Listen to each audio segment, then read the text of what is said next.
Hey guys, my name is Wade Cox. Welcome to 2022 MasterCraft Pro.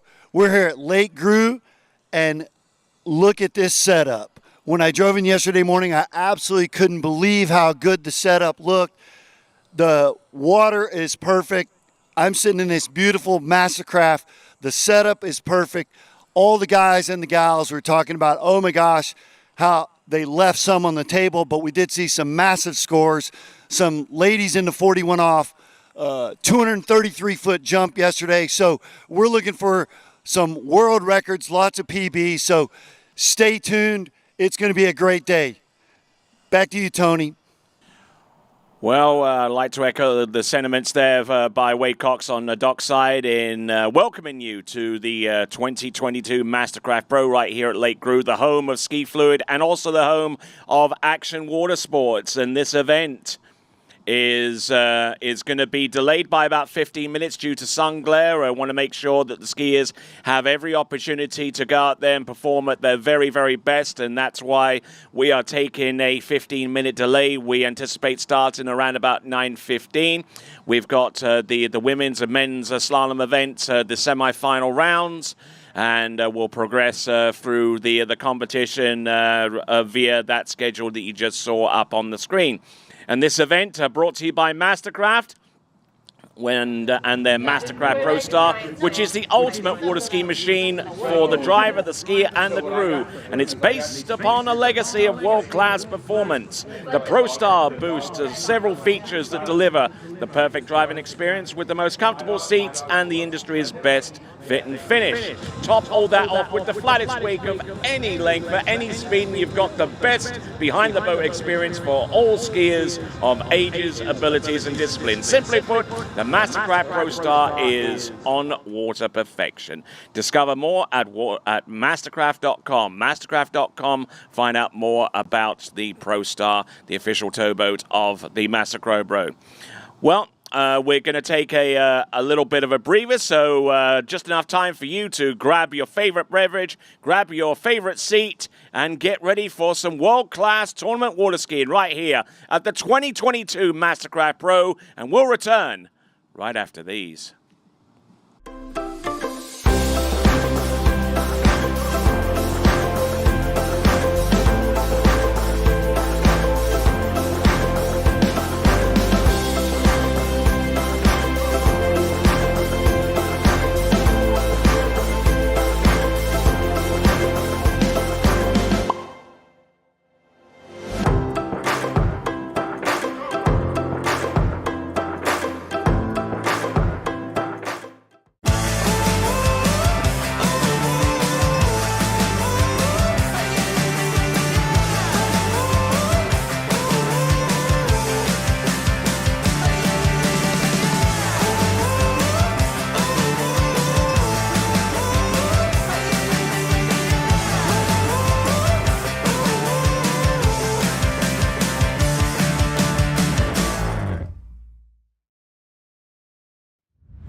Hi, my name is Brantley Hawkins. I'm one of the co-founders here at New Dimensions Wellness.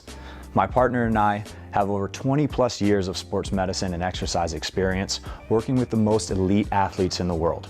Together we have developed a proven system that has been sought out by these professional athletes and is now available to you. You will move your body and loosen your joints in ways that you haven't before. It's not your typical weight training, it's not CrossFit, and it's not crunch fitness. Once I got in here, it was a big eye-opener how much different that they go about everything.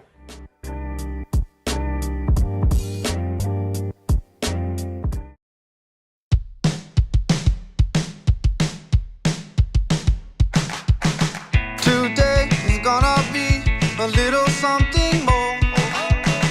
I've got a plan in mind, a special thing in store. The light bulb inside my head says, get out and play, 'cause you never feel this way.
The Low Payment Kings Mahalik Auto Group family dealerships are the official tow vehicles of the MasterCraft Pro Ski event. Please view hundreds of vehicles, videos, and Low Payment Kings specials at lowpaymentkings.com or call the Low Payment Kings toll-free today.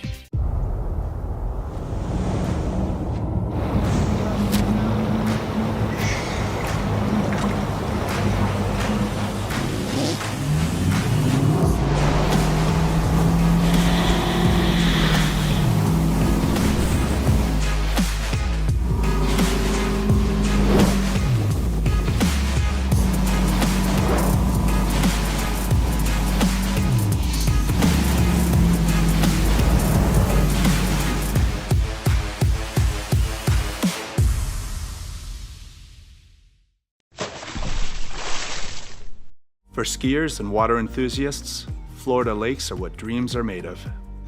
Combined with world-class golf, remarkable weather, natural beauty, theme parks, and so much more, it's easy to see that Florida is paradise. For more than 30 years, I've enjoyed Florida's lakes and many offerings.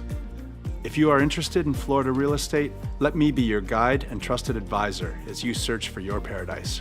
Together, we can make your dreams a reality.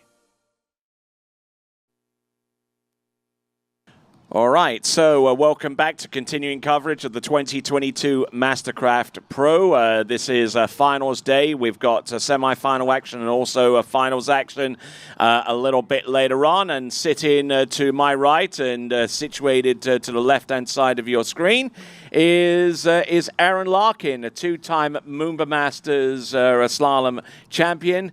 And many-time professional tour event champion himself, and a medalist over at the World Championships as well. So a very, very storied career you've had, sir. Well, I appreciate that, Tony. Yeah, I was in it for a long time. I was a bit of a journeyman, but it was certainly good to get on top of the podium a few times. I mean, you were one of those like blue-collar slalom skiers. I mean, when things got tough, you got tougher.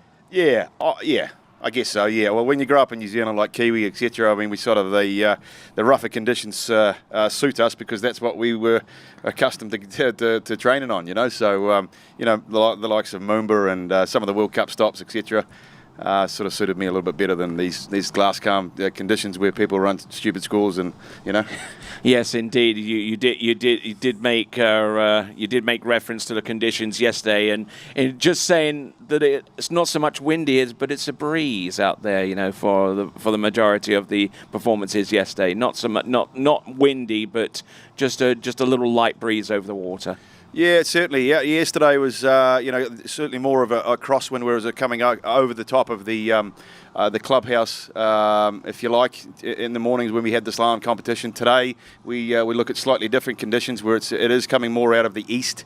So first pass is going to be a tailwind, and I would suggest it is a very light wind, start speeds with the women at 14 metres or 28 off, it's going to play into their hands because there's really no strategy, because obviously 28 off is going to lead for a 38 off a headwind, and a lot of these girls in the earlier start of the draw are going to be looking to run 38 into the headwind. So.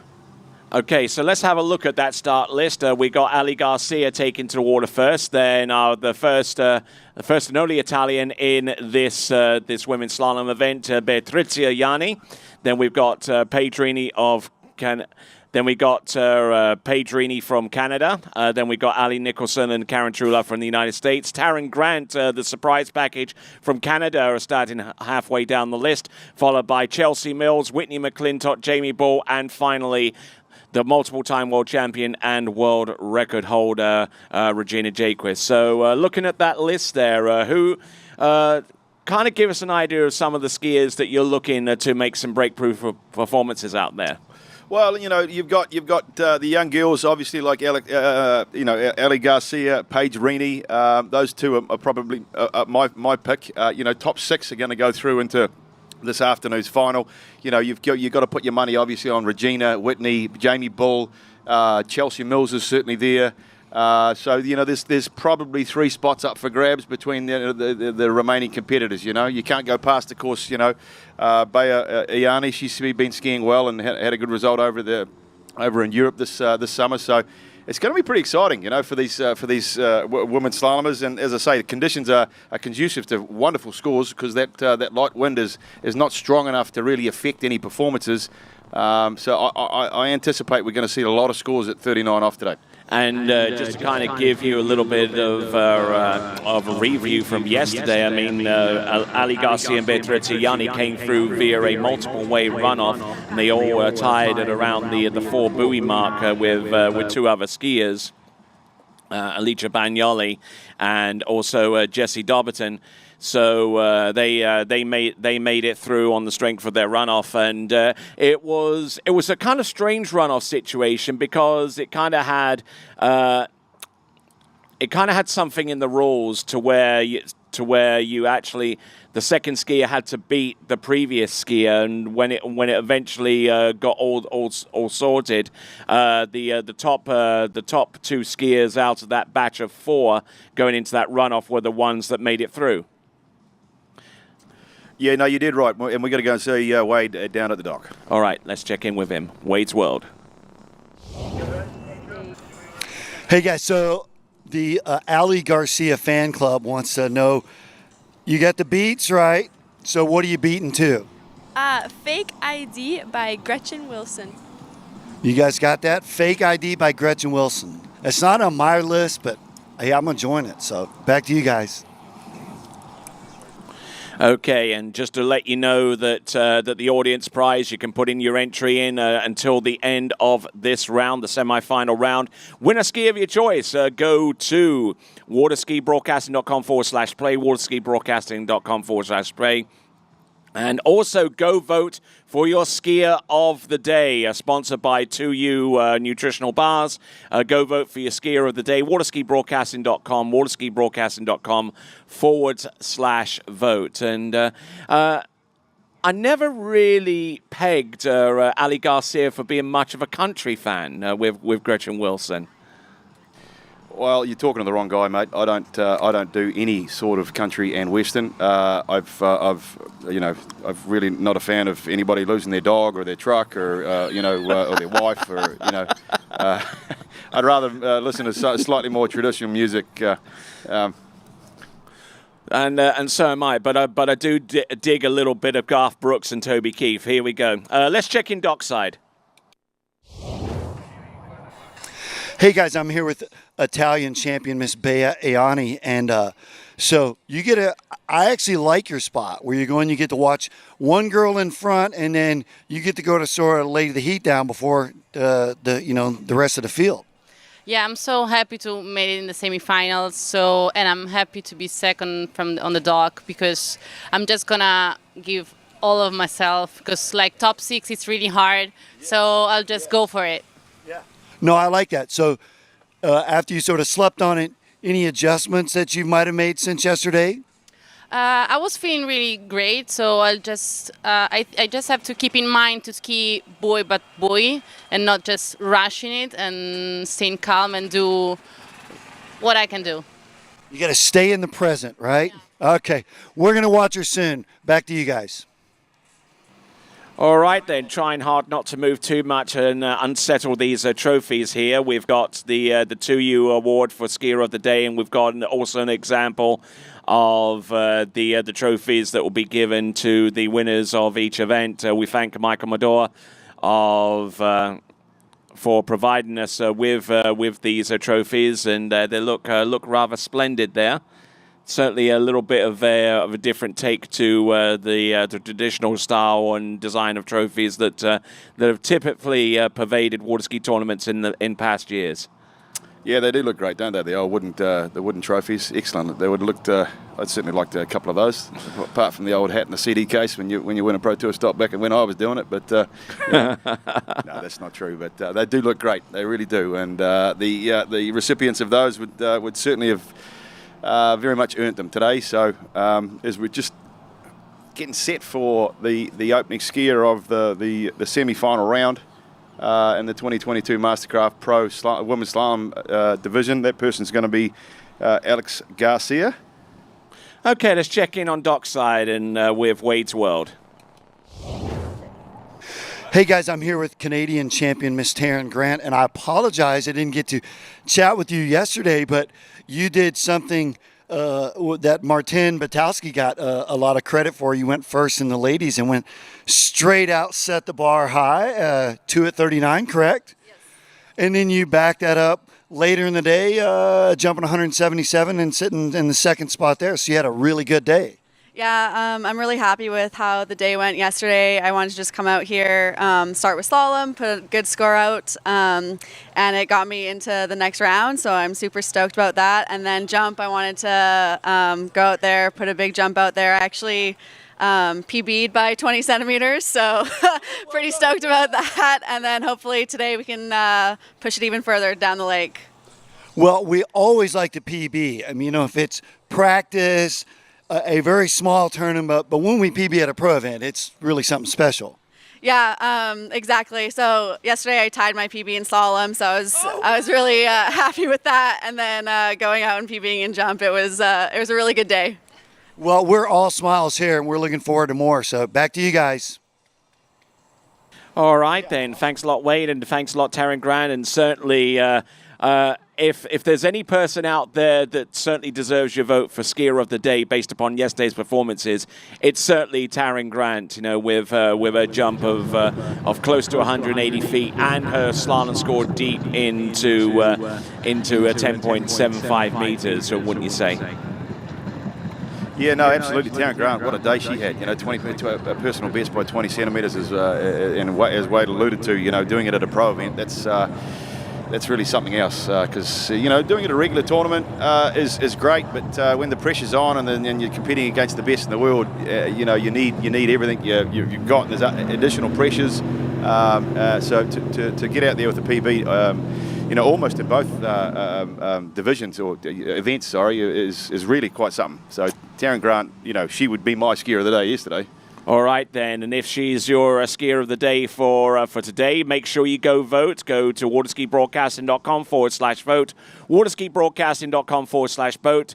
And if you think that she will end up on the podium in either of the two events, then why not play her name for the audience prize? Go to waterskibroadcasting.com/play, waterskibroadcasting.com/play to play for our audience prize, and you could be in line for winning a D3 or a Connolly slalom ski. All right, our MasterCraft Pro Star making its way towards the end of the lake, and we are at 9:15 right now, so we're just about a minute or so away from beginning our women's slalom semifinals. 6 advance out of the 10 that are on this list. So basic math will tell you that once we get past the fifth.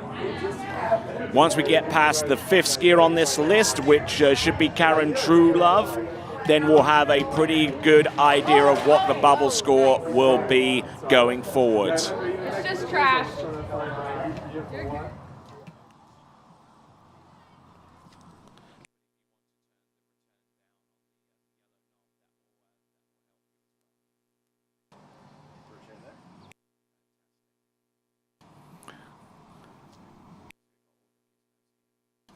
All right, so we've got the boat at the opposite end of the lake. I see a few of our skiers around dockside getting ready for their go out there on the water. We see Scott Greenwood there from Scott in Arkansas, and taking on the duties of boat driver for women's slalom and doing a fine job. Yeah, he's a great driver, Scott Greenwood, as is Chris Ella, and of course we can't forget Becky Lathrop. Yep, she's here as kind of the backup reserve driver, but she could very well sit in that seat as the premier driver as well. She's great, so we appreciate all 3 of those people being here and providing the greatest of pulls. And actually, the reserve driver does have a role as the tournament continues on, because we got the shore path, don't we? The boat path measurement system, and if there's a trend with some of these passes where it moves off center unusually, then typically 9 times out of 10 the other driver will communicate that to the driver in the boat, and so that he or she can make the necessary corrections and keep it consistent for our skiers. Yeah, no, absolutely. Yeah, no, they all work together for sure, and they're open to constructive criticism. Obviously, they're out there to do the best job they can and drive as straight as they can. Yeah, obviously, it's almost like having a third umpire to a point. We got someone else sort of critiquing what you're doing. So, yeah, it's all derived around providing the best conditions and the best pulls we can for the skiers. All right then. So yeah, you mentioned a little bit about the third umpire. That's in cricket, right? It certainly is, yep, certainly is. So I wouldn't suggest too many people in America know much about that, but all they should know is that England beat New Zealand in the World Cup. Yeah, thanks very much for that there, Tony. But on a brighter note, from a Kiwi standpoint, again, not many people are going to know much about this, but I did wake up in a happy mood because the All Blacks beat the Wallabies last night in Eden Park. So absolutely for nice. the 22nd year in a row. It's great. Yeah, there you go. Yep, rugby and cricket, certainly something that the Australians and the Kiwis excel at probably more than anybody else in the world. Yeah, we all have our different sports, of course. Needless to say, over here it's baseball versus what would be cricket, and NFL versus the rugby. So I don't follow NFL a whole lot. Except when someone's punting. Well, yeah, to me the whole NFL thing, with the helmets and the pads, and of course they jump on the field for like 27 seconds. They do one play, come off. They need some Gatorade. They're a bit tired. They throw another team on. It's all a bit sort of, there's 75 people on a team. It's a bit confusing for me, really. Wow. Okay, you just committed heresy for a lot of our audience out there. I'm getting a lot of friends here, but no, I don't mind NFL. I really don't. But it's just the differences in sports around the world. It's great. I'm a huge sports advocate, and love watching all of them. So. All right then. Yes, and I'm pretty open to all sports myself. I mean, I do watch the odd bit of cricket and rugby, but I do have an appreciation for some of the nuances that occur in baseball and American football, even some of the rough and tumble sports such as like ice hockey and that kind of stuff as well. Yeah, it's great. I mean, it's America, right? So they market it all extremely well, and they make a big show out of it and the whole thing. And it's an event. So it is fun to watch. But again, most of the time I don't have 4 hours to watch a NFL game. So I just I watch a bit of it.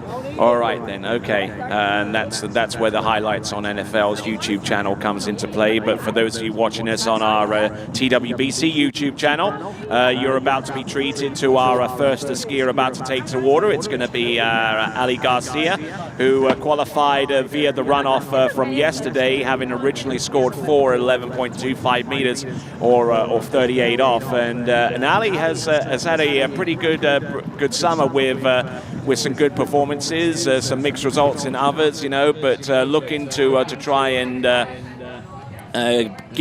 be consistent, get consistent, for starters, and let's see how that pans out for her performance as she hits the water. As we see a few of our competitors getting warmed up. There's Karen Truelove around dockside there, just getting stretched up, and back in the day, when you were competitive, how important was it for you to get fully stretched out and get fully warmed up before you head out there in the water and attempt these line leg shortenings? For me, it was extremely important. I really had to, half an hour before or so. I mean, as Freddie Cruz just alluded to, my warm-up, I couldn't ever touch my toes, but I certainly tried. But no, but seriousness, I would start probably half an hour before. It really not only does it just warm your body up, but it engages your mind. Like it's the same thing as the golfer, for example, that has a pre-shot routine, or or going out onto the on the driving range. Exactly, because it gets your body in the right mental state. But anyways, enough about that. And here comes our first skier. It's going to be Ali Garcia. Again, we saw her qualify through the runoff yesterday. This will be 14 metres, as I alluded to before. This is a tailwind pass. But we won't see too much problems here from Ali. Oh, no, and oh, my word, she got really, really stiff in the lower back. Oh, now that boat's got to make its way to her right now. Yeah, well, something happened there. I reckon maybe her binding is released through the turns. Something has come a cropper, I believe, on her ski, because that's just not the way it should be. Well, I think a lot of the problems kind of stemmed a little bit from buoy number 2, where she kind of got on the back foot and her back stiffened up a little bit going across the wakes. That brought her narrow on number 3. Let's have a look and see this one, Aaron. And she got a decent start into buoy number 1. This is 14.25 meters, don't forget. But just look at her turning to number 2. Yeah, she rounds 2, and there's really not a lot wrong here. It's here that I'm concerned about. Like, we won't get a very good picture there, but to me, you see she gets pulled up, and then obviously, the binding releases and she goes out the front, but it's just, it was very uncharacteristic what happened at 3-ball. Like, that she got stood up to a point where it almost looked like her binding release to me, or a back foot came out, or I think it like did. that. I had to stall up and ski that one out, but unfortunately... looking at that, from me personally, I don't think anything happened. I think she turned 3-ball, she leant back, there was a little bit of deadline, she got pulled up, obviously the tip of the ski starts to head back towards the boat, and then she starts to lean again and goes out the front. So we're going to go down and see what Wade's World's got to say. All right, let's check in. Hey guys, we were just chatting up with the ladies while they were warming up about Joel Poland's fall yesterday, and he sort of knew, so to speak, coming from Whitney, and that he knew he was going, so he sort of controlled the fall, and sort of the discussion there within was about what happens when we don't know when we're going to fall, and if you guys are seeing an apparent binding release, a pre-release. We want to thank our camera guys for that, because we get to see some, and for those of you at home, you see some unbelievable angles that you wouldn't see if you're on the shore or even the boat here. So anyway, we hope the best for her. We were more concerned about the sun glare coming back. There's been a brief delay. We got more of an east-west lake here. So any of you guys at home, you understand what an east-west lake does. So what the concern wasn't necessarily for this tailwind opening pass to sort of, put us where we are right now. So, geez, we hope the best for her. I know she's already had a couple little tweaks to lower body. So we hope this, doesn't aggravate any of those, or sort of, we wish the best. So anyway, back to you guys. All right, then we're going to see if we can continue to assess the, she's been held up in the water, and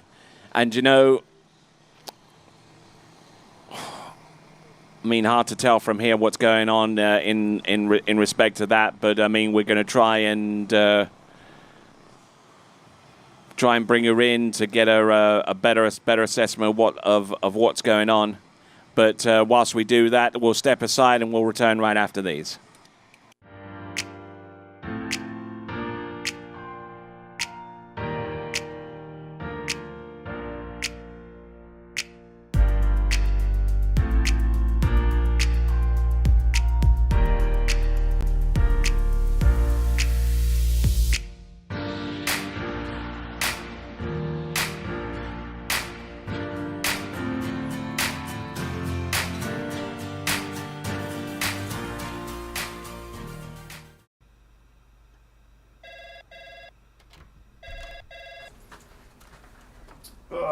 Morning, Brian.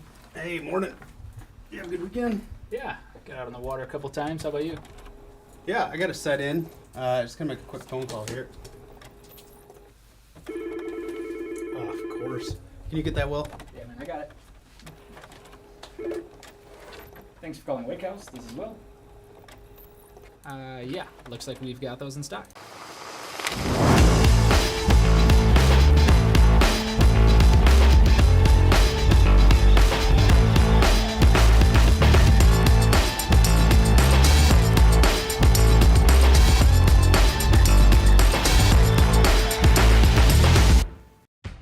On the internet nowadays and social media, there's bits and pieces about how to get better, but there was never a program that tied everything together. I was looking for something I could do mainly on the off season, so that when I started skiing in the spring, I didn't feel like I was hit by a truck. My mobility is better, I'm less sore. I felt like I was a 50-year-old that was closer to 60. Now I feel like I'm a 50-year-old that's kind of closer to 40.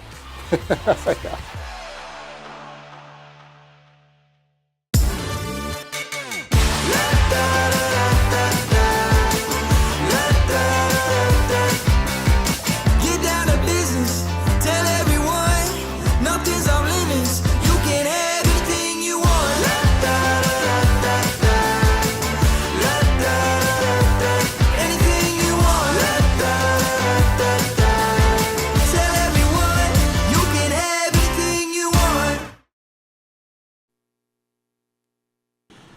All right, then welcome back to continuing coverage of the 2022 MasterCraft Pro here at Lake Gru, the home of Ski Fluid and Action Watersports.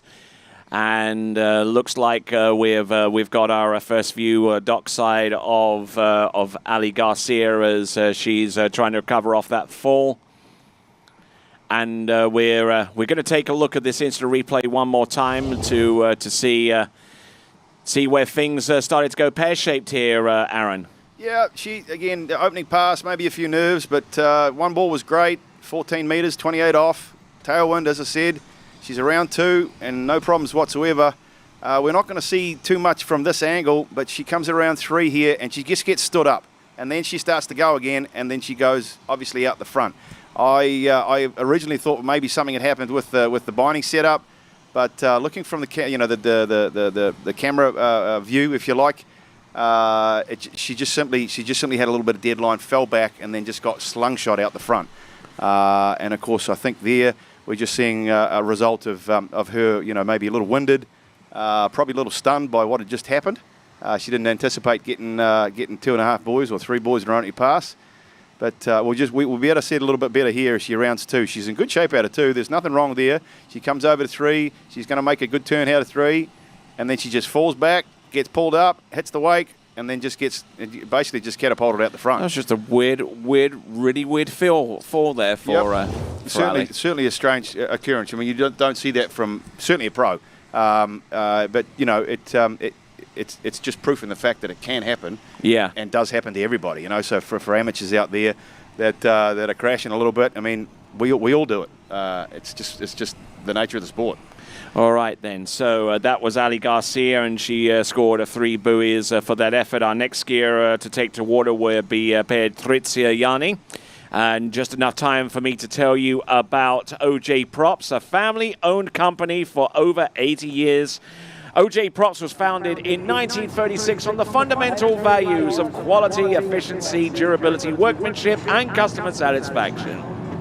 There's a reason why every pro star since 1982 has left the factory with an OJ prop. Find out more by going to ojprops.com, ojprops.com. Also check out Masterline. They are located in Winter Garden in Florida, the mecca of water skiing. Masterline products are made by skiers for skiers, and the company is made up of national and world champion skiers. Masterline products are designed and tested by the best skiers in the world and have pulled all 6 current IWWF world records. Check them out at masterlineusa.com.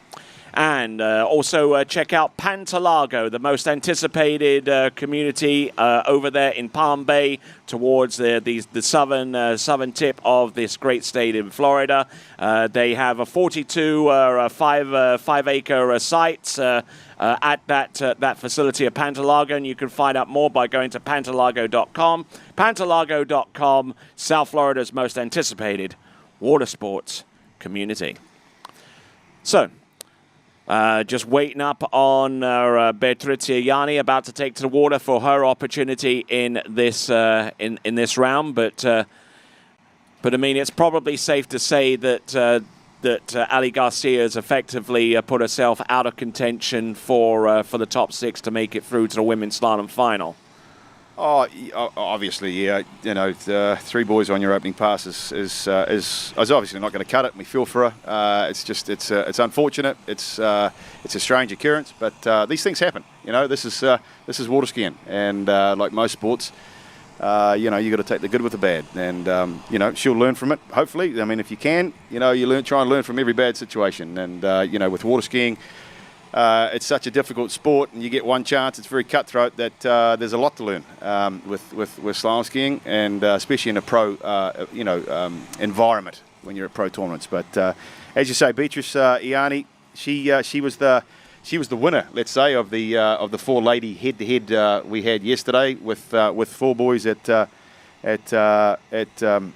11.25. And actually scored 5 in the actual runoff situation. She scored 5, yep. She did. And it looked good. It looked good as well doing it. She looked comfortable out there.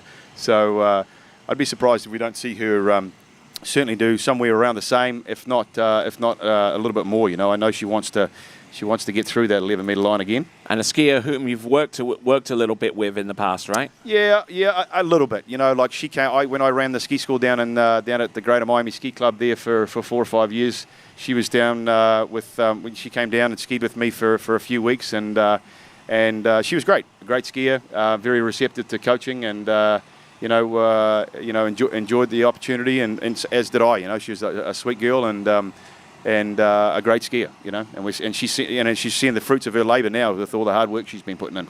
Indeed, and certainly very, very consistent across a number of professional tournaments in Europe, you know, and has decided to say, hey, you know, I mean, why not try my luck over here on this side of the Atlantic? There are plenty of opportunities starting off with the MasterCraft Pro right here and now.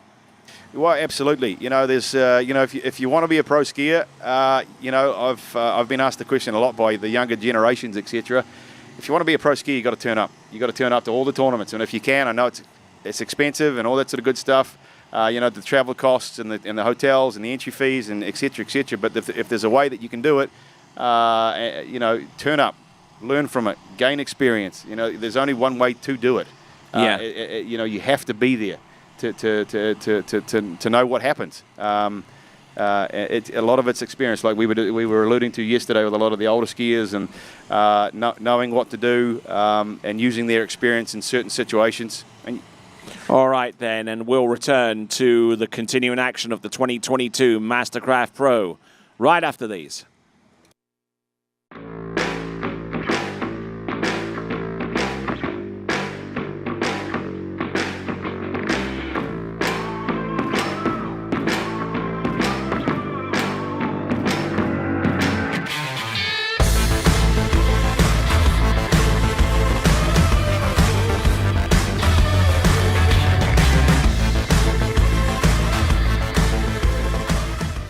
Try Match Play at bplayfield.com.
Hi, my name is Brantley Hawkins. I'm one of the co-founders here at New Dimensions Wellness.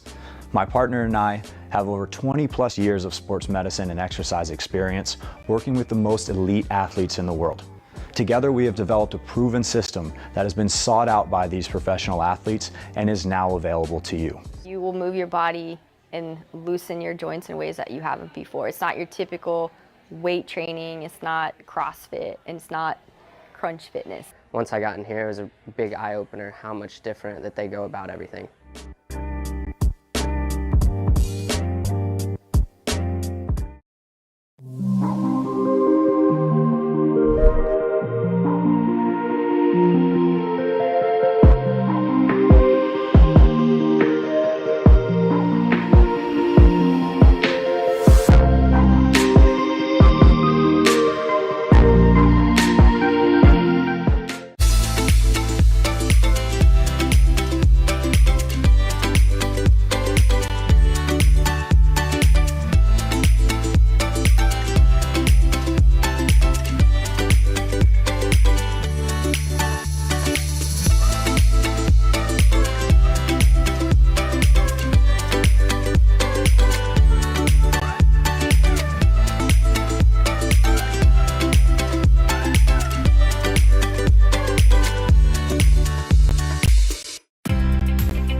The Low Payment Kings Mahalik Auto Group family dealership are the official tow vehicles of the MasterCraft Pro Ski event. Please view hundreds of vehicles, videos, and Low Payment Kings specials at lowpaymentkings.com or call Low Payment Kings toll-free today.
For skiers and water enthusiasts, Florida lakes are what dreams are made of.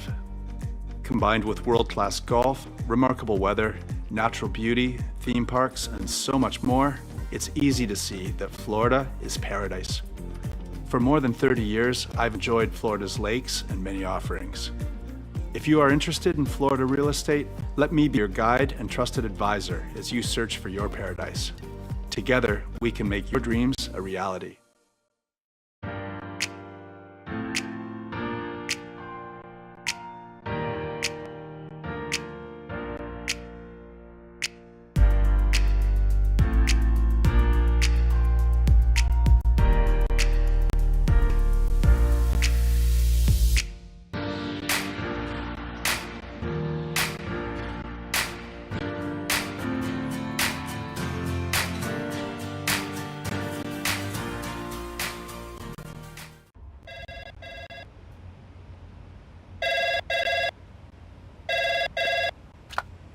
Thanks for calling Wake House. This is Brian. How can I help you?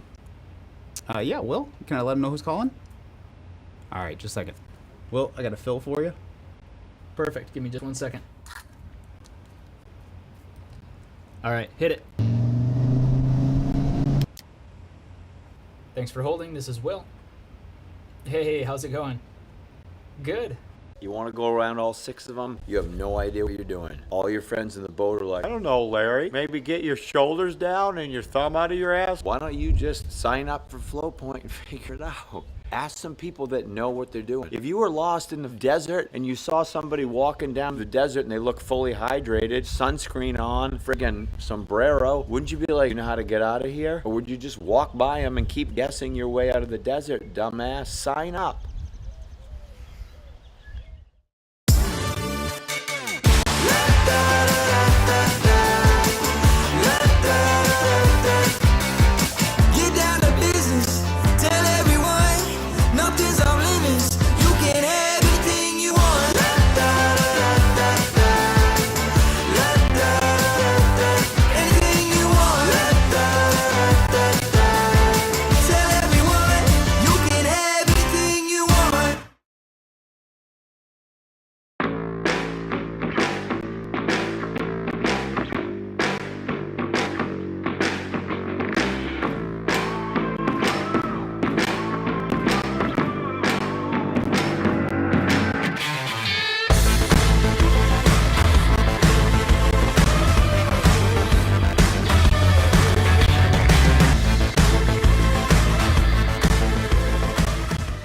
Try match play at bplayfield.com.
Hi, my name is Brantley Hawkins. I'm one of the co-founders here at New Dimensions Wellness.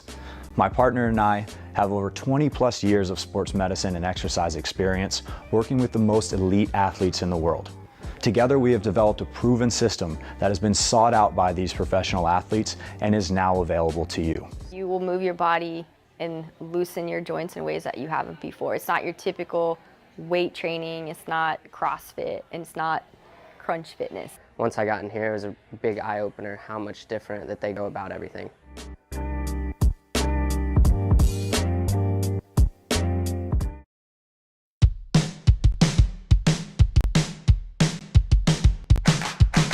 Today is gonna be a little something more. I've got a plan in mind, a special thing in store. The light bulb inside my head says, get out and play, 'cause you never feel this way.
The Low Payment Kings Mahalik Auto Group family dealership are the official tow vehicles of the MasterCraft Pro Ski event. Please view hundreds of vehicles, videos, and Low Payment Kings specials at lowpaymentkings.com or call the Low Payment Kings toll free today.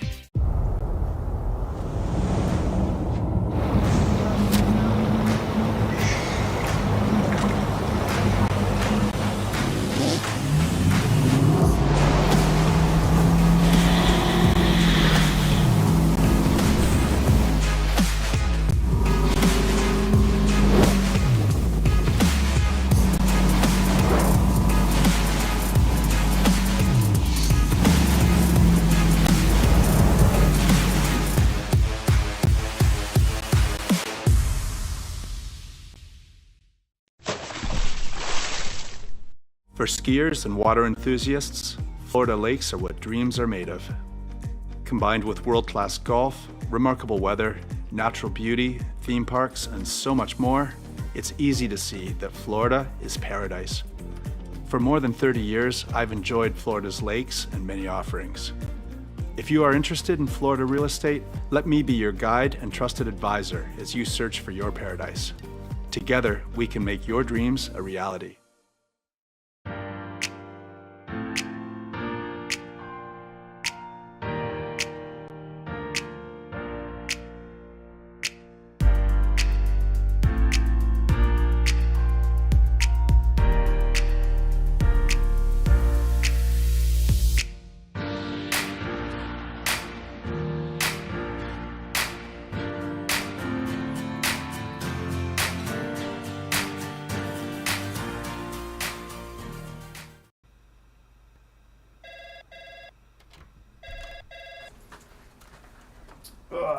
Morning, Brian. Hey, morning. You have a good weekend? Yeah, got out on the water a couple times. How about you? Yeah, I got to set in. Just gonna make a quick phone call here. Oh, of course. Can you get that, Will? Yeah, man, I got it. Thanks for calling Wake House. This is Will. Yeah, looks like we've got those in stock.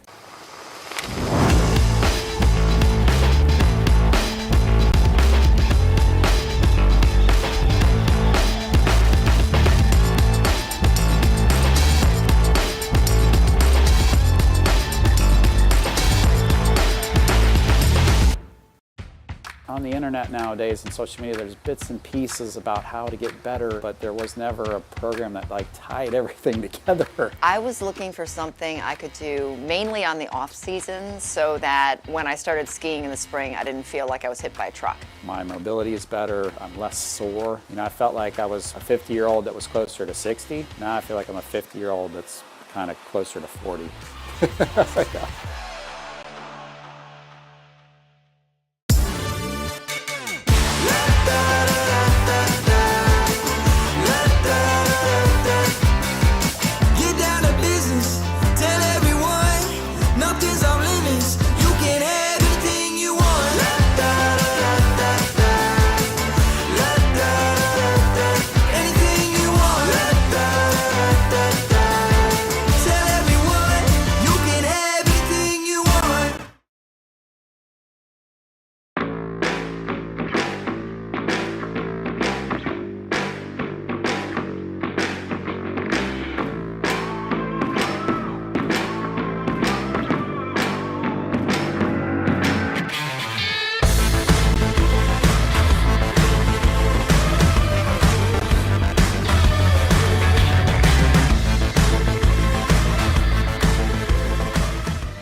Try match play at bplayfield.com.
My name is Brantley Hawkins. I'm one of the co-founders here at New Dimensions Wellness.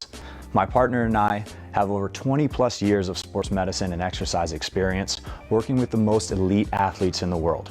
Together, we have developed a proven system that has been sought out by these professional athletes and is now available to you. You will move your body and loosen your joints in ways that you haven't before. It's not your typical weight training, it's not CrossFit, and it's not crunch fitness. Once I got in here, it was a big eye-opener how much different that they go about everything.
All right then, thanks a lot for staying in tune with us right here at the 2022 MasterCraft Pro. We've just come out of our extended technical delay, and we'll get things back on track.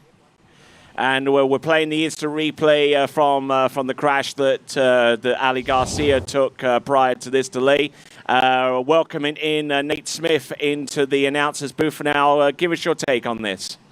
Yeah, I mean, I didn't get to see it in person, only on the webcast on the way here. But, just a typical 28 off pass. I'm not really sure what happened. I mean, 1 and 2 looked just fine, and kind of came into 3. The ski got stuck a little bit and kind of pitched her over the front, and then just I'm really not sure what happened there at the wake that caused her to go right out the front. But I haven't seen her yet. I hope she's okay. But really, kind of a fall that I don't really have an explanation for. Maybe she feels something differently than what we've seen, but it's really, an unfortunate fall for her.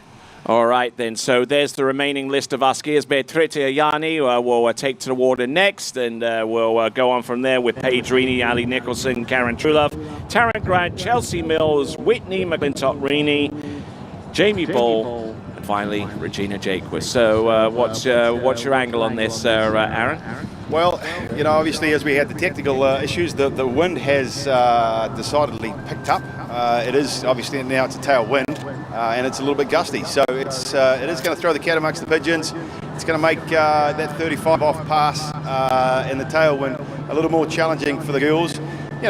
These girls are professionals, and I wouldn't suggest any of them should miss 35 in the tailwind, but as we've seen from Alex this morning with her unaccustomary fall, anything can happen. But is there going to be some strategy involved here now that the wind's picked up? I don't know, but it's certainly leading towards an exciting semi-final round.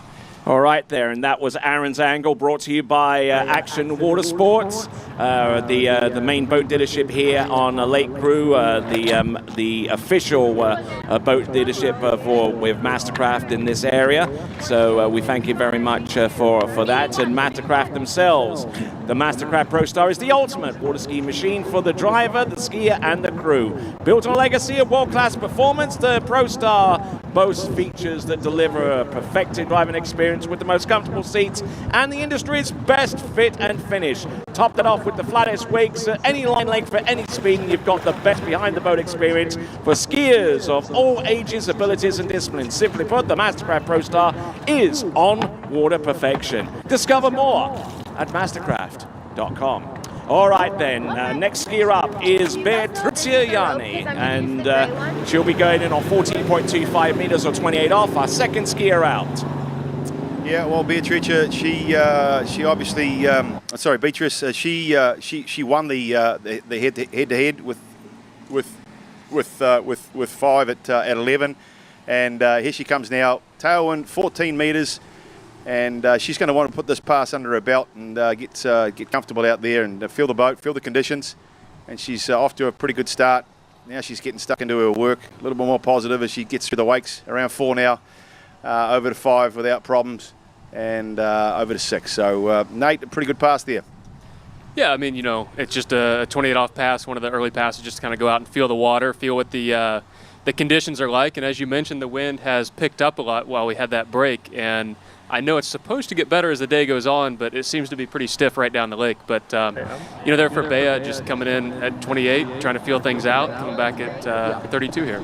All right, so great skiing there for Bea, getting through 14.25 meters or 28 off. And we saw a graphic there on the bottom right-hand side of the screen showing the boat path was approved by our shore path boat path management system, just making sure that everything is A-OK. And we'll continue on, and when we go to our instant replay, we'll have Nate's takes, and that is brought to you by D3 Skis, and they are also the audience prize sponsor for the men. High performance skis for all 3 events: new slalom skis, Neo, and the Ion 2. And find out more by going to d3skis.com, d3skis.com.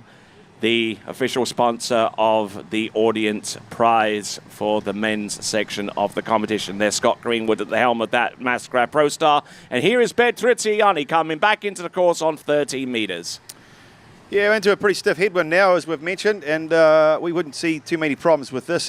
All skiers find it a little easier into the headwind. She's had a good start. She's around 3. She's working hard over to 4. Really no problems at all. There's no glitches. Looking good out there, Bea. And around 6 out the gates. Again, a very good pass, and it will be the next pass that's going to be the challenge, or the first challenge really of the day. All right, so great skiing there from Prizegiving, another successfully run pass there. And whilst we get ready for Nate's takes on that pass, let's check in with Wade's World. So, Tony and Wade's World, we're talking about driving right now, huh? And our little delay. So, during our little delay, Allie Nicholson, the wind came up just a little bit, didn't it? Yeah, it's a little breezy today. I mean, nothing like what we haven't seen here. I think it's going to be fine. Hopefully it maintains kind of where it's at and doesn't get any worse. But it definitely is a little breezy. We'll see how that takes effect. All right, we're going to let her get to work while we take care of Asher here. Wait, hold on. I was told I had to give a shout out to my mom and dad and my brother, so... Hi, Mom. Hi, Dad. Hi, Zane. Awesome. Zane, Mom, Dad, we love you. Back to you guys. All right, then, certainly getting a good dose of support from a family, Mom especially, out of Gallatin in Tennessee. Actually traveled with Ali out towards Italy, and from Italy is Prizegiving. Well, she had a pretty hard gate there, tailwind, 35 off. She's around 2. She's looking pretty good here at the moment, as you would expect. A little tip rise there at 3, and she's over to 4. Big turn at 4, little slack rope. She's going to get over to 5, I think, and she's going to get all the way to 6. And while the tail end of that pass was a little bit of hard work there from Bea, but you know, it's in the books, 6 balls, and she's going to be thinking about 11 meters now. All right, so good stuff there. And Nate, what did you see there that was significant? Yeah, I mean, similar to what Aaron said. I mean, the wind is a factor here. You know, we like to say that you don't really think about it too much, especially at some of these earlier passes. But, you know, you have this tailwind pushing you, so you want to make sure that you get a good start here at 1 and 2, as she did. A little bit down course loose line there at 2 ball, but, you know, making up time here at 3 and 4. But you just want to play it just safe enough to make sure that you get through this pass, but also remember to stay just as strong and aggressive, because the second you try to let up a little bit is when things are going to go south. And, you know, a little bit loose line there at 5 that she had to manage, but really no problem for her getting to 6. But coming back in here at 38 or 11 meters, it's, you know, she's going to have that wind in her face at the gate, so she's going to have to make sure she stays up wide and up on the boat at the gate to get a good start here. All right, and when it comes to taking care of your boat, there's no better product out there than Babe's Boat Care. Babe's Boat Care product sets the standard for high quality, easy to use boat care products.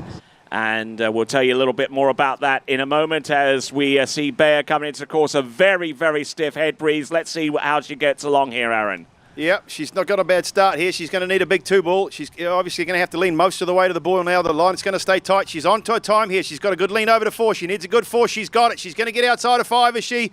And she's going to S-turn and back to the wakes. Yes, she is, but I think she actually left a little bit out there, because if you ask me, if she was coming into 4 or even out of 4, I thought that she was really on that pass, and she really could have got 6 balls there, Nate. Yeah, I agree. All the way from the gate, like I said, you got to stay wide because that wind's going to slow you down. But, I think that wind actually kind of helped her a little bit. There's a couple of times she really had to drop the shoulder, be strong, be aggressive, but she was able to take that extra speed with confidence into the buoy, knowing that it's going to slow her down. And, here at 1 ball, the ski came around real nice and tight there at 1, gave her that good start that she was looking for. I think about 3 ball, she's a little bit down course, had to really, really drop that shoulder to get herself over to 4 ball here. Yeah, right there, she had to get really aggressive, but that wind kind of stopped her, gave her that nice turn at 4, and just got pulled up a little bit going to 5, maybe trying to play it safe, but it's a really good score, and a lot of these girls, as you get towards the top, it's going to be interesting to see, are they going to take 11 headwind or tailwind? The last 3 girls, maybe 4, are going to start at 13, which is going to give them that 38 tailwind. So I don't know if this wind's going to be enough to make them change that decision or not. I guess we'll have to see. All right, then. And as we continue on, let me continue telling you about Babes Boat Care. Keep your boat looking its best with Babes Boat Care. Babes is a family-run business of more than 60 years in the industry, environmentally friendly, easy to use, smells great. It's Babes. So babesboats.com, babesboats.com, the official boat care products of the 2022 MasterCraft Pro. All right, then, on the water, it is Paige Reaney. Let's see how she gets along with the opening pass of 14.25 meters or 28 off. Aaron, take it away, please.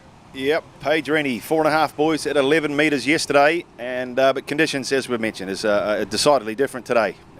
Paige, she's around 1 and over to 2, around 2, no problems. And looking the goods again, as you would expect. She's a professional, albeit it's reasonably new to the professional ranks and cutting her teeth, but making 14 metres look as easy as she should do. There from Paige Reaney. All right, let's check in dockside with Wade's World. Tony, I'm here with Miss Bea Ayani, and Bea's so close, right? So close. Yeah, just like yesterday, so close, But yeah, actually I didn't have a great gate. But then after 2 ball, I was like kind of into it. So I don't know, like I'm stuck, but I'm happy. I mean, it's windy, but conditions are great. So I don't think it's gonna be enough for the next round, but still I had fun. She's got to do what we all do as slalom skiers, sit and wait. Back to you guys. All right, then. All right, that was good there from Beatrice Ayani. A little pessimistic of her chance of advancing, but you just never know at this stage of the competition if 3 of the remaining scores come up, 3 or 4 of the remaining scores come up short of hers. Between now and the end, then she could find herself in the final there, Aaron. Well, I'm going to stick my neck out and say that she's going to make it, because I think 5 at 38 with these conditions is actually pretty good. So, here we're going to watch now with Paige Reaney. She's coming back in 32 off, 13 metres into a stiff headwind, and what a great start. She's going to be super early over to 2, almost fell over a little bit there at 3, but controlled it nicely. A nice turn at 3, and around 4 easily. She's really looking good here, Paige. Nice and controlled. She's keeping her composure. Line stays tight, and really made good work of that, Nate. Yeah, I mean, as you said, it was such an easy pass, the first 2 passes there, 28 and 32. But, coming back here at 35 with a pretty significant tailwind. But, I know Paige skis over at Reaney's place, and that lake's a little bit more open. I know that, it can be susceptible to wind, and she gets this chop a lot. So okay. I think she'll be okay. Let's check in dockside with Wade. Hey, thanks, Tony. MasterCraft Pro. Karen Trulev, I missed you yesterday, but man, you went off to a great start yesterday. Went out, knocked out to 38. Similar conditions, although a little bit more wind. Yeah, a little more wind today, so really going to have to be aware of, the conditions, and trying to get the timing right on like gates and stuff like that would be important for me. Felt good yesterday. Was a little bit, a little nervous. It's kind of, I've been with MasterCraft for years. Always wanted to ski good at this tournament, and just tried to stay kind of within myself and take that breath, and it turned out okay. Would have liked that extra buoy, but we'll see what Paige is doing here, and then I'm up in a couple, and we'll see. All right. We'll let her take a breath and get to work. Back to you guys. All right, as she gets ready, we've got on the water Paige Rini, a very, very light skier at the back of that towboat there, Aaron. Yeah, she is, and she's making good work of it now. She's getting a little bit more aggressive as she gets down the course, and it's good course management. Turns hard there at 4 and around 5 and gets over to 6. It's good stuff there from Paige. She started off pretty nicely, very controlled. As she started to come out of 2 and into 3, she started to get a little more aggressive and then picked that up as she got down the course there, Nate. Yeah, and I think what you'll see in this replay here is, maybe some of her turns are a little bit down course, a little bit of tip rise here and there, but one thing she's really good at is when it's time to take that load and be behind the boat, she gets herself in a really, really strong, what we call stacked position behind the boat, that she can take that load and use that to get across course quickly and efficiently. And you can see here about mid-course where that wind's pushing her, not so great of a turn, but just is confident right behind that boat. She's strong, she's aggressive right here going to that 5-ball. She just knows where she needs to be and how she needs to lean against that boat to get her where she needs to be. And I kind of agree with what you were saying earlier with these conditions. When you go to somewhere like the Masters or Moomba or windy conditions, anything can happen. I mean, literally anything can go on here. So, I'm going to agree with you on Bea. I think that's kind of the, putting the score out there to be, and I think she's going to make it. All right, then excellent stuff there. We see Ali Nicholson getting ready for her return. And, in the last few days, England has recently crowned its king. Well, so far as shopping for your new car, check out lowpaymentkings.com for your next vehicle. Here we go. We have got Paige Rini. Take it away, Aaron. Unfortunately, Paige, she's just got a little narrow, a little slow there at 1. Probably didn't have the gate that she wanted, and obviously sunk the tip around 1, and that's all she wrote. She's having an early swim. Nate, what are you going to see? Yeah, I think I agree with you a little bit there. You can see she's almost towards that first little bit of whitewash before she really gets turned in for the gate. So I think she pulled out in the gate there, maybe didn't account for the wind being quite so strong, got the water speed just a little bit slow on that turn in, and just, kind of shot right over to 1 ball and then just lost the line right there at the backside of the buoy, and really didn't give herself a chance to come out of there. Maybe the tip of the ski kind of bit a little bit on a roller that's down there from that wind, but kind of an uncharacteristic fall for her. I didn't really expect that, but like we said just a little bit ago, anything can happen in conditions like these. All right, as we work our way down this list, Beatrice Yanni still in the lead with 5 at 11.25 meters. And, Aaron, you made the prediction that the Beatrice would be probably among the first to make it through to the finals. And if scores turn out this way, that premonition could well hold water. Yeah, well, I mean, it's just the conditions. It really is. We saw there from Paige, having speed on your gate pull out at the far end at 38 off is paramount. If you don't have it, you're going to be fighting against the boat, and, it's going to make it pretty difficult from the start. And Beatrice did a good job of getting herself, almost all the way to the end of 38 off. And I think she's going to be, even though she's going to be a little nervous, and I'd almost put $20 on the fact that she's going to be in the final. All right then. So next skier to take to water in the water right now is Ali Nicholson, and just enough time to tell you about Summit Orthopedic. Got a skiing injury you need to shake off? Summit can get you back to your peak again. All right, here we go. Ali Nicholson, originally out of Gallatin in Tennessee, but works as a traveling nurse and resides here in Central Florida. This is Ali Nicholson, and big news here. She's going in on 30 meters or 32 off to get things up and running. Yeah, this is gutsy stuff here from Ali Nicholson. 13 meters, 32 off. She's looking the goods, as you would expect. She's a great skier. She had her first pro win this summer here over in Europe, and a very accomplished skier, a great skier. And she looked really good on that pass. But the job is yet to come. All right, then. Let's check in dockside with Wade's World. Hey, Tony, I'm here with Miss Chelsea Mills, and you've been a Florida skier for quite a few years, and we sort of accustomed to the wind blowing, right?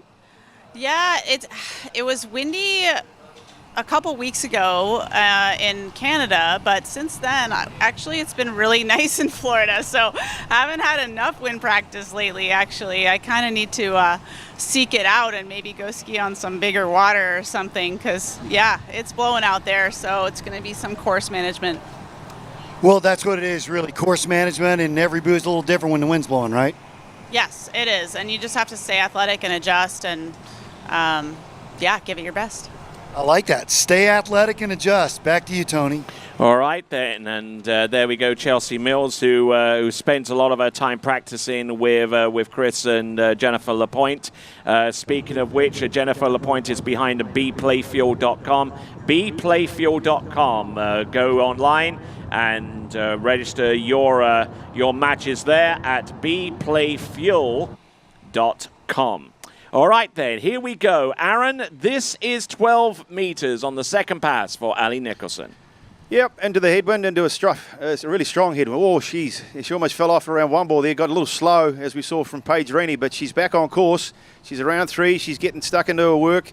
You know, if you can stay strong and you can get the ski underneath you, headwinds like this aren't actually all that difficult, in my opinion. But if you get slow and you get a little bit narrow, that's the first sign where you're going to be taking a swim, I think. Yeah, and I think down there at that end, you can tell everybody, or the last two skiers, Ali and then Paige, are just struggling a little bit with the gate and one ball. I mean, you could tell she got dug in deep at one here on this replay. And as she came out the gate, she was screaming a little bit, pretty excited to run that pass. But let's see what happened here at one. I think the wind just stops you a little bit. The ski gets stuck in a couple of those bumps. But, you know, she's experienced. She knows how to get through this pass. It's still an early pass for her. And, you know, you said a little bit of a surprise, her coming out at 13. But, you know, what do you do in a situation like this? If you're used to starting at 13 or 32 off, do you take a big tailwind at 28 and risk not running that pass just because you're not used to that much rope and that much loose line on a tailwind? I think, you know, for me, you go with what you're confident with, and that's what Ali practices with, and that's what you're going to go into a tournament with. All right, then, we're looking at the dockside and seeing one of our next skiers to take to water. It's going to be Taryn Grant.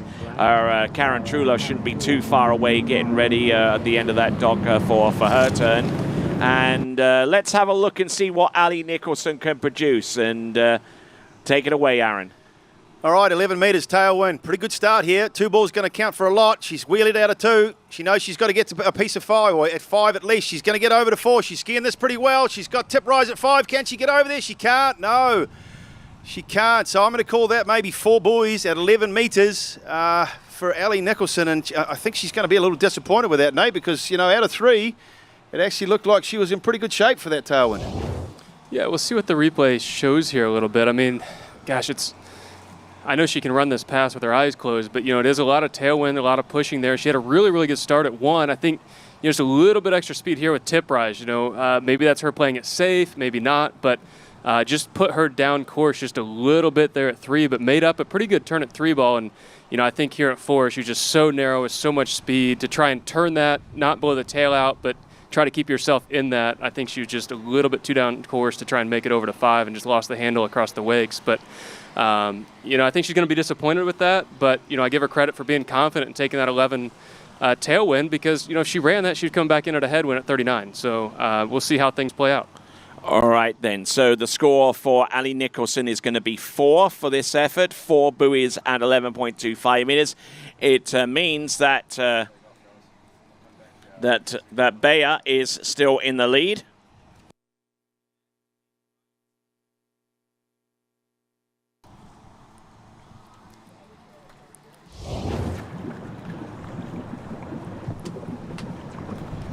All right, so that was Ali Nicholson for 11.25 meters. Beatrice Yanni still in the lead. And now in the water, getting ready for her turn. Having seen the bubble score being established at 5 at 11.25 meters, we'll now introduce Karen Trulove into the mix. Yeah, so you heard Karen talking a little bit on that interview with Wade that, you know, even though she skied pretty well yesterday, I saw her from the tower when I was judging. I thought she looked really great. but it looks, or it sounded like she was struggling with gate timing a little bit. And, with the wind being a crosswind yesterday and more of a tailwind today off the dock, we'll see what kind of adjustments she tries to make here. All right, let's have a look and see. Karen Truelove, opening pass, 14.25 meters. Shouldn't be too difficult for her to accomplish. But looking for that score that is going to be over 5 on 11.25 meters to see her advance immediately. And with that in mind, let's check in dockside with Wade's World. This way? I'm here with Miss Whitney McClintock and Sir Whitney McClintock Reaney. Sorry, yeah. Both names ring a bell to me. So, how's it rocking this morning? It's windy this morning, so but the girls are rocking it, so we may as well go and have some fun out there in the wind and see what we bring up. How's Zane doing?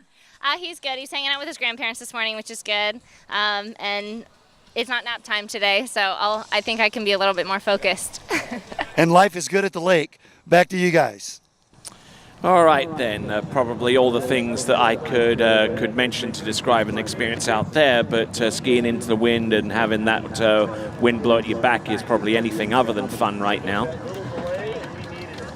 Yeah, I mean, do we want a head tailwind? Do we want a crosswind? What wind do we really want out there? No wind.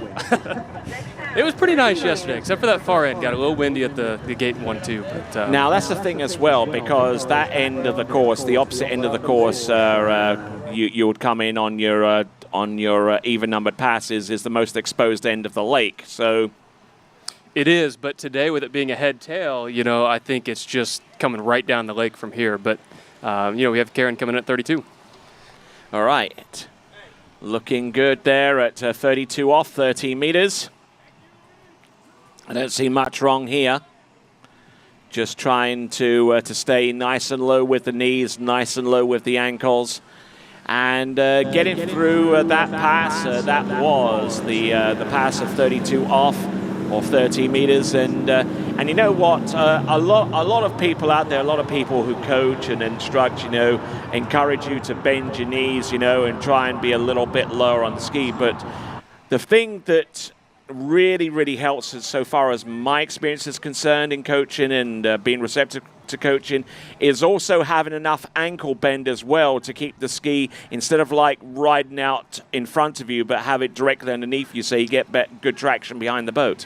Yeah, I would agree with you. And I think that ankle bend also sometimes comes from that knee bend a little bit. They go, hand in hand with each other. You start to soften that front knee, it puts a little bit of pressure over your front toes, and it bends that front ankle. So telling you to do one or the other kind of allows both to happen. But I think in conditions like these, I think that's a very important thing to do, because you have some of these bumps that may catch you off guard, and if you're not balanced on the ski, it may pitch you out the front, kind of like we saw down there with Paige at that one ball. So being balanced over that ski, keeping those knees soft, to absorb any type of bumps like that will really help in these conditions. All right, let's have a look and see what Karen Truelove can do. This is 12 meters, rearing up on the ski, but she has plenty of experience to work with. She knows how to bleed off sufficient enough speed to make the gate shot work for her on 12 meters, having started off at 28 and running that pass, and 13 meters and 12 meters. Yep, not bad at all. There's a word we used yesterday. I think it was with Freddie, the word experience. And if there's anybody out there in this women's field that has the experience, it is Karen. She's been here probably longer than just about anybody, and she's skied in about all the conditions that can possibly exist. So the experience level that Karen has in conditions like these, I think is really going to help her or benefit her here coming back at this 38 off pass. It's going to be a headwind. She's going to have to be strong, going to have to be aggressive, but I think she can do it. All right then. So also let's take into account the seeding as well, because on paper it would appear that because Bear's score was 5:11.25 meters, it would necessarily mean that that Karen Truelove would have to score more than that, but that's not the case. If she ties with 5, then her superior seeding going into this event will be enough to take her through to the finals. So, let me tell you about La Guapa, located in Tequesquitengo, 2 hours south of Mexico City. It's a luxury villa resort with all-inclusive amenities, including water skiing, located in Tequesquitengo in Mexico. It is laguapa.mx. Here we go. This is Karen Truelove, 11.25 meters. Needs to start and gets it. A little long into number 2. Handle up high off number 2. Good to go round number 3. Handle goes back down. Round number 4. She attacks number 5. Does she ski for the wakes? That is pure targeted skiing there from Karen Truelove, and she comes through in the clutch with a place through to the next round of competition. Yeah, so like I said just previously in that last little break, the word experience. That's true experience from Karen, knowing exactly what she needs to do, managing herself all the way down the course, knowing exactly what she has to get. A little bit uncharacteristic 2-ball from her. She usually has a really, really good 2-4, and I think kind of came up a little bit, but had a great 1-ball, great gate, great 1, came over into 2, sat back just a little bit. I don't know if it was in her head just knowing what she has to get or not, but took a little extra speed here into 3, but really got a great turn out of it there on her offside. But safety 4 just a little bit, make sure she gets around it, gets that full 4, gets her into the next round, and sneaks over into around 5 to get, an S turns back to the wake here. And that should put her into the next round with those top 6. All right, then. So with a few competitors remaining, let me tell you about Wrap Skis, created by Jody Fisher and built in Cyprus. Try one at Jody's Ski School on Lake Gifford. And also check out the Gate Guide System. That is Wrapped Skis from Jody Fisher. All right, so who do we have next? It's going to be a Taryn Grant. About to take to water as we look at the instant replay once again there for Karen Truelove. Experience personified in that performance. Only needed to get around buoy number 5. Didn't need to make a complete play on the complete pass, but skied round number 5 to the wake just before the next set of boat guides. So well done to her. All right, then, here we go. Taryn Grant, opening pass, 14.25 meters. Now, Taryn, yesterday actually started on 30 meters, so a change in strategy here, Nate. Yeah, I mean, like we said, we're probably going to see a few changes, but, it's whatever she's comfortable with. I mean, she's going to have to, if she makes it through this next round, she's going to have to start at 13, but she's got to get there first. All right, then, and with that in mind, let's check in with Wade's World. I'm here with Miss Karen.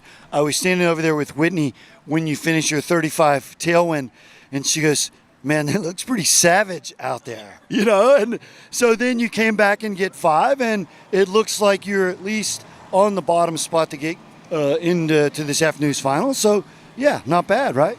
Yeah, I mean, like you said, it could have gone worse, but I wish that I was sitting a little bit higher so could relax, but I'm appreciative just to at least still be alive for now. I mean, the wind is up a little more. You don't, as a skier, you don't ever know till you get out there and get in it to really see how things are setting up. But it's a little bit challenging. But I mean, great group of girls behind me, so we'll see. Fingers crossed. Just as you said that, we're getting this lull. So that's the way it works when the wind blows. It never blows the same for everybody. Back to you, Tony. All right, continuing right along, we have got Taryn Grant coming into the course opposite end, having run the opening pass of 13 meters now. It's a little bit more intense, a little bit more upbeat. The impulses start clicking round buoy number 5 and number 6, 13 meters. No worries there for her, Nate. No, that looked like just a standard 13:32 off pass for Taryn. She's a great skier and just giving herself that extra little warm-up pass starting at 28 off. So, we'll see if she comes back in here at 35 or 12 meters. But going back to what Karen said a little bit, I think what she said is very true. We can sit up here and watch the water, and even as skiers walk down in the middle of the lake and kind of look at it, but until you're out there, you really don't know what it feels like. You don't really know what the conditions are doing. And, from what she said, it sounds like it's a little bit more surprising than what she was expecting. But she said she had one goal, and that was to kind of work on gates. And I think that was, a really good set for Karen. She seems a bit nervous, but I do believe that 5 at 38 puts her through to the finals. So I know she was looking for a higher seed maybe, but surviving, getting through the next round, I think is always a bonus. All right, and whilst you got time, check out Conley Skis. Conley has been here since the beginning. 57 years later, they still build skis by hand at their Linwood, Washington workshop. Decades of testing, research, and dedication have resulted in revolutionary advances in water ski technology. We invite you to try Conley Ski and see the difference experience makes. ConleySkis.com, ConleySkis.com. Here we go, Taryn Grant approaching the course right here and now with the 12-meter run. Oh no, and goes down early, round buoy number 1, and she still has the rope with her though. It came off the pylon. It came off the pylon. That means that is official equipment, which means that should that be the case, I still see the shock tube out there, so everything came out of the boat, it looks like to me. Okay, then that's boat equipment then. That's official equipment, and that means she should be granted a rewrite. Let's take a look at this on the instant replay. Loads up.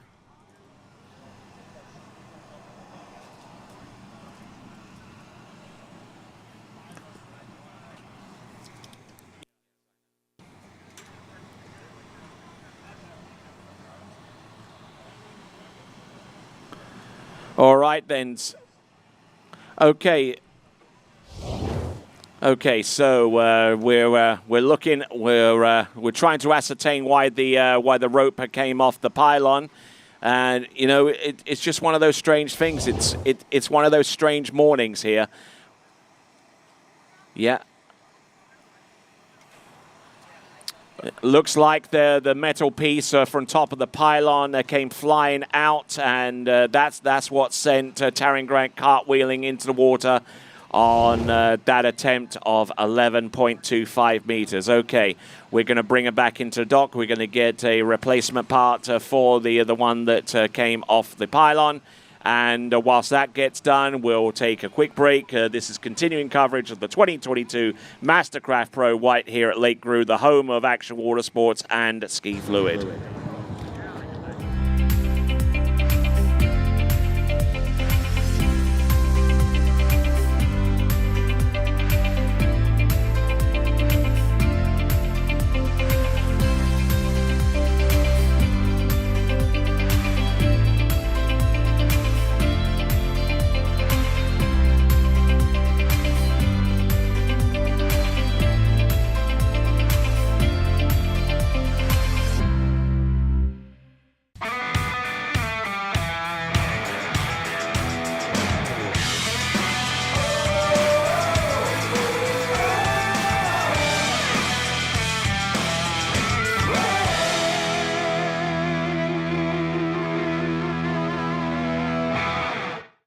The Low Payment Kings Mahalik Auto Group family dealership are the official tow vehicles of the MasterCraft Pro Ski event. Please view hundreds of vehicles, videos, and Low Payment Kings specials at lowpaymentkings.com or call the Low Payment Kings toll-free today.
All right, continuing on with coverage of the 2022 MasterCraft Pro, and we're going to bring in Taryn Grant for a re-ride on 11.25 meters. There's the stats on our temperatures right now. We're nearly 80 degrees Fahrenheit. The water is a good 7 degrees warmer than the surrounding air. And she comes into course, getting ready for 11.25 meters. Kind of strange occurrence of that top pylon piece being ejected from the boat.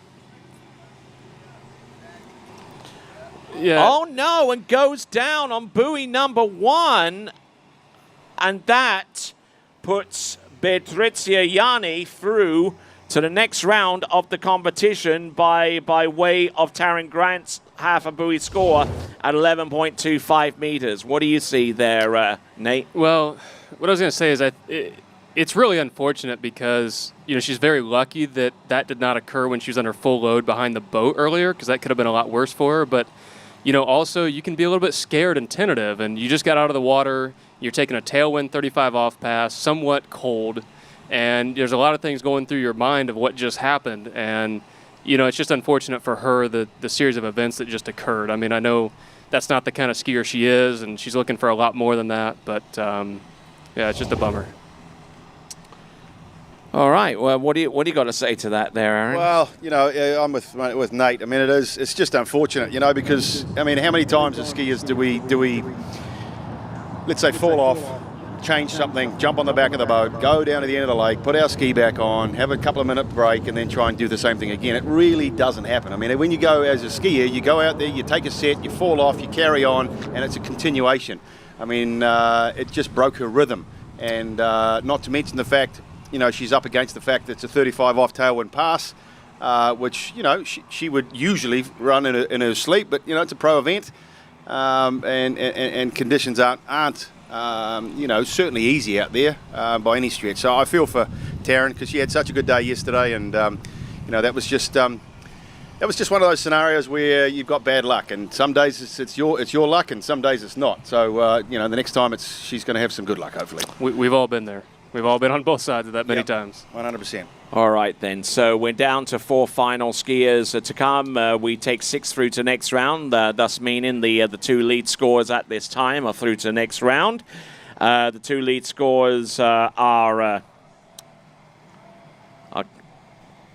Patrizia Yanni and Karen Trulove, both with 5 on 11.25 meters. And now the breakthrough score is the 4 at 11.25 meters, which is currently held by Ali Nicholson. On the water now is Chelsea Mills. Yeah, Chelsea Mills, originally I think from North Carolina, and now she's done it. She's spent a lot of time down in Orlando here, skiing a lot with the LaPointes, etc. over there. I've seen her skiing a little bit over there with Will Asher. She skis with Mr. Bergman at Drew Ross's Ski Academy. And she's entering the course now at what I think is 14.25 metres. And 14.25 meters, and actually took a little bit of a break from the sport this summer. Spent a lot of time up in Canada along with her boyfriend Carl Denis, and is actually spending quite a bit of time with her mum, who's currently trying to recuperate and get through cancer treatments. And we certainly wish her the best going forward with that going on. Let's check in with Wade's World. Hey guys, sorry, we're just catching Jamie as she's walking to the dock. So, got your Tipple little game on. I saw you here warming up. So, what do you think? Yeah, it's definitely a little breezy today, so might change some strategy. We'll see. Kind of know the cut now and see what the next couple of skiers do and if it changes it at all. But yeah, I mean, you can feel it right now, big gust coming up. So we'll see. We will see. We get to be fans and watch her ski really soon. Back to you guys. All right, then. So we just saw Chelsea Mills with the opening pass. Now as the cut starts to drop. I mean, it was originally 5. Now it's 4. You know, I mean, there was discussion there on the dock about how strategies change. You know, with when something like that happens. I mean, you've probably experienced that enough times between the both of you, more than most. So what kind of happens a little bit? Well, we'll discuss that. I'm going to discuss that after we watch Chelsea Mills now come back in at 13 metres. left foot forward skier, turns around 1. She's got a big 135 side, and she's looking pretty good. Line staying pretty tight here, and looking very comfortable. Good strong lean bear from 3 to 4. Around 5 now, and over to 6. Again, routine stuff from Chelsea Mills. She's looking pretty tidy out there. All right, so okay, let's go to the discussion of changing strategies in accordance with reduced cuts. So yesterday, when you asked that question, I was pretty against saying changing things or shooting for a score to just make it into the final. But I think when you have conditions like today, and it is a battle to get to the finals. Yesterday was not a huge cut. Today is to get to the finals. The wind's up and down, and the score is starting to drop a little bit. I think you do have to set yourself up for the best possible chance to get through to that next round. If that means just a few buoys at 38 or whatever that might be, I think you have to set yourself up to make it through to that next round, because we do know the conditions are going to get better as the day goes on.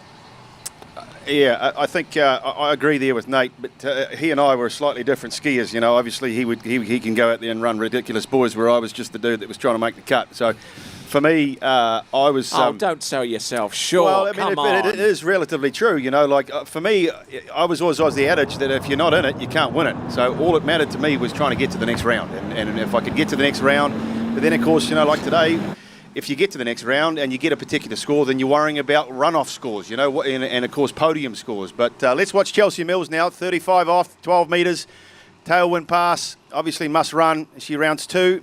And looking pretty good. It looks like the wind's actually died down slightly as she rounds 4 now. A little tip rise there, but you can expect that. And around 5 and over to 6. She moves around a little bit on the ski, does Chelsea. That's kind of her style. But she owns it, and it's hers, and it works very well for her. So a nice pass there. And, the thing I noticed about Chelsea is her counter rotation that happens going into her offside. Now, obviously, her good side turn is about as good as it gets from anyone. But now, take a look at this, Nate. Yeah, I mean, kind of going back along to, what you're saying with her style and different things that she does. I met Chelsea all the way back in maybe 2010. It was at Little Mountain. I went down there for a record tournament. This is when I ran 41 for the first time, and I had met Chelsea there. She was in the North Carolina area, and she was happy to run 22 off, just get a couple at 28 off. And one thing that I admire her for is when she wants something, she's going to go for it. And also, she has taken every bit and piece of skiing that she can gather from any pro skier or anyone in the world. It doesn't matter who you are.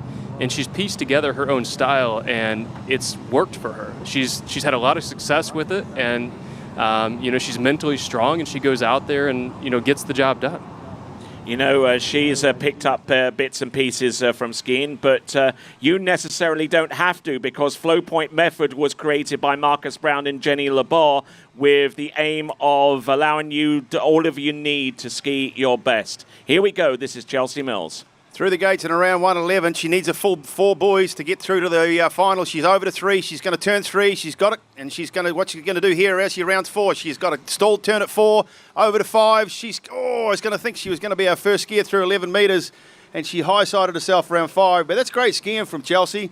Knowing what she had to get. I know she wanted to run it, but all things considered, she's through to the next round. Yes, indeed. With 4.5, what do you see here, Nate? Yeah, I think she stayed strong. She stayed aggressive. I don't think there's any part of this pass that she got, tentative at all. She stayed strong and, was determined to run this pass. You saw where she came out of 3 here. She didn't play it safe, didn't just try to get forward to just sneak into the final. She wanted to run this, and I'm really not sure what happened there at 5-ball. I thought she had a pretty decent 4, maybe just came up just a tick short coming in here to 5-ball, but just lost the rope a little bit.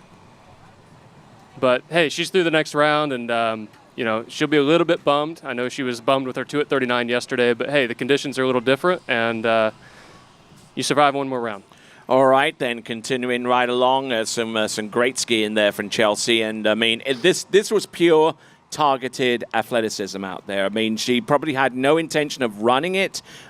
She skied as much as she could in order to actually get to the point where she'd be in the finals. And I mean, right here, I mean, she just stood up off number 4. She knew that if she could just throw that ski outside number 5, that would be fine. If she got the ski around number 5 and she was in a good position, she could have run it. But that's good, smart skiing. Oh man, hey, she's through the next round. I mean, that's all that counts. She is skiing in the final, and she's skiing for the title.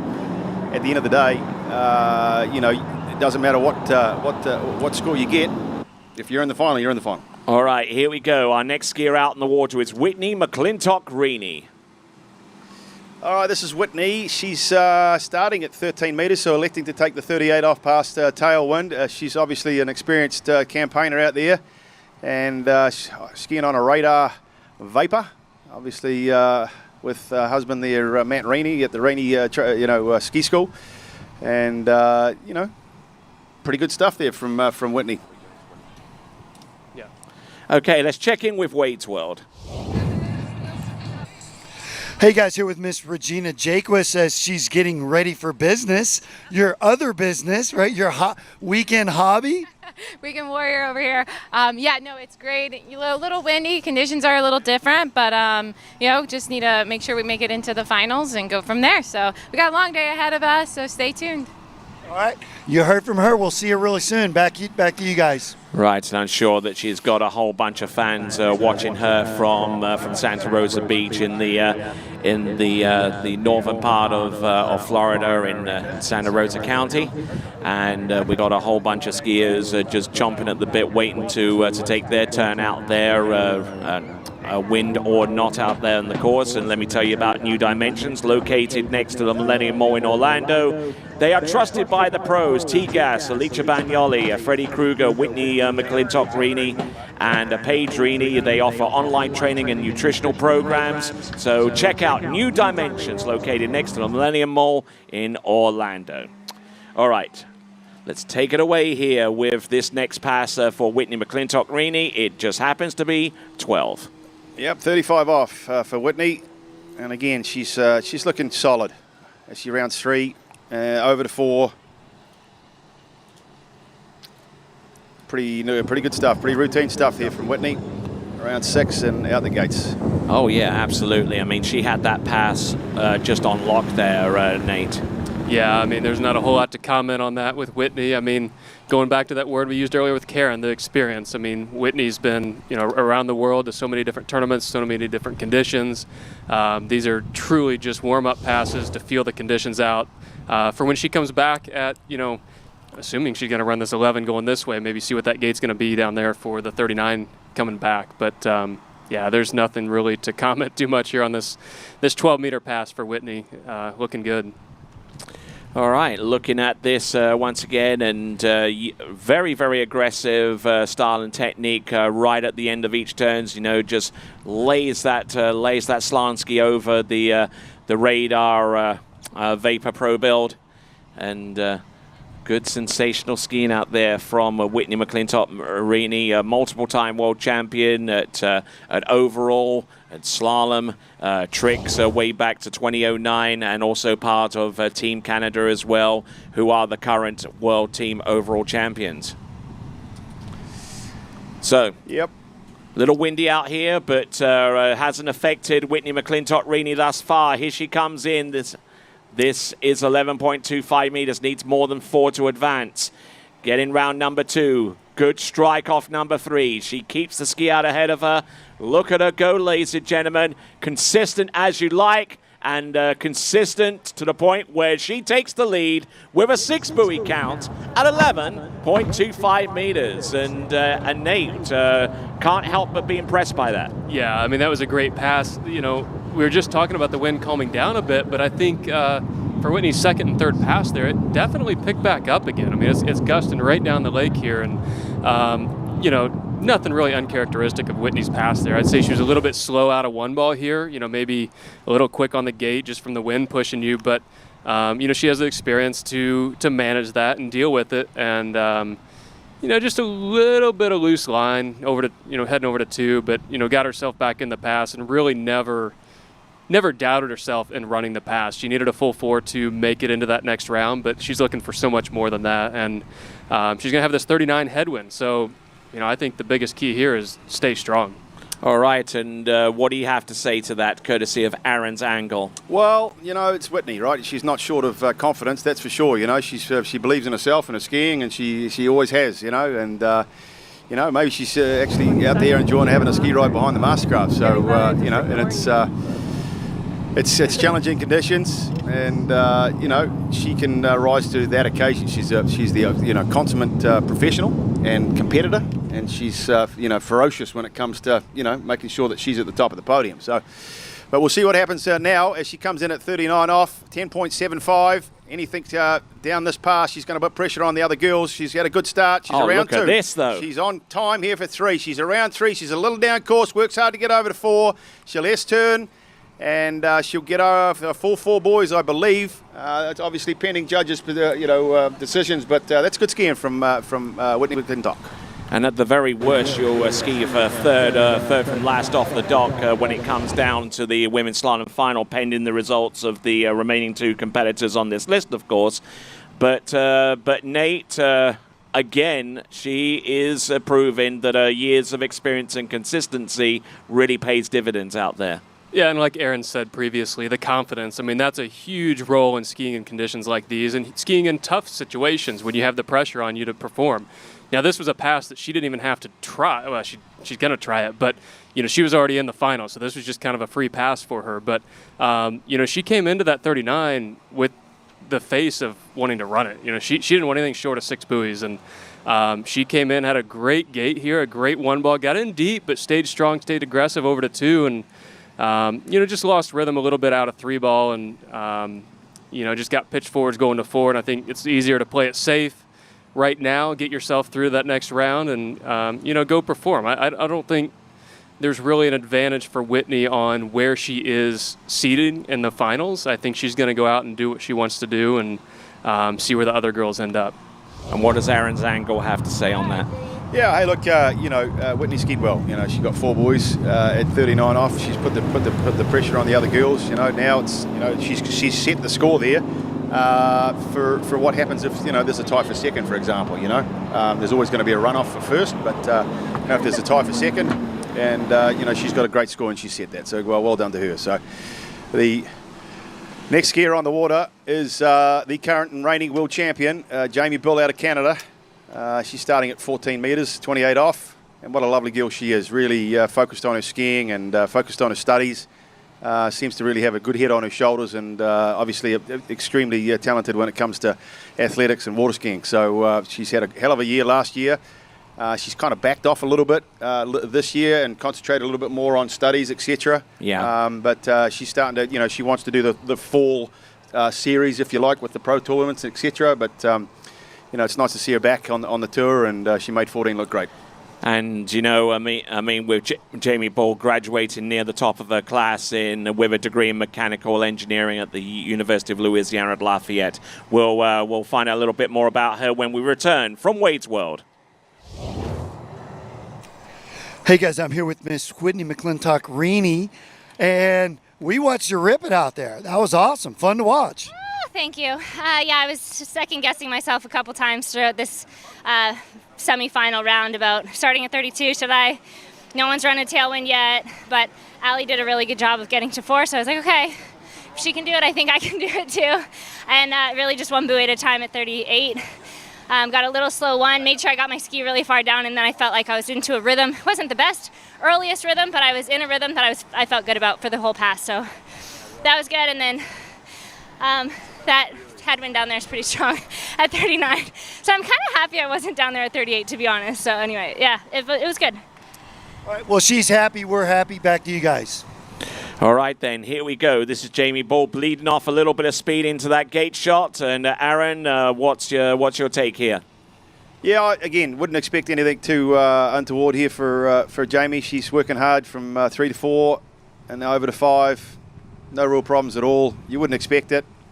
She's a strong skier, and like I said, it's got a good head on her shoulder. So you know, she'll be thinking all the way down the pass. She'll have her keys, and as you can see, that was a nice controlled, I believe 32 off. And Aaron's angle comes to you courtesy of Wake House, the online Watersports Pro Shop. Find the products to suit your Watersports needs by going to wakehouse.com. That's wakehouse.com. And Nate, what's your take here? Yeah, it's similar to what Aaron said. I mean, this is a 32 off pass for her, a headwind pass, which is, you know, a walk in the park. I would say I'm a little bit surprised of her starting at 28 off, but then again, maybe not. I think she's playing it smart. She knows what she has to do to get to that next round, and the conditions are supposed to only improve as the day goes on. So, get herself into the finals, get some good conditions, go out, put up a big score, and see where things fall from there. But, it'll be interesting here.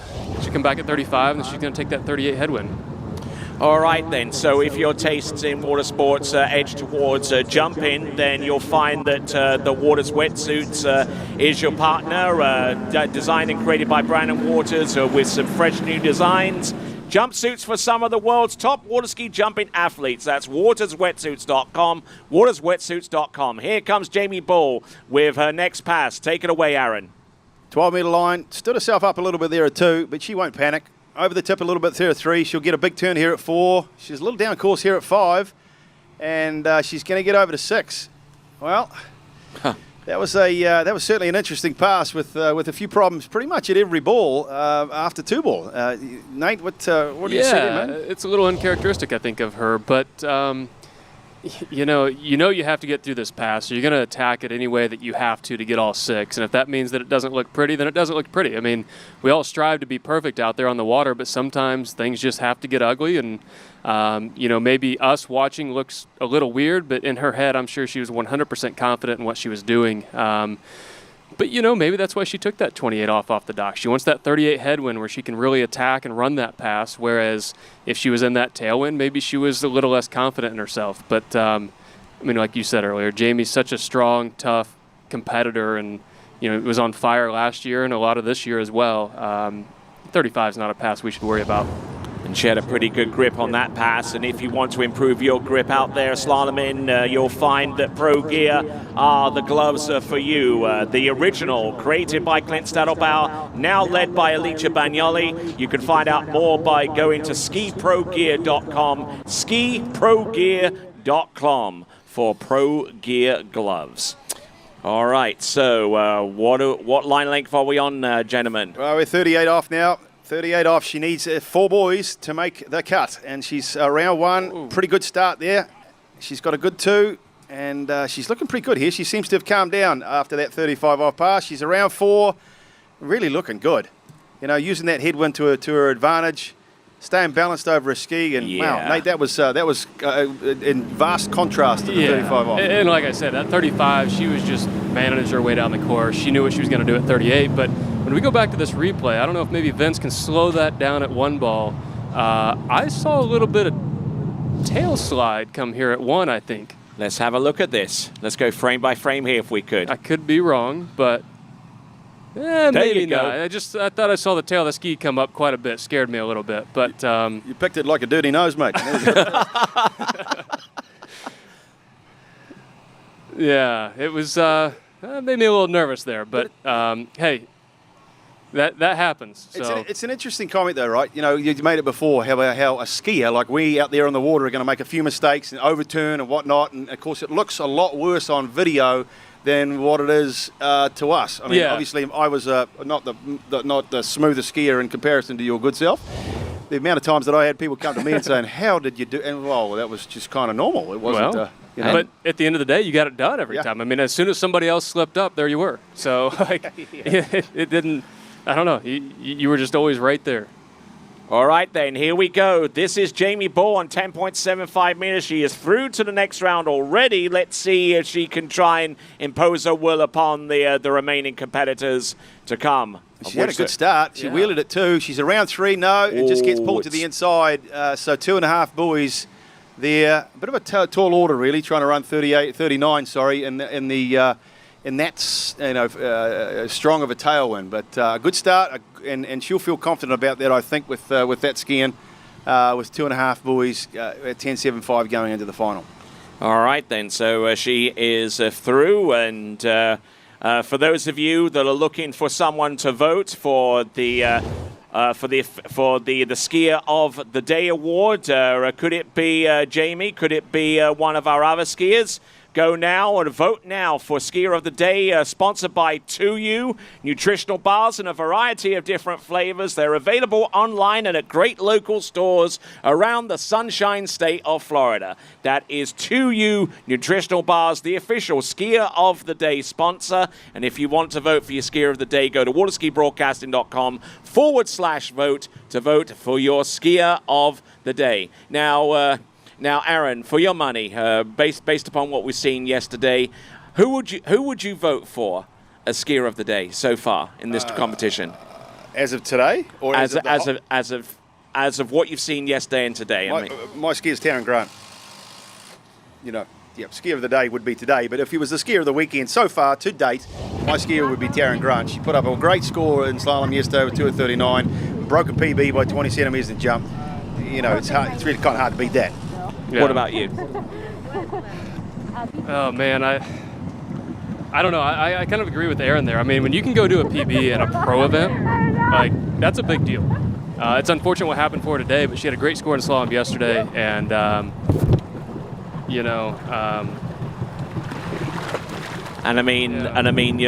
let's consider some of the other skiers like Beatrice Yanni, that has gone deep into 11.25 meters in each of the last 2 rounds as well. Yeah, and I mean, she was early out. The conditions weren't great. She put up a score. I mean, she was in that pass as well. All right, then. So we now go to our final skier, and the final skier is a treat to watch. It is multiple-time world champion, multiple-time world record holder. It is none other than Regina Jaquist. Yeah, Regina Jaquist. I mean, I don't think there's anything she hasn't won, really. As a matter of fact, I don't think there's anything she hasn't won on a multiple occasions. So she's probably the GOAT of women's slalom skiing. I would suggest that's probably locked up. But and it's interesting too because she's not the tallest competitor in the world either. She's a real powerhouse and a real technician, and makes it look easy, as any good professional does. So her first pass there looked effortless. Absolutely. I mean, you're right on the money there. And Regina Jaquist, I spoke to her a little bit yesterday about the fact that she is not impeded anymore by the brace that she was wearing on her right knee. And she said that as of yesterday, that was only her 6th set skiing without the brace on. And I don't know whether you've skied with a brace or you, sir, Aaron, have skied with anything like that. I mean, I've tried to ski with a knee brace, and it is just as uncomfortable as you can imagine. Because I mean, while it's there to protect you from overextending or hyperextending, it just that knee brace just rubbing up against the other leg is just absolutely uncomfortable. I never have with a knee, but I have with an ankle back in 2016, and it just doesn't let you move around on the ski like you want to, like you're usually used to. So it does hurt a little bit for her, and I know she was complaining about it all last year. She just didn't feel like she could get her drive out to 2.4, and she was struggling to move out on the gate, and maybe now she has that freedom because, watching her from the tower yesterday, she looked strong and as normal as can be. Yes, and let's see if she can make some positive moves out there on the slalom course. This is Regina Jaquist. Her opening pass was on 13 meters. This pass is on 12, which is 35 off the standard 75-foot line, leaving her with 40 feet of rope to get round a course that's 37.5 feet in width. 2.5 feet of distance to get that ski round. Might sound a lot, but I'll tell you what, it's pretty up there in terms of intensity, and Regina Jaquist more than able to match it. Yeah, no, again, that was a good pass there, 35 off, 12-meter line from Regina. Again, it's pretty consistent from one pass to another. We see the replay here. She always has a very good gait. It's interesting to watch her gait pull out from a right foot forward standpoint. She does start pretty smoothly and accelerates and really stands up, making sure that she maintains tension in the line so that when she goes to turn in, she knows exactly where she can go and control everything. So, and then that correlates forward into the pass where you'll see that basically every turn she's got the line when she wants it, and the ski comes around underneath her. And because there's tension in the line, it enables her to keep her upper body still. And when she's keeping her upper body still, it basically means that her lower body can start moving. So for those amateurs out there, that's kind of the keys to it. Yes, I mean, you make a very good point with line tension and handle management as well. I mean, there are a couple of instances there where she pulled up on the handle, but she stayed patient. She allowed the ski to get up underneath her, and then she just went off to the races. Here we go. This is Regina Jaquist. This now is at 38 off, 11.25 meters. Look at her go around buoy number 1 and number 2. This should be, for all intents and purposes, for Regina Jaquist, a virtual cakewalk for her. And she gets round number 5. She does enough to make it through, and she does more now because she realizes the advantage that can be gained by actually coming out of this round in the top spot there, Aaron. Absolutely. Yep. No, she wants to. I'd suggest Nate's probably the guy to comment more on this because he's got a hell of a lot more experience than being last off the dock than I have. But Regina's used to being either last or down the field or second or what have you. But she's well versed at handling all of those situations. But Nate, preferences, different mindsets, what goes on, mate? Yeah, I mean, like you said, Regina, she's mentally tough, mentally strong, but, she does get nervous. I've skied with her a lot. I've been around her a lot at tournaments and on the dock, and, there's moments that being last off the dock can be pretty lonely. Everybody's gone, everybody's in the middle of the lake, and you're just kind of sitting there by yourself. But, I think for her right here, what we can say up here is usually 99% wrong to what the skier's actually thinking, but, I think for her, she's through to the finals, so for her in her mind right now, she's going to try and figure out getting a good gate down there, making sure she's consistent on the gate, get a good start, and try and run the pass. I mean, first or not, she wants to run 39. So, we'll see what she can do here. All right, then. Here we go. This is 10.75 meters. This is 39.5 off. The top score as it stands right now is 4. That is from Whitney McClintock-Rini. Look at this. Getting around buoy number 3. She's keeping the ski way out ahead of her here.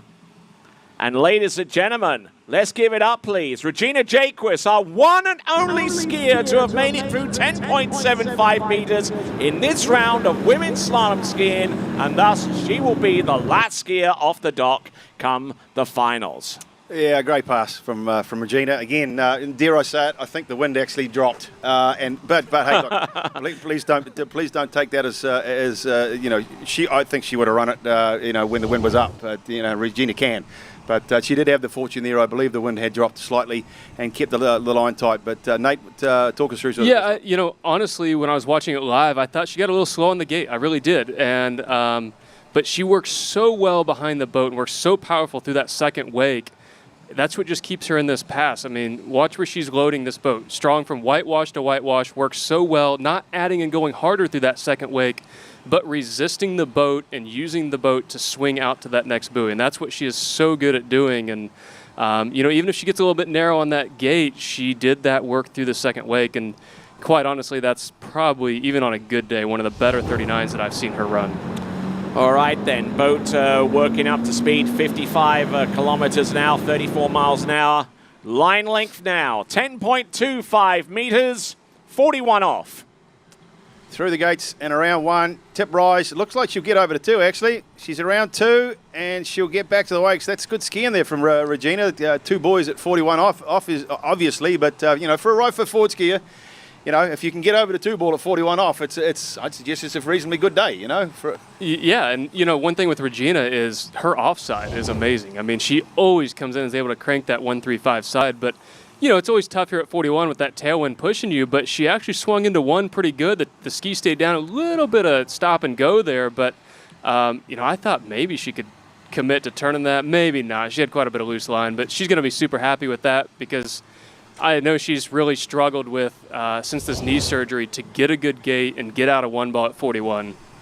All right, then, let's take a look at the scores there. Regina Jaquist absolutely way out in front. The top 6 advance there. Regina Jaquist, Whitney McClintock-Rini, Jamie Ball, Karen Truelove, Patrizia Yanni, and Chelsea Mills. Eliminated at the stage is Ali Nicholson, Paige Rini, Taryn Grant, and Ali Garcia. And I mean, And I mean, you probably don't you don't talk much about the football that's played on this side of the Atlantic, the NFL, and that kind of stuff. But I mean, you can make comparisons between Regina Jaquess and like situations that maybe Tom Brady has been involved in, where he's relied upon to put that that winning drive with like seconds to go in the fourth quarter to like win the Super Bowl or that kind of stuff. You know, you can almost rely upon Regina Jaquess to come through in the clutch with the score that she needs to take the lead and for all intents and purposes give her the best shot of the win. Yeah, absolutely. Like I said before, I mean, she's won every major tournament there is on multiple occasions, you know, and she's been last off the dock at the World Championships, last off the dock at the Masters, last off the dock at Moomba, you know, everything that's out there, and she's got a stacked women's field to come up against, and like you said, Tony, you know, more often than not, you know, your money's with Regina because she's just that good and she proves herself time and time again. Agreed with that one, Nate? Yeah, I do. She's just so confident in herself, and I think being up there at the top, there's one thing last off the dock that you have to do, and that is trust yourself.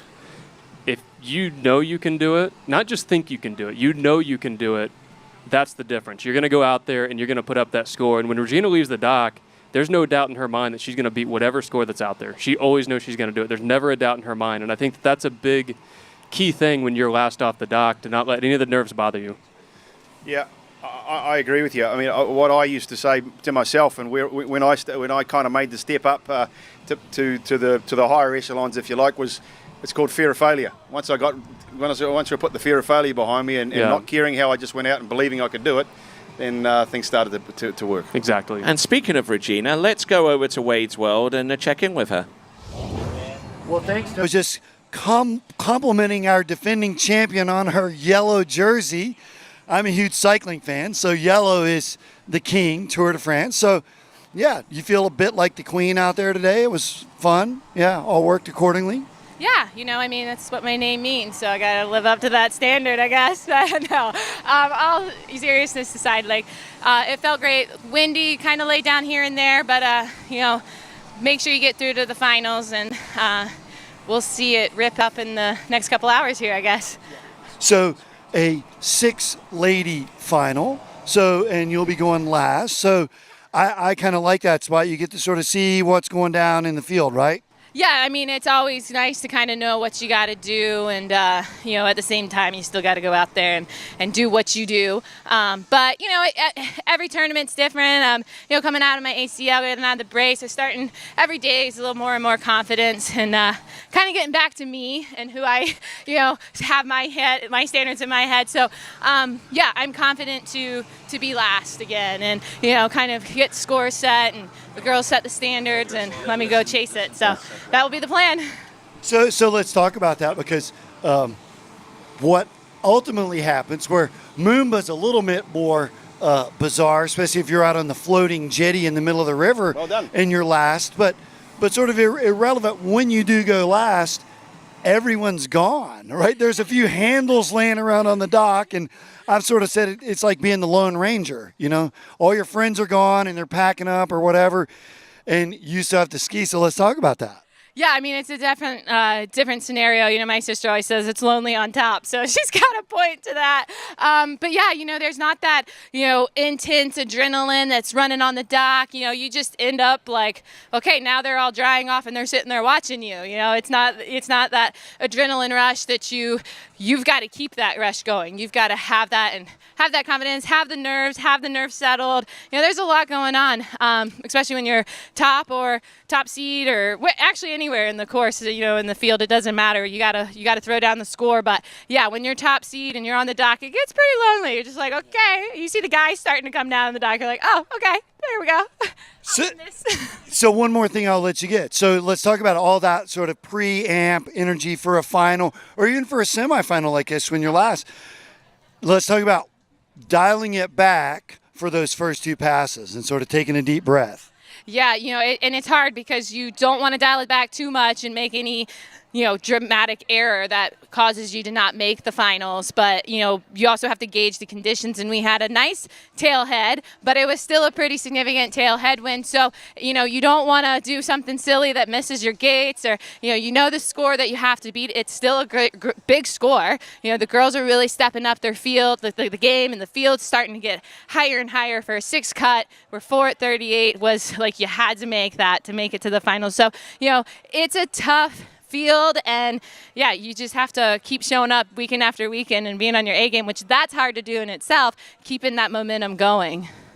Well, it's been fun chatting with her. We'll let her get changed because we get to watch her ski again today. Back to you guys. All right, there we go. Regina Jaquist proven to be untouchable so far, which is quite handy, really, because one of our supporters is Touchless Cover, leading the industry for more than 20 years. Touchless Boat Cover has established a reputation as the strongest, fastest, and most reliable and convenient marine covering system on the market. The Touchless Boat Cover is custom designed and homemade right here in the United States. Touchless Boat Cover allows you to spend more time with family on the water. What better way to end the day of boating than covering your boat with just the touch of a button? It's Touchless Boat Cover. We'll take a step to one side. This is continuing coverage of the 2022 MasterCraft Pro, and we'll return right after these. For skiers and water enthusiasts, Florida lakes are what dreams are made of. Combined with world-class golf, remarkable weather, natural beauty, theme parks, and so much more, it's easy to see that Florida is paradise. For more than 30 years, I've enjoyed Florida's lakes and many offerings. If you are interested in Florida real estate, let me be your guide and trusted advisor as you search for your paradise. Together, we can make your dreams a reality.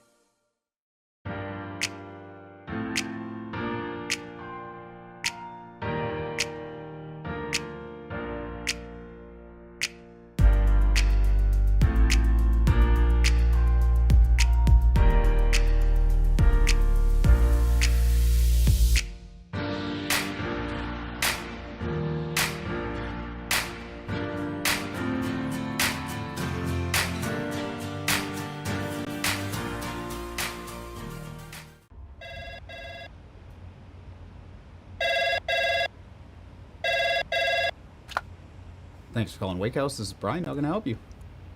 Yeah, Will. Can I let him know who's calling? All right, just a second. Will, I got a fill for you.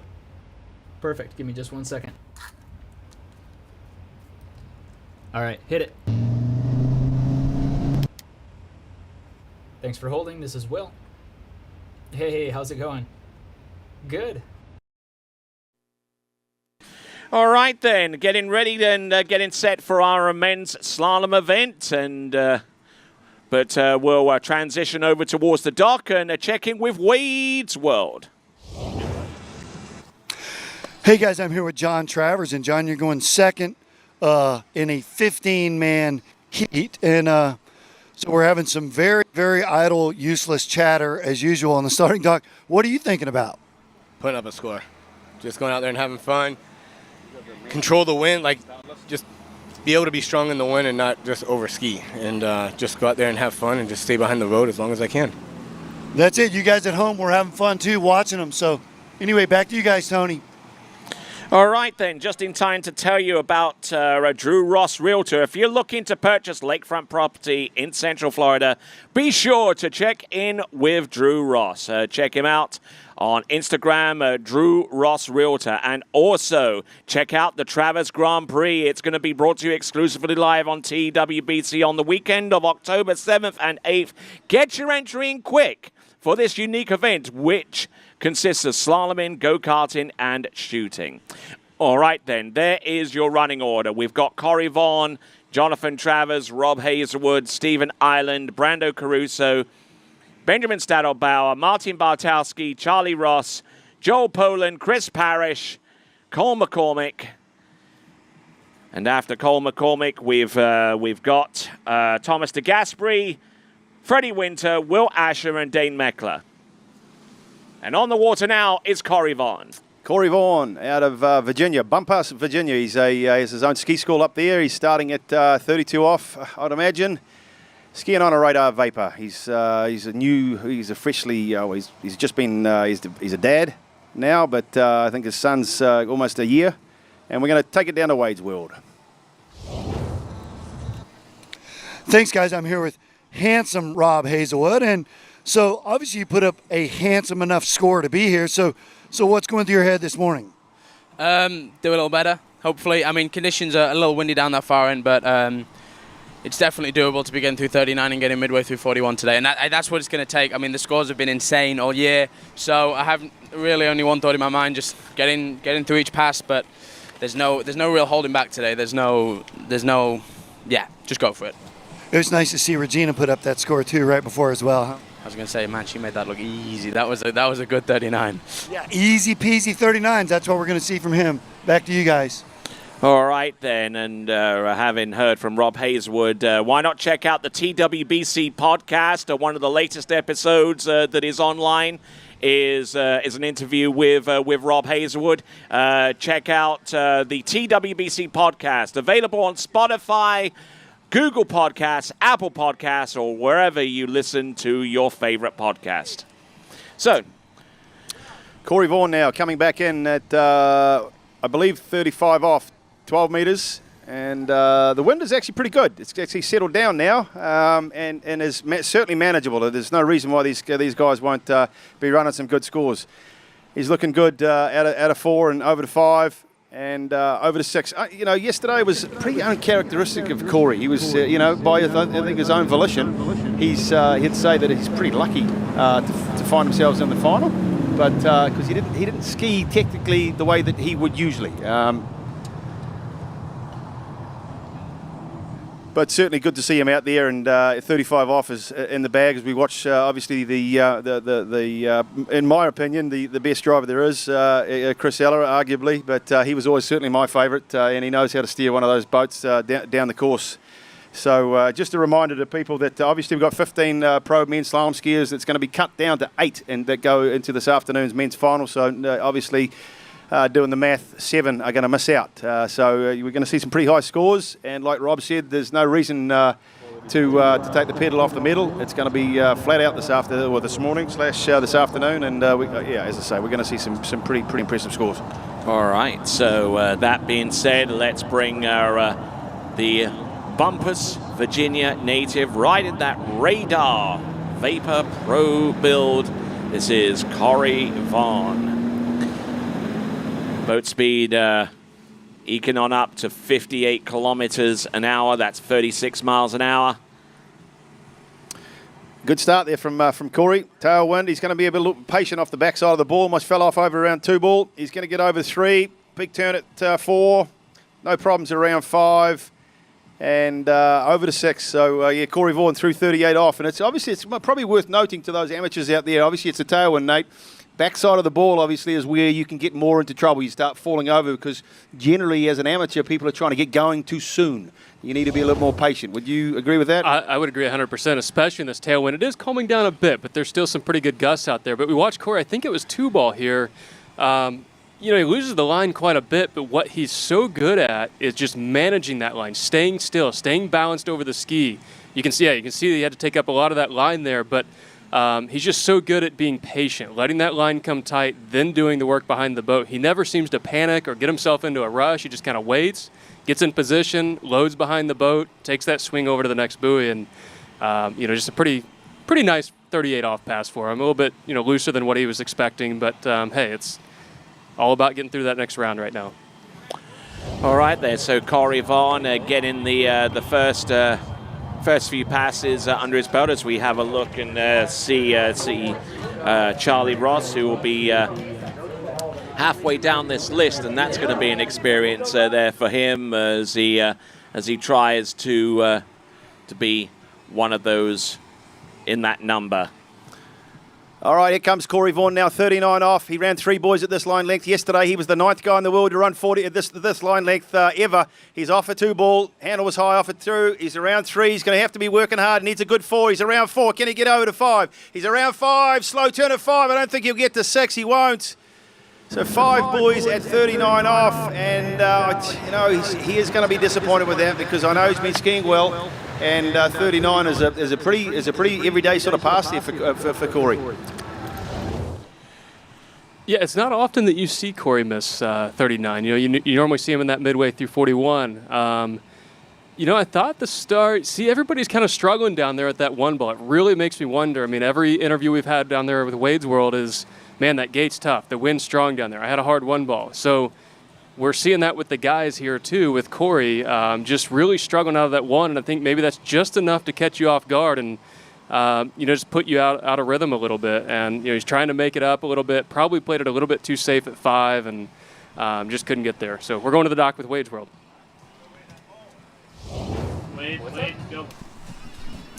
Hey guys, I'm here with Stevie Island, and I was just saying we're missing your future bride-to-be, though.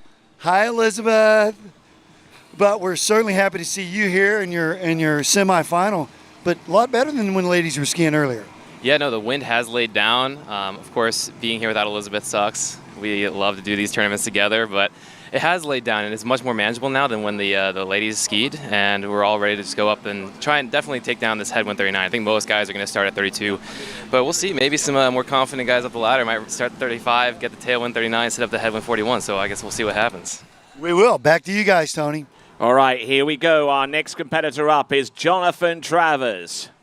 Yeah, JT. He's an old campaigner as JT, but he's not that old. He's been around for a long time because he started pretty young and looking good at the first opening pass of 32 off. He's the son of Jack Travers, obviously in Lalani and over at the Jack Travers Sunset Lakes, and he's been pretty good for a long time. And it's good to see him back out there today, and I'm certainly wishing him the best. And I'd like to see him. Up on the podium and through to the next round at least. That's the first step. All right, so opening pass there from Jonathan Travers seems to have got it pretty much in rhythm as we continue to find more folks along dockside to interview there, and Charlie just trying to stay out of the fray a little bit and just get ready his way without too much in the way of distraction. So let's have a look at the list. We've got Robert Hazel coming up next, Stephen Ireland, Brandon Caruso, Benjamin Stadelbaugh. We take 8 through to the next round of the competition, and we have 15. So by about the time that we get a little ways, just about 1 or 2 skiers before halfway, we should have a fairly darn good idea of what it's going to take to make it. Looks like we're going to know the cut about where Charlie skis, which will be very interesting to see him when he hits the water. Yeah, well, he's certainly come of age, hasn't he, for a young 16-year-old. But anyways, ice to the water. It's John Travers with his somewhat unique style as well. He really does move around a little bit on the ski. He's got a big 135 side, which is no problems, and his 24 side is pretty good too, and he looked pretty good there, 35 off. All right, and with that, let's go over to Wade's World. Hey guys, I'm here with Mr. Charlie Ross, our U17 world record holder. So, sort of getting used to skiing around all these pros, going in the middle of the field today, right? Yeah, it was a bit of improvement yesterday. It was second off, now 8th, so happy with that, and hopefully we can put a big score out today. And you're sort of in that secret spot where you are the guy that starts the cut field, essentially, right? Yeah, so they're 7 before me, so I'll know what the score that I need to beat is in order to make the finals, hopefully. So, yeah, it's a good spot to be. Hey, we're watching him grow up in front of our eyes. It's so much fun. We're going to see him rip soon. Back to you guys. Yeah, well, that's Charlie Ross, and what a wonderful young kid that guy is. Not only can he runs a phenomenal amount of buoys and under pressure, and what he did at the Masters this year, and he seems to be running 39 back to back without too much effort. But he is a really well-mannered and polite young kid, and take my hat off to the young man. So, but let's watch JT now. He's 38 off into the tailwind. He's got a good start, and yes. He's over to 2. He's around 2. He's been skiing pretty good of late. Has JT. And he's had some pretty good results this year. He's around 4, and he's over to 5, and he's going to get over to 6, which is good stuff here from JT. So a good 38 off pass, But in all fairness with the JP, Nate, obviously such a great skier. He's a Masters champion. He's been on podiums and whatnot. but it's fair to say that from time to time he falls off, and I'm certainly hoping that that's not the case today. But I don't know if it's just a mental thing with him or not. Yeah, I don't know. I mean, we talked a little bit yesterday when he was skiing. I mean, there's a lot of other external factors that go along with JT. I mean, he's always at a tournament, TCing or putting the ramp in or moving boot, whatever. There's always a lot of stuff going on. He's got a family and a kid and all that now. So there's all those factors. But, today he looks like he's dialed in to me. And he's got himself set up here for a nice headwind 39 off pass. And I think he's going to come out. He's going to attack. He's a left foot forward skier. So where others have struggled at one ball, he should come out. And there's his son Alexander right there on the screen. The old number one fan. Yeah, no, that's for sure. And I couldn't agree with you more. When JT's focused and he's on song, I mean, he is a hard man to beat. I think he was, I don't know what number he was, but I think it was maybe 10 or 11. He was 10th or 11th guy in the world to run 41 off. He's in that an extremely elite group. But here he comes now, 39 off. I would suggest this is going to be a must-run pass today with the weather, the wind conditions being the way they are. He's around 1, a little handle rise there around 1. He's around 2. He's carrying his speed nicely. He's over to 3 and early. Here's the telltale ball. He's around 4. Nice turn out 4. He's over to 5. Will he get to 6? He's around 6. Oh, and that little cowboy whip at the end. Ropes to rope 12, but he looked pretty good there. That was good. There was a really good pass. Smart course management. He came to 4, took it down course, was patient, got the line, and got the job done. Exactly, and we're going to go back and see this replay here in a second, and we talked about him being a lefty, maybe being a little bit easier out of one ball there than some of the other guys that are right foot forward skiers, but he still got in a little bit deep there, so this wind is definitely playing a factor. Maybe a little bit of slow water speed there on that turn in, had to go hard and heavy all at once, but left foot forward skier, got deep, got heavy, but he can hold on to that stuff. So swung him right over there to 2, got back in it, got a good turn, and just played course management throughout the pass, but honestly, it never looked like he was in doubt. Maybe 5 ball he took it slow because he knows he's got to get over to that 6 ball and run this thing, but like we said on the last pass, I think John looks pretty dialed in here. All right, then continuing on and looking at some of our people that are live chatting right now. You can be a part of that live chat by going to the YouTube channel, the TWBC YouTube channel, and hitting that subscribe button. That will allow you to chat live. And also hit the bell icon so you can be informed as to when the next live webcast comes into fruition. Here we go. This is 41 off, 10.01 on A2. That is, I think, half a buoy, I would say. Half a buoy, yeah, for JT. And that is really unaccustomary for a left foot forward ski, especially of JT's ilk. He, like you said, he's got a hell of a 135 side, and he can hold on to a lot of things, a lot of slack rope, but just didn't get the start, Nate. Yeah, just watching that replay there again, maybe just the wind just got him a little bit there on that gate and a lot of speed into 1. That's usually a buoy that he can really turn and hold on to a lot of slack, but, he was almost back to that first wake before that line came tight. I know he's going to be a bit disappointed there. Hey, you never know what can happen. With this wind up and down, a lot of different things can come into play here, but it's tough to see. So we're going to head over to the dock and join Wade. Hey guys, here with Italian champion Brando Caruso. And so wind seems to be certainly better than when Bea skied this morning, right? Yeah, much better than this morning, and especially last year. Last year was tough, and you never know. I'm going to try to do my best, and we'll see. We will see. We're going to see him in the water real soon. Back to you guys. Why, thank you there, Wade, and good skiing so far. And I was alluding to some of our folks that are commenting on the live chat. We got Camille Duval, who's watching us right now, an Italian skier from way back in the day, Silvia Taranciano, who normally watches these broadcasts. So kudos to you as well. Laura Morgan, who is actually recuperating from an injury she sustained here a few days ago. She's watching, and a whole slew of other athletes and luminaries within the smaller tournament water skiing. We certainly thank them for their participation in the live chat. And if you want to join them, go to the YouTube channel. Go to TWBC's YouTube channel, click on the subscribe button, and then you will be a part of that conversation. All right, who is up next? It is none other than Great Britain's Rob Hazelwood.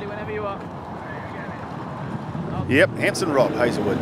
Nice young kid, actually. He was at my place for dinner here a week or so ago. And oh, you just had to throw that one in there, didn't you? Well, sure. Yeah, why not? Yeah, why not? Yeah. Well, he's actually staying at his uncle's house and of course Kate Hazelwood's house, which is like 3 doors down. So I felt bad not to invite him down when Will was coming. So it's just a polite thing to do. It was, but he's a great young kid. He really is, and man, does he know how to ski. Of course, he had a wonderful year last year, making all sorts of finals and podiums and running 3s and 4s at 41. And I think it's fair to say that this season he hasn't quite found the same sort of level of consistency or scores, really, and I think he'd admit that, and he's been searching for it. I think so, and I think some of that has been maybe a few equipment changes that he's dealt with this spring and throughout the winter.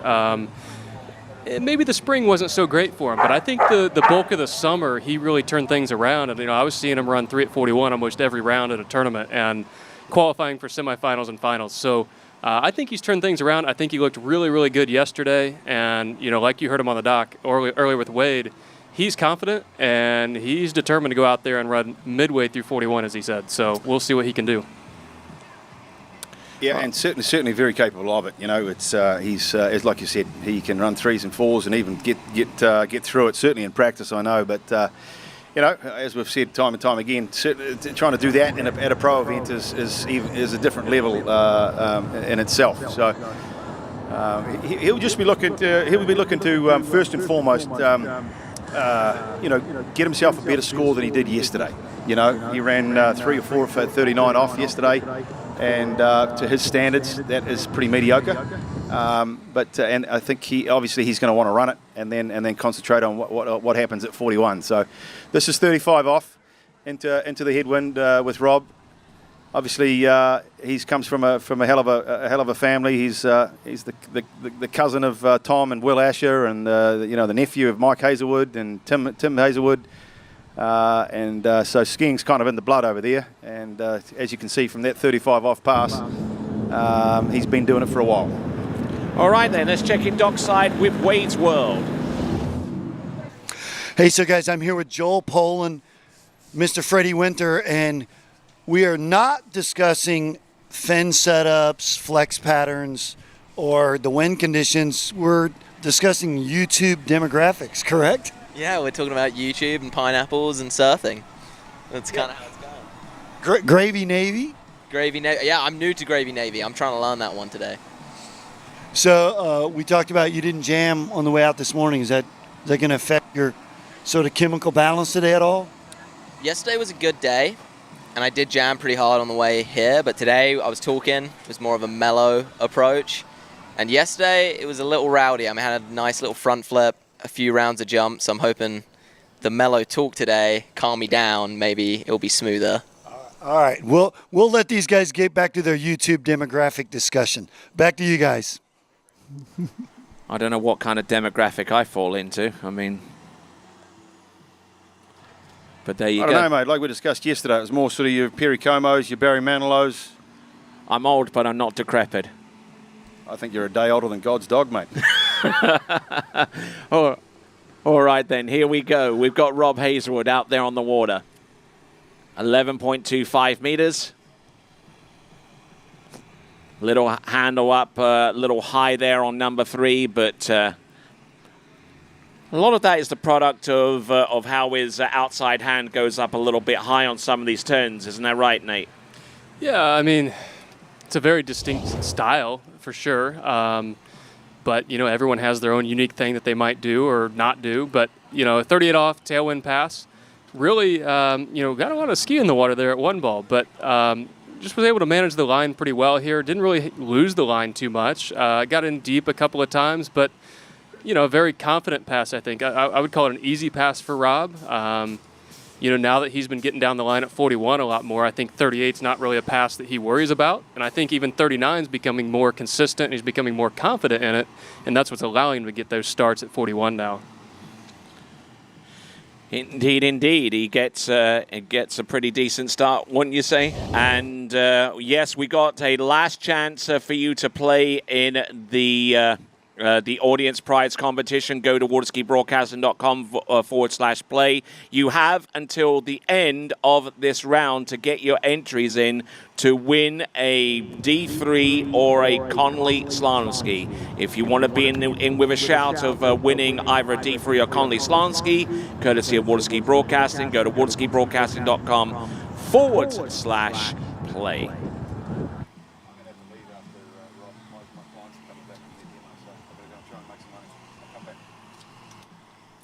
Okay, here comes Rob Hazelwood now at 38 off.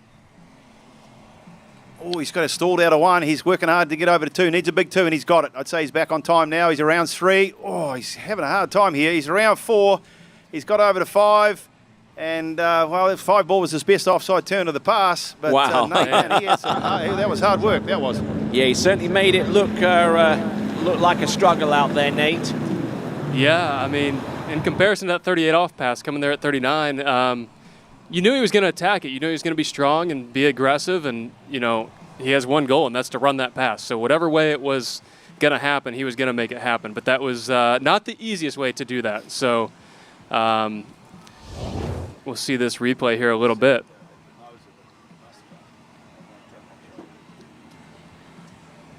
And just look at the handle up on number 1. That was a huge error off there, but managing to get everything back on form, and it had to happen quickly. He just struggled with that 135 side just a little bit. The ski seems to be a little bit slow coming around, a lot of tip in the water, kind of pitching him out the front just a bit. But that's a really impressive 39 pass. I mean, to stay calm and collected throughout that whole pass and get it done and give himself here a shot for the lead. We have JT sitting with a half at 41, so I know that Rob's going to be looking for much more than that. And I mean, not too much in the way of perfection in terms of technique. I mean, that was just pure brute force and ignorance there on that particular run. So here we go. All right, Nate, sorry. Robert Hazelwood with 1, maybe 2. Is he going to get the S turn back in? Yes. Oh, that's a judge's call, that is. He definitely got the S turn in. I can't speak for the 2 ball or not. Yeah, whether he got rounded or not. Yep. We'll have to see on the replay there. Just not quite the 1 ball that he was looking for, and kind of similar to what John had, that loose line, really fast into 1 ball. We'll see what we get to look at here. And the judge's review is ongoing on this particular run. We have a replay official inside the trailer. He gets round the number 2. That much isn't in doubt. But does he get to the boat wakes in time? I think I think he gets back, but I'm not so sure if he got around 2. So, yeah. But let's have a look at this. Let's go backwards a little bit. He gets around buoy number 1. That much we know. He flattened off number 1. Yeah, does he actually get around number 2? Oh. You know what? Having seen that buoy cam view, I'm not too sure now. No, that's a judge's call. That's not our position. But at the end of the day, nonetheless, he's going to be in the lead. You know, and I think that's first and foremost. Yes, he wants to, no doubt. But I'd be surprised if he's not going to be the only person that's going to get 1 buoy at 41 off today if they're doing a tail, taking a tailwind. Well, that's part of the game, though, a little bit. I mean, being that far down, you don't know what the cut's going to be. You try and go out and ski your best, but if there's one thing you can do, go out and take the lead. I mean, put out the best score that's been out all day and just see if that holds and see where that plays out. So there's a lot of skiers to go. A lot of different things could happen, but we'll see what that score comes out for Rob here. Either be a 1 or a 2, I think. All right, we look forward to seeing that score. It looks like the officials are taking their time on making the definitive decision on this one, because it is a cash prize competition. It's... dollars are on the line here for these folks, and and the ability to ski in the finals is also at stake as well. Nate got all long. So just waiting on that decision before we take on our next competitor, who will be Stephen Island. As Aaron mentioned earlier about Stevie, a year or so ago, we hadn't really heard his name a whole lot. And here he is skiing the semifinals. So we're going to head down to Wade's World, down at the dock for a moment. Yes, indeed.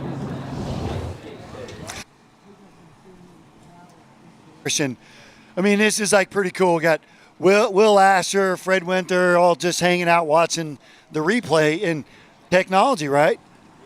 Technology is just incredible what you can see now, and yeah, it was pretty cool. I was actually chatting with Joel earlier, Joel Poland, about just like fantasy football and just whatever too. So it's been it's a really great vibe down here, and yeah, it's great. So coffee exactly the same as yesterday? Yeah, I hit the dark roast French press, 2 cups. Actually, I took my second cup to go today just to kind of like even out the caffeine a little bit, because Bob Lapointe was saying to back off a little bit at Hilltop. So yeah.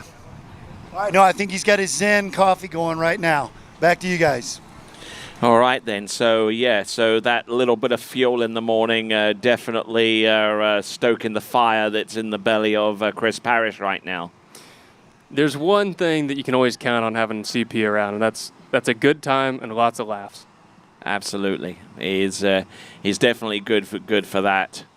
And we'll look forward to seeing Chris Parrish out there on the water.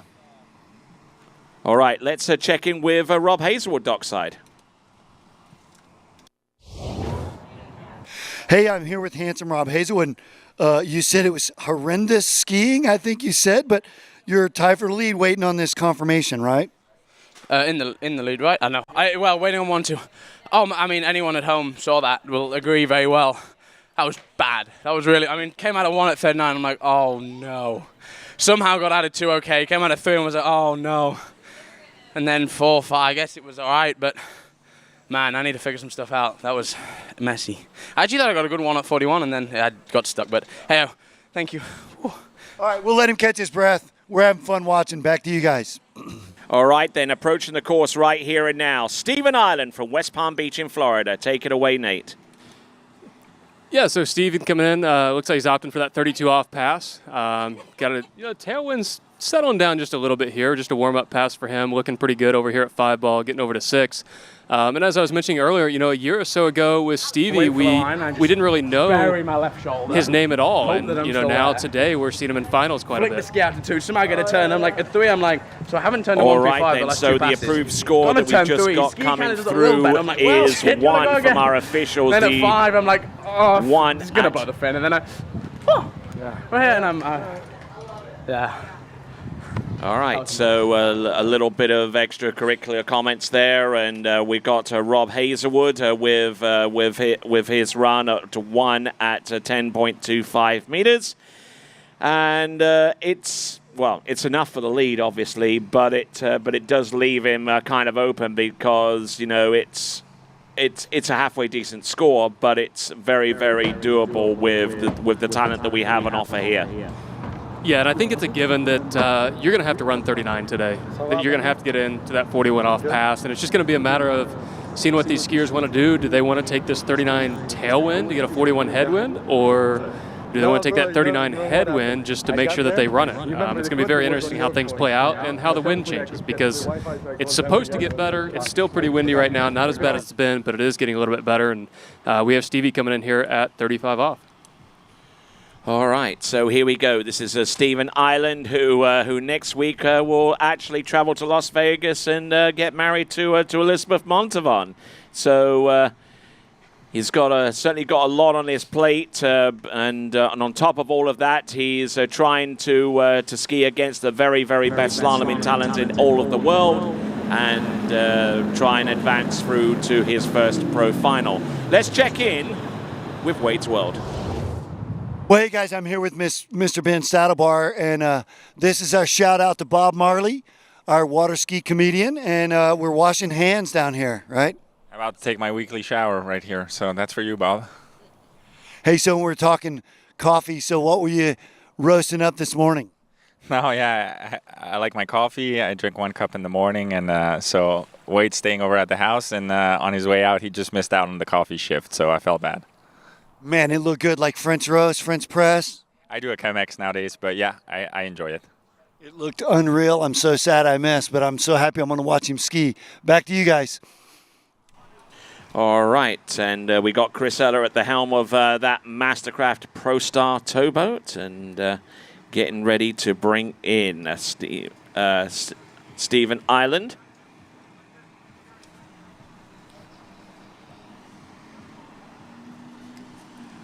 All right, here we go. This now is Stephen Island. Needs to get a good start. This is at 38 off. Can't afford to put too much of a foot wrong here and still expect to run the pass. Handle out a little bit ahead of him on buoy number 3. But managing to stay focused and stay on track and not let just one minor error cost him the entire run there, Nate. Yeah, that looked like a pretty good pass to me. Just kind of looking at the gate here a little bit. Maybe he felt he was a little bit quick. You can kind of see him standing back on the ski a little bit before he turned in. But, you know, really a pretty reasonable start. I think it was 2-ball that was just a little bit slow. You saw a lot of the ski come out of the water. The tail of the ski slid around pretty hard there at 1. And just a real slow 2-ball. But he knew he had to make it up here at 3. Came over, committed, got that ski turned, back in the pass again.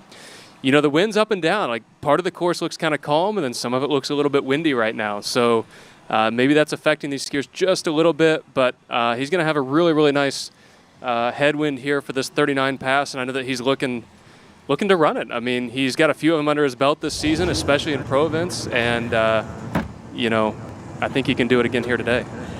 All right, then. So transitioning from Aaron's angle to Kiwi's comments, what do you have, sir? Thanks very much for having us back here, mate. I've been watching on shore there, but yeah, Aaron was called away for a little bit, so enjoy get back up here with you guys. And yeah, a little ways into the men's semi-final round. Top scorer Rob Hazelwood won at 41. That wind's up and down, like Nate was saying, but he's got a sweet little headwind here. I think he'll use that to his advantage here at 39. A little bit slow out of 1 here, Stevie Island, but he was very close to running this yesterday tailwind. And I think he's on track look here. At this. At 39. Big 4. Can he hold on to it? Huge 4. Unfortunately, it's 4.5, 5, somewhere around there for Stevie Island. Very similar to yesterday. Yeah, I couldn't see the 5-ball there, whether he got around it or not. We'll see on this replay. But I thought it was a pretty good start. I thought he had himself back in this pass pretty well. But his shoulders got rolled forward into 1. Yeah, just a little bit. I think everybody's struggling with that wind down there. They really are struggling getting into that 1-ball and just getting stuck. Real stop and go there at 1. Had a really good 2-ball.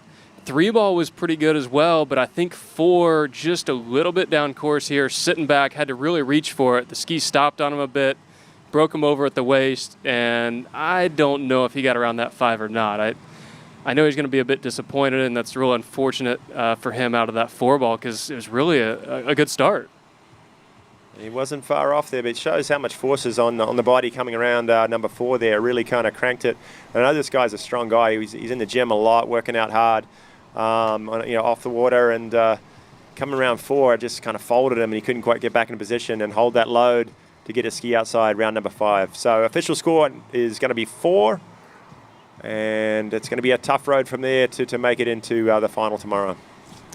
All right, so it's a 4 buoy count, 10.75 meters, and just looking at the tail end of this effort, just couldn't make the play on number 5 or indeed run the pass. And let's check in on dockside with Wade. Hey guys, I'm here with Metalski, and yesterday you set the pace. Went out, ran the 10.7 and then 10.2, so right in the middle of the field today. So what's your thoughts? I mean, it is what it is out there. It's still pretty nice. And a couple of guys already ran, well, 1 at 41 and a few at 41. So it's definitely doable. That's what we're going to try to aim for, right, to try to make it to the second round. Maybe I just need to ski first again, but not today. He's at least relaxed and ready to go, and we'll be back to you guys soon. All right, then, catching up with the action on the water, this is Brando Caruso. Coming to us out of Rome in Italy and doing a grand job out there with the opening pass. That was on 13 meters. So a good looking run, and he's had quite a bit of success at pro tournaments across Europe, and much like Beatrice Yanni, trying to apply his skills and parlay what he's doing into a high positional finish in a tournament such as the MasterCraft Pro there, Kyle. Yeah, he's been doing really well over in Europe, and been skiing well for a long time over there. Not as well known here in the States, but has some big scores under his belt. I think his season best is 4 at 41. Yesterday, he was super close to running that 39, if I remember rightly. He was down course. We sort of counted him out around 4, and he kept going. Snuck around 6 and didn't quite hold on to it, but it was enough. He knew it was enough to make it in, so he was settled in there, and he's kind of the skier before that log jam that we have at 2 at 41. We got about 3 more skiers before we really things get interesting. We really know what it's going to take to make the final 8. Right now there's a couple scores, Rob Hazelwood and John Travers into 41, but yeah, 3 more to go before we start to know what that cut's going to be. All right, here we go. We've got on the second pass, this is coming into the course, Brando Caruso. Now take it away, Nate. Yeah, kind of adding on to yesterday for him. I mean, first of all, this pass looks, it's 35 off pass. It's going to be super easy for him, just feeling out the conditions a little bit. I did talk to Brando a little bit yesterday in passing, shortly after he had skied, and he was struggling with the gates that he said. I don't know if that's just the different boats or different lakes, the wind, whatever was going on. I think he was really struggling with his gate width, his gate timing, and his gate speed on that turn-in. So I know his goal for today was to try and be more consistent on the gates, try to get up a little bit wider on the boat, try and move in from a little bit wider point with a little bit more water speed. I think yesterday he was getting slow, narrow, having to go hard, and then just having a lot of speed going fast into 1. So we'll see if he can make those adjustments today and see how that works out for him. All right, then continue to work our way down this list, and just enough time to tell you about Pantalago, South Florida's most anticipated water sports community, located next to Palm City with 5 lakes, 42 exclusive 4-acre waterfront home sites. It is Pantalago. And also check out OJ Props, a family-owned company for over 80 years. OJ Props was founded in 1936 on the fundamental values of quality, efficiency, durability, workmanship, and customer satisfaction. There's a reason why every MasterCraft Pro star since 1982 has left the factory with an OJ Prop. Find out more by going to ojprops.com. All right, then, checking in with Brando Caruso on pass number 3. Take it away, Kiwi. Yeah, well, it looks like he did correct the speed on his gate there a little bit. It looks like he came through. He didn't have to start too hard. He's got a little tailwind pushing him on. So negotiating, just controlling his speed is important there in the tailwind. But he's run that pass pretty easily. I'm interested to know, Nate, was he sort of concerned more at the tail end there, where the 39 off pass, where it was plaguing a lot of skiers down there, that sort of cross tailwind. That's where a lot of skiers were having trouble with their gates yesterday. Yeah, a few had troubles down there. I mean, he didn't really mention one way or the other. He just felt like he was struggling the whole set being wide on the gate. He just felt like the boat was on him before he was ready to commit and turn in. And that time you could tell that he dictated when he was turning in and when he was going to load the line there behind the boat. So, as you just said also, this 38 looks way better than it did yesterday. I mean, even if the wind is up, down, whatever it is right now, he looks a lot smoother, like he's in a lot better rhythm with the boat today. And it'll be interesting to see here at this headwind 39, see if he can make those corrections, stay up a little bit wider on the boat, keep that water speed up on that turn-in, and swing over to 1 ball and not get stuck at 1. So looking good right now. Indeed, and just enough time to tell you about Summit Orthopedic. If you've got a skiing injury that you need to shake off, Summit will get you back to your peak again. That is Summit Orthopedic. And also enough time to tell you about D3 skis, skis that have helped pull the likes of Nate Smith to world record level performances and world championships, the audience prize sponsor for the men's competition.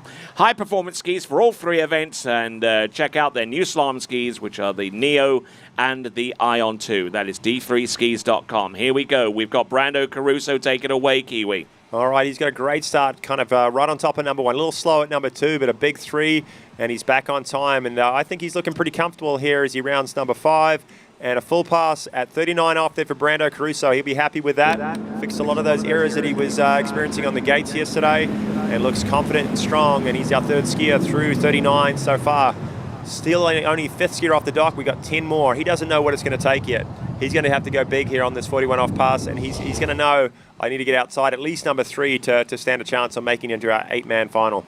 Yes, indeed. And by running 39.5 off, it does put him into 41 off. That does give him a credible shout, depending on how far into 41 off he goes. And, at 41 off, the kind of width of the margin of error that it exists between getting it right and getting it wrong is, and I do quote Marcus Brown here, about the width of a garden hose there, Nate.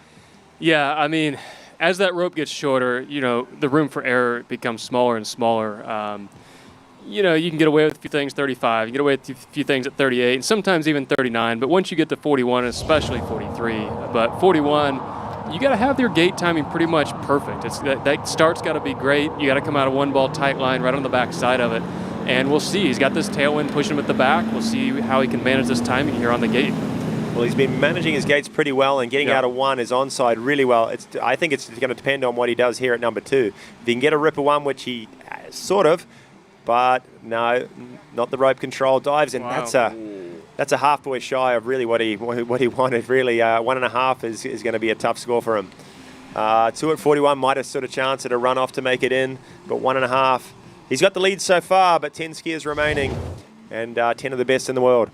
Yeah, it looked like he was good and wide. He just went pretty hard, it seemed like. Maybe not from that view so much, but it just seems like every skier has struggled with that one ball just getting pushed into it. I think that wind just pushed you a little more than you expect, and really unfortunate on that S-turn there, because that could come into a big, big factor here as we get towards the end between that 1.5 and that full 2 buoys. All right, getting into 41 off, getting 1 1/2 there. That is Brando Caruso, who comes to us out of Italy. And we certainly appreciate him making the appearance on this side of the Atlantic and trying to compete with the very, very best waterski slalom talent in all the world.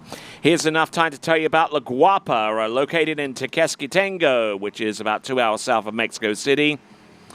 A luxury villa resort, all-inclusive amenities, including water skiing. It is laguapa.mx. Find out more about those folks. Located in Tequesquitengo, which is about 2 hours south of Mexico City. Let's check in with Wade's World. Hey guys, we're hanging out with Cole McCormick now. And Cole, one thing as a slalom skier, you have to get used to waiting around, right? So lots of sitting and waiting. Yeah, lots of sitting and waiting, but at least you get to come up with a game plan, and it looks like the winds died down for us, so feeling pretty fortunate that we're getting some better conditions than the ladies did here. So, and you're a Central Floridian, you understand that, yeah, the wind blows, and it's up and down, but it's more about adjusting buoy to buoy, right, when the conditions are changing. Yeah, well, it's whoever runs the score on the day. We're not trying to break a world record here. I mean, it would be nice, but we're just, we're trying to make it to the next round, and it's whoever runs the most buoys wins. It's not about always running a PB every time you ski in pro tournaments, Or about style points, right? Yeah, so anyway, we'll let Cole chill. He'll be out there soon. Back to you guys. All right, working our way through this event. Let me tell you about Zero Off Speed Control Systems, the official speed control system of the 2022 MasterCraft Pro. You can find out more about the features offered by the Zero Off system by going to zerogps.com, zerogps.com. Skier on the water right here and now is Benjamin Stadelbauer. Looking super smooth there through his 32 off pass. And while we got a little bit of time, just as he's running his early passes, we'll talk about the format this weekend for this tournament, Nate. It's a preliminary round with everybody. We cut to 15 for the semi-final and then going to 8, a straight 8-man final, straight off the stick. What's your preference? Is this a good format? You prefer just going off the stick, head-to-head? One round, 2 rounds. What do you like? Yeah, what's the general feel, I guess? I don't know. I would say if you surveyed the whole field, what I hear from others is a format very similar to this, where you just kind of cut on the throughout. It seems like the head-to-heads are slowly fading out a little bit, but there's also times that I kind of like head-to-heads sometimes. I mean, they're fun to battle against one skier, and it sometimes does a lot of different scores, and you see different people move through those. And, for me, a couple weeks ago, it really worked out well. I barely snuck myself into the bottom and worked my way all the way back to the top, where if we were doing straight-up stuff, I would have been done. So there's different advantages, disadvantages, but, this first round, they cut 4 skiers out, and now we got a total of 15, and 8 are going to advance from here. You know what you're going for. There's going to be a cut here and another 2-3 skiers, and you're going to know that's the score to go out and beat and try and get through to that next final. So, there's different variations of formats that we see around the world, and I think this is a good one. Good stuff. Well, Benny is coming back in here at 35 off, 12-meter line. And he is the Swiss national record holder. 4:41 is his personal best and that record. And you can see why. Look at him turn around number 4 there, making this look very, very easy. Releases off the wake very quickly and efficiently with that edge change. And another 6 buoys in his back pocket. And he'll be shortening up to 38. All right, good solid run there from Benjamin Stadelbauer. Still looking for that first professional win on the pro circuit. He's been on the podium enough times. Let's check in with Wade's World. Caruso, and we're watching the replay on Rob's phone. This is technology. So, two at 41. Is that what you're going to get? No, 1.5 for sure. I don't think I got back to the wakes. I mean, I just should have been like more patient. I don't know why I rushed. But I'm just happy for my set because it was much, much better than before. At least I could do my gates. And I was finally on the top of the ski. So I'm happy, even though I'm not going to get in. We'll see. It's going to be tough. All right, good. You can see he's a little disappointed, but very happy with the way he skied, and it was fun watching. Back to you guys. Yeah, so obviously here we're hearing from him there, and he's definitely pleased with what he's done and his improvement, but he knows he's resigned to the fact that 1.5 today may not make that top 8. The skier on the water, though, Benny Stadelbauer, and I'm looking over my shoulder. It looks like the wind's just laid down a little bit, and so a little bit of luck here maybe for Benny if he can keep through this 38 off pass and have a good shot here, 39 and 41 coming back with a little bit less wind on the water right now. And even though the wind has died down and it's relatively smooth, he can't afford to be too complacent in any stretch of the imagination as he gets around all 6 buoys there on that pass. That was at 38 off, and certainly a must-run pass for anyone skiing at this professional level in this day and age. But he seems to make it look rather straightforward, Nate. Yeah, and going on that wind comment a little bit, it has calmed down a lot. The chop is not nearly as big as it was, and we kind of knew around that 12 o'clock mark is when things were going to calm down today, and it should be good the rest of the day.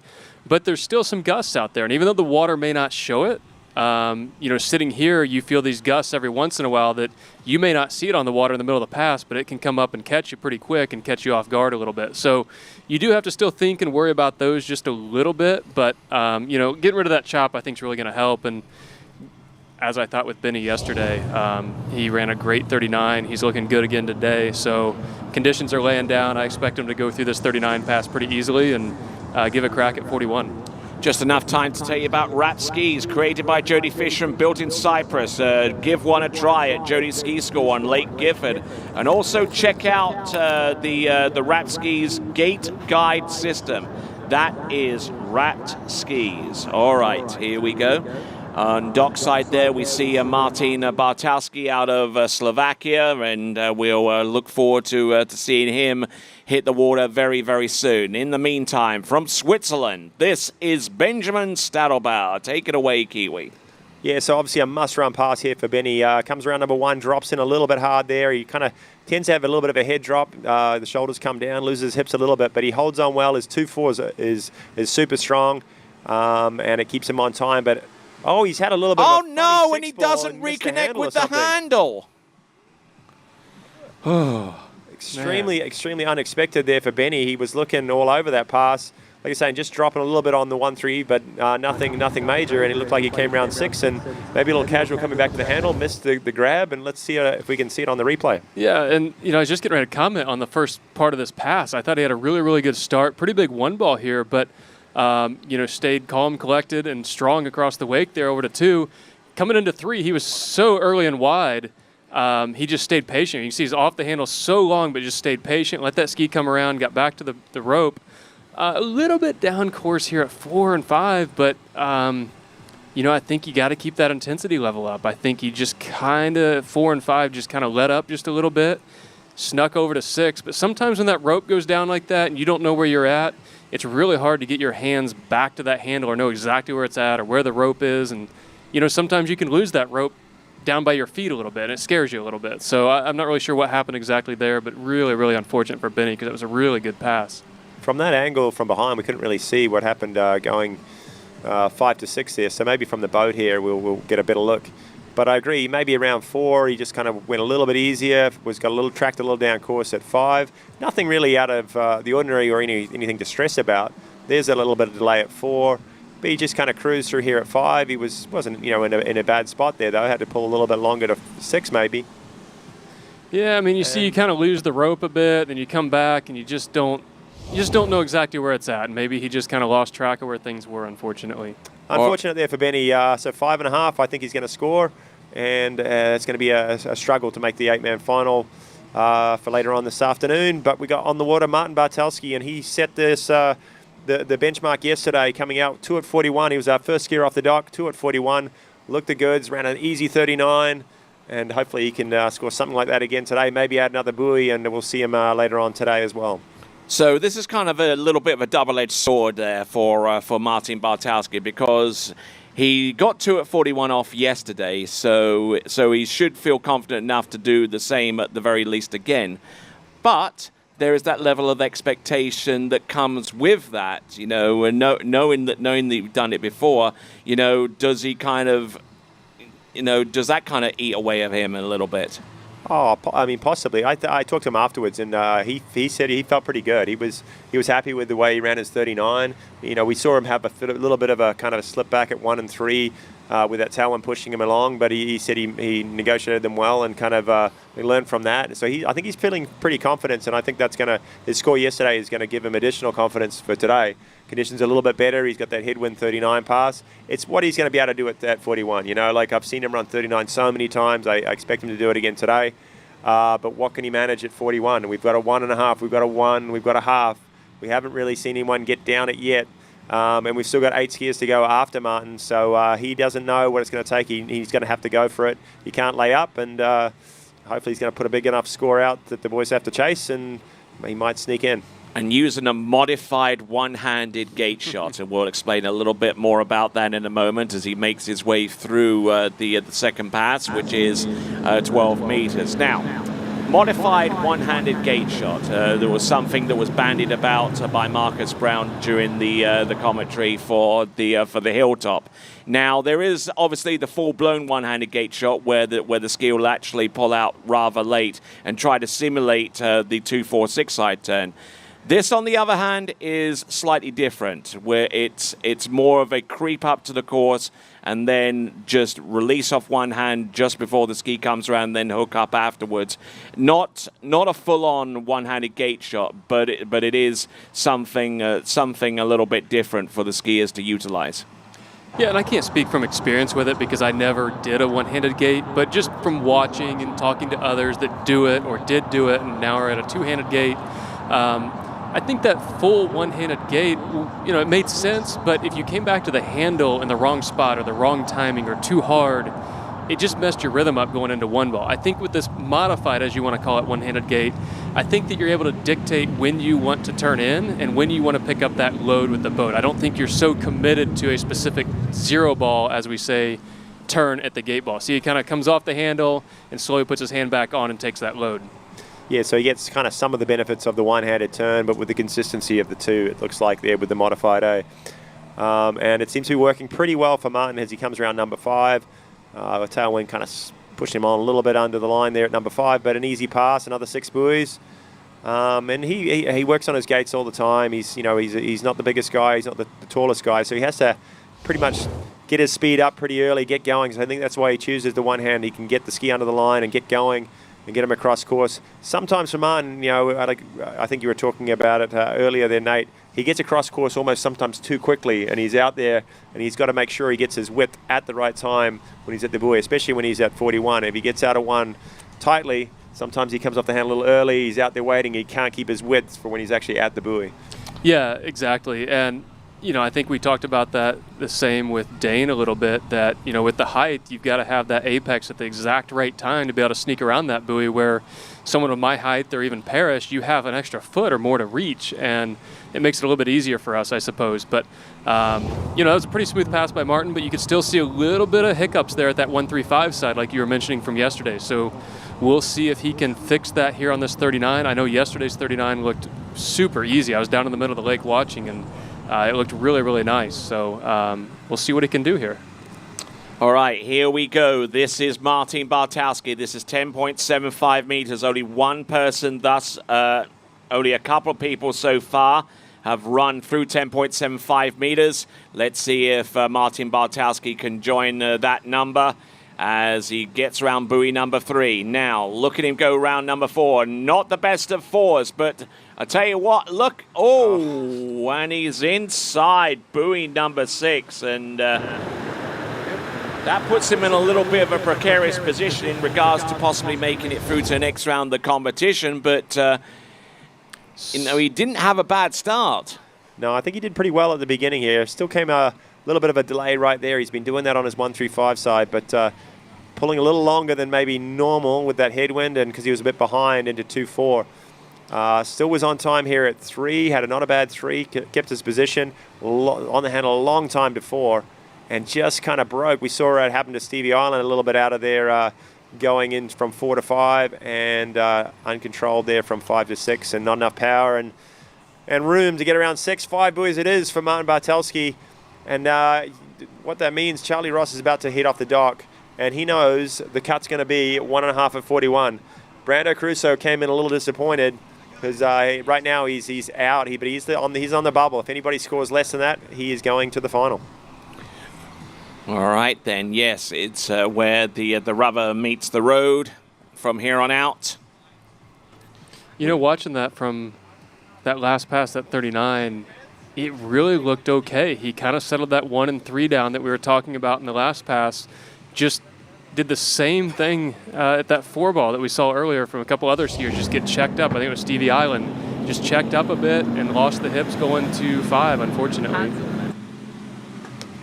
You often see it though, Nate, don't you? Around 4 and 5, you get excited, you think you've got the pass under wraps, or you feel the excitement, the anxiety, the pressure as you come into 4 and 5, and we often call it the 5-ball choke. It's you think about running the pass rather than what you're doing at that time, and you see a lot of skiers come up short right around that part of the course.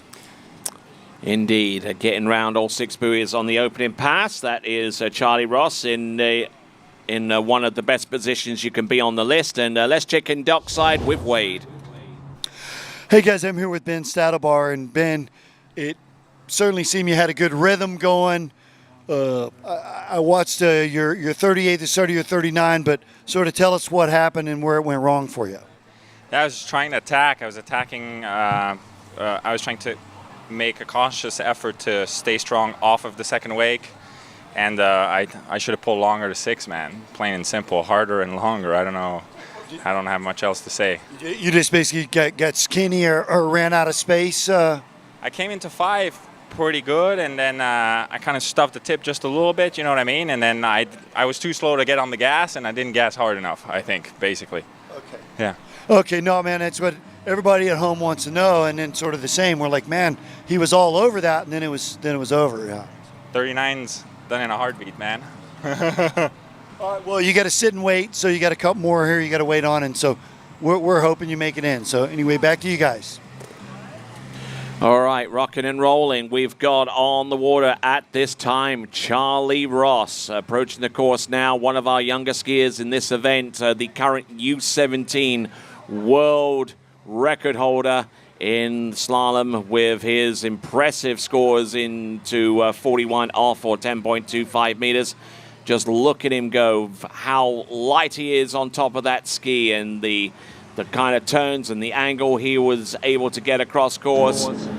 But there you go, some great skiing there from Charlie Ross there, Kiwi. Oh, that was a super easy pass. I saw him come around 5 and had all sorts of space as he cruised into 6. And Nate, looking at this guy, coming up through the ranks, it's always interesting to see how different skiers sort of come through the junior ranks and up to the pro level. People sometimes, some of the skiers are top juniors, or some just kind of work slowly up. For you, I remember seeing you pop on the scene maybe when you're 18 or 19. As a junior, was that some of, where were you at with that at his sort of age?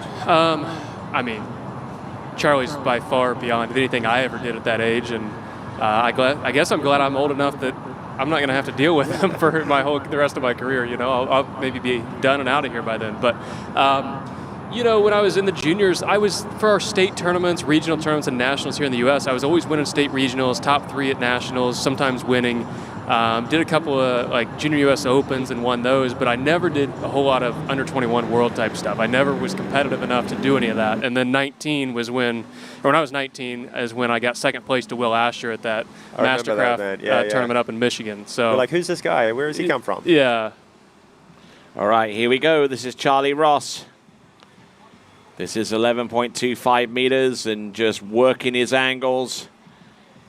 He's certainly got a high strength to weight ratio, certainly, and it helps him out in certain situations in the slalom course with that 6 buoy count on 11.25 meters. Now, this is where it gets remarkably more difficult, 10.75 meters, but let's have a watch and see 11.25 meters first. A little weird here. Go ahead. No, it's just a little bit weird here at 1. Yeah, I was going to say the conditions are good, but he sort of a little loose line there, and surprising there because usually he attacks 1 pretty hard, and you'll see him get back on here 3 and 5, just snaps around, and I really like that about his offside. But what do you think happened at number 1 there? Yeah, I'm not sure. Like you said, the conditions are changing every minute. I mean, you look out there right now, there's not a breath of wind on the water. I can feel a little bit up here, but the conditions are really perfect. So maybe he's,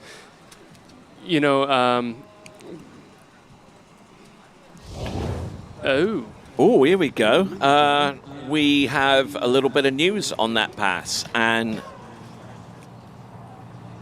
okay, so looks like we have got a rejected boat path on that pass for Charlie Ross. Now, out of all of the skiers that could have happened to, that was the most surprising thing. Oh, maybe because he's so live. But you know what? I guess we've seen a lot of slalom so far over the last couple of days, and that is the first. These drivers are in the hot seat. They are monitored through the course every single time, and they can't deviate. Less than say 20 centimeters either way, and it's there's a cumulative total that they can deviate. It's very, very heavily monitored to make sure that the conditions are the same for each athlete, and that's the first one we've had that's been out of tolerance. So kudos to the drivers that we have here today. We got the best in the world. Okay, so what's the rule here? You can either take 1 and 2 was in the green from what we can understand. The deviation was a little bit wide at number 3 there, so he can take 2 or run it again. Run it again. So he's definitely going to run it again. And Chris Eller in the boat there, he's human. We have some errors every once in a while, but usually he's right on top of things. Looks like he's coming back in though. Opting up to 39, so he's risking everything on that one. This is the third option. And I tell you what, this is a gutsy call for Charlie Ross as he gets round 10.75 meters. Oh my word! So that's what you do when you get a boat path. All right then. So you run that next path, but unfortunately we've got another one for him. Another rejected boat path. He's going to have to do this pass again. He ran that super strong, super easy. He didn't let that earlier pass phase him, but unfortunately he's going to have to do that again. He's definitely not going to opt up to 41. Well, I mean, what are the chances that he had not just 1 but 2 rejected boat paths back to back? Yeah, that's been very interesting. I mean, like was mentioned earlier, Chris is a great driver. Like, he's one of the best that's out there in the world. So, there's certainly nothing intentional going on out there. Maybe the conditions, maybe the wind has changed, maybe it's more of a crosswind. It could be just blowing the driver just a little bit here and there. You don't know. But I'm going to go backwards a little bit to Charlie coming back in at 39. I think that's actually the smartest decision you could do, because if not, you have to go do a re-ride. You have the opportunity to miss a 38 in that tailwind, and then you don't even get an opportunity when he knows he has to run 39 anyways. So he came back in 39, risked it all. If he misses it, he was out of the final. He wasn't going to make the finals. So nah, surely. Okay, I'm not sure exactly what's happening here. This is Charlie Ross coming back in at 41. He's got a pretty handy start here. Checks up at 2. That's the lead score so far. He's happy with that. But we're going to find out from the officials where we're at with the boat path. But, I mean, from what I understand with the rules, I mean, if you come up short of the complete pass, then it's that amount of buoys on the pass previous to that, right?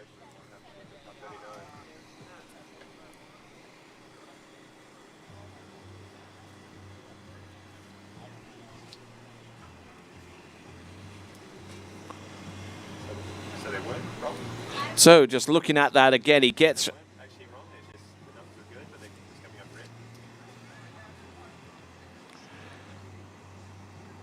So we're just trying to ascertain, fully ascertain what the information that's coming through from our officials. But I mean, if this had actually been performed under the situation which we were informed of doing, then an attempt at 41 off would have been the last thing he would have attempted. There's no way he would have gone back at 41 if he didn't know he had his 39 secured. No. It's just not going to happen. And you can see right there, he's stoked about that 2-ball because he knows if that score holds up, which it should, depending on how we go through this boat path review, the 2's going to make it in. He knew 1.5 was the score to beat. He got a great 1. He probably could have gone further, I think, with so that too. 1 ball. But you got to play smart. You know that full 2's in. Yeah, he didn't want to fall and be tied up. He got his 2. And as far as he's concerned, he is in the final. And let's see what happens from here. And, let's not jump to the conclusions on this whole boat path issue. Maybe we're out of the loop on something that's going on. They're seeing something different in the boat than we are. It is technology. Technology does have issues at times. But... we'll just see how this plays out, and once we get some news on that, we'll see. But for right now, it looks though Charlie's got a 2 at 41. And just to explain a little bit more about the boat path monitoring, the shore path GPS monitoring that's in the boat, these drivers have to keep the boat within 20 centimetres either side of middle all the way through the pass. And then also there's a total cumulative deviation for the whole 6 buoys, and that's within 50 centimetres. So 20 centimetres is max at one buoy.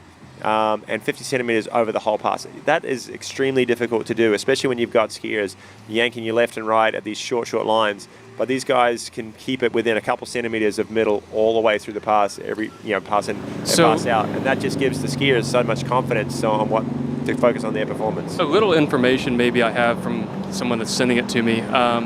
There's a 20 centimetre deviation that applies for records and records only. And if we're not running a world record, there's a 25 centimeter max. So you can have that set up for 2 different programs, and it may be showing red and not being out of that 25. So that's probably what's happening. We are probably good, and that was just for like a world record.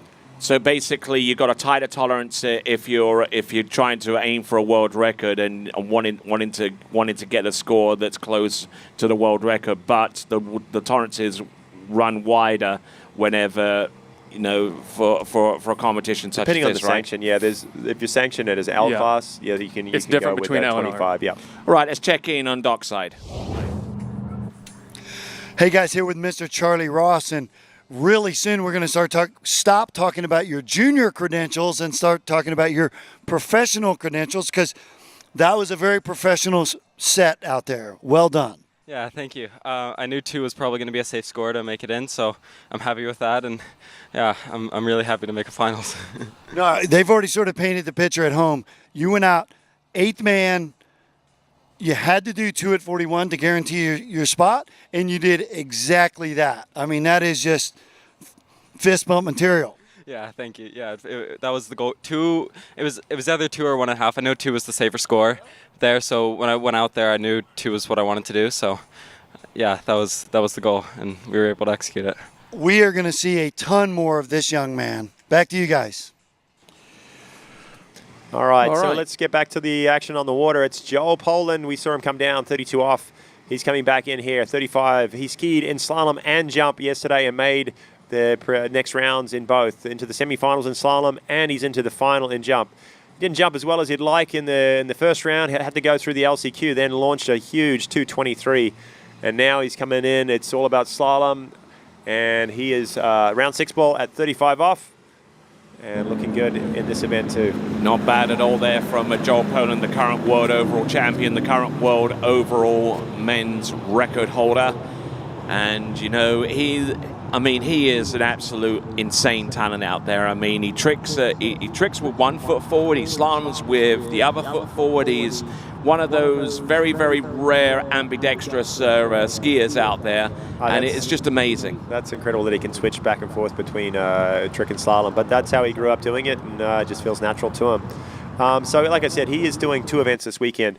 So years and years ago, a lot of the tour stops, at the World Cup stops, there was a number of competitors that would slalom and jump. or slalom and trick when we had the trick events. The likes of the Carl Roberges, Sammy Duvals, that was kind of the norm. You could compete in 2 events. Through my time, there was a few that kept kind of trying to do it. Nowadays, we don't see too many. It's like Joel's one of those few that have the ability to compete in 2 events, especially in slalom and jump. You do see a lot of the jumpers and trickers, competing in multiple events, but slalom and jump, not so many. Well, here we are coming in. Third pass, this is 11.25 meters.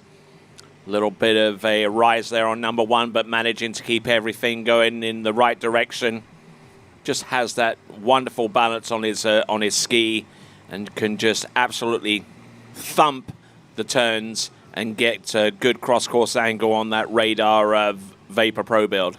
Yeah, another easy pass there for Joel. And just going back to what I was saying about competing in 2 events, the training required to keep 3 events skiing up or skiing in 2 events is ridiculous. These guys that are just slaloming around the water a couple times a day. A little bit of the body type too. So you'll see most of the slalom skiers are kind of the taller, leaner skiers, light, get across course quick, got a bit of a reach. With the trickers and jumpers, they're a little bit shorter in stature, maybe a little bit more powerful, muscular, sort of have that cat-like ability on the water. But Joel kind of fits the mold for all 3 and gets the job done no matter what event he's doing. Looking back at the conditions, for Charlie, it was just about glass out there. Now we have the wind picking up just a little bit, but really quite a nice head tail, I think. Kind of that 5 to 10 mile per hour, just put that ripple on the water, which, I call it perfect, but some may not. While you're sitting up here, Nate, I always like to kind of hear what you have to say. What would, if you're in this final or in this event right now and you're kind of seeing how things unfold, would you think about changing or opting up or changing your start length? What would you do? If I'm looking at tailwind here, if I'm looking at the water right now, I'm going 35 all day off the 35, dock. Yep. Do you expect it from any of the other athletes here today? We'll see someone do it. Yeah. Yep. Cool. I think so. Here we go. This is Joel Poland. This is 39.5 off. How early was he into number 2? Look at that. He's round number 3. Good counter rotation here. And this pass was never in doubt. Look at him go. 10.75. And Joel looked all over his 39 yesterday too. He got through that pass with ease. And to tell you what, he had a pretty handy start at 41 too. He had a great number 1. That's his onside. He came across to 2, knew he didn't want to take a tumble there. He didn't know what it was going to take at when he skied due to his seating, but he sort of checked it a little bit at number 2 and then took that beautiful front flip out across the wakes going into number 3 yesterday. But today he knows, I think he knows that 2 is going to make it, so I think he's going to have that same sort of thought in his head, get a decent start in round number 1 and at least get the full 2 buoys and make it through to later on this afternoon. And just look how he carries the handle into 1, 3, and 5. He keeps it fairly close to the side, and then at the apex of the turn, extends out, whips the ski round, and he's off to the races there, Nate. Yeah, it's very interesting. I was going to comment earlier on the gate. It's a little bit different than something that I would recommend to someone, I guess. There's a little bit of like right shoulder drop as he's turning in. The handle gets away from him, and he kind of leans with the shoulders, then the hips and the ski, where I like to see people kind of lead with the ski, knees, hips, shoulders, that direction. But here he comes at 41. We'll see what he can do.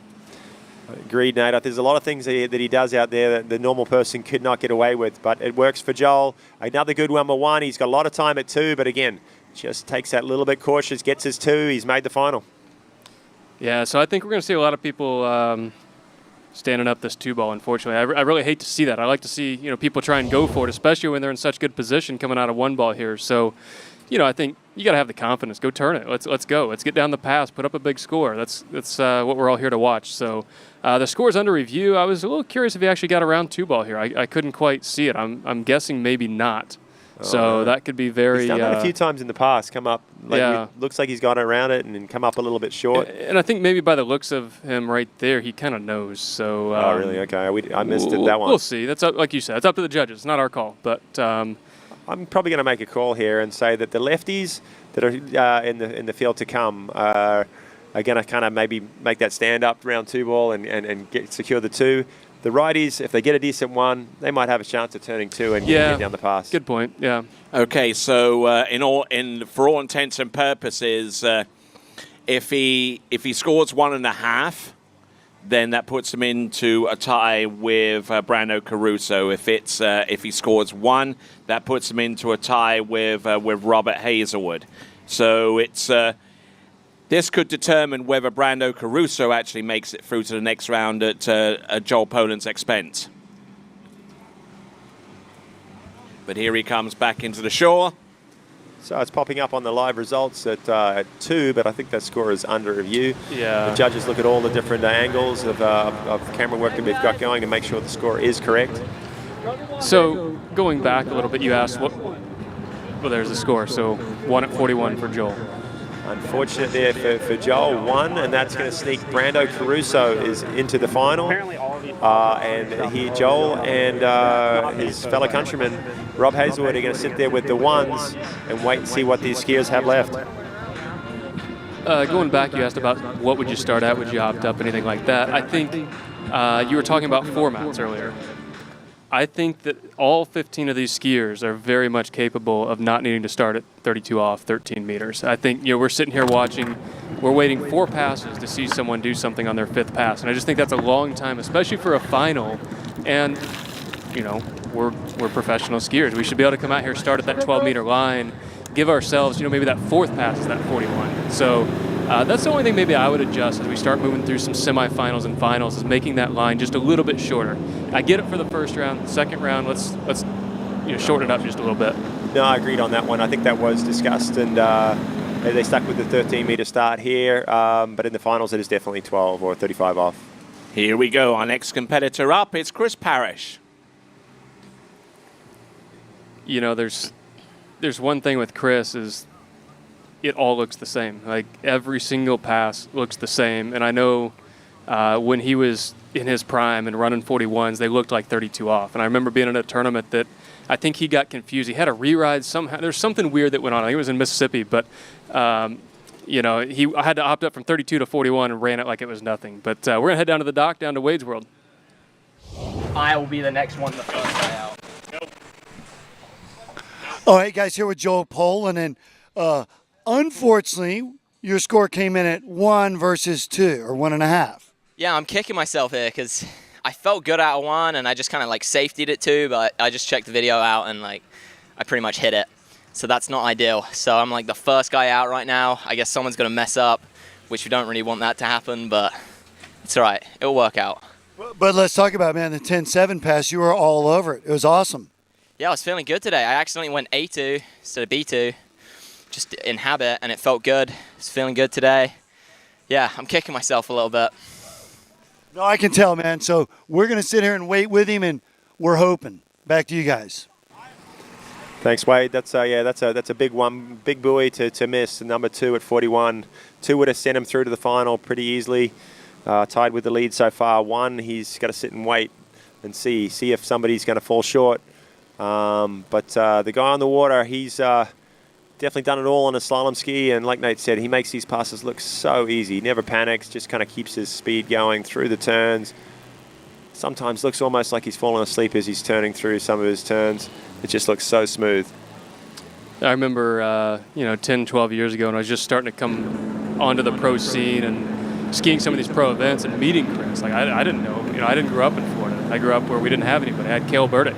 And I remember watching some of these movies like Edged in Water, and you got his dad shooting paintballs at him when he's messing up and things like that. So, it's just cool to see the background on Chris and how serious he takes the style that he has and the connection that he has with the rope and the rhythm with the boat and all those things that he thinks about that a lot of people, don't think about. And I've had the opportunity to spend a lot of time with him back in, 2012, 13, 14, skiing with him a fair bit and spending a lot of time with one of our good friends, Chad Scott, that's pulled both of our world records, and just going out in the water, skiing, running big scores, and just being able to sit in the hot tub and pool afterwards and talk about it. And a lot of times in this sport, you don't get that. So it's really cool of Chris to be able to pass along some knowledge to others. And he was doing the same for me in California when I was having my struggles. He came up and goes, dude, I've got a couple words for you. Do you want my 2 cents? And I thought that was really cool from him. That's cool. Yeah, no, he's always excited about being, at events and on the water. And he's been around the sport for a long, long time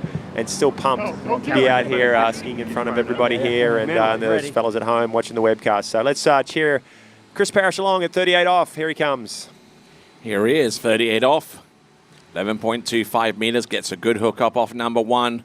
Nicely done round that number 2, and just has an ease of movement about him. He certainly doesn't take the fact that he's over 6 feet 4 inches tall for granted, but he certainly makes that one like every other pass that he attempts. He just makes slalom skiing look slow.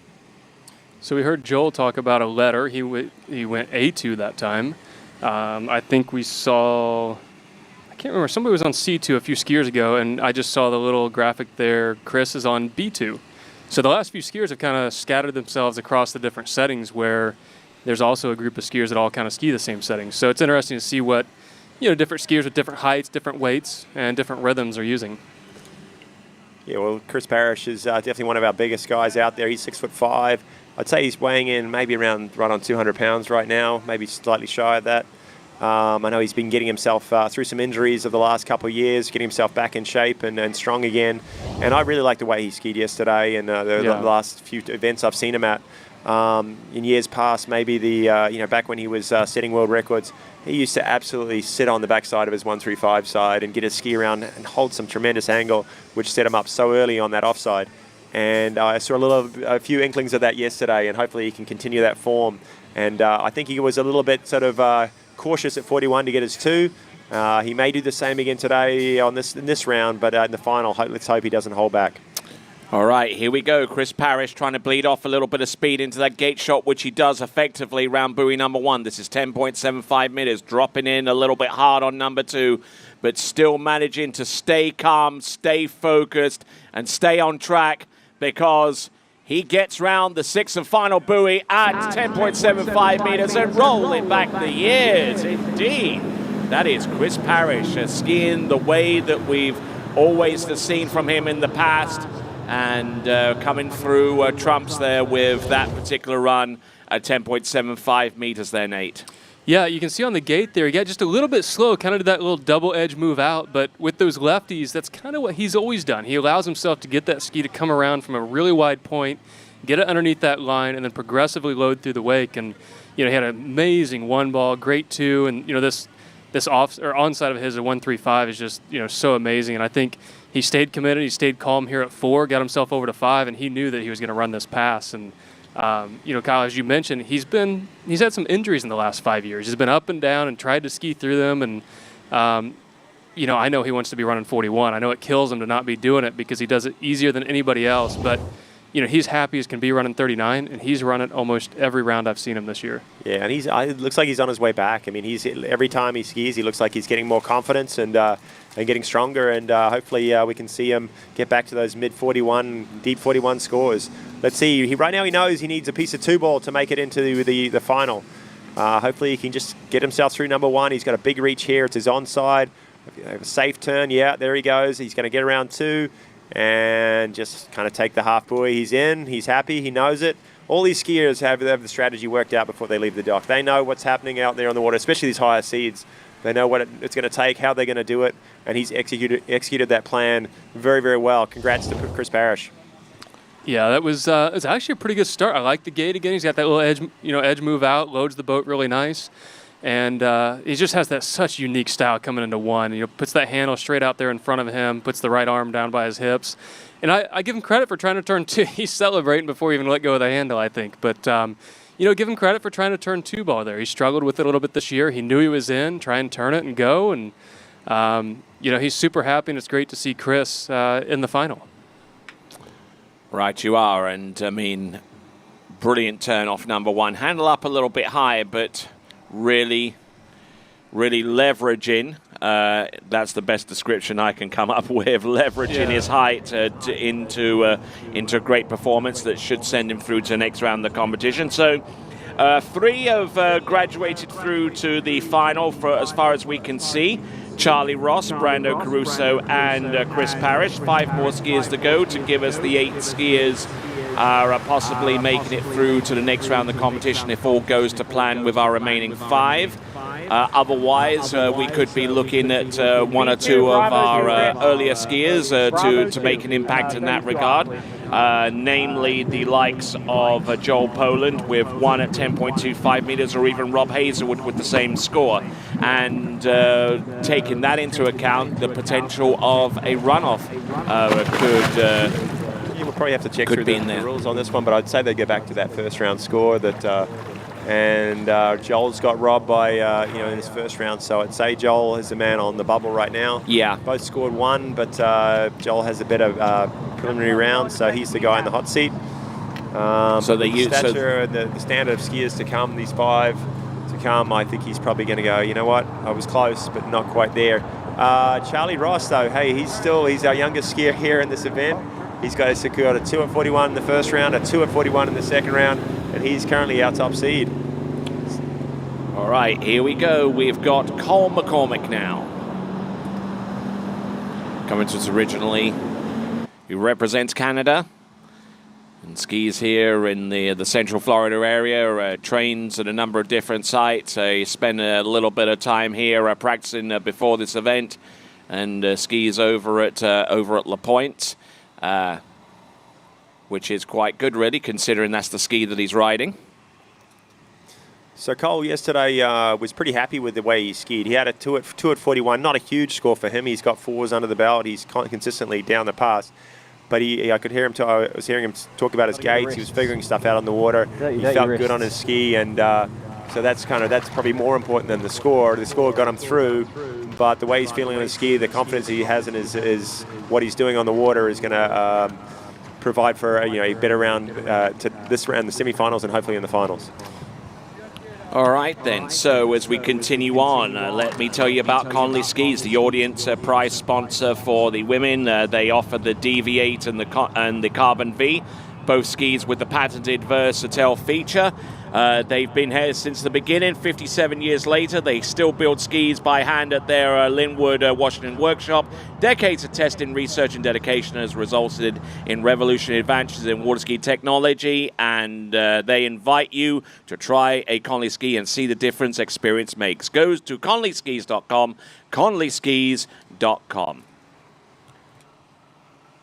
And also check out the La Pointe Ski Challenge, courtesy of bplayfuel.com, bplayfuel.com, and check out the La Pointe Ski Challenge. Let's check out Cole McCormick.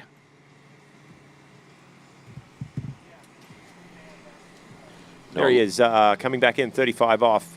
And when I watch Cole McCormick, I think intensity. He is on it all the way through every single pass. He doesn't let up.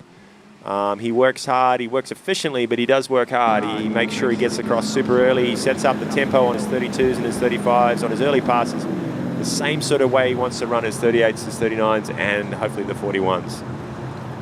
Well, and you mentioned earlier about how you talked to him and he was focusing on gates or trying to nail different points here and there.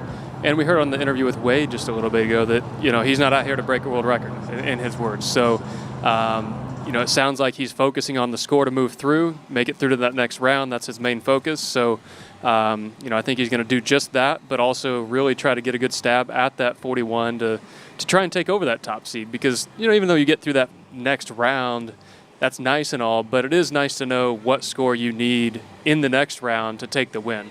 You want to go out and put up a big score, but leaving it to somebody else can be a bummer sometimes.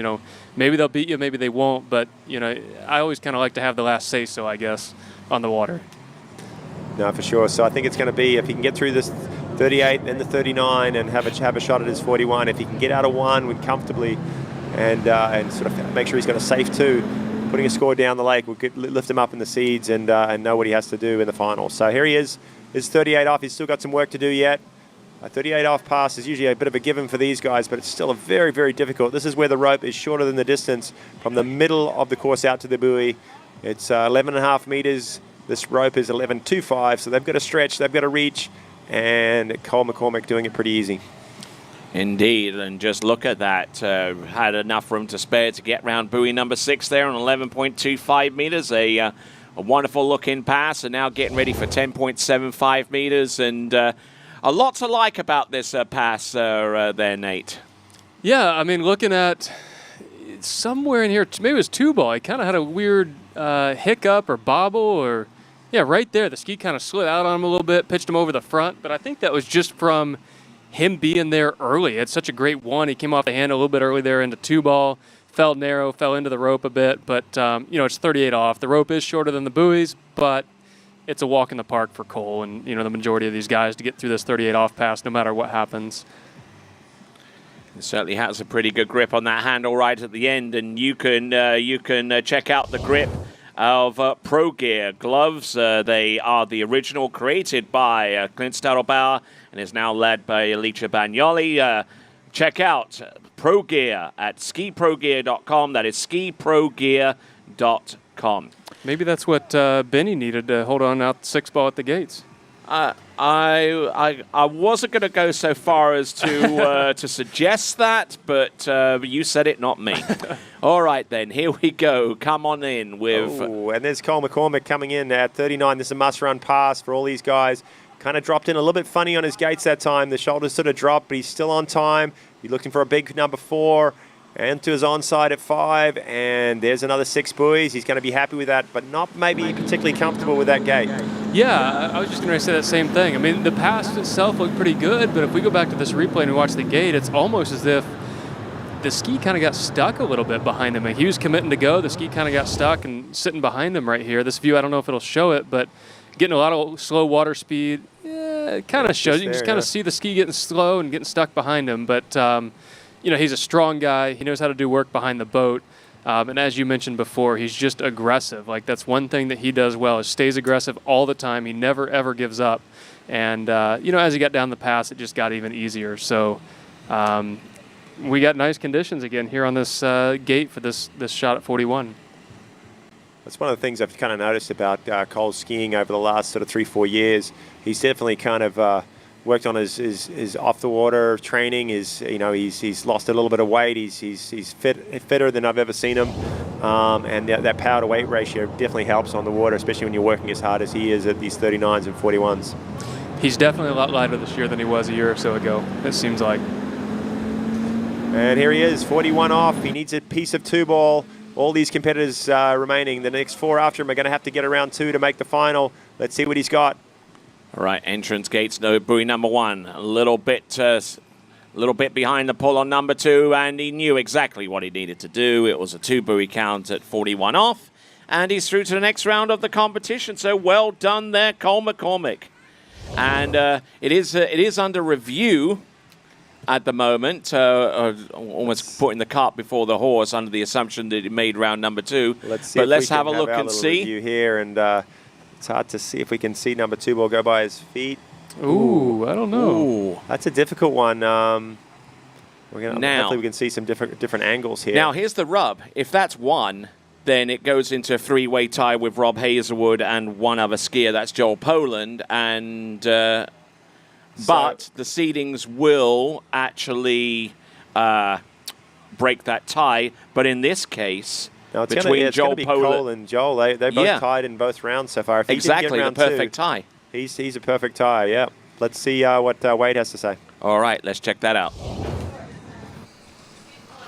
Hey, guys, I'm here with Chris Parrish, a very excited Chris Parrish. So we won't talk history. Let's just talk about how flippin' good this feels right now. Yeah, it just feels amazing. I got to kind of get my bearings here for the finals, but I was just telling Dane, this is my first final for this event, and I couldn't tell you how long it's been since I've been in a big final, and the hard work is just paying off. No, man, it was, I just sort of took a break from my duties to walk down and give you a fist bump down the other end of the lake because, I sort of knew how much this day meant to you, so now you get to go in the final in a few hours, and really it's just whatever. You're just having fun. It's just bonus points, right? Oh, absolutely. I'm on cloud 9 right now, and it is just bonuses. And it's just been such a fun year. I've been so close the last couple tournaments, so I'm just glad that my time came today to make this final. So who do you want to say hi to, and who do you want to sort of thank or whatever? Yeah, I just want to thank all my sponsors that allowed me to do this. Some of those are friends as well. My family, my wife Kayla, my parents. Without them, I can't make it possible. And also all these guys and all the sponsors here for this awesome event. Thank you so much for having us again. Awesome, man. It's good to see you on back on it and ripping it. So much fun. Back to you guys. All right, then. So looks like we've got an approved score for Cole McCormick. It's going to be 2 at 10.25 meters. That's, so we got a happy Cole and maybe not an unhappy Joel. Joel's still in the hot seat. He hasn't made it yet. He's still sitting in 9th. If all these other guys go further, we got 4 more competitors on the water. All right, then. So just enough time to tell you about Drew Ross, a realtor. If you are looking to purchase lakefront property in Central Florida, be sure to check with Drew Ross first. Go to Instagram and type up the handle Drew Ross Realtor to find out more about acquiring lakefront property in Central Florida. Here we go. Coming in on the opening pass, this is Thomas DeGasperi at 13 meters. So since this is such a standard opening pass here for Thomas, we're just going to talk about game plans. And the last few skiers off the dock have had the game plan, they've had the strategy, and they've executed well. And the guy in the water right now does it as good or better than anybody else. I mean, I would say, yeah, he does it better than anybody else. I mean, if there's a guy that you're going to count on to go get 3 at 41, it's Thomas. I mean, he does it every single tournament. We've seen it for many, many years. And, you know, the second that, like, I go back to last year's California Pro-Am. I went out, didn't have a great start, ran 3 at 41, thinking, that's got to be enough. He's got to beat me. Because he just doesn't, you know, he runs 3, but that's about where he's at. And he goes out and beats me. Like, he's just that guy that, like, if any of the top guys are right off their game, he's gonna go out there and get you every single time. And he's just such a great skier. And he's so talented and confident in his skiing. And he's just so experienced. It doesn't matter what the conditions are. The lake that he skis on back home that he learned to ski on back in Italy, you have the open water, you have the bumps, you have the wind, and he's just used to it. It's normal to him. Well, that's what I was going to say. He gets his 3 at 41, not just at a lake like this where the conditions are perfect. He'll get his 3 at 41 when it's, you know, rollers or winds blowing. He'll still get his 3 at 41, possibly more. And he was part of that big tie here a couple of years ago. You were part of that, the 5 at 41. That was huge. Four guys, was it? All tying up at 5 at 41 and had to go back for that runoff. What an exciting final that was. And he was part of it, so he has run 41, hasn't he? It's been very, very close, I believe, in a record tournament. I think he's only maybe done it once. I'm not sure. Yeah, I think you know, he's run 4 a bunch. He's been 5 a couple times. He's done it here at this tournament. I've seen him inside a 6. He did do it somewhere in a runoff somewhere, I think. I mean, count it or not, the guy did it in front of a crowd, you know, in a tournament. So you know. And let's go and check in dockside with Wade's World. Hey guys, sitting here with Cole McCormick, and there's an old British saying, Bob's your uncle, sort of meaning, hey, job done, right? And that you did exactly what you need to do, get the advance of the afternoon final, right? Yeah, that set was pretty bad, so I'm glad it's done with.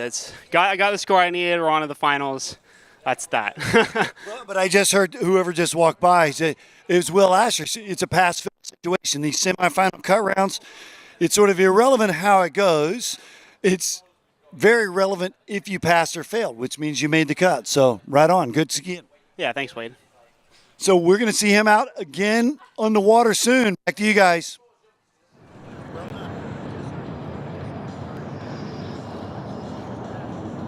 All right, so we're back with Thomas DeGasperi riding that T-Gas edition slalom ski produced by Good.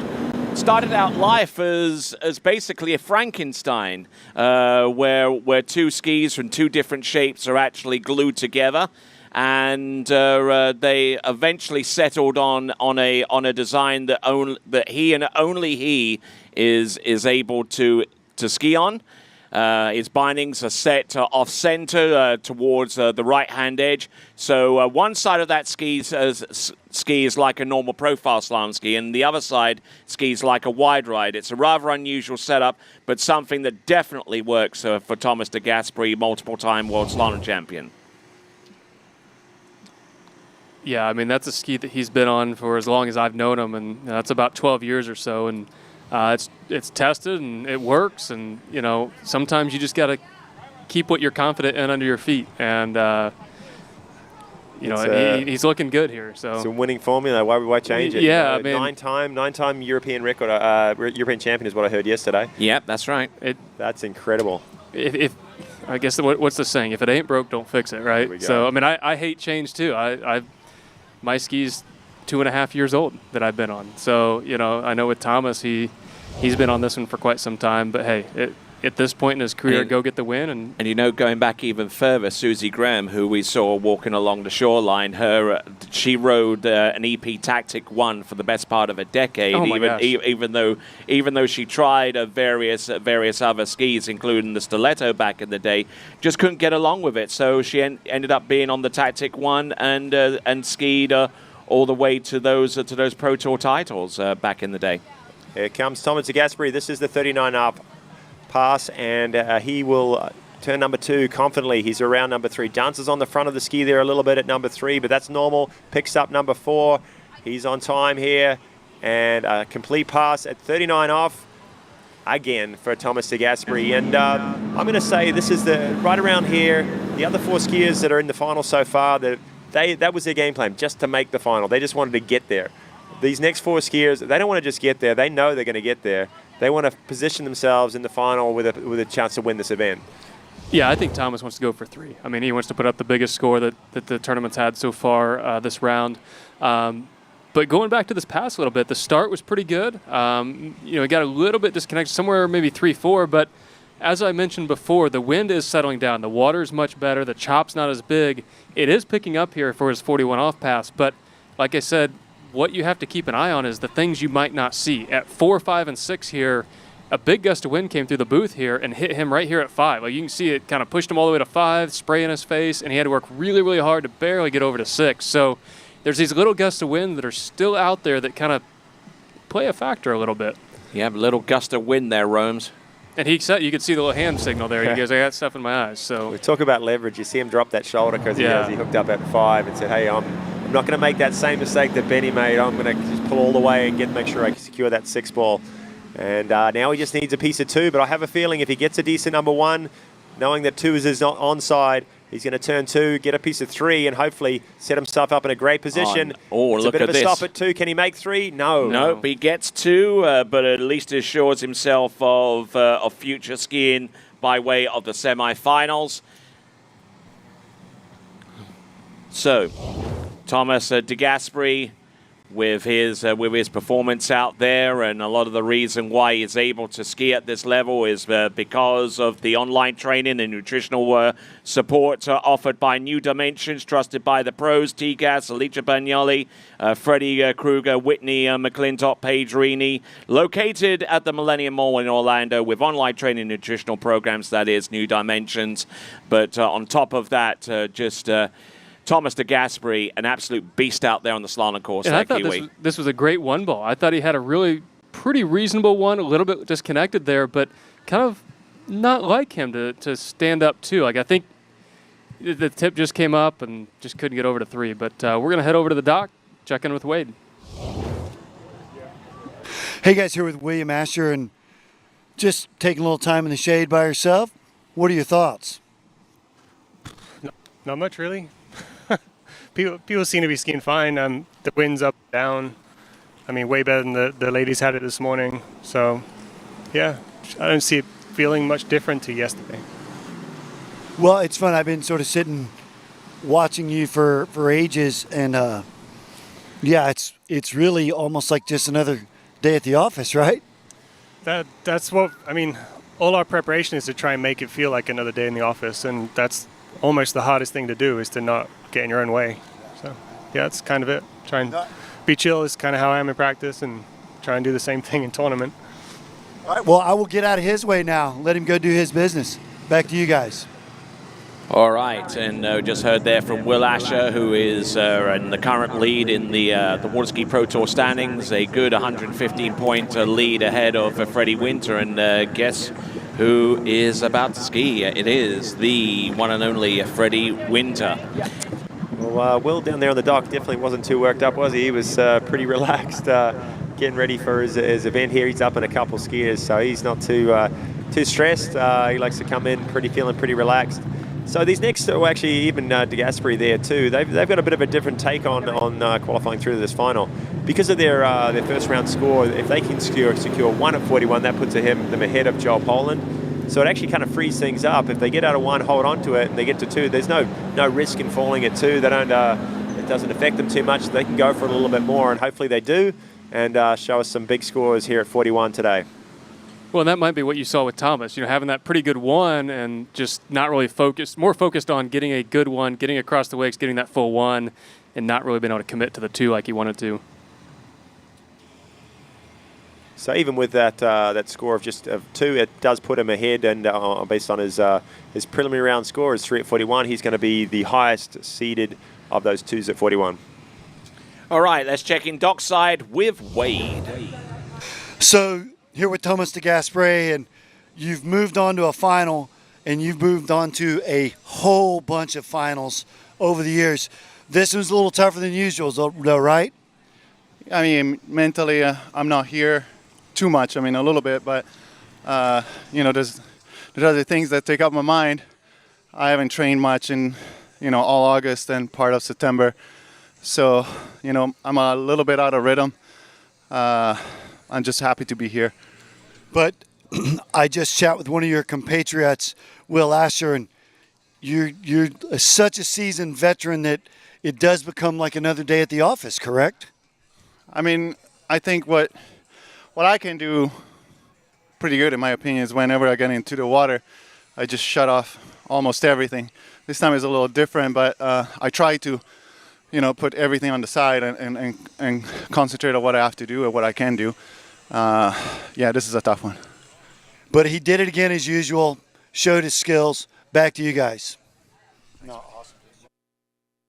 All right, there we just heard there from Thomas de Gasperi chasing down Nate Smith, who's currently lying in 3rd place with about 103 or 4 point differential separating the 2. But in the meantime, let's have a look at Freddie Winter out there on the course.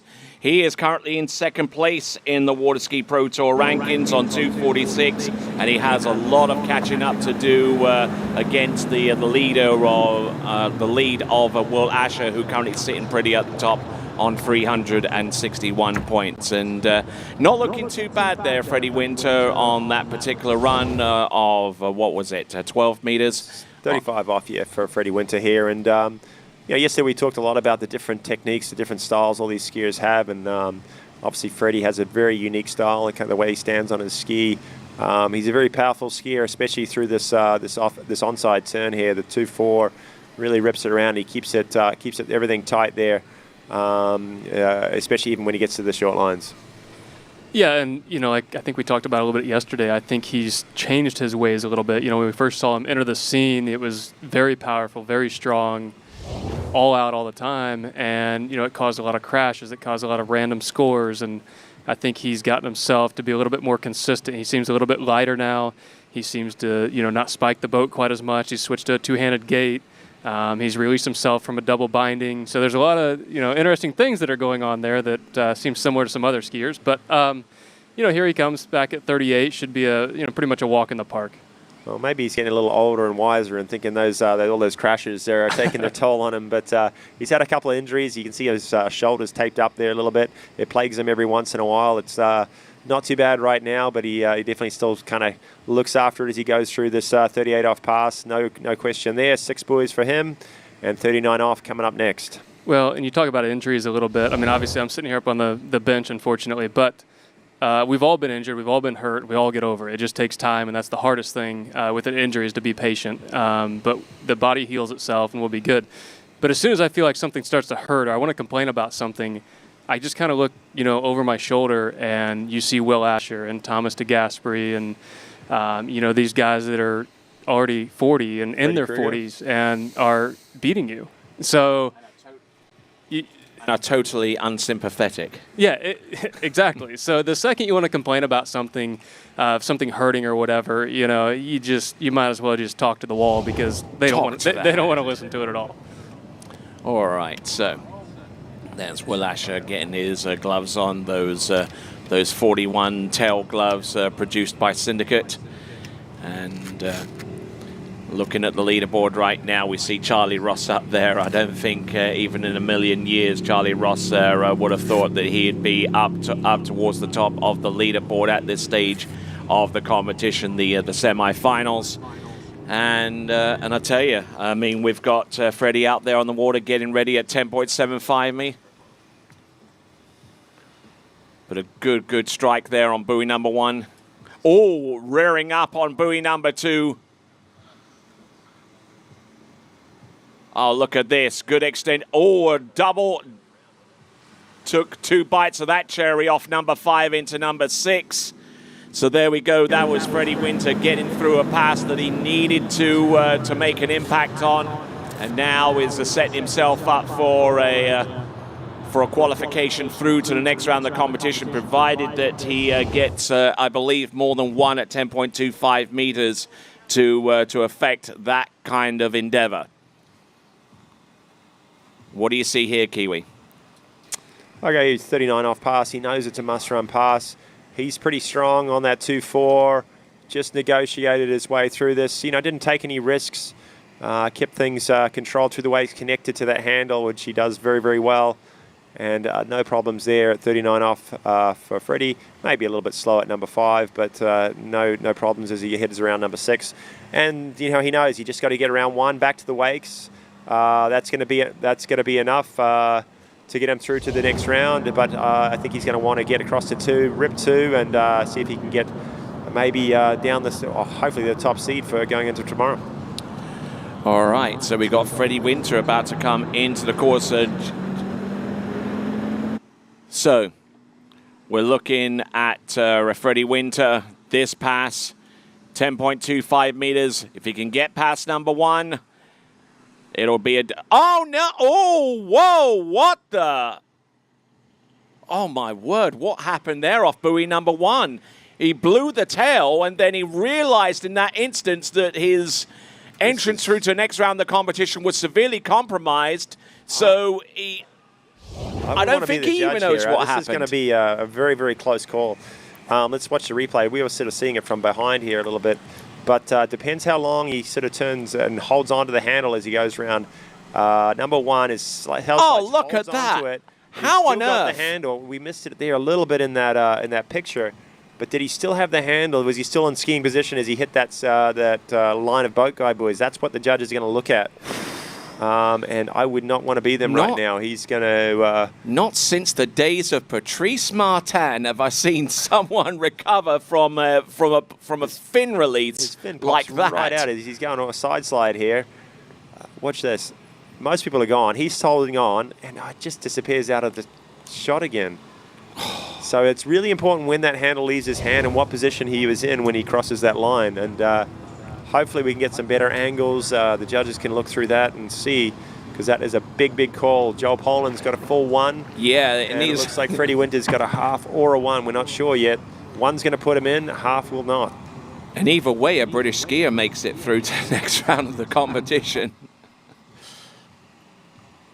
Not that that's any tremendous comfort there to Freddie Winter, and we're waiting on that score to be confirmed. You're looking at the leaderboard right now before the score of Freddie Winter comes through, and this is continuing coverage of the 2022 MasterCraft Pro. Just enough time to tell you about Flow Point Method.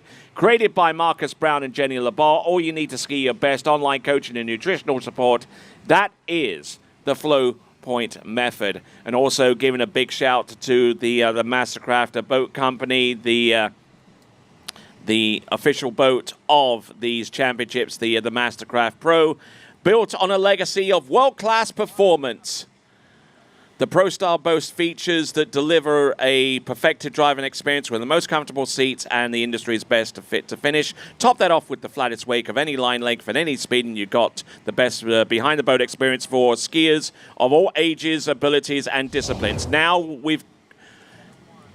So, the score that's just come through is 1. Official score is 1. Look at this. He makes it through to the final, but this was a very, very close call from...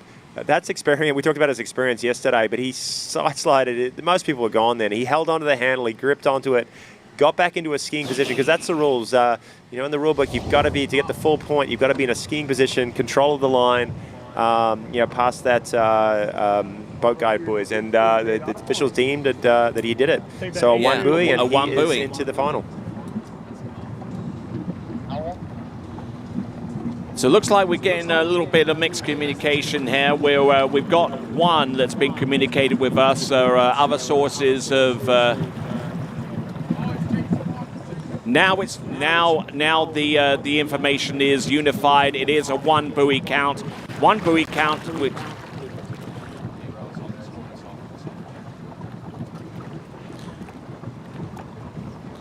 So Freddie Winter scores 1, and that was probably the scariest experience that he's ever come up against on a slalom course. Now, does mean that Freddie Winter is through. We know that. Now, who else goes through? We know that we have 6 skiers that are through so far, leaving room for 2 more to make the full count of 8.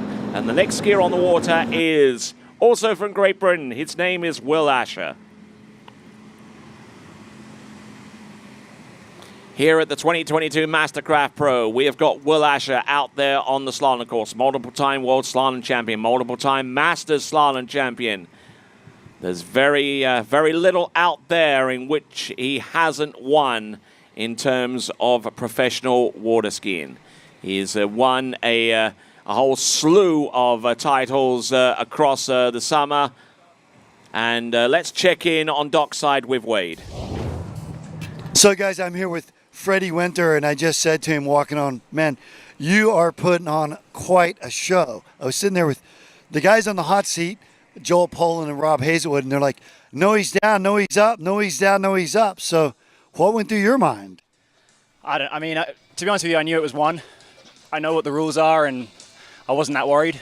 No, but I mean, when you blew the fin, did you know that the fin was out at that moment? Yeah, and I just kind of stepped my foot back down and tried to kick it in, and I don't know, like I was just really, really bad water skiing. So, but some, I guess, degree of athletic ability to correct a horrendous start. So no, almost like sort of a cat-like reflex to your balance point on the ski, right? I mean, I don't know. I mean, I have a vague recollection. I knew I was like, just get across the middle, and I knew I had, so I was happy about that. But I need to watch the replay, and maybe I'll be more impressed with myself. But I'm pretty upset with myself for how bad I skied. Like, that was poor skiing, so I need to figure out for the final what to do better.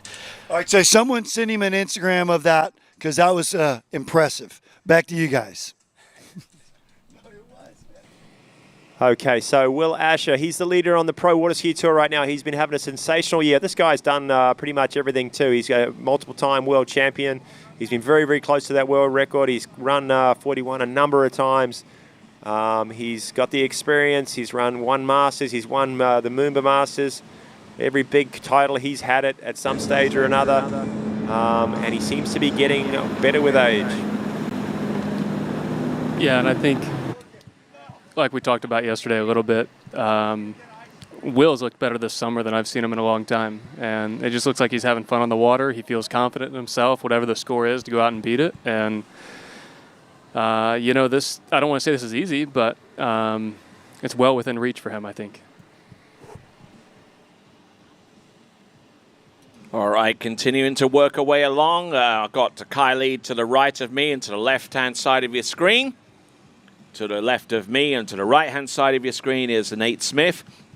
And actually a few people have messaged in the YouTube live chat, which you can have access to by actually subscribing to the TWBC YouTube channel. Maybe it's best for you to describe how the injury occurred and the nature of it, so that these folks that are asking are satisfied with the answer. So yeah, you can't see behind here, but I've got this big. I got this boot on my foot here. So that's the Joel Howley special. Yeah. But basically, it was Sunday night after the California Pro-Am. I was here. Let's watch Will real quick on this 38. I'll let you take it, Tony. All right. While we listen to Nate Smith after this pass explained his injury. Let's sit here and watch this. Yeah, exactly. Sensational looking pass of 38 off. Just athletic ability all over it. As Will Asher, strong guy, 6 buoys, very, very easy. Doesn't really have a weakness out there in his skiing. Very, very predictable.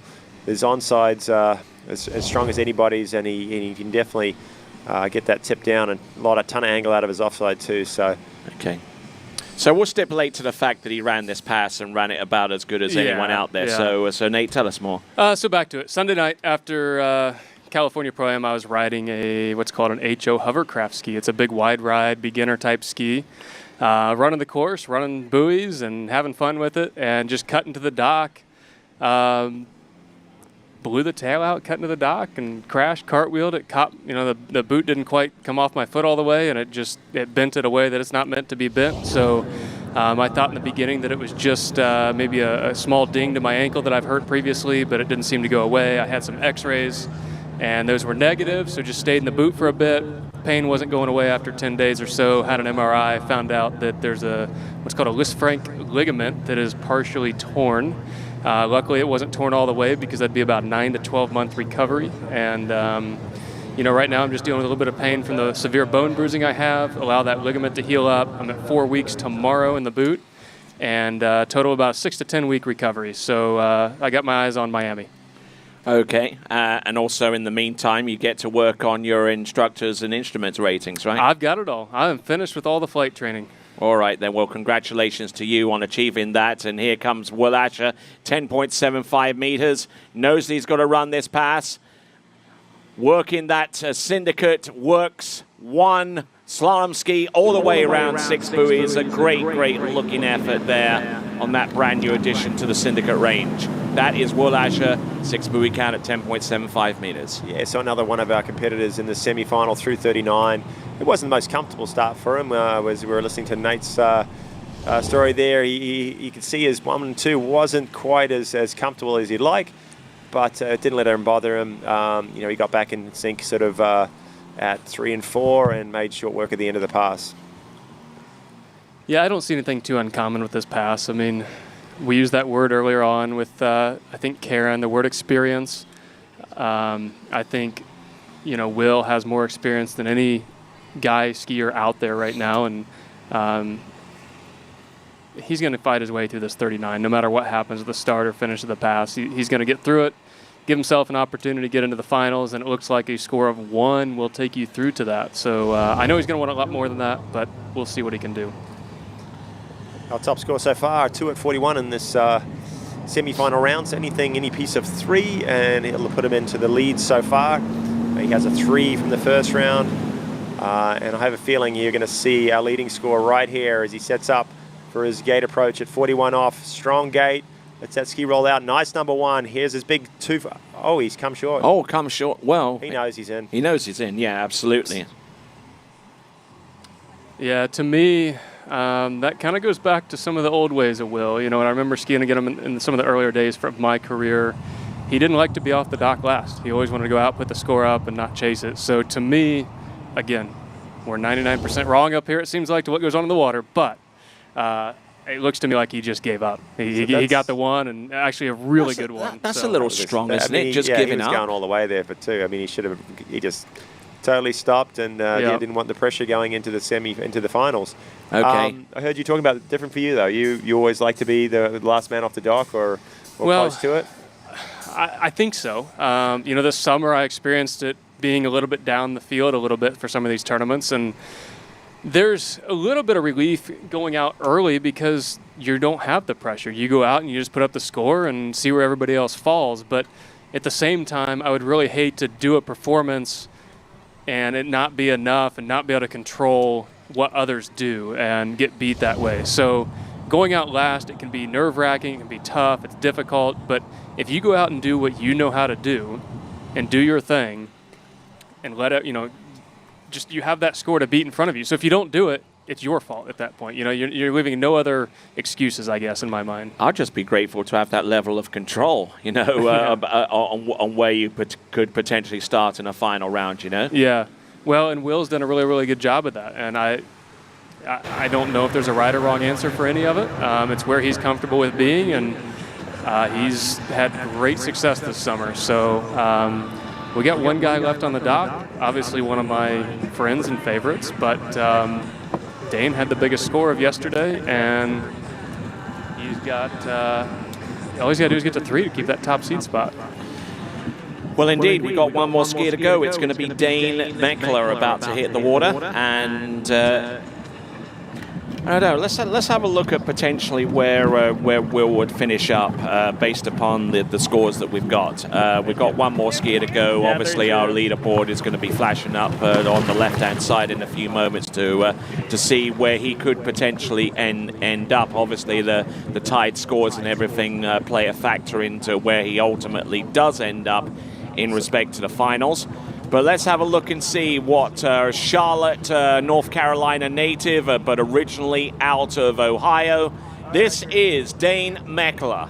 So the way I'm looking at it right now, yeah, there's a leaderboard, but you got to go back to their preliminary rounds. DeGasperi has a 3.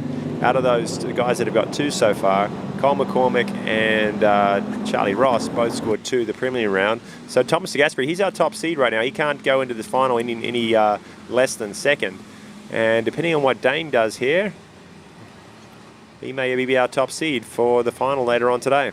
And just look at his edge change. Just look at his approach coming into the buoy.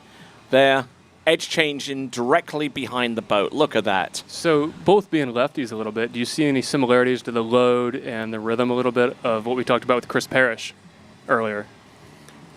Yes, indeed. I do see some similarities, and we'll compare those in just a moment after we check in with Wade's World. Hey, guys, I'm here with Will Asher. And, Willie, I was sitting over in the tent watching the replay of the 39, and everybody's like, man, how does he do that? You just seem to be so patient and so chilled. And then we got to the 41, and looks like you sort of put your number right where you wanted it. Yeah, I don't know. I got a slow gate at 39, and then it was kind of a survival pass, try and make it up where you can. And then at 41, that's the start I'd like to have next round. So, no changes? No, I changed some stuff last night. I didn't realize I'd changed to a different fin blade. Just stupid shit. And I figured that out last night. So I'm back to the same one I had in California, so we'll see. All right. Right on. He's ripping. We're going to see him again soon in the final. Back to you guys. Well, that was a bit of an eye-opener, I guess. Making some wholesale changes to that ski. I know it would be wholesale for the majority of us schlubs just ripping it behind the boat. But for someone like Will Ash, it just seems just remarkably minor, I guess. So Dane Meckler making short work of 12 meters, 35 off. And Dane's had some big finishes in his career. He's run some big scores. He's placed highly in some events. Has he finished on top of the podium before? I don't think so. And I have a feeling he's gunning for it this weekend. Yes, absolutely. And he's definitely looking for that top prize money to fund the open bar at his wedding come next week. I'm sure there's going to be an open bar. What do you reckon? More than likely, more than likely. What about you? I think I know so. You know so. Okay. A little bit of inside information there. Thanks a lot there, Nate Smith. As we get ready for Dane Meckler, he's gone through a He's gone through 13 and 12, and now getting ready to come back in on 11.25 meters, it's very easy to kind of like brush over some of these earlier passes, and not really mind about them too much. But I mean, you've got to be on your game right from the very start. Yeah, you do. You kind of take that intensity level. One thing Andy kind of always told me or said is he has the same intensity at 28 or 32 off as he does at 41. That's just kind of the way he attacked the course. And, watching Dane come through this 38 off pass, the intensity seems to be the same all the way from 32, 35, now 38. Nothing really looks to be that much different as he's working his way through. I know you saw a little bit of loose line there at 3 and 5, but, just managing that tailwind just a little bit. I don't think that's anything too much to think about, but he's so good at managing the swing and the load and not ever spiking that boat. Like, he hooks up with it and just rides the line. It's one thing that I take from him that I really try to focus on is just take the swing of the boat and don't work against it.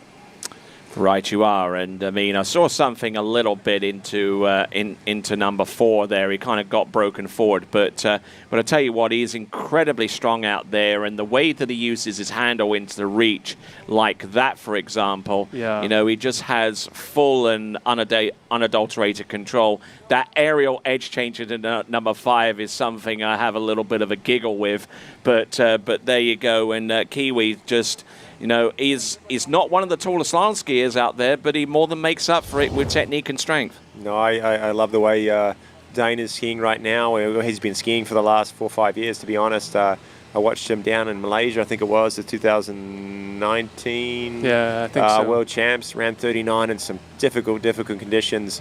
I think he was the top seed maybe going into the final. I don't know if he didn't quite make it on the podium, but he skied exceptionally well for those conditions, and since then has been there and thereabouts at all these pro events. His is 39, and the way he's been skiing, I fully expect him to get through this one super easy. Great strong number 1, that's his onside. Beautiful 2, didn't move at all. Strong 3 again, and maybe a little bit of a buckle there at number 4, but no problems. Still and has another early pass, a lot of room to spare. Early 39 for Dane Meckler. Yeah, that a little bobble there, I think it was at 4-ball. But when we get to this replay, I want to check out that 6-ball. I still think, not being on the water, it's hard to tell. But I do believe that there's a couple of these little random gusts at this 5 and 6 ball down here by the jump end that's pushing the skiers into 5 and narrow at 6. You saw his hand come up at 6 and have to really stretch to get around that 6 ball. But pretty much in control of this whole pass. He has such a great gate and 1 ball. He's so consistent on the gate pull out, the stand up, and that turn in and approach into 1 that even at 41, he comes out of the backside of 1 so early. But a little deep there at 3, but I still think that's pretty normal for him. Beautiful pass. I might agree with you there on Nate. I think at that 6 ball, with the direction the wind's going, watch right here. It's just blowing skiers a little bit narrow coming into that 6 at 39. He makes that extra little reach to get around it. We saw that from a few skiers, and also affecting maybe the 1 ball at 41 coming back the other way. Maybe just interrupting their swing into 1 ball at 41. Yeah. But let's see how Dane can do it. He's got to at least secure a full 1 buoy. We saw Freddie Winder go perilously close to only scoring half. But this is Dane's onside turn at number 1, and I expect him to rip it. And hopefully that's a beautiful one. There hopefully he can turn 2. He sneaks around it though. Does he do it? He tries to sell it. He's still our top seed. He had a 4 at 41 in the first round. That's going to carry him through. He's going to be sitting in the last man off the dock in the men's slalom final in a few hours. Yeah, you hate to kind of see it with such a great start and great 1 ball here. I mean, like I said, that turn-in that he has and that gate is so perfect every time, and he comes right around the backside of 1. Tight line, ready to go. Early and wide at 2, but you just have to play it safe. He knows a full 2 is going to be that top seed. That's exactly where he wants to be tomorrow, or I guess not tomorrow, here in a couple hours. In a couple of hours, yeah. So he's going to be a little bummed, but at the same time be excited to be that number 1 spot, because I know he's been getting down the line at 41, and he wants to be down that line. That's where he wants to be. So.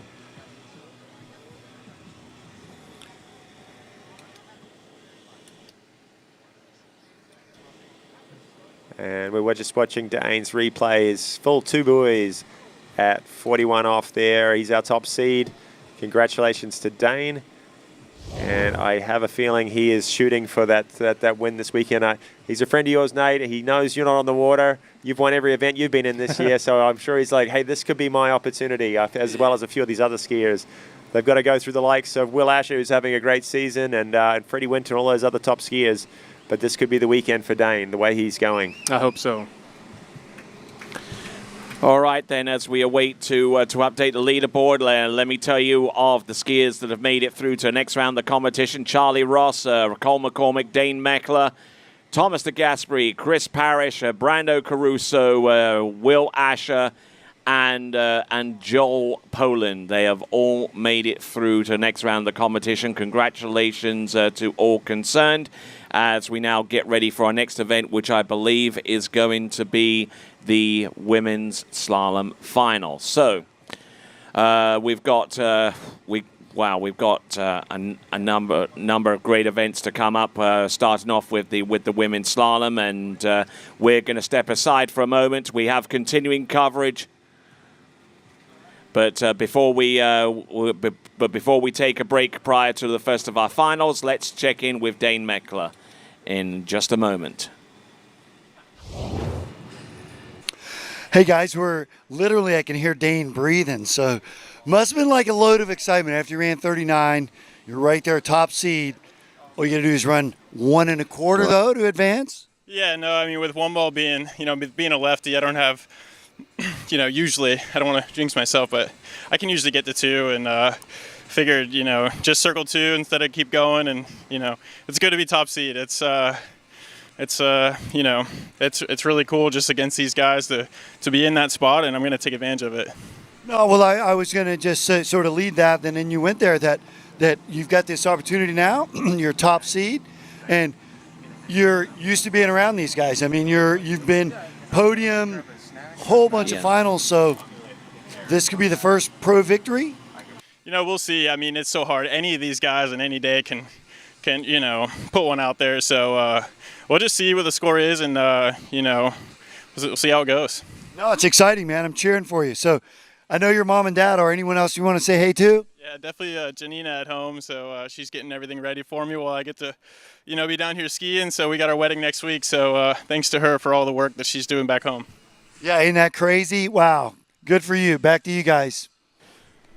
All right then, so let's try and get this leaderboard put up for you, and there you see the skiers going through to the next round of the competition. We've taken 9 through to this section of the competition. We got Joel Poland, Freddie Winter, Will Asher, Brando Caruso, Chris Parrish, Thomas DeGasperi, Dane Meckler, Cole McCormick, and Charlie Ross. They all make their way through to the slalom finals, which will be taking place a little bit later on this afternoon, preceded by the women's slalom final. So we've got continuing coverage of the 2022 MasterCraft Pro right here at Lake Gru, the home of Ski Fluid and Action Watersports, and we'll return with more action right after this. You want to go around all 6 of them? You have no idea what you're doing. All your friends in the boat are like, I don't know, Larry. Maybe get your shoulders down and your thumb out of your ass? Why don't you just sign up for Flow Point and figure it out? Ask some people that know what they're doing. If you were lost in the desert and you saw somebody walking down the desert and they look fully hydrated, sunscreen on, friggin' sombrero, wouldn't you be like, do you know how to get out of here? Or would you just walk by them and keep guessing your way out of the desert, dumbass? Sign up.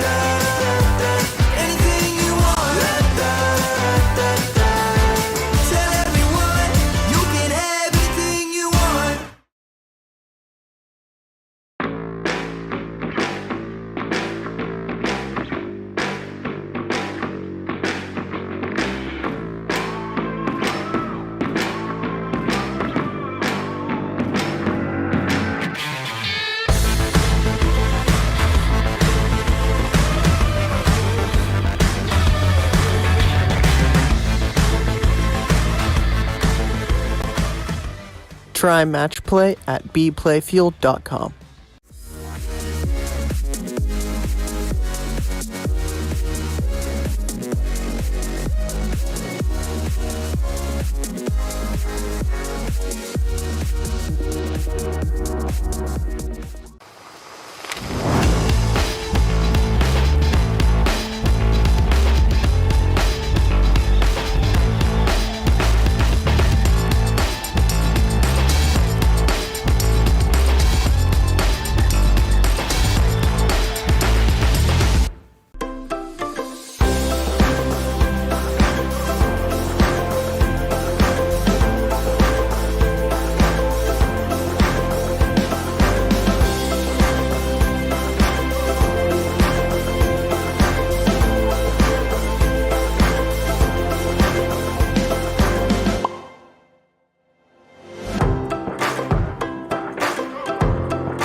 Well, good afternoon and welcome back to continuing coverage of the 2022 MasterCraft Pro. I'm Tony Lightfoot. I got here Aaron Larkin on my right-hand side and left on your screen. Say hi to the good folks. Good afternoon, everybody. Yeah, welcome. Finals and excited.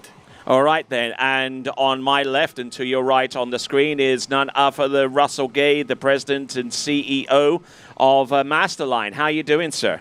Good, Tony. Thanks for having me. All right, then. So tell us about Masterline. How long it's been in existence, the genesis behind Masterline, and what its basic mission is.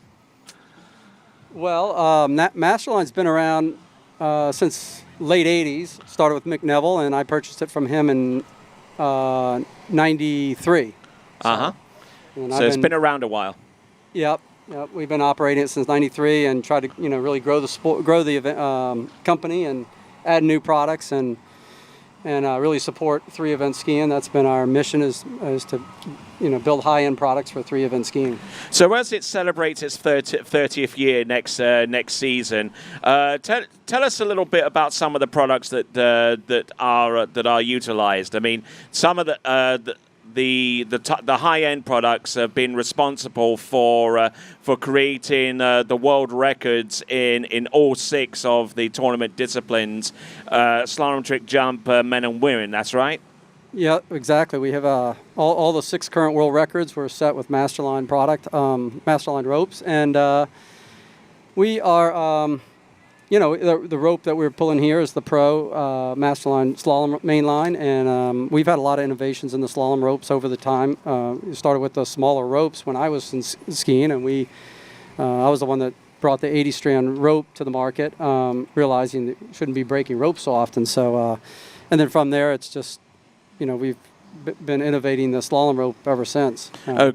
Okay, so as we see Chelsea Mills run her opening pass, which I believe was on the 13-meter line, unless they get confirmation otherwise. So that was on 13. So tell us also. I mean, you've got the Pro line. Now you've actually introduced to the market the optimized 2.0 slalom line. Tell us the major differences with that line compared to the Pro that has really been helping to set out new personal bests and new records out there. Well, they're different feel rope. It has a little more give to the rope. Some people can use that to their advantage. It also is a lot easier on your body. So you can put in a lot more sets.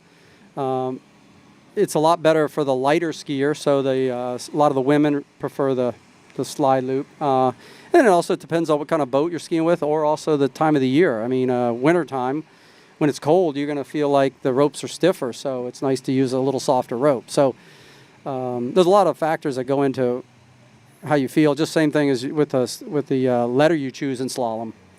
Indeed, and as we see Chelsea Mills come in for our next pass, which is 12 meters, a good-looking start on number 1, using that Masterline tow rope. Now, if we wanted to try and get a little bit more information about each of the products that Masterline sells, I mean, from the tournament slalom ropes to the kids' slalom rope and everything, all the way down to the trick skis that you currently retail, where would be the place online to go to in order to get that information?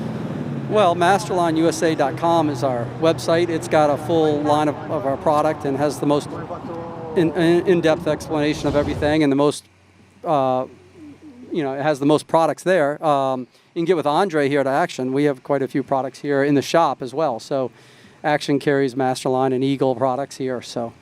Okay. Now, before we let you go and on your way and extol the virtues of Masterline, is there anything coming down the pipeline? Is there any breaking news or any secrets that you have under your pillow as to what's coming up next from the Masterline Skunk Works? Well, we are working on new ropes. We've got some sample ropes that we've been starting to experiment with. Can't explain too much about it, but we're just playing with things and always trying to innovate. And why? It's a lot of expense. I don't know why we go through it. It's sometimes a lot of hassle, but we like to keep pushing the sport, and we want to keep seeing the scores grow, and we want to see people keep breaking world records. Indeed, indeed. We thank you very much, Russell Gay. Russell Gay, the president and CEO of Masterline USA, and check his products out at masterlineusa.com. All right, so let's rejoin the action here. We got Chelsea Mills, and you've been monitoring the situation out there, Mr. Larkin. I certainly have, and Chelsea Mills has just got through the 11-metre line, 38 off, and she's done that pretty nicely, as we can see that, with a bit of a tailwind here on the replay. She's through the gates. I have to say it wasn't the tidiest pass, but she turns one ball pretty well, and she gets over to two, and then we see there a little bit of a stall, as you can imagine with the tailwind, just trying to slow things down. Uses her onside to good effect, and we're going to see the same thing here at 4, where it's a bit of an all or nothing. She stays over the tip. You see it start to shudder a little bit. She's going to get over to 5, and she's going to get all the way over to 6 by the skin of her teeth. But you know what? 6 boys is 6 boys, and there was some good course management there. She stayed early at the start of the pass and just managed her way through the end. And indeed, Chelsea Mills, not only physically a great skier on the top of the water, mentally as well, she's quite accomplished. She's a part of the stable of a sports psychologist called Winning Mindset, and has parlayed a lot of her expertise in that realm to a lot of great skiers, including Sasha Denyoskaya, who used her advice and her guidance to go through and win the women's world overall title last season over in Lake County in Florida. Here we go. This is Chelsea Mills. Entrance gates, buoy number 1 at 10.6. Oh, look at this round. Buoy number 1 crushes that turn. Look, she's still there at 39.5 off. Oh, a little loose line into number 3. And, for at least 2/3 of that pass, she had it going on. There's no question that she came out of 2 ball there thinking, I'm on for 4 at least. As we watch the replay here.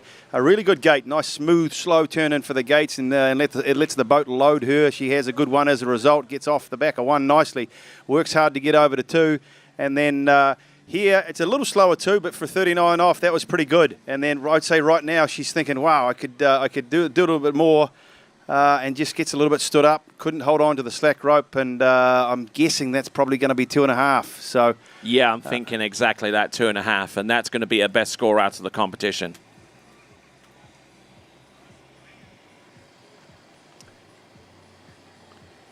So a little bit of an aerial edge change there into number 3, and just couldn't suck up the line in time to get number 3. Let's check in with Wade's World. Hey, thanks, Tony. Aaron, I know you've been in this situation many times where, hey, the weather's perfect, the first skier is gone in the final, and just as Chelsea did, they put up a big score. It wasn't this 39-41 score, but no, if you're a true competitor on the dock, that's exactly what we want. We want great conditions, the first skier to light it up, and so I think the girls got their game face on. We're going to see a big final here. Back to you guys. Yeah, no, there's no question. Absolutely, Chelsea Mills throwing down a big score there from the outset, and now the second skier on the Warrior is Bayer, starting at 13 metres at 32 off again. So she's going to have 38 with the tailwind once we get there, and I don't think we'll expect her to do anything other as she rounds 5 and gets over to 6, looking good. She's been in good form this tournament, really has. All right, then, as we get ready for the Dark Destroyer to come back into the course for the next pass, let's check in with Wade's World. Hey, thanks, Tony. I'm here with Jamie Bull, and, man, sort of epic conditions. We're both, got a little bit of a sweat going, right? Florida? Oh, yeah, it's hot out here for sure. So you being a Canadian and spending time in Louisiana and Florida, have you, converted to this weather fully? Not at all. It's such a struggle for me. Yeah, it's hot. The wind's died down, so that's nice. We got pretty glassy conditions now. So, skiing-wise, that's better than the chop we had this morning. But, man, this heat is definitely a killer. All right. Well, we're having fun and trying to stay cool. Back to you guys. All right then, so we get ready for Beatricia Yanni, who comes to us out of Rome and skis more often than not over in Spelonga, which is a little ways south along the Mediterranean coast of Italy, and did a fine job with the opening pass of 13 meters, which is the minimum starting line length, and she'll come back in on 12. Quite familiar with that situation. And let's see what she can do. She's had 2 consecutive scores in each of the 2 rounds of 5 on 11.25 meters. And if nothing else, she definitely wants to try and get around that 6 buoy on 11 to at least prove to herself that she's not stuck on that particular that score. Yeah, and again, a nice pass, and really looking committed. You know, it's one of the things I noticed about her yesterday at 38 off, as she got into the pass and down she just didn't quite seem as committed as what I would have anticipated. But Nate, you know, once you've made the final, you know, I always used to think, well, the hard work's done. You know, now I just got to go out and let it roll, and it doesn't really matter what happens. I mean, is this something that you think? Yeah, I mean, a little bit. You're right. You get through the final, the hard work is somewhat done. You take the pressure off of having to potentially not make that final, but now that you're there, you know, you got to turn the game face on. You got to go attack. You got to be aggressive, and you got to put out the best score, because if you don't, somebody else is going to put up a bigger one than what you're doing. And you still have to kind of, I don't want to call safety it. You got to be careful, but I think it's time to really open it up and, you know, show what you can really do. And looking out at the water here over my shoulder, it looks perfect. So, you know, now's the time for these girls to put up big scores, and it looks like Chelsea's already done that, and Bea had a couple of good rounds already, so it'll be interesting to see what happens here. And Bea has certainly been one of the more consistent competitors in this competition. You know, I mean, she's registered 2 scores of 5, or it said that. Now let's see what she can do at 38 off, 11.25 meters. Not the best of starts, but she can battle. She's round number 3, a little bit wheelied up on number 4. She's round number 5, and does she make it round buoy number... Oh, and she absolutely crumbles off buoy number 6. She's okay. That was very, very... Oh, you know, dicey there for a moment. Yeah, you start to worry a little bit there. Obviously, she's throwing her ski and ankles at buoys, and that's when things can start to come unstuck. You know, she didn't actually have a bad start here. Like you know, no. Nate, she got hooked up pretty good out of 1. I thought the start was great. A good gate, good 1 ball.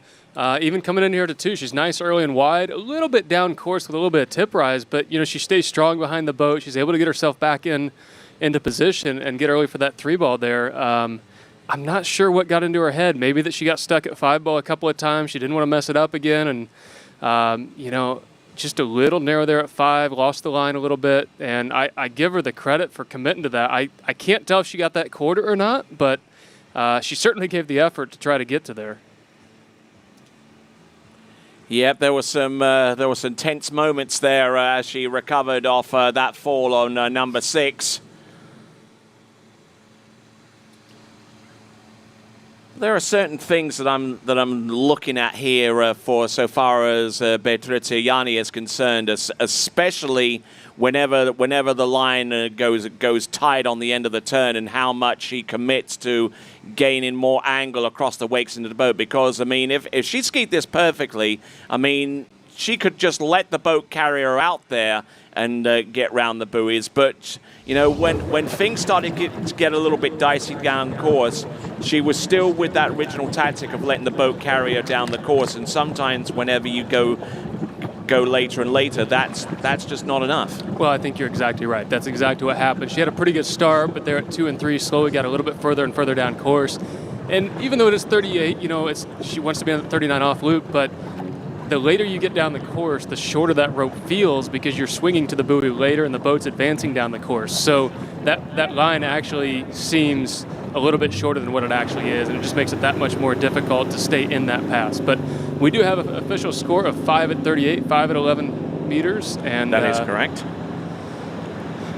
Okay, so who do we see next coming into the course? I think it's Karen Truelove is our next skier at 32 off. the elder statesman, if you like, of this field. She has been around for a very long time, and I take my hat off to her that she's still at the top of her game and competing with the younger generation as well, and doing it very, very well. So Karen, she's making light work of 32 off again, as you would expect. And again, like I said yesterday as well. And I'll elaborate a little bit more after we go and talk to Wade's World. Hey guys, here with Chelsea Mills, and hey, you set the pace. Like I always say, hey, the first person's got to go out and do their job. You did it. Had it crack at 39. What are you thinking? Today was challenging. There were so many just weird things that happened all day, and so I skied my first pass, and I was like, man, I know it's 32 off, but that felt so hard. And I was like, hey, Scott, is that 36? And he said, yeah. So then it was kind of like things slowed down from there, but a little bit of scrappiness out there. So yeah, but I'm overall, I'm okay with it. Always want more, you know. That's seasoned veteran style there. Just to go ahead and knock it down, because most guys would have gone inside 3 or 4. Oh, well, no, actually it happened a couple times in practice this week because I was skiing behind Charlie Ross. And so it happened a couple times over at Hancock. And, so I was kind of like used to it. You know it works. We used to do that to Christy Overton. Yeah. So anyway, back to you guys. All right. So we got Karen Truelove coming into the course. Beautiful skiing conditions. Into the low 80s right now. The water is significantly warmer by a few degrees, and not looking too bad on the first couple of passes, 13 and 12. Yeah, Karen, again, looking really, really good there. Solid for Karen. She's the conditions are just perfect now. I mean, this morning we got here. Obviously, the breeze picked up, and it was blowing a little bit. But now, glass calm conditions, 80-something degrees. I would suggest it's probably a little hotter. Nate, what do you see in this pass, mate? Yeah, I mean, she's starting at 13, 32 off here, where she usually starts at 28. So 35 came just a little bit quicker than what she's used to. But, it's not something uncommon for her to have to do at tournaments. Pass looks pretty good. As you mentioned with the weather, it has calmed down. There's really very minimal wind. The texture on the water is pretty much just completely smooth. There's a little bit of breeze in the face here on the desk, but she's just working her way through this 35 off pass, just kind of feeling it out, going along with it. Just one of those passes that she runs. So she's had a couple really, really good 38s. So I'm looking forward to seeing how this goes. It is a different direction for her. She's run 38 the other direction the last 2 rounds, and now she'll be going this direction with it. So we'll see her give it a shot here. All right, then, just enough time to remind you about USA Waterski and Wake Sports Foundation, working hard to preserve the heritage of tow water sports by maintaining the Hall of Fame and providing scholarships for promising young athletes. Here we go. This is Karen Truelove, 38 off. Yeah, a little bit of a tail breeze has picked up after I said that. She's got slack rope. She's in trouble here, Karen. She really is, but maybe she can use her experience to get out of it. She's got a big turn at 4. Can she get over to 5? She can. She's going to be in trouble getting to 6. And that's going to be disappointing for Karen. She really wanted to ski well, as we heard her say in a previous interview at this tournament. But Nate, it just didn't start well. Yeah, it's hard to kind of pinpoint where things might have gone a little bit sideways. The first thing that stuck out to me maybe is on the gate. Like I said, she's taken 38 from the other direction the last 2 rounds.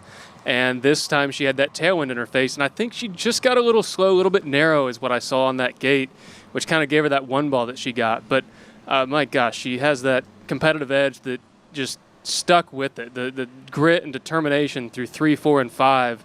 Unfortunately, just too far down course there at the 5 ball, but heck of an effort there for Karen. I know she's going to be really disappointed with that after the last couple rounds, but I just think she got slow and narrow there on the gate. Just a little bit is what gave her that weird 1 ball.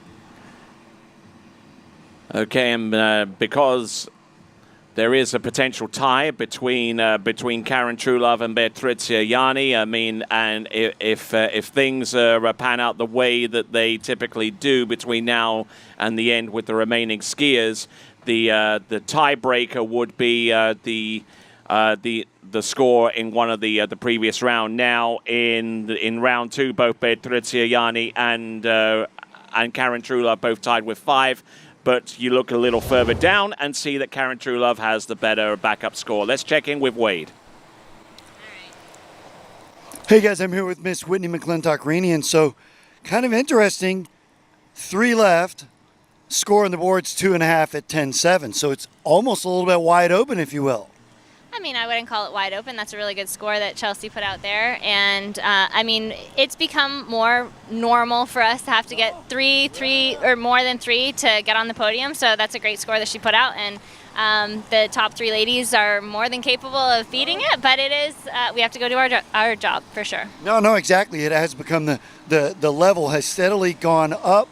So, yeah, we're expecting to see that. Exactly. Great conditions. Hopefully we can get 3 girls through 39 this round. That'd be awesome. It would be super fun. We're cheering for that. We're cheering for her. Back to you guys. All right, then, just enough time to tell you about Wakehouse, the online water sports pro shop. Find the products to suit your water sports needs at wakehouse.com. That is wakehouse.com. Also, check out Waters wetsuits, designed by and created by Brandon Waters with some brand new designs. Jumpsuits for some of the world's top water ski jumping athletes. That's waterswetsuits.com. waterswetsuits.com. All right, gentlemen, who is our next competitor? The next competitor on the water, I believe, is going to be Jamie Bull. Jamie Bull, starting at 32 off, 13 metres. And I did allude to before it was glass calm, but the wind has started to pick up again.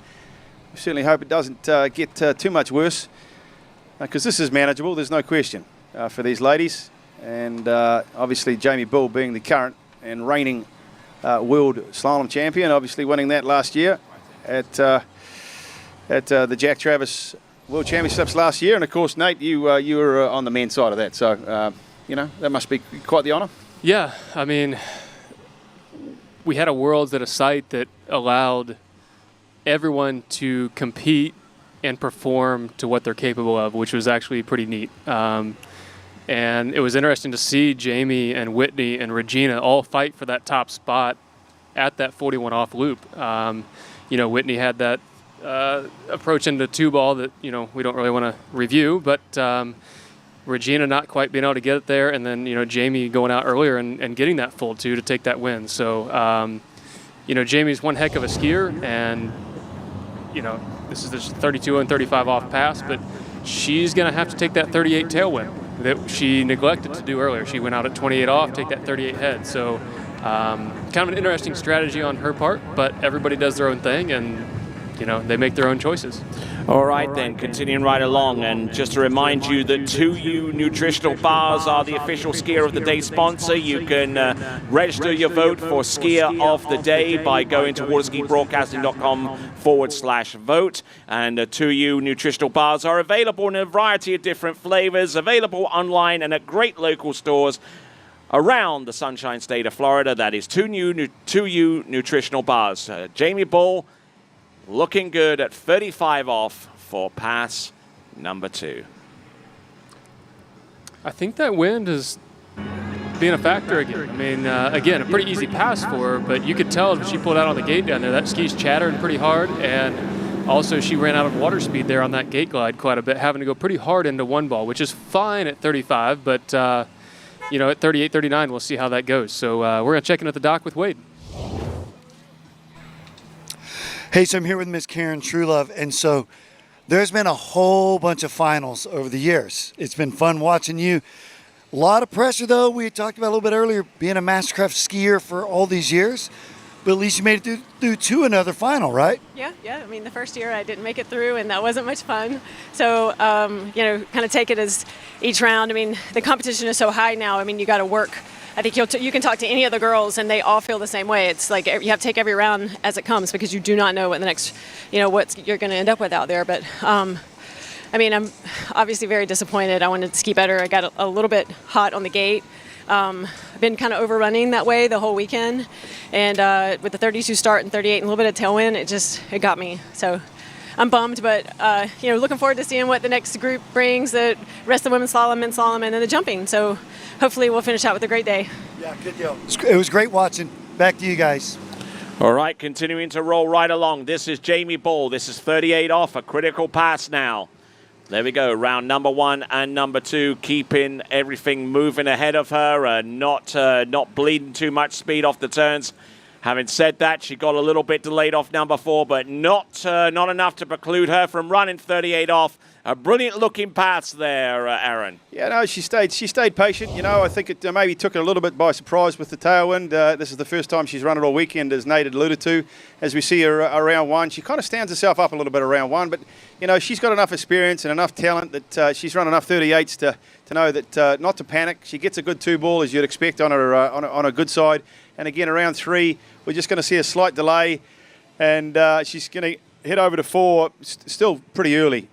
Stands herself up, and at that point there, she would have been like, you know, probably questioning what she was doing. But you know, she turns 5, and she's got a great offside, and over 6. So I mean, really, no real problems, Nate. Just you know, a couple little glitches. Yeah, just a little bit, but nothing major. I mean, it's all things that she can do and know what she can get away with, and she has great course awareness of where she's at from buoy to buoy, and whether it's at the beginning of the pass or the end of the pass. You can see that little bit of a stand up at 4, but she knows that that's okay. She knows it's acceptable. She knows that she can get away with that and still get over to 5, get a big turn at 5, and I'm not sure she could be any earlier for 6 ball right there. So, but you can tell that the tailwind definitely is in her head a little bit, but here she is at 39, you know, coming back in this headwind, and 2.5 is the lead. All right, let's see what she's got. This is Jamie Bull. 2.5 is the current lead at this time. Let's see what she has. She's made it around 1. She's got a pretty good start. She's turned 2. She's going to get over to 3 in pretty good time, actually. She's around 3. Oh, she's look got at that good 3 ball. She's Killer turned 3. 4. She's on time to run this pass. Jamie Bull, she stalls out of 5, sorry, and she's going to get over to 6. And around 6 and out the gates. That was a great pass from Jamie. You know, she took full benefit of the headwind. Nate, the 3 ball turn just, you know, put us straight back in the game. That was the game changer turn right there. 1 ball was pretty good. 2 was a little bit slow. At least it looked like it was a little bit slow from where I was watching here. But she got over to 3 and she was, I'm going. Like, she knew that once she gets her ski around there, she's taken at least a tie, if not the lead. And you can see on this replay, she got over to that 3 ball and just cranked it. And the rest of the pass was almost like autopilot. I mean, it was, I don't want to call it easy, but she was well in control of this pass. But you can see here, 2 ball, just a little bit slow, a little bit loose line on the back. But this 3 ball, my gosh, just turned the heck out of it and gone. Just look, yeah, absolutely. Fantastic number 3. I mean, that just kept her very much in the game and then some. I mean, her management of this pass is just absolutely sensational from one end of the course to the next. And even as she barreled into number 6, she was still in 100% control over that pass. What a great effort there. And Jamie Bull, who currently trains over at Travers' place, who remind you that on October 7th and 8th, they've got the Travers Grand Prix broadcast by TWBC. Slalom, go-karting and shooting among the events there. And 1 buoy is all going to be Jamie Bull's lot there at 10.75. Yeah, I think obviously it's a bit of a obviously tailwind, but it looked like she went pretty hard at her gates. And the harder you go at 41 off, the harder the boat's going to pull you, because there's an immense amount of load to try and keep you moving away from the boat. Nate, what did you see here, mate? Yeah, I mean, I agree with you. I think she went pretty heavy, pretty hard, and by the second wake, she's already getting pulled up just a little bit. But you know, she went inside of it 1 round, so I think it's in her head, I'm going to make sure I'm going to get there, give myself an opportunity to get a score at 41.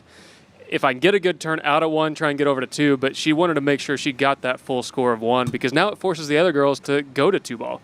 But we're going to head over to the dock and check in with Wade. Well, hey, thanks, Nate.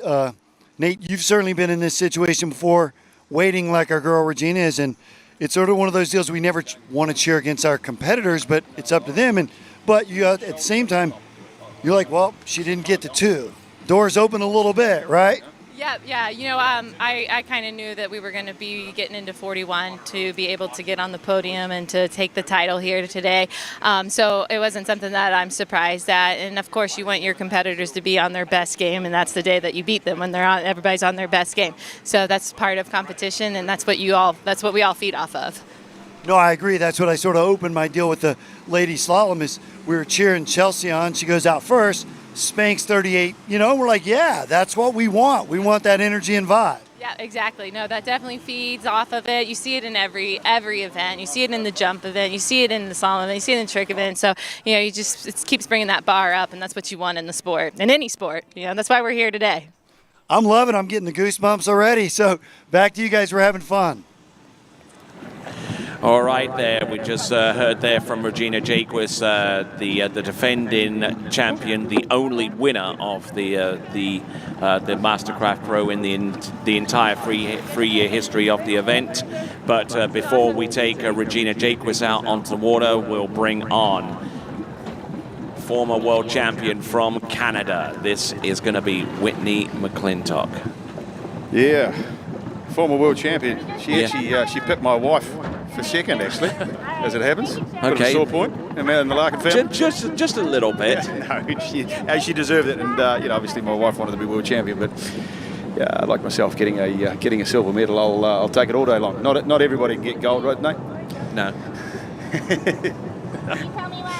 You don't have to answer that, mate. All right, then. So Whitney McClintock, yeah, no, she's a hell of a slalom skier. We've said it before. She's just a fierce competitor.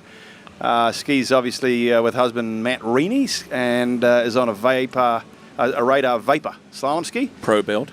Pro build, yeah. And she'll be. You'll see, she's an advocate of the one-handed gate, starting at 32 off. Again, this is a pretty routine exercise for these girls on their opening pass. Just sort of testing out the water conditions now that things have changed from the last time that they skied this morning. And again, I'm happy to say that the water conditions are now perfect. So we're going to head down to see what Wade Willard got. Absolutely.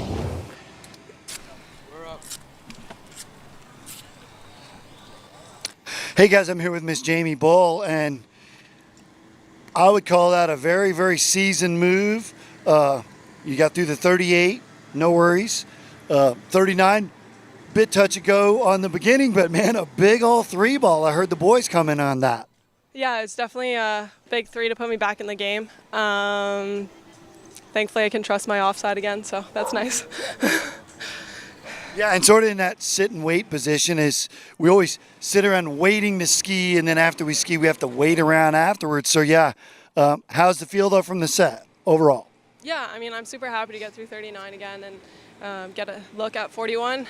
Didn't want a half, and after not even getting outside of 1 yesterday, I came into 1, and honestly, I was in a good enough spot to turn it, and then just kind of chickened out a little bit. So kind of shaking my head at myself a little bit on that one, but hey, I'm happy to be where I'm at, and we'll see how things play out. Awesome. It was fun to watch. That was great skiing, Jamie. Back to you guys. All right, there, Jamie Bull in the lead with a score of 1 at 10.25 meters, and chasing her down at 35 off. This is Whitney McClintock-Reaney, and it's controlled aggression, isn't it? I mean, from one side to the next, and she skis about as even-sided as you can get among our women competitors out there on the water. So great skiing there for Whitney McClintock-Reaney, Aaron. Oh, yeah, no, it's good. Yeah, Whitney McClintock, she's a technician. She knows what she's doing. She's run, thousands of these passes. I was going to allude to before with when Karen Truelove was skiing, and of course now Whitney as well. The two mothers that are in this field, and I think I said it yesterday, and I can say it from a husband standpoint that has had a wife that's gone through, had 2 kids and tried to ski and all that sort of good stuff. I take my hat off to these women, and we men don't fully at all respect or understand the true magnitude of what they have to go through, not only to carry and give birth, but then to come back and get their bodies back in shape and train and actually to get back on the pro tour. I take my hat off to these ladies for having children and being mums, and then at tournaments and dealing with them, and then trying to focus on their own skiing. All right, so Whitney McClintock ready for the next pass coming up. And also ready on the dockside is Regina Jaquist. So let's see what Whitney McClintock-Reaney has in store for us. This is going to be 11.25 meters. Worth a little bit of a tailwind, that one-handed gate again, and she's got a great start. She's super early for 2. She's around 2, looking really, really good and early around 3. Aggressive at the backside of 3 ball, staying ahead of the course. Yeah, this is textbook stuff here, really, for tailwind skiing. That was really quite a nice pass, and she'll feel pretty comfortable about that as she'll shorten up and get ready to come back in at 39 off. And Nate, this goes along with that old adage: you put the panic on behind the boat and not around the turn. Yeah, exactly. I mean, kind of what Aaron said a little bit earlier as well. She's really strong behind the boat. Little, tip rise, a little bit different out at the buoy, but she always gets herself into a great position going into that first wake, and she's always so still with everything, working across the first wake and the second wake and doing the work in the right spots, which allows her to have the freedom getting over to the next buoy each time. And, she couldn't be any earlier or wider there for 6-ball in that tailwind. It's still kicking up a little bit. We said it was calm earlier, but it's still coming up just a little bit. Okay, and so far as the standings go, I mean, she's obviously gone through 11.25 meters, and that betters the scores of Karen Trulove and Bertrizia Yanni. The next targets that are within her sights is the 2.5 at 10.75 meters by Chelsea Mills. That's the next attempted pass. But ultimately, in order to take the lead, she has to run through this pass and more than one buoy on the pass to come afterwards at 10.25 meters. But it's ABCs. Let's see if she is up to the task. Whitney McClintock-Reaney, 10.75. Oh, she's got a great start again. Yep, aggressive stuff. She's around 2. Oh, she's on time here. She's around 3. If she doesn't do anything silly at this point, she's going to be good. She'll be golden. She's turned off at 4. She's all the way to 5. A big turn at 5, and she's going to get over to 6 with a bit of slack rope. And she's out the gates. That's exceptional stuff from Whitney McClintock. Pressure was on, and 6 boys. She was listening to you out there. I could tell, because as soon as you said, as long as she doesn't do anything silly, she kind of eased off a little bit on a turn on number 4 and just basically skied away through that pass, and it looked pretty simple towards the end there. Wouldn't you agree, Nate? Yeah, I think so. She has to come into this pass knowing she has to run it. And sometimes that's a little bit different. Like when you have a score of 3 or 4, you say, okay, let me get a good gate, be safe at 1 and 2, try and sneak past 3, S turn 4, something like that to try and take the lead. But she knows that the lead is already at the next pass. So you have to come into this pass and attack it completely differently than if you were trying to get a score midway down here. But at the same time, Whitney came in to run this pass. She wasn't trying to get midway down or anything like that. But I thought that was a great pass, almost looked better than the 38, I think. But in Wade's interview with her, I don't know if you caught it, she did say, let's see how many girls we can have run 39 again this weekend. So she asked for it, and they're delivering. All right, so dockside there, seeing Regina Jaquist, the final skier to go out there in that lonely position that she described a little bit earlier on in the competition, the last one out. Here comes Whitney McClintock-Reaney. Let's see if she can establish a score that would tie her with Jamie Bull right now, but. Yeah, well, that's 1 at 41 off, and it ties her with Jamie Bull. But that's runoff territory. If, of course, Regina can't beat the 1 or even ties the 1. But if she does, then Whitney's going to go into second place because she's got a better backup score. But that all remains to be seen with, of course, the great Regina Jaquist to come. So, Aaron, I know you always could turn that 1-3-5 side. You're coming out of 1. Knowing that a half, makes you not win the tournament or not tie the lead, how do you attack 1 ball? I used to just turn it. Yeah. I used to just absolutely attack it. Because there was only one way, really. Because if you back off and you leave yourself in halfway no man's land, then that's when you're going to risk that quarter or half. Yeah, I agree. Okay, now, I don't know whether this is a fair question or not, but this was almost the same situation last season in the World Championships where she tried to turn number 1 and headed towards number 2. Kind of backed off on that attempt into number 2. Do you reckon she was a little gun-shy? I don't know. Knowing Whitney, from what I do, I don't think so. I think she's just going to be hammered down 120%, and she would have wanted to get to 2 ball, if not 3 ball, I don't think she was gun-shy. I think there's been enough time now to kind of put that off to the side. I mean, maybe right after she was a little gun-shy, but she wants to go win. And, you know, same thing with Regina here. And that's why I was asking you, Aaron, like, what do you think at one ball? If you go for it and you fall or blow the tail out, you get a half and you don't win. So there's a fine line of tying and just, you know, wondering what Regina's going to do. But, you know, watching Regina's last round, gosh, I mean, you know, 39 was so smooth and getting over to 2-ball. We'll just see how this wind plays. It's a little bit of a cross tail coming down the lake, but it's up to one more skier.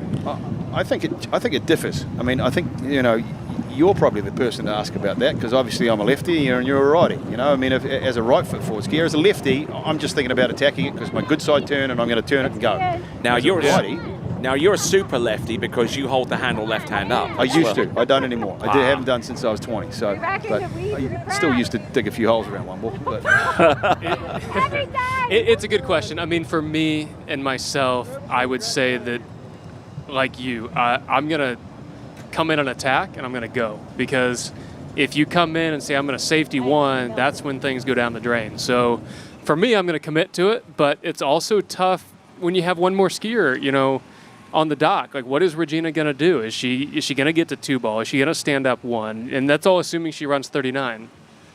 So we'll see what happens here. We got a few passes before she gets to that, but like you said earlier, or maybe it was Kiwi that said it, that, you know, you're going to bet, you know, Regina's a good one to bet on. But I suggest that Regina's got about as much chance of not running 39 as I have of being 160 pounds. Well, you know, anything can happen in skiing, so.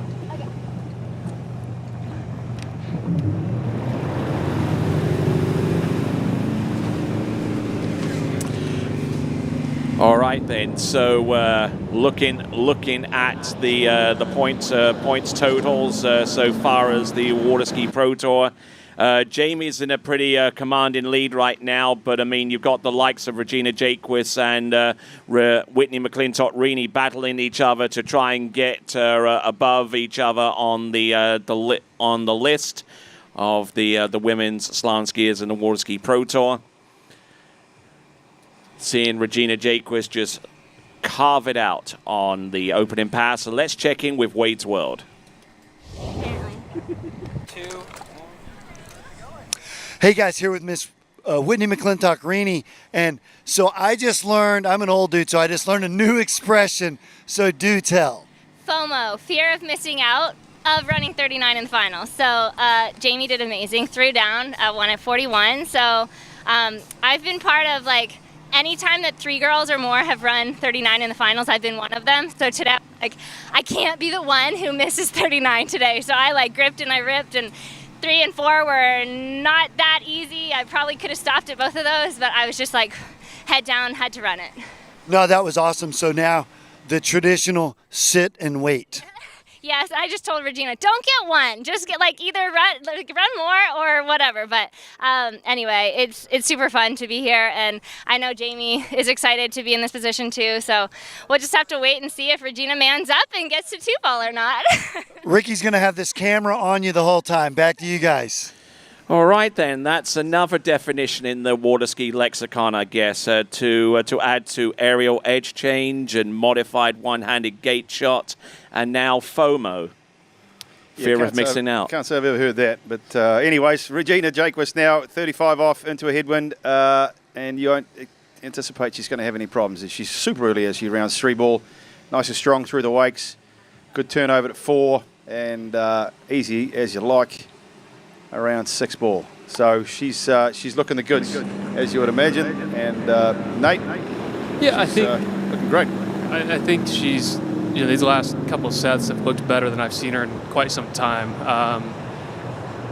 I know she struggled a little bit out on the West Coast when we were there, but I'm wondering if getting this knee brace off is giving her that flexibility to kind of move around on the ski like she's used to doing. I know she's really complained about it the whole time she's had it on, and I can't do this at my gate. I can't move out at 2-ball. I can't do this. So I wonder if having the freedom to move her knees and, you know, twist things the way she wants is allowing her to ride that ski the way she wants. And, you know, what I'm seeing right here is the ski staying in the water way more than I've ever seen it in the last 12 months. You know, this looks like Regina from a year ago, before the injury. So I don't know. Maybe that brace had a little bit of a factor over the last 12 months.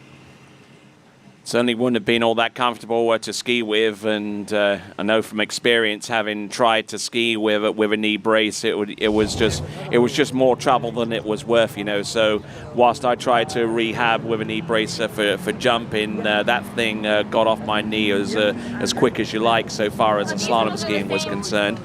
And it's definitely benefited Regina Jaquist to the point where she's a little bit more noble. She's about 7 sets in to skiing without the brace since she took it off, having spoken to her a little bit before this competition.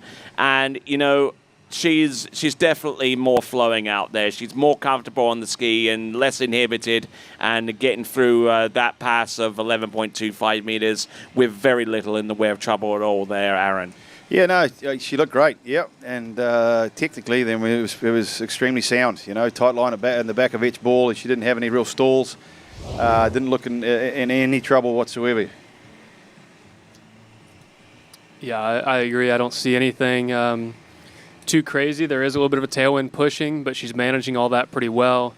It's a 38 off pass, which you don't hardly ever see Regina miss, but she's going to have this 39 coming back into the headwind. She knows she has to run it. I think the gate is going to be the critical thing for her here, making sure that she gets up, gets wide, turns in from a wide point with water speed, and is allowed to, you know, able to swing to that one ball and come around the back side of it. Try not to get too much of that tip rise and have to drop that shoulder over to 2. But we'll see when she gets this, comes back in for this 39 here shortly. All right then. So a few of our male skiers and some of our female skiers around the dockside are looking on as Regina Jaquist attempts 39.5 off 10.75 meters.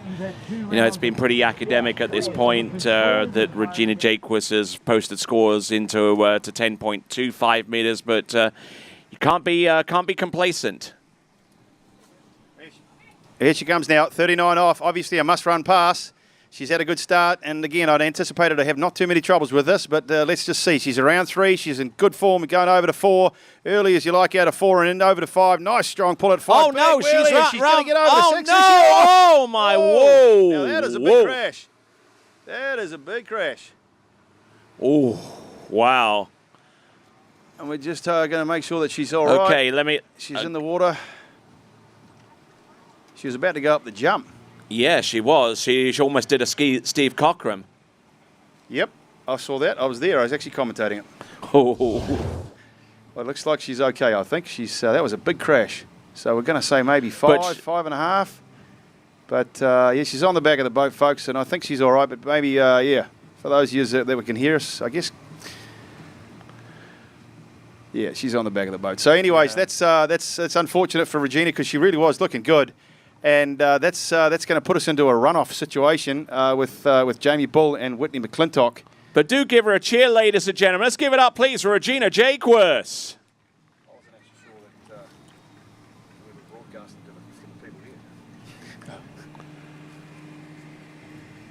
I think she did get the ski around the 6 ball, but, you know, maybe just a quarter. It's hard to tell where she let go of that rope, but it's not going to really matter too much on that score.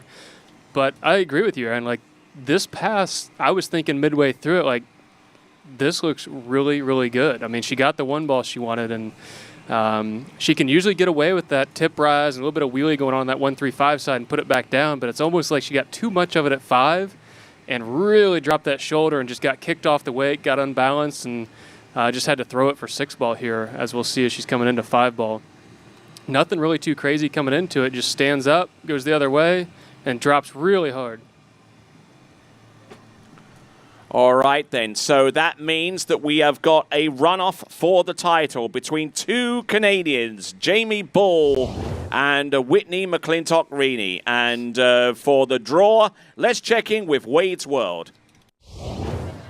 Hey, thanks, Tony. I'm here with our chief judge, Miss Nikki Lee. And so, Nikki, take it away.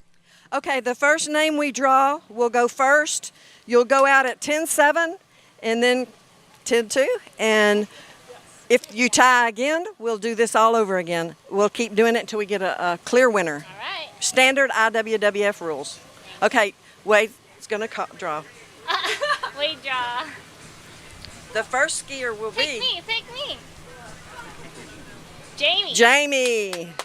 I'm going to save these in case I need them again. Okay. So this is super exciting, an all-Canadian final. You see them down here giving high fives. It's going to be a lot of fun. Back to you guys, Tony. All right, then. That means that Jamie will take to the water first, and then Whitney McClintock-Reaney will follow on. And significantly, each of our women will go into the course on the last complete pass to open up with, which is 10.75 meters. That is a pretty darn tall order. Yeah, it certainly is. It's a tall order for anybody. I mean, these guys are pro. It's probably not such a tall order for the man on the left-hand side of the desk, but it's for the rest of us mere mortals. Trying to run a 39 tailwind, obviously these girls they've just skied, so they're not going to be like cold. But Nate, what's it like psychologically? You're standing on the dock, you're about to enter the course, and you know that you're about to have to run 39. I mean, what's the mindset? Yeah, I mean, it's it's both Jamie and Whitney. They both just came off the water just a few moments ago, so it's not like they've been standing around too long. But I think they're going to do a simulation pass here, and then we'll have Jamie coming in. But 39 cold off the dock, you got to attack. And I think Jamie actually has had a look at 39 going this direction where I don't believe that Whitney has. I don't know if that's going to be too big of a deal. Whitney's pretty experienced with different wind directions and things like that. But I think Jamie's had a practice round or two going this direction with it. So, it'll be interesting to see what score Jamie puts up and what Whitney has to beat. But we're going to check in with Wade down at the dock.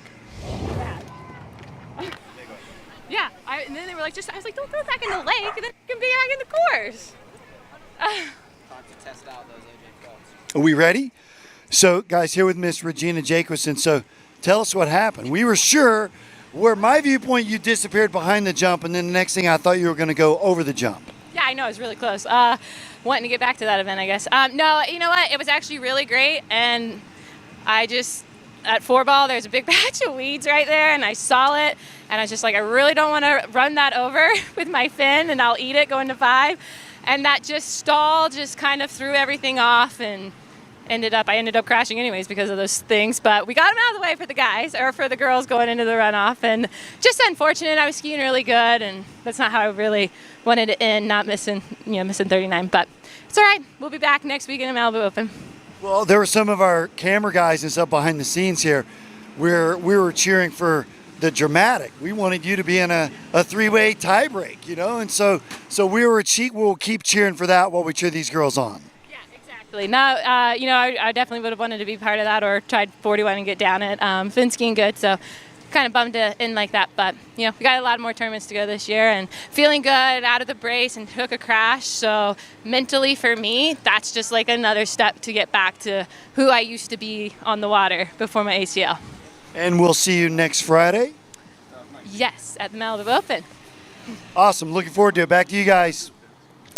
All right, then we get ready for the runoff for the title here of the 2022 MasterCraft Pro Women's Slalom Championship. We've got Jamie Ball to take to the water first, and we'll have Whitney McClintock-Reaney. Both of them will start in at 39.5 off 10.75 meters. Now, I could ask you, Aaron, about the difficulties of going in on this particular run. I could even ask you, Nate, because you've probably done that 1 or 2 times before. This really doesn't get done an awful lot, where people just come straight off the dock in 10.75 minutes. It's almost uncharted territory, wouldn't you say? Yeah, for sure. That's the only time it really happens is in this scenario when there's a runoff and a final. And the score is at 41, and there was a tournament some years ago at Swiss, and I forget what the name of the tournament was, but there was different events, etc., and how many certain passes you could run in a row, and who could run 39 off cold, and Marcus Brown won that event. But again, I forget what it was called. But anyways, let's concentrate on what's going on in the water. This is Jamie Ball. This is 39 off. There's a little bit of a tailwind.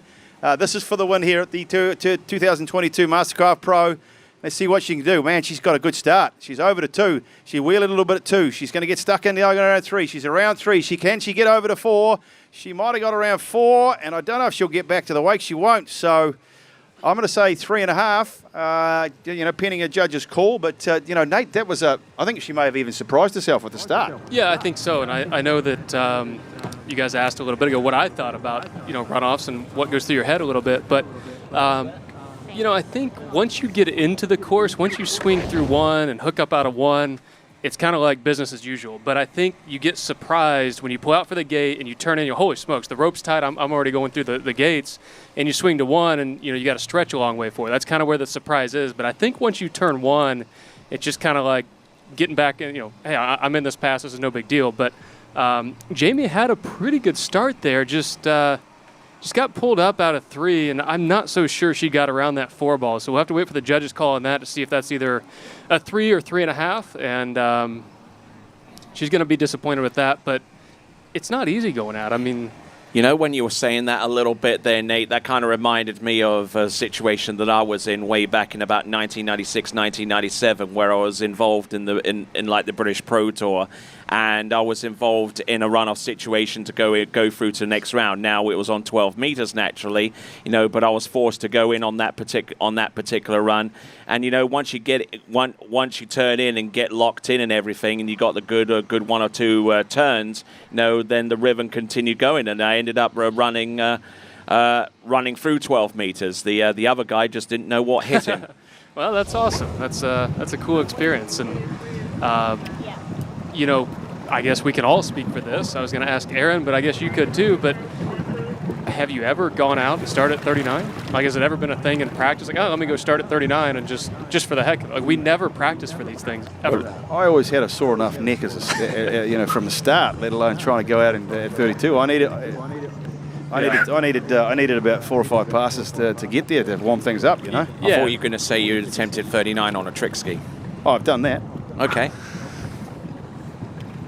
Okay, so Jamie Bull, her official score is 3 buoys at 39 off. So Whitney McClintock is up out of the water, and she knows exactly what she needs to do. And as a lefty, well, if she can get off a 2 ball, then I'd suggest to you that this is all she wrote. So Whitney, she knows how to do this. She's been in this situation before, and I'd almost put my money on her. But let's wait and see now as she does the one-handed gate, and she's into 1 ball now. She turns 1, little slack rope out of 1. She's going to get over to 2. Oh, no, she hasn't. She didn't get the start she wanted. So 2 buoys is going to be it. And, Jamie Bull, congratulations. She is your 2022 MasterCraft Pro Women's Slalom Champion. All right, and yes, a first-time winner of that event, and some great skiing there from our 2 Canadians all the way through to the end. So Whitney McClintock through this effort here at 39.5 off ends up in second. Jamie Bull, your winner. What do you see here, Nate? Yeah, I think like what I mentioned earlier, the biggest surprise starting at such a short line length is you feel it on the gates. You forget to pull out with the intensity that you need for that line length, and you go to turn in and you just don't do the work. And I think maybe that's what caught her by surprise. She may think differently, but just me viewing it here, it looks as though she didn't quite pull out with the intensity that she needs to at 39, didn't quite turn in with that same intensity and be aggressive. You could see her getting pulled towards the boat through that second wake and really had to stretch for 1, and that was kind of over after that. But what's interesting, I know Aaron's been through this a lot, is the emotions in skiing, how quickly they go to the top and how quickly they go to the bottom, where, Jamie and Whitney were down there watching Regina thinking, okay, we got a shot, and then Regina's running that 39. Oh, man, she might beat us. Then they're in a runoff together, and Jamie ran 3 at 39, disappointed, she thinks she's going to lose, not happy, and then all of a sudden now she won the tournaments on top of the world again. So it's such a roller coaster ride of emotions in tournaments like these. All right there, so there is your final slalom leaderboard. In 6th place, Petriziani with a 5 at 11.25 meters. By a superior backup and superior seating, we've got Karen Truelove in 5th with 5 at 11.25 meters. Chelsea Mills with 2.5 at 10.75. Then your top 3, which features Regina Jacques in 3rd with 5 1/4 at 10.75 meters.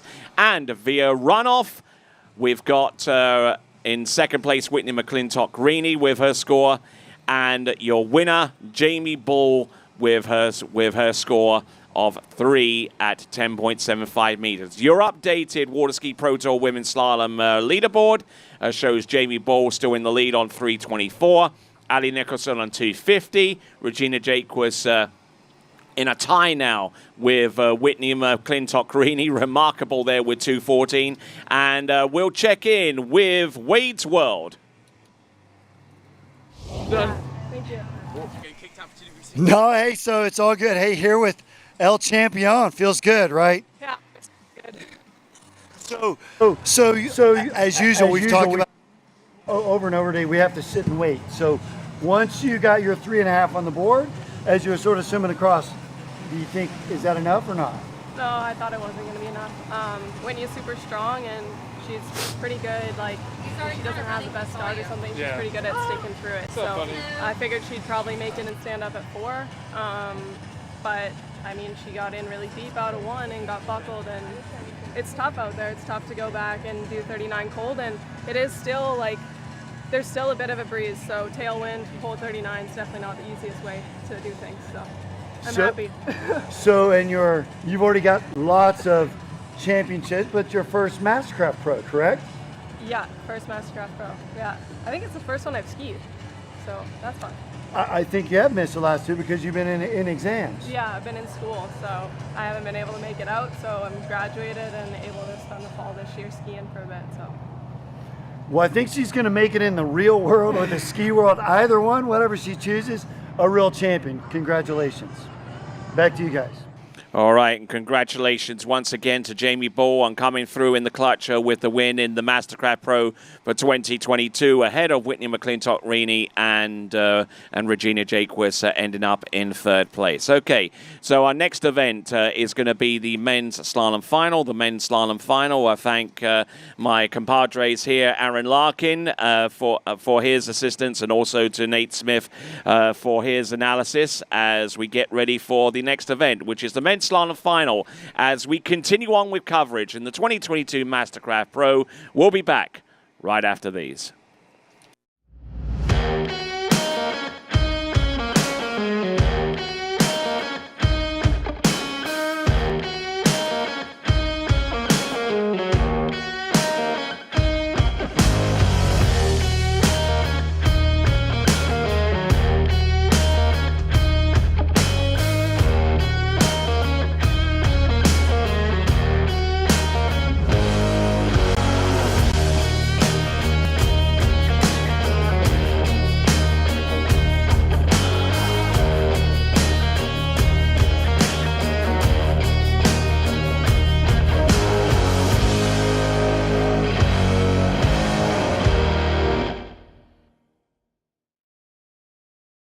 Hi, my name is Brantley Hawkins. I'm one of the co-founders here at New Dimensions Wellness.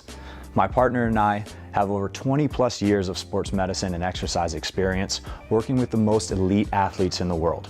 Together we have developed a proven system that has been sought out by these professional athletes and is now available to you. You will move your body and loosen your joints in ways that you haven't before. It's not your typical weight training, it's not CrossFit, and it's not crunch fitness. Once I got in here, it was a big eye-opener how much different that they go about everything.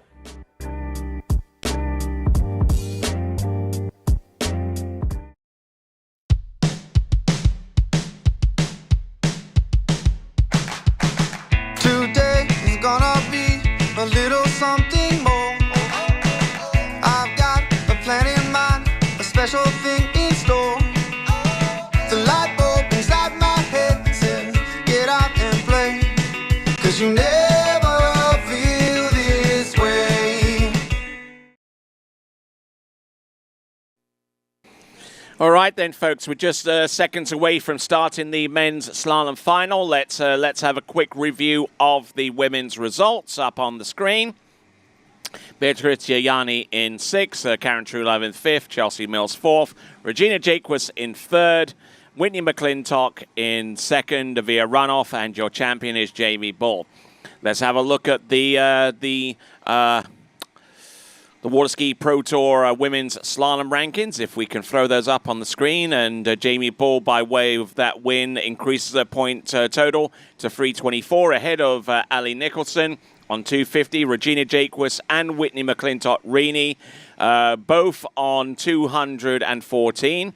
Regina Jaquist has the better positioning due to backup results. Here we go with the men's slalom final starting list. Our first competitor out is going to be Joel Poland, followed by Freddie Winter, Brando Caruso, Chris Parrish, Will Asher, Charlie Ross, Cole McCormick, Thomas de Gasperi, and Dane Meckler.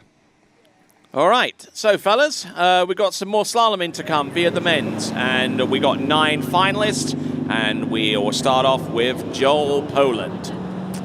Yeah, Joel Poland, what can you say about this kid? He's just immensely talented.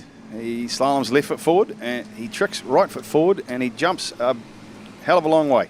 He's the world overall champion, and here he is now. He's starting at 35 off of 12 metres on his radar slalom ski. A little tail slide there at 2 ball. Aggressive turn there over at 3. Really moves a lot around on his slalom ski. Big turn out of 5 and over to 6. That was some pretty aggressive stuff. Yes, and probably one of the very few skiers that can but while I finish that conversation, let's check in with Wade's World. Hey guys, I'm sitting in a 2023 MasterCraft Pro Star, same as the guys who are skiing out there. Thanks Action Watersports. Thanks MasterCraft Boats for your sponsorship. You can see the dealership straight across the lake here behind the jump. They've got even pontoon boats now. So you can see we got a lot of action, a lot of fun going on. If you're not here, you're missing out. But I guess you're watching at home though. So back to you, Tony. Why, thank you there, Wade. And let's go with 10.75 meters for always opting up. From what is it, through 12, through 11, onto 10.75 meters. It's a risky move there, Aaron. Let's see if it pays off. Yeah, well, I guess with the minimum start speed, obviously in the final now, start line length is 35, and it's a tailwind on your opening pass. So he either had the option of starting at 38, with wanting 39 into the headwind, but he's opted to do 35.39. And here he comes now, Joel Poland. The two-handed gate, which is a bit strange for a skier that comes out of the Matt Reaney Ski School, but here he is. He's around 1. He's got a great start. He's early over to 2. He's hanging on off of 2. He's a lot of load out of 2, but he's turned hard at 3. He's going to need to stay composed out of 4. Look he has at that. done that. He's around 5, and he's going to go over 6. That's great skiing. Joel Poland through 39 off. Nate, there was some sketchy stuff in that pass. Oh, look at that. Yeah, a little bit. He just stayed strong, stayed aggressive throughout that pass. But like you said, starting at 35, that's the minimum start line length, and he's been confident with taking that 39 head where he may not be confident in that 39 tail. So there's a good chance that he practices this a little bit, So he had a great gate, great start. A little narrow coming into 2 and kind of came over the ski a bit, but just stayed composed there through both wakes. And, sometimes it's mind over matter. You just got to tell yourself, hey, I'm going to go do this and get it done, and it's the finals, and it's a win or lose situation. I mean, if he misses it, he knows he's out, but he's got to give himself the best opportunity to try to run 39, because a score less than something at 41 is not going to win this tournament today. And, I follow him on Instagram and see some of the posts he put out. And, he videoed himself going right foot forward and going in on 14.25 meters, and he just about runs that pass, So he really is truly unique in the respect that he's totally ambidextrous to a certain extent. Here we go, left foot forward in slalom, right foot forward in tricks. Let's see what he does. This is 10.25 meters, 41 off out on pass number 3. Ooh, oh, look at that, round number 2. Oh, tries to make a break on 3 and gets to the wake and scores 3. Look at that. Yeah, well, let's the judge's call. We'll see if he can get out of 3 ball, but outside of 3. We'll see the replay, Nate. It was it was some start. Yeah, it was a really, really good start here out of 1. Got pulled up just a little bit at 2, and I think, down course that he had to stretch for 3. We'll leave it up to the judges, but I'm not so sure he got around 3 ball here after that loose slack that he had out of 2. But you can kind of see the bump of the buoy there in the spray line, which typically means you've gone inside, but. The judges are going to have better views than we are, so we'll leave it up to them. All right, we'll see. We'll see what the score is. You believe it's 2? I'm not sure. Let's put it that way. Gets a good start on number 1, a break over the ski on number 2. Now let's see. Yep, Nate believes it's I think 2. you might Aaron be believes right, it's actually. 2. I think he might have skied inside that ball. Yeah. That's just that's not obviously that's not up to us to make that decision. But just looking at the replays, which is a shame, obviously, because he had he did have a hell of a start. So and 3, if you can get 3 out there today, judging on what the scores were from the previous round, if you can get a piece of 3, because no one else did, it's going to stand up pretty strong, I'd say. Well, and 3 is a big score. You know, it gives those lefties a little bit of an advantage. Somebody, you know, like our last skier off the dock, Dane, that could come into that 3 ball and commits to it. So we do have that official score of 2 at 41 for Joel. We're going to head over to the dock with Wade. Hey guys, we're starting Charlie's professional career right now. First pro final. So I see you sort of discussing strategy with your dad. So what are you guys chatting about? Yeah, we're just deciding what we want to do here for setting up the best chance to make a mark here and see what we can do. Well, and you've got this unique opportunity. You're not only have you made the final, but you're down the list a bit, so you get to see some of the guys go out before. Is that a good thing? Yeah, I think so. Knowing sort of what the scores shape out to be, it's always a good thing. But there's going to be some skiers after me, and those skiers are capable of some big scores. So you know you're going to have to push down the course. So we're going to see what we're going to have to do at 41. We're going to see him do it really soon. Back to you guys.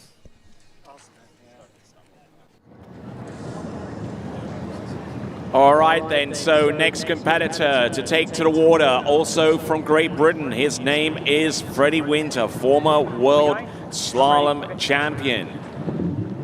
He's also won titles at the Masters, various other tournaments across the world. He's also won the Swiss Pro Slalom on a number of occasions. One of the very few to actually hold multiple titles from the Swiss Pro Slalom in consecutive years. Let's have a look and see what he can do with the opening pass. Yeah, this is a 12-meter run and makes that look really, really easy and straightforward, wouldn't you say, Aaron? Oh, for sure, yeah. No, Freddie, he's a great skier, big, tall, strong fella, you know, and made 35 there look super, super nice.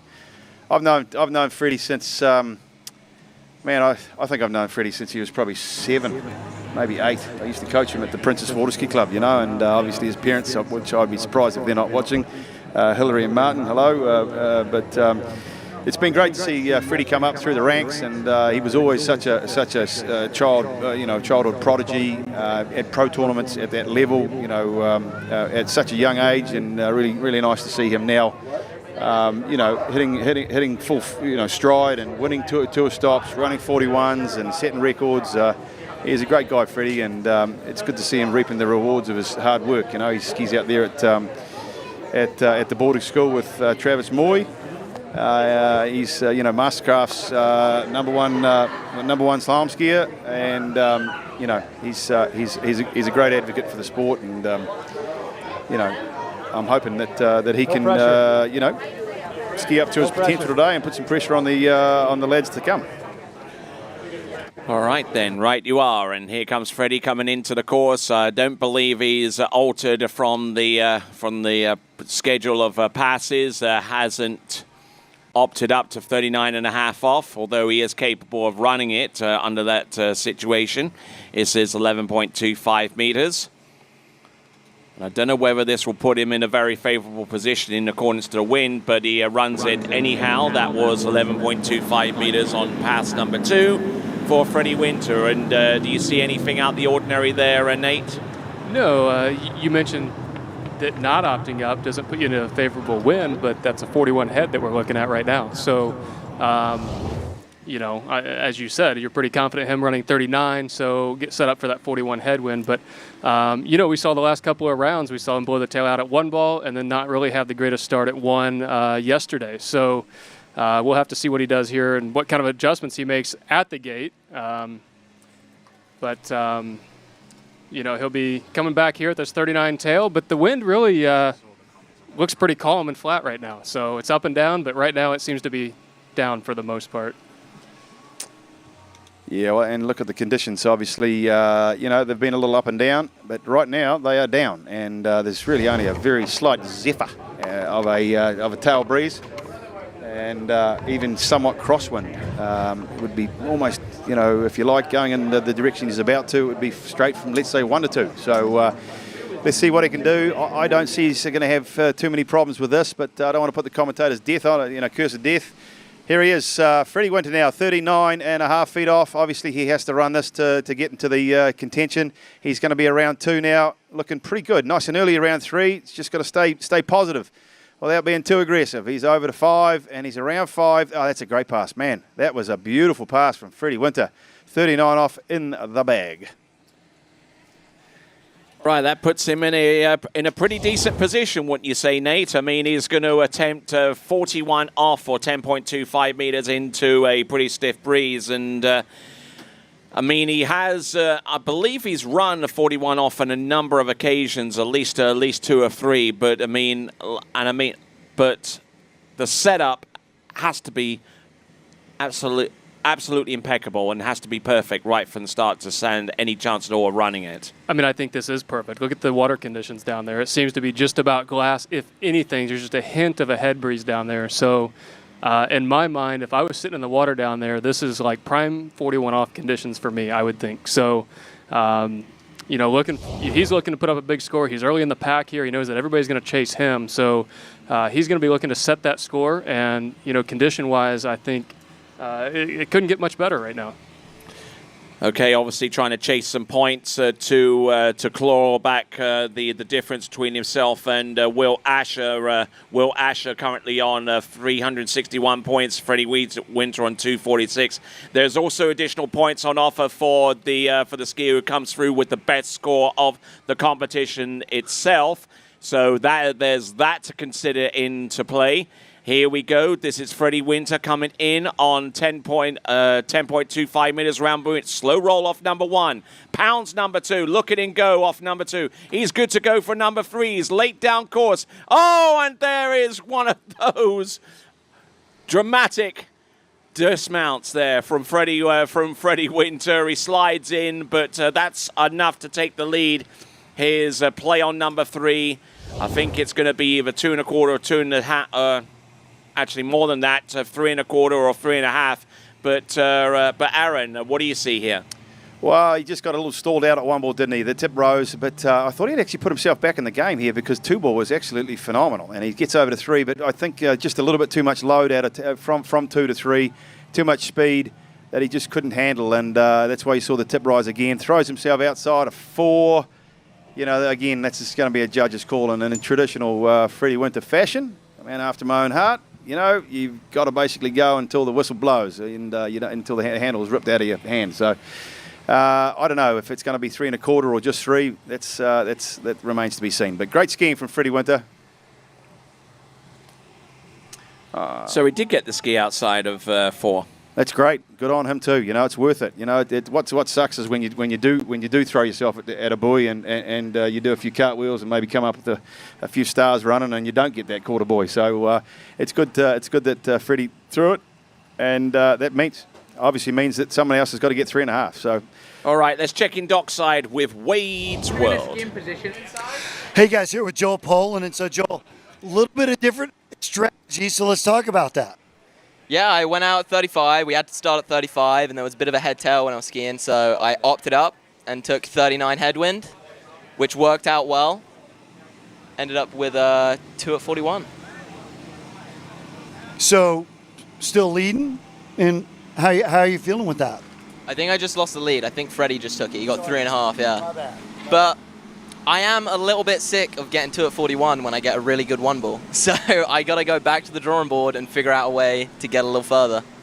No, my bad on that. Yeah. So anyway, though, first slalom final in a while, and so you got to be happy with that. Yeah, first slalom final I think all year. So I'm happy with that. I'm pumped for that. All right, back to you guys. All right then. So good skiing there from Joel Poland. He was just interviewed there by Wade Cox, and on the water right now is Brando Caruso out of Italy. So And I mean, like 41 off, 10.25 meters. Such a difficult pass to start with, you know, and I mean, you could spend a good portion of your career getting ones and pieces of two before you even get a sniff of number three. And one person here on the announcing point has done that more than a few times. Hey, Aaron? Yeah. More than I care to remember, to be honest with you. But, yeah, I think I ran 1.5 or 2 buoys at 41 off 53 times before I got to 3 ball. The significance of it was that 3 buoys was the New Zealand record with Steve Cockram. Yeah. And then once I got 3, I ran it again the next weekend at another tournament. So, but, hey, look, it took me a long time. I was pretty consistent at 39 towards the end of my career. So that, from a pro standpoint, that's what mattered to me. And I guess Nate will attest to the fact is, you know, you knew that if you came up against me, if you could get a piece of 3 ball, you'd beat me. But if you didn't, then, you know. Yeah, but what I want to add to that, though, is you say it took 53 times to get to 3 ball, but also you were always at 2. You were never less than that. So, you know, you ran that 39 every time. If someone went up and missed 39, you were going to beat them every single time. Yeah. So that's what I remember of skiing against you. Yeah. Oh, it got pretty frustrating anyways. But anyways, enough about me. And here's Brando Caruso, 38 off, and Italian Stallion. You know, he's actually had a pretty good summer, I think. He just finished off a second place at the European Championships. All right, let's check in with Wade's World. With Freddie Winter, hey, let's cut straight to the chase. Not bad, mid 41. Did you leave some on the table or not? Yeah, you know how it is, man. You've done it. Like you have, I skied rubbish, and I've started early, and I mean, I was kind of lucky to get in the final, honestly. So, yeah, I've ripped my favourite shorts. Look, I've been wearing these things for like 4 years. They're my favourites. They got little slalom skis on them, and they're all ripped up. But I need to find out what my score is. I want to go, because I mean, I reckon I got 3.5. Honestly, I mean, like, you know, skiing position. I had weight on the ski, so. I don't know. I'll have a look at it again. Well, you were a bit slow out of 1, but you made up ground out of 2, and then you didn't get enough tip out of 3, though, correct? The problem is I skied so bad in the last round. Like, it had me sort of guessing everything. Like, am I going to blow over tail? So I was sitting on my tail the whole time. I was trying not to, but it's hard in the moment. I just wanted to make sure I wanted to get around. I wanted to run the thing, but I mean, around 4, you got a chance. I don't think it's going to be enough for the win. Everyone's skiing so good, and we'll see. I mean, I've got about 8 skiers left to go, and we'll see how I go. All right, we're going to sit and wait with Freddie. Back to you guys. Wow. Okay, so we got Brando Caruso there, just listening in on that conversation there with Wade Cox and Freddie, just trying to plead his case for 3.5. Yeah. Interesting skiing position. Yeah, indeed. All right there, Brando Caruso getting around all 6 buoys there on that particular run. He started on 12, came back 11. That was 10.7. Made a good job of that. Yeah, I thought that looked pretty good. You know, from the previous round, I knew he was trying to work on the gates and the timing and the rhythm a little bit, turn it in, and not the best of 1 balls there. And you know, he's always a little slow at 2.4, but you know, really got the most out of it here. And you know, it's pretty nice 39 tail. And the breeze actually from Freddie's round has picked back up again. So you know, he had pretty smooth water, and the breeze has kind of back up a little bit. But it seems about every other skier the wind's up, down, up, down. And you know, this is something that Freddie Krueger kind of instilled upon me a little bit. You know, when I spoke to him, you know, and I suggested he was probably one of the greatest jumpers in the world, which he is. I mean, let's face it. But try and put this event in the context of what equipment that you had available at your disposal, and you being able to run a good few buoys at 41 off. The equipment has gone a lot better. Technique has been better. You have 0 off. You had perfect pass initially, then you got 0 off. You know, it's gone a little bit easier for some of these guys. You know, which kind of makes you think if some of the older dudes such as you had this equipment now, how much further or how much longer you could have been in this sport for, Aaron. I'll allude to that. Once we watch Brando Caruso now at 41 off. Man, that's a good start. Very good start. He's off of 2 balls, wheelie off of 2. Can he get over to 3? He can, and he's gonna. That's all she wrote, I think. They're 3 buoys. So that's going to tuck him into second place there behind Freddie Window with 3.25. But after that start, Nate, man, that was a good start. Yeah, I mean, that gate in 1 was perfect. I mean, he finally got the timing down. He looks disappointed about it. I know he's going to be because he probably had the start that he knew he could get to 4 ball. But really, I'm not sure what happened. 2 was pretty good. He's usually a little bit slow there, but we'll see on this replay. 1, he got a little pitched over there through that second wake, but 1 was perfect. Came out of 1 great. Little bit slow here at 2, but not too bad. A little, ski kind of bobbled a little bit, and unfortunately just a little bit too far down course. But I thought if he was able to hook up here, he was going to get a full 4 or 3.5. But man, so close for Brando. I saw that. Yep. We watched it on this replay a little bit. Watch his bib take up a bunch of wind and air here going to. Look at that, right in his face. Just caught all the wind and air right there in the 2-ball. So that's why you put knots in the back of it. I've never been a fan of doing that, but I've also never had it up in my face either. So. Yeah. Well, you just want to be like me, mate. You can't actually put knots in bibs. Yeah. I've got too much midriff. All right, then. After this first pass, we'll try and get the answer to the question that I posed for you in just a few moments ago. All right, then, let's have a look and see who is on the water right now. It is CP.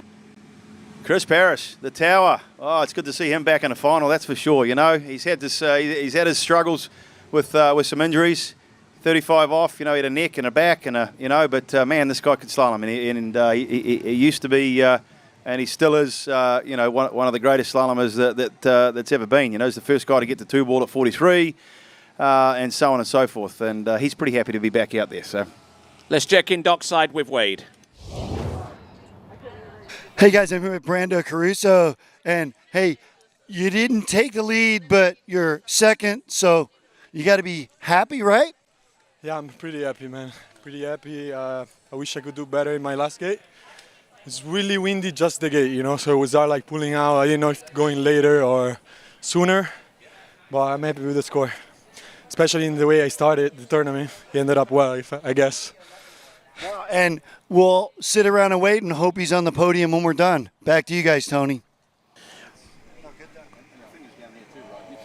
All right, so as we continue working right along, that question I was posed to you. Yes, yeah. So a guy like me, for example, I started skiing with hand driving. I started skiing behind an outboard. And then all of a sudden you had timing, and it was great, And then along came Perfect Pass, and I skied most of my career with Perfect Pass, and then Zero Off came, So you're always changing, and I think going back to your theories, the skis, I think the skis have come a little bit, but I think I don't know, Nate. I mean, did you start skiing with Zero Off? I did not. So let's watch Parrish come through here real quick. As we always watch Parrish, the first few passes of him, everything always looks the same. Just maybe a little bit more intensity here and there, but always so connected to the boat, always so standing up tall on the ski there at each buoy. But, pretty easy 38 off pass for Chris. I grew up skiing. My parents had a 1990 MasterCraft that had no speed control in it. It had Perfect Pass in it after that. So I skied until I was about, I think, 11 years old with just nothing and hand driving and Perfect Pass, and then we did not get a Zero Off boat till maybe 2008 or so, 2008, somewhere in there.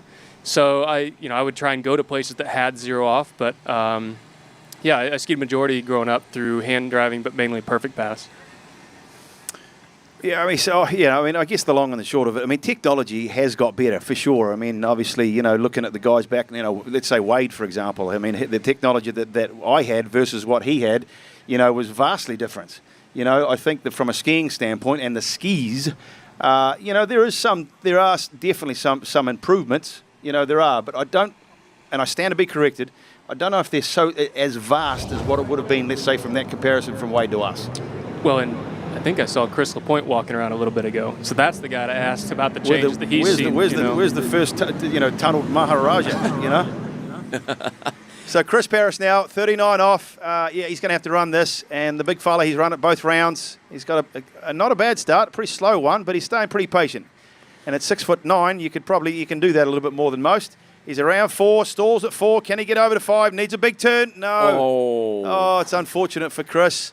He was looking pretty good there, and he just had one mistake, and he's swimming. So I feel for the big fella. Nate, what? Yeah, you hate to see that because again, the wind has come back down. It's really great conditions again, but I really didn't see anything too out of the ordinary here with Chris. He had a good gate, good one, tight line. I'll see what really went on here at 2. Maybe just down course, a little bit of tail slide there at 2, but staying connected with the rope, and that's what he does such a great job with. That rope is always tight all the time, and I think just a little bit extra speed got broken over there at 4-ball, and just really had to put the hammer down going to 5, and probably just outran the boat a bit, tried to make that turn, push the ski a little hard, and it just slid out on him there at 5. And, you hate to see that. He's been skiing so great. He's going to be a little bit bummed, but I think, he's going to walk away from this weekend thinking, hey, I made a final. I'm hanging in there with those guys. And as far as I know, he's feeling good about himself and his body. And I think, he's excited about skiing again, which is really cool to see. All right, just taking a look here at Chris Parrish on the opening part of that run. But then things started to go pear-shaped, and just unfortunately unable to dig himself out of that hole that he dug for himself, and scores 4.5 for his effort there on 10.75 meters. All right, then now let's go down to our next competitor. Next competitor to take to the water should be Will Asher. Will Asher, well, he's probably the veteran of the field, but man, you wouldn't be able to tell that. He's in just tip-top shape, skiing probably the best I'd suggest he ever has. A couple of weeks ago at Hilltop, ran back-to-back 41s. He's leading the tour. He's always, he's really put some really good scores out there, So, and it's great to see. Will, he actually lives on my lake or our lake, whatever. We share a lake, So, yeah, and from time to time we do a little bit of skiing together because he's got a 6.2 litre to get me out of the water. But you mentioned you live on the same lake as Will, named Sawmill. That's the name of a lake up in Indiana that I ski on as well, named Sawmill. Oh, really? So, I live on Champion Lake up there, but an hour away is a lake named Sawmill that I ski at all the time. Lake, so, yeah. A few similarities. That's the lake we live on, so. Nice. All right, here we go. This is Will Asher, multiple-time world champion, multiple-time European champion, multiple-time Masters champion, the current Pro Tour leader on 361 points, and looking to make an impact here. And in the last round, he was just one of those skiers, probably the only skier who skied to purposefully put himself mid-order in this competition going into the final. And with that, we'll discuss a little bit about that after we had a word with Wade on dockside. Hey guys, I'm here with Cole McCormick. And Cole, it was almost exactly 2 years ago that you really sort of stepped it up. Got a second at the Malibu and with a whole bunch of finals. So it must be just good to be back in a Central Florida final, right? Oh yeah, it's always good to be making finals and stuff. It always feels bad when whenever you don't quite make the cut for the finals. So feeling pretty awesome that I made it all the way to the finals here. So 35 start, would that change anything at all in your mindset? No, not really. I'm kind of nursing a sore ankle, so I'm just gonna go out there and ski like normal and just focus on what I gotta do, and we'll be good. All right, it will be good. We're gonna get to watch real soon. Back to you guys. Okay, so going back to that thing I just said just a few moments ago, because in the round previous to this one, Aaron, he actually scored and purposefully scored one at 10.25 meters.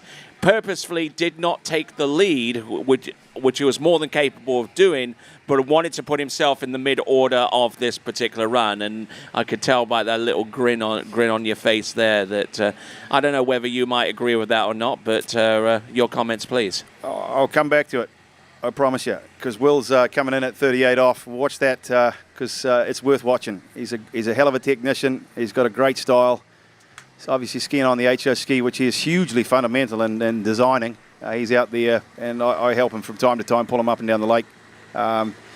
He's testing skis, etc. But 38 off made to look extremely easy. But getting back to your point, I was certainly never one of those people that could choose. Obviously the man to the left of us is in that field as long as Will. They get to choose whether they go first or second, where they want to go. But it comes really down to the psychological parts of it. Will probably wants to go midfield so that he can go out there and with no pressure. And put a big score up, so then he's putting pressure on. But that was a little bit more sort of prevalent, probably 10 years ago. But Will's such an old campaigner now that he's done it all and been there and done that he's good enough and, to go anywhere. Last off the dock, first off the dock, Will can handle any situation. Well, and to add to that, I think that last round, as much as, standing on shore, you don't want to think that everybody's trying to stand up, but it's just one of those rounds that everybody just had to get through. There was a weird cut, a weird score to chase, and it was just a round to just stay alive and get through. I mean, you even saw Dane have a great one at the end and stand up too and just get in. You just knew that that's what it was to get in, and everything kind of gets reset here. And like you said, Will's been around this long enough. It's game time for him now, and I expect him to probably put up a pretty reasonably sized score here at 41 when he comes back. Yeah, and here he is, 39 off. He's round 2, super early as he rounds 3. Man, he looks good over there. Now 4 ball, nice smooth turnover at 4. Around 5, almost looks like it's 35 off. Like, seriously, that was a hell of a pass, Nate. Yeah, it was, and I keep taking notice to this wind. I think it's because I'm sitting in the sun over here, and every time the wind goes away, it gets really hot. But, Will has 0 wind here right now. But this 39, we want to call it tailwind, but I don't really see a whole lot in the flags. He looks really good. I mean, I think he looked better the first round and this round that he did yesterday. I know he made a couple of different changes or adjustments, but this has got to be a good confidence builder, getting through this pass, reset down there, come back at 41, get that good gate, good one, and he's going to have to commit at 3-ball. This is going to be one of those that your approach to 3-ball is a little bit differently. It's not a safety. It's not make sure you get 3. It's I got to open up, I got to commit, I got to be over my ski, turn and go and be aggressive. Right you are, as we look at one of our next skiers about to take to the water.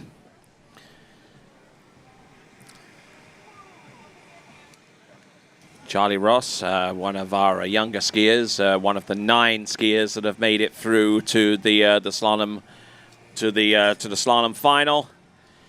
Coming to us out of Canada, and we'll still keep an eye and monitor the situation regarding Will Asher. Okay, so here comes Will Asher now. He needs 3.5.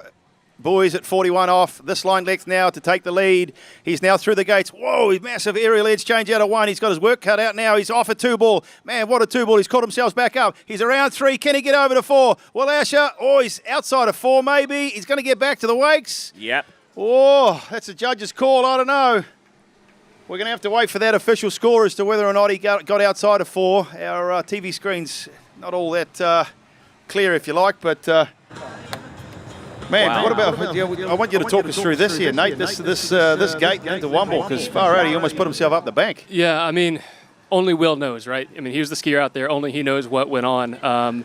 But the only thing that I can speak of is from myself when I've had these experiences. You got to attack. You got to be aggressive. And sometimes this happens just from coming up just a little bit early. You start that edge change a little bit sooner. You take the pop of that wake, and that's just kind of what happened there. And he recovered great from it. An amazing 1-ball, after being kind of pitched out the front. But, he trusted himself here at 3. He turned it just like what we saw, I think, when he was over there in Greece. He trusted to turn that. So it looks like he got around 4-ball there to me on this this screen here. We'll leave it all up to the judges, but I think that's going to be a score of 4 for Will.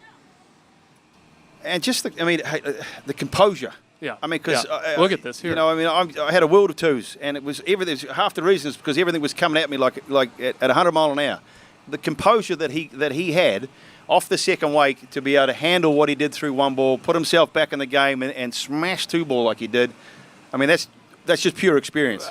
You just took the word out of my mouth. I was going to say that's the word there is called experience, and Will's been everywhere. He's more experienced than any of us out there, and I mean, to come out of that 1-ball after being pitched off the wake that hard was pretty impressive. And you kind of saw he stayed down a little bit more going to 3-ball that time, just to make sure you stay through that wake. That's kind of how you fix that problem. If you're coming up early, you pop the wake occasionally, but if you can stay down, just ride that line a little bit longer, you're able to kind of slice through that. So we'll see what that score is. I believe it's a 4. I haven't heard anything different.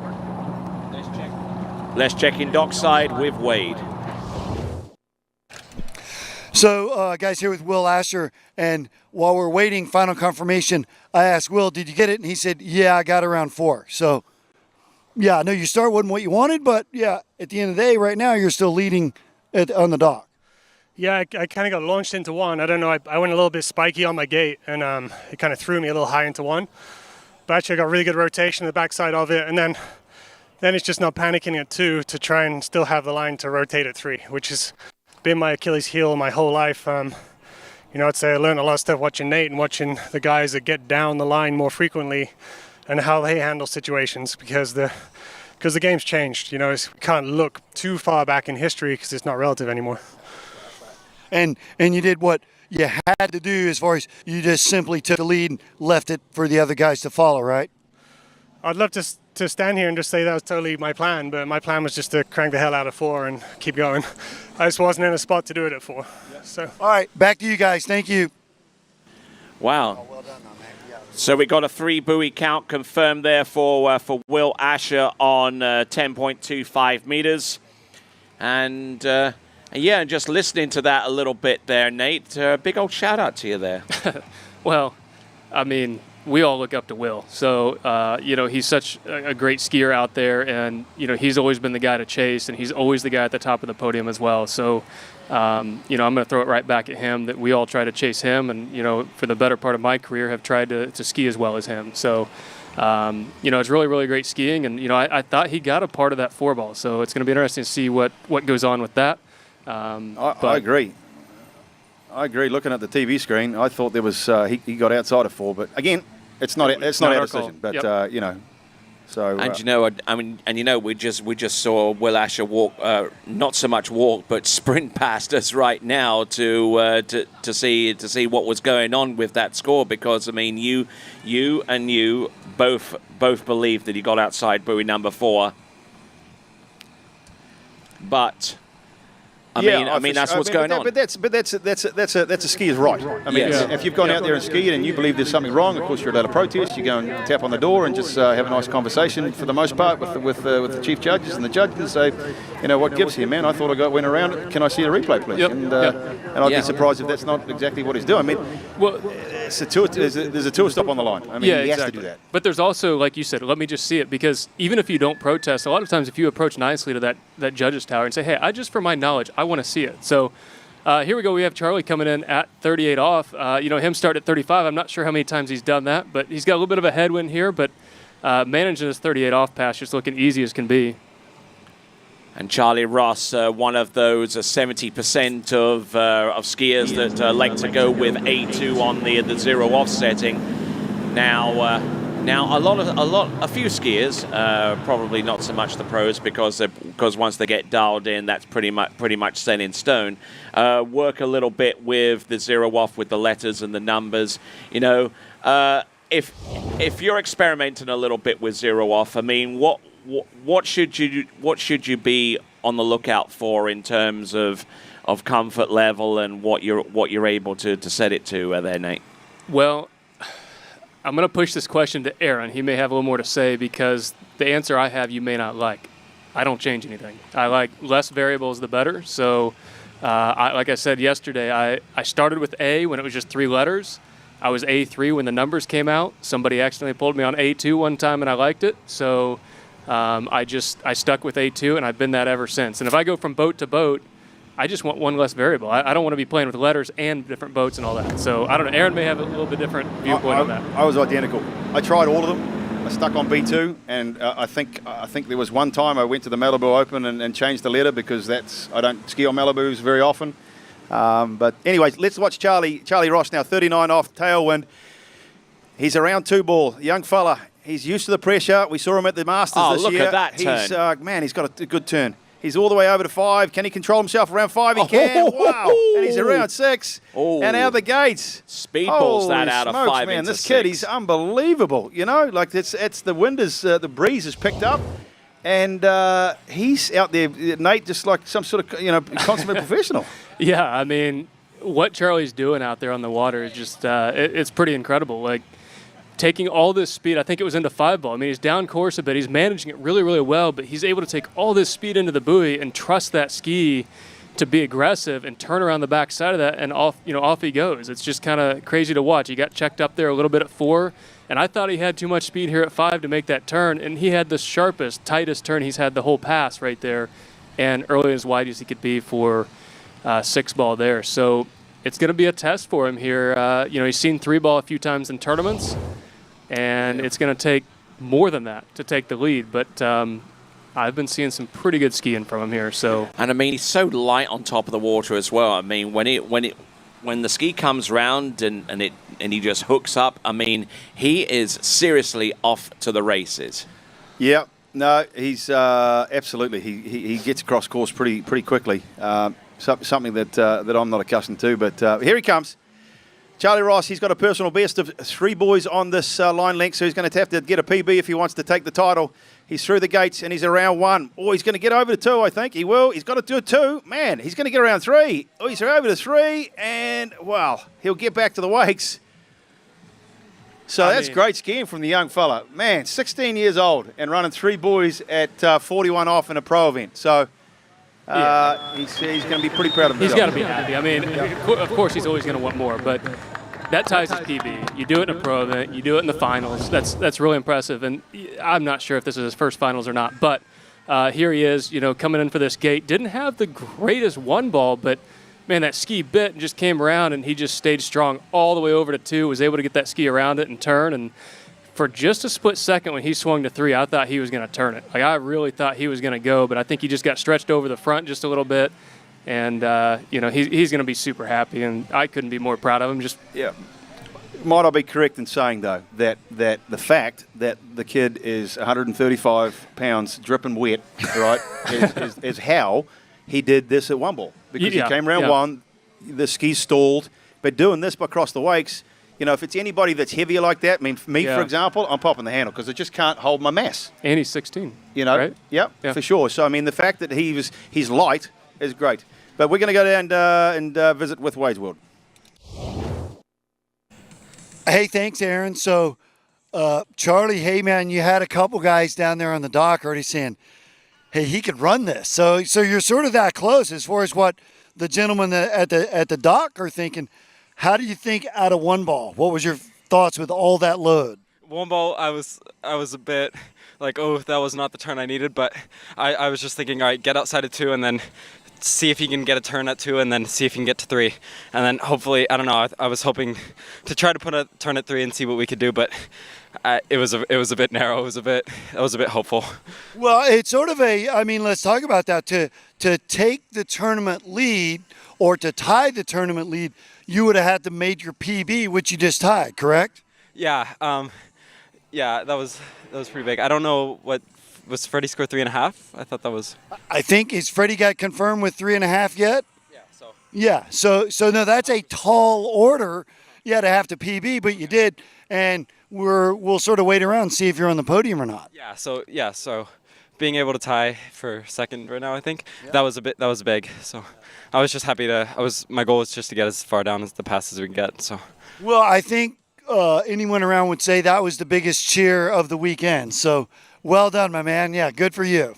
Back to you guys.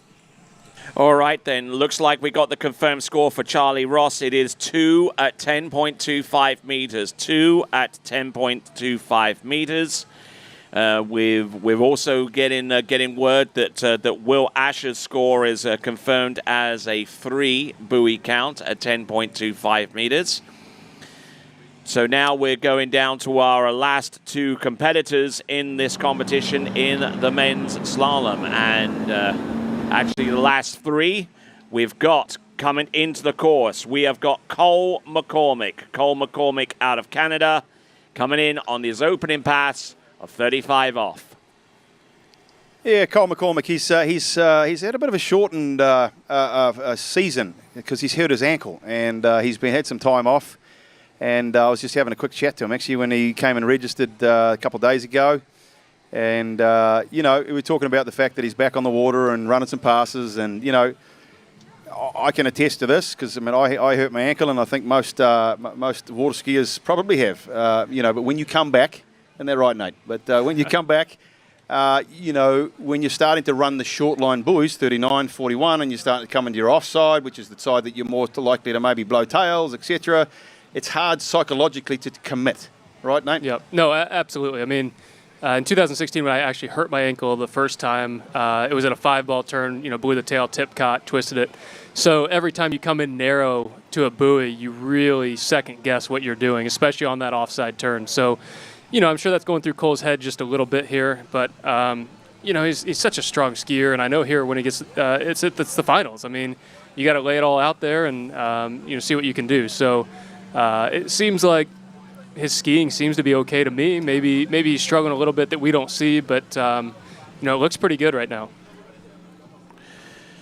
All right, so the heat still coming through, not only with the skiing on the water, but also the general surrounding area. It's almost 90 degrees at this point. It was in the high 80s about an hour or so ago. Now the temperatures are climbing up even higher, and the relative water temperature is going to be well over 90 degrees, which does play a little bit against the ski. Makes it a little bit mushy and makes it a little bit slow in places, and that's another aspect as well. The differences between skiing in colder water, as you typically do towards the latter part of the seasons or the early part of the season, and skiing somewhere like Central Florida for the majority of the year. Let me ask you that question, Nate. Yeah, I mean, I grew up in a different area than a lot of the skiers that are here in Central Florida, and I know Aaron did the same. You know, that's one of the great things about having a tournament here in Central Florida right now. You know, having this MasterCraft Pro here, that it kind of gives us an opportunity to ski here in Central Florida, and the water's still warm, and let everybody compete. But we'll answer this here in a minute, but we're going to head over to the dock to Wade's World. Good looking. Hey, guys, I'm here with Dane Meckler and our top seed in the men's final. Good energy down here, good vibe, right? No, I'm really excited. I mean, look, in this sport, you got to put yourself in the opportunity, and now it's time to go execute. So, really happy to be top seed, and we'll go get it done. No, we can't wait to watch. We're going to see him in the water shortly. Back to you guys.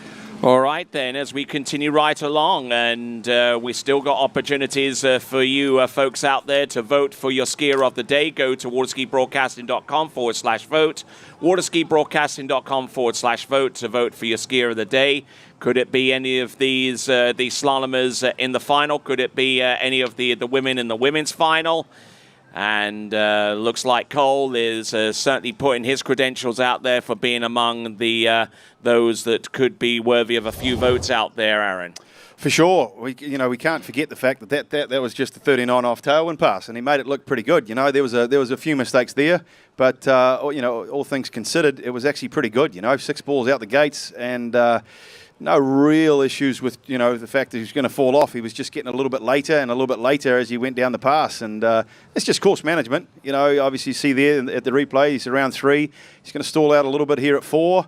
As lefties kind of do, and then he's going to go all the way to 5, and he's got a big 1-3-5 side that he'll make a turn and over 6 and out the gates. And really, that was a kind of a textbook lefty tailwind 39 pass, Nate. Yeah, I agree. As you said, he was getting a little bit down course there, all the way through 4-ball, but I like to see it. Get to 5-ball instead of sitting back, playing it safe. He went in, committed to it, cranked it, knowing that's what he could do, and again, over there to 6-ball, no problem. So it's always good to see that. But little bit of a headwind, winds up just a little bit more. Nothing really too bad. So we'll see what he can do coming in here. He's going to need basically a full 4 to take this lead, I believe. Well, he has a personal best of 4, boys, at 41 off. Let's see what he can do now. So he's got to get around 4 to take the lead. It's not a bad start. Let's see what he's got off at 2-ball. Stalled off at 2. He's going to need a big 3 if they take the lead. Oh, he almost had it if he kept the tip down. And he knows it. He knows it. But Cole McCormick, 3 boys at 41 off, is going to put him into what would be second place at this point and guaranteed a podium. Yes, indeed. At this time, based upon his seeding and his previous score in the previous round, that keeps him ahead of all of those that have scored 3 at 41 off at this time, which includes Will Asher and Brando Caruso. So not exactly the best of starts for him, but he certainly battled this one out, got to the wakes, got 3 buoys, and put himself on the podium with 2 skiers remaining there, Nate. Yeah, I mean, just kind of watching this pass again, I thought he had a pretty good start to put him in a place to get down it. I know he's been knocking on the door running this pass all summer. You know, I think just out of 2 here, he just had to go a little bit heavy. Didn't quite get the turn he was looking for, so really shoulder heavy here. A lot of speed over to 3, kind of outran the boat and just had that loose line. And unfortunately, that's kind of what we saw with Regina at that 5 ball. So I don't know if that's the wind pushing that direction or what's going on over there. But I think, you know, it's really important to not have to go shoulder heavy. That's when you kind of lose that line on the backside of the buoy and just coming up short. I mean, I know he saw it in his eyes getting to that 4 ball. So it's great skiing by Cole still, you know, if he's got a sore ankle going on. But we got Thomas de Gasperi coming in 35 off, 12 meters. All right. Comes down to our final 2 competitors. We'll see Dane Meckler in a few minutes, but before him, and on the water right now, is Thomas de Gasperi, 9-time European men's slalom champion. You heard me, 9 times. And 2-time world champion. Let's of not course. forget that. All right, then. Let's check out Wade dockside. Hey, thanks, Tony. Here with Cole, and man, disappointment written all over your face. This feeling, like, come on, right? Yeah, that sucks. I had a good start. That was a good enough start to at least get 4, and I just didn't quite get my hips under me at 3 ball there. That's kind of unfortunate, but it's the way she goes sometimes, I guess. And so you said that you just hate not turning your on side, or some of us call it heel side or good side or whatever. It is kind of a useless feeling though, right, compared to the toe side? Well, especially as a lefty, I mean, my onside's pretty automatic, and I just sometimes when I get a little bit behind, I forget to have the hips up too, and then that happens. So I saw 4 in my eyes, like Nate said. So I was like, yes, I'm gonna get the 4, and then yeah, everyone knows that feeling. Well, it was a solid weekend of skiing, Cole. It was awesome. It was fun watching. We'll see you back in the water soon. Back to you guys. All right, continuing right along with this competition. We're down to our final 2 skiers. We see Thomas de Gasperi on the water right now, with Dane Meckler about to go next. And let's see what he has in store for us. Multiple-time European and world champion Thomas de Gasperi riding on a ski of his design. It's the T-Gas Wide Ride, an asymmetrical slalom ski with bindings offset towards the right-hand side of the ski, taking advantage of the more conventional side cut on his right, whilst utilizing a wide ride ski on the left. Yeah, he's T-Gas, man. What can you say about that guy? He's just a fierce competitor.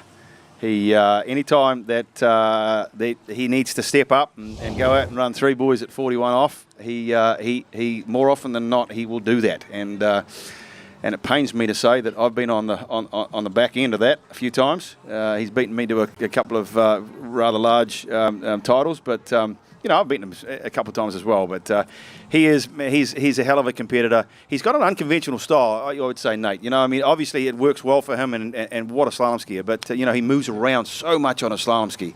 Well, yes, it's kind of that hard, abrupt edge change that he has. He kind of uses that wake to his advantage. Like, he kind of pops up off of it, moves himself up over the ski, plants it on edge really hard and firm, and he knows exactly where he is on that ski. So it's a little bit different than a lot of us. We like to move ourselves through that wake as smoothly as we can with, you know, little movement, but it's kind of like his timing. You know, it's okay, first wake, second wake, edge change. Like, he just kind of knows where he's at given that wake. But here he comes, 39.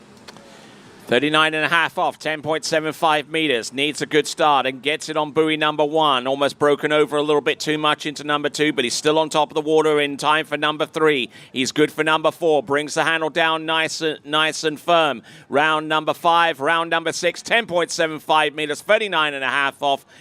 Like he knew what he was doing. Yeah, well, he's done it a few times. Has done T-Gas. He really has. You know, we watched the replay now. He's done that one-handed gate for so long, and it's really worked well for him. And He has a pretty good start there. It dips the inside shoulder slightly, gets opened up a little bit into 2-ball, and that's why there's a little bit of a hard turn there at 2-ball. But from here on in, it's pretty textbook stuff for T-Gas. Working hard. He's going to turn hard again at 4. Gets a lot of load, a lot of angle, and now it's all about being patient, basically waiting for the ski to come underneath the line. And the big tall fella, he's going to get outside of 6 and out the gates, and he's going to be get himself mentally prepared for 41. So we're looking at the dock and seeing Dane Meckler here. This will be the second consecutive time that he's been last off the dock as the #1 seeded skier out of the previous round. So we're looking forward to seeing him ski. But first, we've still got an unresolved performance courtesy of Thomas de Gasperi, who will take to the course with the wind behind him. It's going to be 10.75 meters. Here he comes now. T-Gas, he needs a piece of 4. He's got it. He's got a personal best of 5, I believe, but he's going to need to get a good start, and he's got it. Big tall fella. He's going to get around 2. Oh, he's had a tail on the tail. Oh, and almost tries to load up and throws himself out of 2-ball. Man, Nate, the start that he got was just was money. I didn't think he could have much of a better start there. I'm not really sure what went on to 2.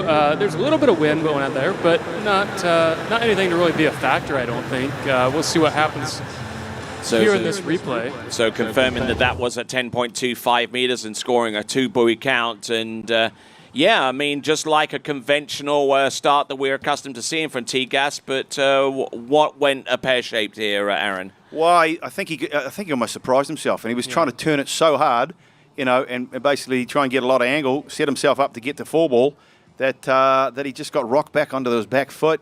Obviously, the tip of the ski's not in the water, so it doesn't get any. You don't get any support there. There's no angle. Stood himself up, and she was good night nurse. All right you are, and just getting the stall off #1, and even bigger stall off #2, just riding on the back of the ski, and it's 10.25 meters. Everything has to be right from the beginning. I mean, way before the course. I mean, just the simple pull out to the left-hand side of the boat. I mean, your pull out has to be on the money. Well, it does, yeah, you do. I mean, for most people, for mere mortals. But I'm going to tell you that I've watched the man to the left of us make mistakes that if I made, then I would probably hardly even get back to the center of the wake, and then he continues to go and run the pass. So for some of us, that is absolutely true. For others that have got it figured out, you can make a couple of mistakes at 41 and carry on. Yeah, you're the master of understatement there, Aaron. He just has it figured out. Yeah. Okay, here we go. We got to Dane Meckler at 35 off, and Nate, you know Dane Meckler especially well. And once we're resolved with Wade's World on the dock, we'll find out a little bit more. Hey, so guys, I'm here with Tomas, and former world champion, Masters champion, Malibu Open champion, Swiss Pro, Moomba. You've had a tough week, but man, you're competitive as all get out. Made it through to the final. Walk us through that 41. There was a little bit of wind down there, so I wanted to get a good speed for the gate and not kind of like have the boat running away from me. I thought it was pretty good. I wanted to run the pass in the first 2 buoys, and totally my fault, totally my mistake, and just put my head down and work harder next time. Well, we're going to see you in the water soon. I know it's been a tough week, but always awesome to see you in the water. Anyone you want to say hi to? Yeah, of course, my mom back home and all my friends and everybody that supports me. I have a lot of people, and the water ski community has been great and very close to me, so thanks, everybody. Awesome. Good stuff. Back to you guys, Tony. And certainly echo that sentiments there with Thomas de Gasperi being interviewed there by Wade Cox. Certainly has had a tough time of it over the last few weeks. But Thomas winning the European men's slalom title, and coming very, very close to making an impact here. But best wishes, good vibes going forward with Thomas as we take a look here at Dane Meckler. on this particular run. That is number 4, that is number 5, and number 6 on the second pass at 11.25 meters. And Nate, you trained with him fairly extensively throughout the course of the season. Tell us a little bit more. Yeah, I mean, Dane got interviewed by Wade a little bit ago, so I just kind of want to touch on that a little bit. The painting somewhat on the wall. Like, Dane's the last guy off the dock. He knows what he has to do. He knows what the scores are, but I know that the only score in his mind is what Freddie has.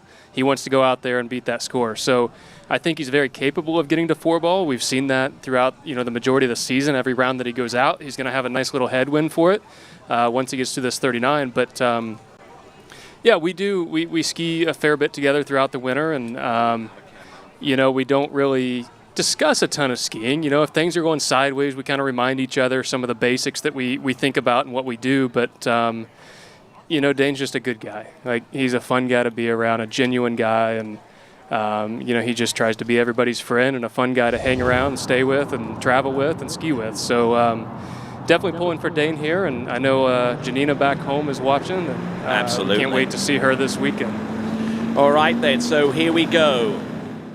This is Dane Meckler. This is 39.5 off, 10.75 meters. Entrance gates around buoy number 1. Like the way that he manipulates that handle. Almost got broken and forward there into number 4, but he is one of our shorter slalom skiers, which means that his center of gravity is that much closer to the ski, and he can get himself out of some situations that most other skiers cannot. Yeah, pretty scary stuff there as we watched the replay. I mean, you couldn't ask for a better start, for a lefty, through the gates and around 1, snaps around 1 quickly, tight line, straight out, accelerating into the wakes, so early that he has to be patient at 2, but it's here at 3 that he starts to get in a little bit of trouble. Makes that turn, and it almost looks like he gets the tip of the ski cord on the rope. Man, he did so well to keep himself back on the ski there. Works hard out of 4, big turn at 5, and over to 6. And like you alluded to, he is, I would suggest, maybe 5 foot, 7?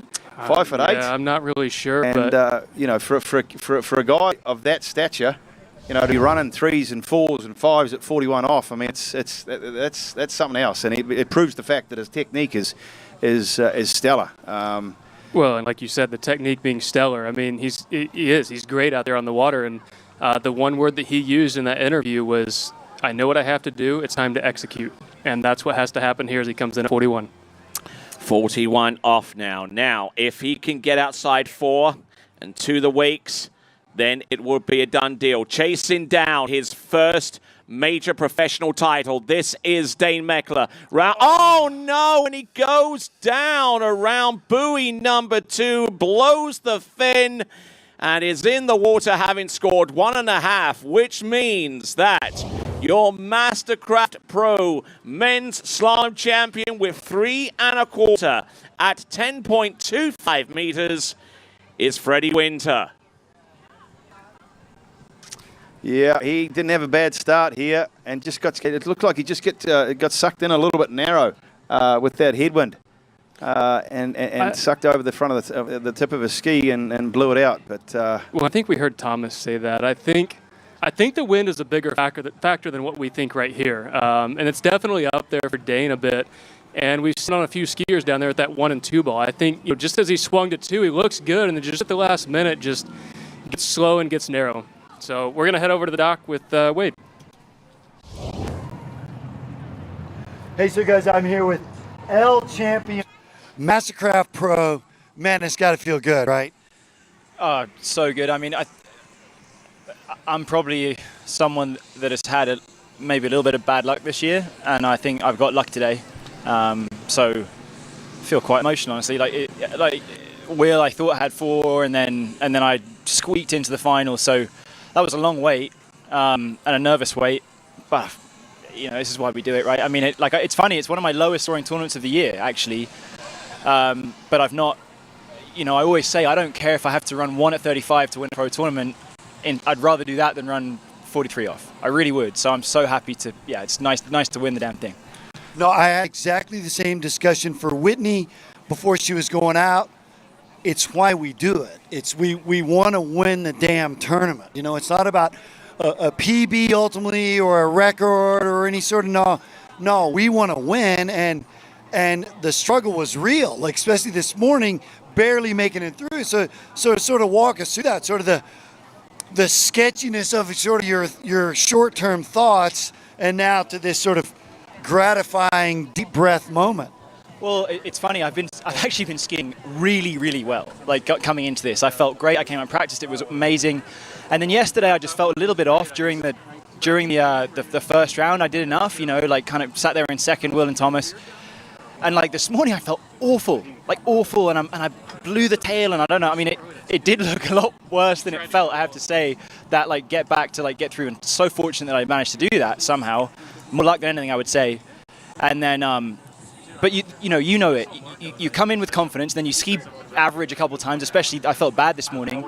2 rounds below average, and then you got to go in the final, and I was like, okay, let's go attack. But you could see I wasn't attacking 135 at 41. I didn't trust that tail not to blow. So I did that at 1, got a great 2, should have been back in it, didn't get the 3, did what I know I can do, which is get that quarter, sneak around, and I don't know, like it's such a different feeling. I mean, I've won from the end, and it's ecstatic, it's elation.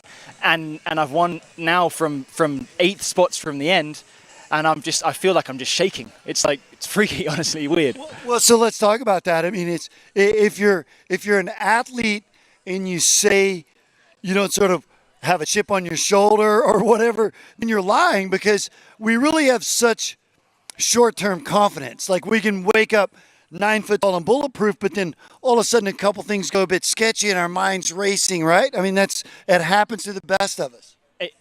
Yeah, the best of you and me. So, I mean, I'm the worst. I mean, I think we all do it, but I mean, I know myself. Like you get one good round, you start moving up, and you feel a little bit weird, and then go into a final. And that was hard work. But I was just like, let's go. Let's not, the old cliche, let's leave nothing on the dot. But I was going hard. I was skiing strong. I wasn't trying to do any of this fancy stuff. I was like, let's pull hard through the weights, get that ski moving out, bring that ski back through, and pull hard again. And I think I got in the right frame of mind to where I could get a score, and I didn't think it was going to hold up. Fortunately, it did, and I'm very, very, very, very, very happy. So let's tell you one more thing. We'll let you get. So you are a MasterCraft team skier. Everybody knows that. This is a 3rd year in a row of sort of this signature event, the MasterCraft Pro, coming in the fall, and you do a huge amount of work behind the scenes. So a lot of pressure, but must be that much more sort of gratifying and a la moment, right? Yeah, and I'd say that the previous 2 years I did a lot more work for the event. This year the guys did a lot more, and I didn't do a whole lot. So actually I came in, but I'm so grateful to MasterCraft Boats. They allow me to do what I do. Great company, good people, and so it's nice to if they care to repay that, to get on top. I came second 2 years ago in that runoff that you mentioned yesterday. I came 4th. I was 1 step off the podium. I tried to turn 1 instead of S-turning it, which would have put me in second, tied for second. So yeah, getting the win, and I'm going to be cheering for Freddie Krueger later on to get the win also. So I'm really excited for that. Well done, mate. I'll let you get. Yeah, proud of you. That was super fun to watch. Back to you guys. All right, then. Thanks a lot there, Freddie. And indeed, Wade Cox there for his contributions to the announcing for this event. Freddie Winter, your winner with 3 1/4 at 10.25 meters. He's the winner of this event, ahead of Cole McCormick in second and Will Asher in third. Now, let's take a look at the Pro Tour points. I suspect that there will be a shrinking of the differential between Will Asher with the points. Will Asher himself gained 7 points, but Freddie Winter climbs up a little bit closer to him on 306 points. So there's a 62-point gap, and there was over 100 points differential between those two before the event started. Nate Smith in third place on 244 doesn't increase upon his points due to injury. Thomas de Gasperi increases upon his points. And also Dane Meckler gets an additional point or 2 because he ended up the competition with the best individual score. All right, then, that concludes the slalom event, and we'll have more coverage of the 2022 MasterCraft Pro event right here on Lake Gru, the home of Action Watersports and Ski Fluid. Thank you very much, Aaron Larkin, for your assistance during the announcing. You enjoyed yourself? Yeah, most welcome. Yeah, what a great competition, and MasterCraft and Action Watersports and all the sponsors have really done such a fantastic job to put on this event. So thank you very much, and hopefully we'll see you next time. Indeed, and of course Nate Smith, a great job for you as well. You enjoyed it? Yeah, it was fun. It's cool to watch skiing from a different perspective. I hope to not be up here with you again, but okay. I really enjoyed my time announcing with you. So just like Aaron said, all the sponsors, MasterCraft and Action, putting on this great event for us here in Central Florida that we can all come to. It's really appreciated, and I hope to join it next time. All right then. My name's Tony Lightfoot. We've got continuing action of the 2022 MasterCraft Pro, and we'll have more right after these.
The Low Payment Kings Mahalik Auto Group family dealerships are the official tow vehicles of the MasterCraft Pro Ski event. Please view hundreds of vehicles, videos, and Low Payment Kings specials at lowpaymentkings.com or call the Low Payment Kings toll-free today.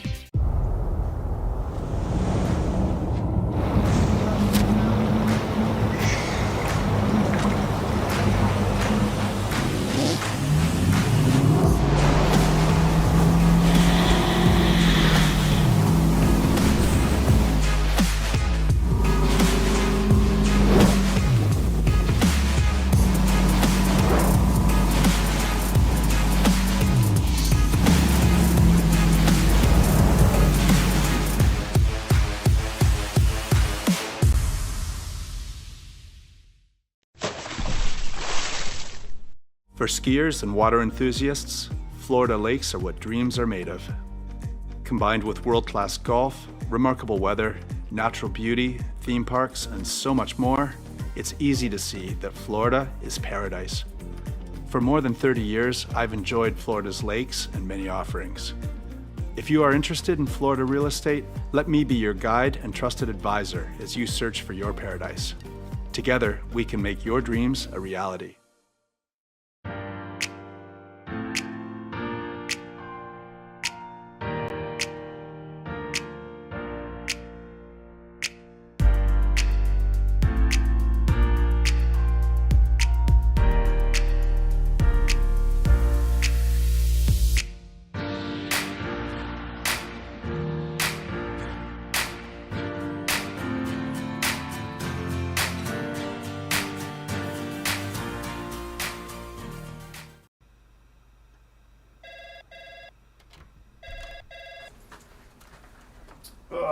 Morning, Brian.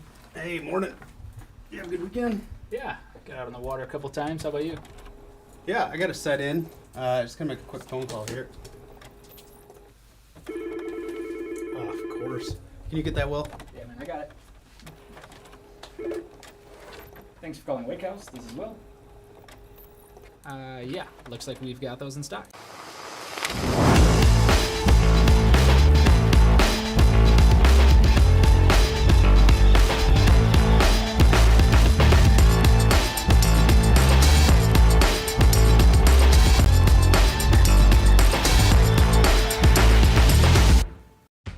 On the internet nowadays and social media, there's bits and pieces about how to get better, but there was never a program that like tied everything together. I was looking for something I could do mainly on the off season so that when I started skiing in the spring, I didn't feel like I was hit by a truck. My mobility is better, I'm less sore. You know, I felt like I was a 50-year-old that was closer to 60. Now I feel like I'm a 50-year-old that's kind of closer to 40. Yeah.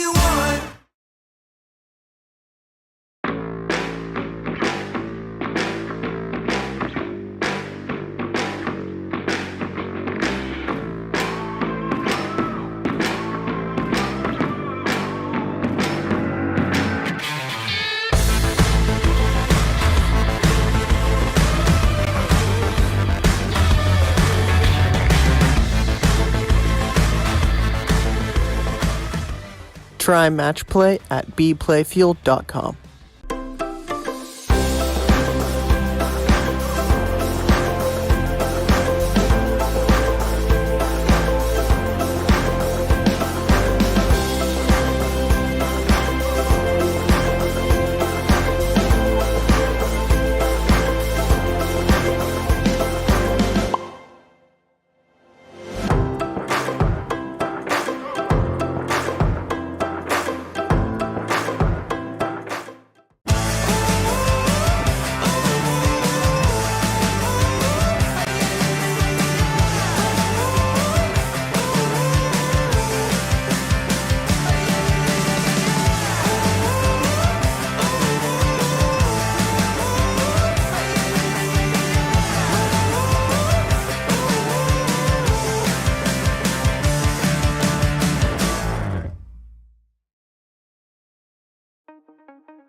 All right, good afternoon and welcome back to continuing coverage of the 2022 MasterCraft Open right here on Lake Gru, the home of Action Watersports and Ski Fluid. And joining me here in the announcing area is Arn Clow from MasterCraft. How are you doing today, sir? Doing great, Tony. Really enjoying the day.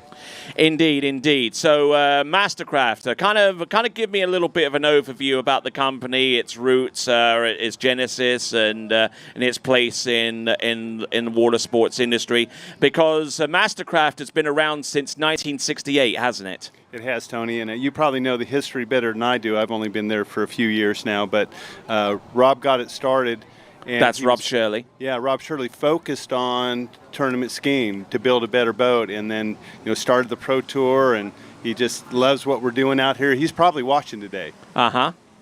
So, moving on a little bit from that, MasterCraft has really positioned itself as one of the world leaders in terms of towed water sports, with the tournament boat being the Pro Star, and then you've got the X Star and the various wakeboard boats. Kind of give us a little bit of a broad strokes of what these boats are capable of, so far as wakeboard and wake surf and all that stuff, all the way to the official towboat of this event, the Pro Star. Yeah, it's a real focus at MasterCraft on the performance of the boat. So whether it's building the not only the largest but the cleanest surf wake possible, adding ballast into a boat in excess of 5,000 pounds in 2 to 3 minutes to build this very massive wake for the surfers, or for here we're trying to build the smallest, softest wake possible for the skiers in the Pro Star. And indeed, it's really an evolving process, because the MasterCraft Pro Star in its current iteration right now, continues to evolve as a tournament towboat. I was actually there and involved a little bit many years ago. You were at the same site in Zachary, in Louisiana, when the first prototypes of the original Pro Star came into being, and it was released not too long afterwards. But then that you solicited a lot of feedback from a lot of skiers at the high end level, but also the recreational level, and you've made subtle improvements to really truly make it the pinnacle of a tournament water ski towboats. Yeah, I think if you talk to our team, you would have found back in 2014, working with Marcus Brown and a lot of our drivers, we listened to them, and Marcus basically designed that boat, lived in Tennessee, lived at our factory, and then over those years from 14 to 2020, the next boat was Freddie Krueger's boat. So Freddie and Karen and our drivers would give us input, how can we improve it, and then basically Freddie has been coming to the factory every month for a couple of years now to work hand in hand with our engineers to design that Pro Star. Okay, and it also, and these boats, each one of the MasterCraft towboats has a couple of things going for it. It has the OJ props, which have equipped MasterCraft boats every year, every season since 1982, and more recently, the power plant for each boat comes to us from Ilmor. And Ilmor, for those of you that don't know too much about motor racing, these are the engines that typically equip the Penske racing cars on the NASCAR circuit, and also in Indy cars as well. That's right. Yeah, the Pro Star's out there running that OJ prop, and just Freddie works closely with Eric at OJ and to get the prop dialed in for that Pro Star. So we're really excited to have them here as a sponsor. All right. So as we get this wrapped up a little bit, can you give us a little bit of a taste of what's coming through the skunk works at MasterCraft? Well, we can't tell you that, Tony. We'd have to kill you. So we're not going to tell you that, but I just wanted to quickly thank Action Watersports and Jerry and Phil and their team for putting on this tournament. Andre did an amazing job with the tournament, and thank you guys for what you're doing with the broadcasting network. It's just amazing what you're doing for our sport. And thank you very much indeed. And if they want to find out information online, which website do they go to? Mastercraft.com. Mastercraft.com. Thank you very much, Mr. Arn Clow, for your kind words and your continuing support of this event, which is the 2022 MasterCraft Pro. All right, so we have got our freestyle jumper on the water. We've got We got Caleb Ross on the water, and I'm being joined by two luminaries within the sport of freestyle jumping. We can have Scotty Clack on my left and to your right on the screen, and the man, the myth, the legend himself, Mr. Zane Schwenk, on my right and to your left on your screen. So whilst you fumble about with the headphones, Scotty, how you doing, sir? Doing well. Yeah, it's great to be here. Hang, turn me on. There we are. Good. Thank you.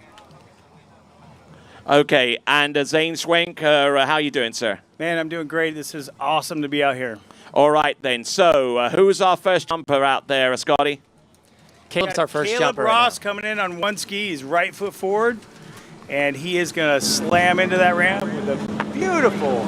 Nice gainer. Yeah, that's a nice gainer. That's a good one. So now it comes down to the scoring. So what are the elements in the scoring for freestyle jumping? So, well, Scott is the expert. He is a 4-time Pro Tour champion. He dominated the Pro Tour for so many years. Killing me. And had the prettiest form on the planet. Yes, so I Scotty, remember. Tell us, it's the same as it was back in the day.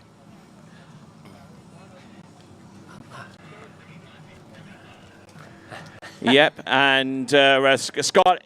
Yes, and Scotty Clack there on the left of me can lay claim to over 30 pro event wins during the height of the Waterski Pro Tour in the height of the 1980s. Is this true? Yeah, I had actually won 17 stops in a row. 17 stops in a row over a 2-year period. Yeah, wow, that was pretty, yeah. That is awesome. That would go heavily against the likes of Sammy Duval and Carl Roberge and all of those folks way back in the 80s. Certainly. Please don't look over here. I didn't win but a few events ever. Oh, come on. You're a Hall of Famer, sir, I believe. As is Scotty. He's a Hall of Famer. Yes, indeed, and I'm nowhere near. All right, then. So we're going to try and get the score for our first competitor out. But I mean, it looked pretty good coming off the jump. So what are we looking for? What are the elements? We're looking for a stylish element, right? So you're looking for distance. Distance. One factor. So they're measuring out all the distance this time. There's a degree of difficulty for every trick. And then where Scotty was amazing at was the execution. Oh! Ouch! Kind of got twisted on that one with a one-ski front flip. Let's give it up, please, for Caleb Ross. That was a big one, Scott. Yeah, that's a hard trick.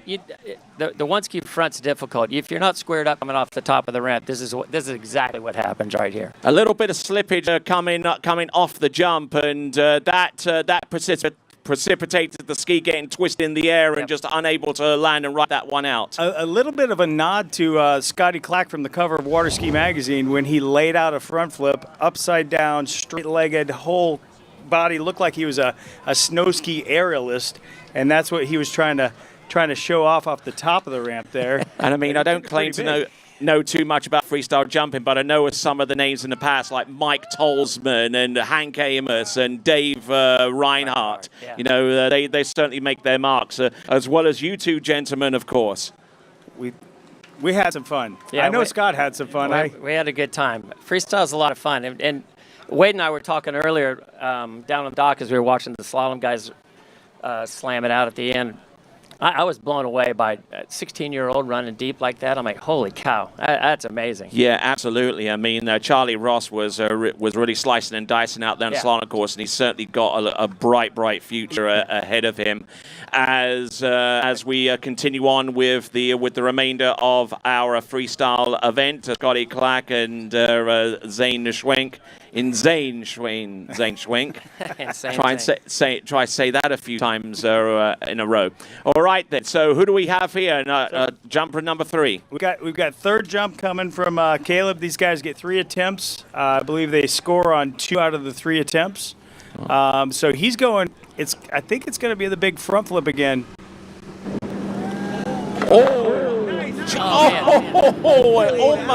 Almost landed. So essentially, he's got one clean attempt to score on top of the few points they would have gotten for that attempt, right? Yeah, he's got one clean score on the gainer, but that was a beautiful jump right there. And just take a look at our ramp camera, up and over. Tried to lay this one out, right? Oh, yeah. Lay Going it for out, distance. just kept going out. Really nice looking. Just couldn't pull it out at the end. That would have scored big. All right, then. They have landed it. But give it up for Caleb, ladies and gentlemen. Caleb, he goes to UF. He's from Sarasota, Florida, my hometown. Yep. Go Knights. He's a good guy. Go Knights. No, go Gators. Gators. Go Gators. Okay. Oh, yeah. UF, not UCF. Yeah, no, UF. Yeah. There you go. Yeah, they're playing against Tennessee right now, and I don't think it's looking good. My friend Crutch is hammering me right now on the telephone. Well, actually, the UF head coach used to be the head coach for my alma mater, with Louisiana Lafayette. Yeah. Oh, yeah. Yeah, Billy Napier. Yeah. Well, not off to the most auspicious of starts, but there you go. That's life in the SEC. Yeah, for sure. All right, then. So let's continue on with our next competitor. Who have we got about to take to the water? We've got Cale Duquesne. And Scott, how old is Cale? Cale's 17 years old. All right, buddy. So what do you want to do the disco? Last pass? Second if I make the move. Yeah. Okay, so you make this first one, there's 4 balls. Put you down on the other end.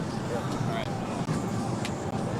All right, then. So the jumpers each have 3 attempts. They're going to go one after the other. Now, during the height of the Pro Tour days, the way that the jumpers actually approached the jump is you had one jump from each of the competitors, and then you rotated it back around again. Now, because we've only got one boat running with this one, each competitor will have all 3 attempts, 1, 2, 3 consecutively, and then pass off to another competitor. Isn't that right? Yeah, that's right.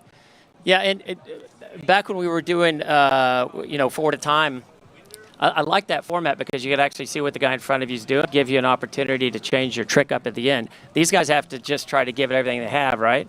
And it's just, got last guy off the dock right now, seated number 1, probably has the benefit of, getting to watch what the guys in front of it, much like Slalom, right? He knows what he's going to have to do to win this thing. Absolutely, and back in the days, I mean, when you had the final of the freestyle jump, you had 4 competitors. Now, back in those times, you had like the regular MasterCraft slalom boat, but you also had the MasterCraft outboard to work with for the majority of those. And sometimes the competitors has an easier time hitting the jump. Here we go. This is Cale Duquesne coming into the jump. There we go. That is the Mobius. One ski Mobius. Scotty Clack had the prettiest Mobius out there on there, but that was a really nice one ski Mobius. This kid's 17, came down from Wisconsin last night, and is just crushing it. Yes, absolutely crushing it hard. Certainly, and certainly went more for form rather than distance. Came down fairly quick, but nice form off the top. That should score high in the execution category, along with a degree of difficulty, which is going to be a lot higher than just a regular gainer. The distance is going to suffer, though, but he has 2 jumps remaining. We'll see what happens. Really nice landing. Came off the top really nice. Sucked his knees up a little, so you like to see that trick laid out a little bit more and like to see a little bit more speed if you're going to get the extra points out of it. All right, let's see what kind of jump that he can produce. I mean, he produced a Mobius, which is a fairly hard trick in itself. Now, are there any moves on one jump ski that are considerably higher than that, gentlemen? Yeah, there's a couple. I mean, you're going to probably see a front flip with a half twist and a back flip with a half twist. So you're going to end up landing backwards. I know Pete's got that in his repertoire, so that front with or back with a half twist, that's a really difficult trick. I think Zane was one of the inventors of that trick, and he mastered that years ago.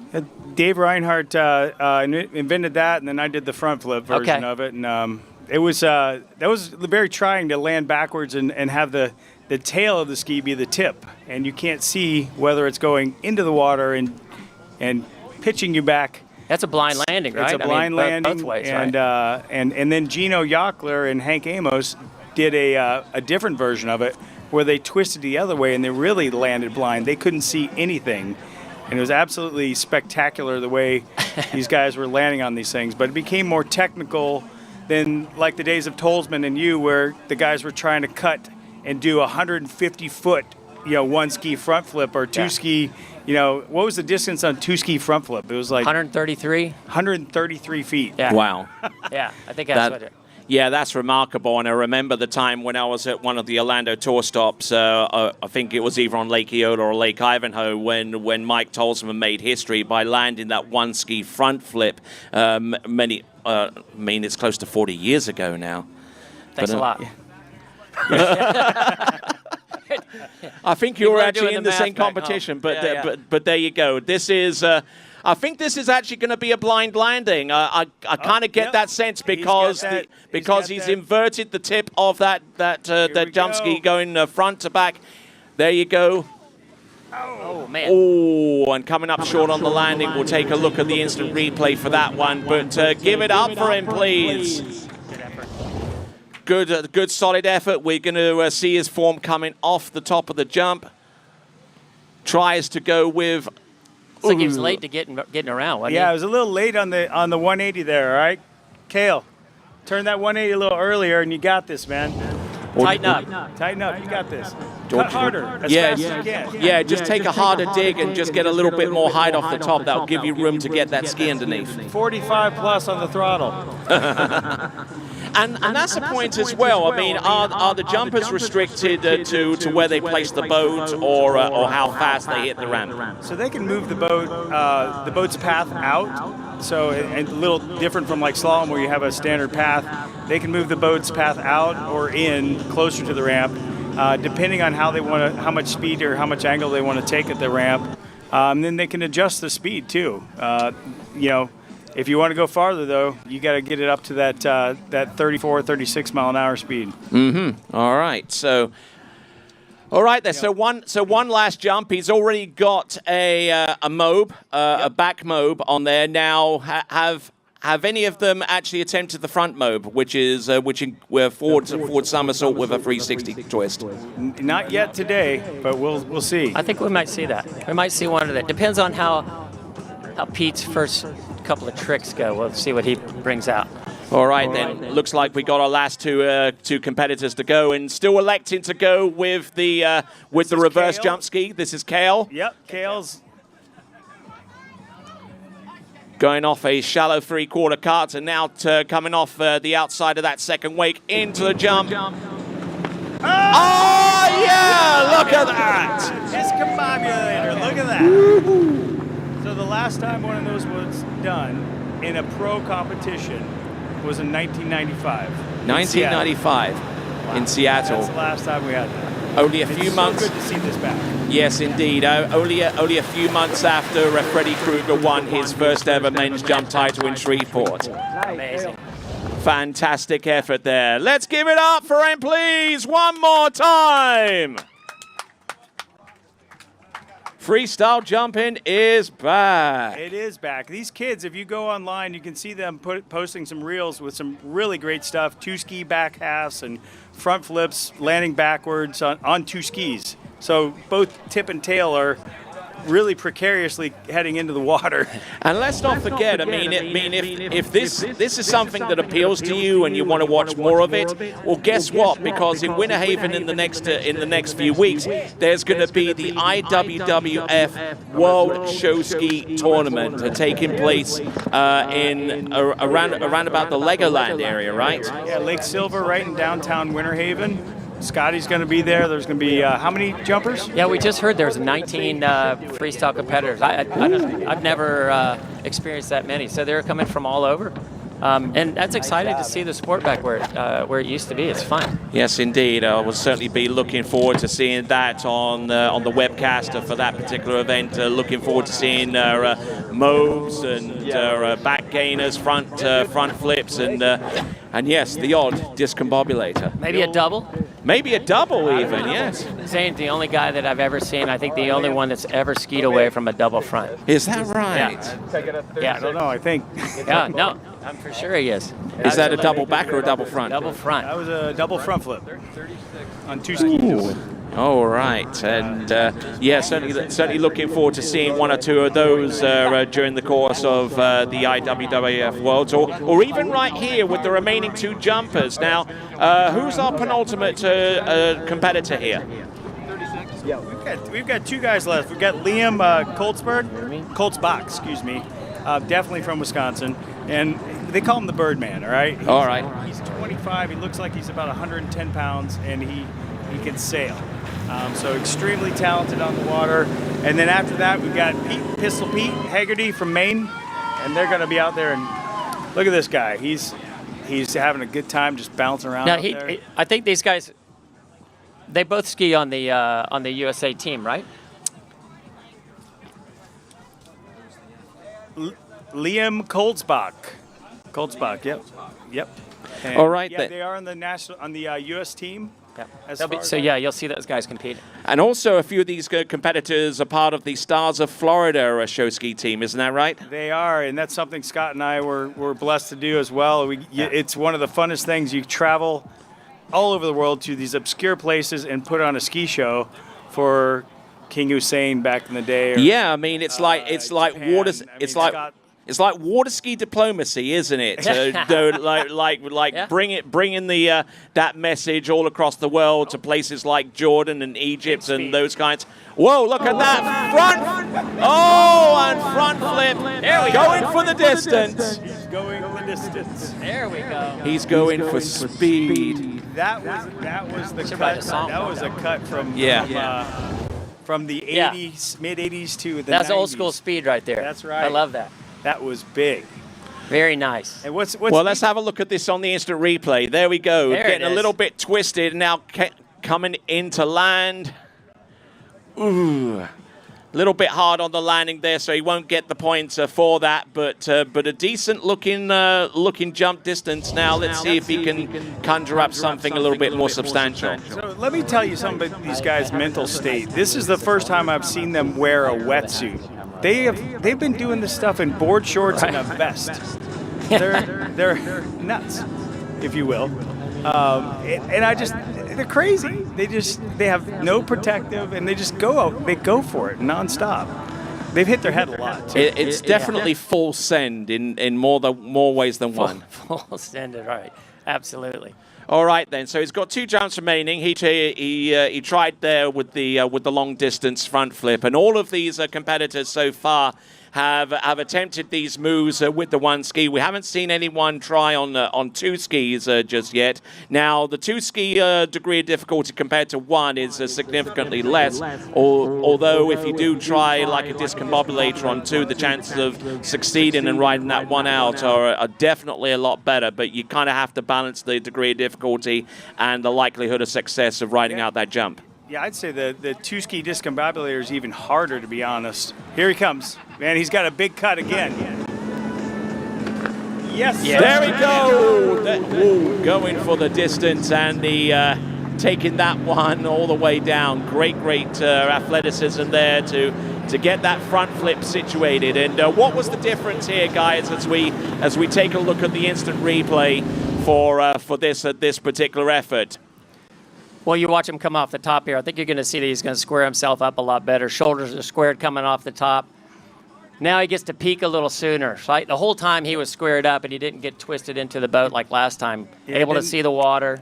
He carried that edge further in there, and that kept him from slipping out and pointing into the boat. But what about the handle position? Because that determines a lot about how much speed that you carry off the top of the jump in terms of spinning speed going forwards, right? Yeah, I think as you come out about 3/4 way through that, you start to look for that horizon, and you start pressing down on the handle to arrest the spin. Yeah. He really looked like he got pretty flat. Yeah. Early. Yeah. All right, then. So I've got Scotty Clack here on my left, and to the right of your screen, I've got Zane Schwenger to the right of me, and the left of your screen. We're down to our last 4 jumps, the 3 for our last competitor, and the 1 more for our current competitor. Remind us again who he is. The Birdman, Liam. Koltzbach. I'm butchering his name today, but Liam Koltzbach from Wisconsin. Yes, indeed. Let's see if he can put some cheese on this burger coming in. There we go. Wisconsin's full of show skiers, and I hope they're all watching this right now and just so excited that bringing freestyle back to the pro tour is just unbelievable. It's really cool. It's Yeah, fun really to glad. see all the legends of water skiing that jump far, but they always stuck around and watched freestyle because you never know what you're going to get. That's right. Could be a yard sale. Yep. Yeah, absolutely. I mean, it's a little bit like NASCAR, really. I mean, a lot of people go for the racing, but most go for the crashes, don't they? For sure. They do.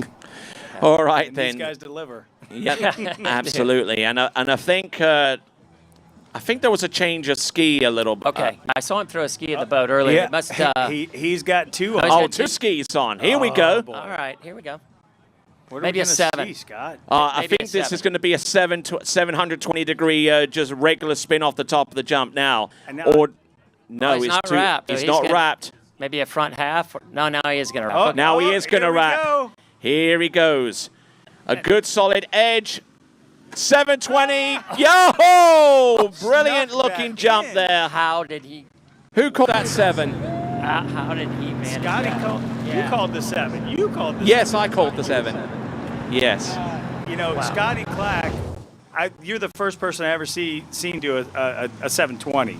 And it's so hard to stay on axis. Tell us about that. Well, I'm going to tell you what his arms were out. I mean, he lost right off the top. You watch his arms go out. I cannot believe that he made the handle pass because he was so over the top. It blew me away that he actually got a handle. But the thing is, though, when you put that much weight on the jump skis, you know, it means that whenever you hit the jump, you don't fall back so much. That enables you to have your axis relative to the water instead of in relation to the jump. Right. He had his hips out the whole time. If you watch them, but his arms were way out. You want to keep him as close in to you so they make the handle pass a lot smoother. But man, he made it. All right then. As we take a look on the dock and see one of our first female jumpers in the women's jump final, we look on for our final freestyle competitor, and we'll try and get you some scores and some results on our freestyle jumping competition once we get towards the end. But the last jumper, Zane, who is it? Well, this is Pistol Pete Haggerty, and he hails out of the only water ski club in Maine. Maine. It's freezing up there. Well, I know someone who actually comes to us from Maine. He's our good comedian water skier friend. His name is Bob Marley, and I'm sure that he'll be liking this. And so Pete's one of those guys that skis at Legoland. He skis with the Stars of Florida. He goes all over the world entertaining, and he's recently really pushed this sport, and a lot of the other young guys have jumped on. They're trying harder tricks that they haven't done in years. All right, so. Yeah, he's a member of the team, the U.S. team as well. I actually skied with his mom at Cypress Gardens years ago. So there you go. So okay. I'm watching the kids. Okay. So yeah. Hey, now that's something to talk about. Now your mom was the first woman to jump over 100 feet. Scott. Yeah. And she's a Hall of Famer as well. That's pretty. Barbara cool. Cooper Clack. Yeah. There you go. You see under my history. I actually do. Yeah. Little trivia for you. At the Masters, I think it's 72. She jumped 111 feet at 28 miles an hour. Wooden skis. The next year they changed the boat speed, so that record will never be broken. So it's pretty cool. Wow, there we go. Okay, so we got Pistol Pete out there. Now the only other Pistol Pete I know used to play basketball for LSU back in the day. Yes, indeed. I know the Pistol Pete Bonifay, Parks Bonifay's father, who used to fly hang gliders out of baseball stadiums and crash in home base. Yeah, love him. Great. Oh, what I wouldn't have give to have seen that. And okay, so all right there. So here comes Pete coming into the jumping course. Looks like it's going to be a forward-facing one ski jumper. Carrying some speed here. He's getting out wide. He's a bit wider. I like it. Here we go. Dropping in. Getting a little bit buffeted into the jump, but managing to survive that one and land and ride that one out. So whenever you edge into the jump to try a front gainer, I mean, what are the keys that you're looking for?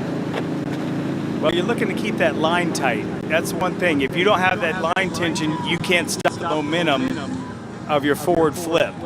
And so, you know, while he's coming out of that, he's got to press down on the handle.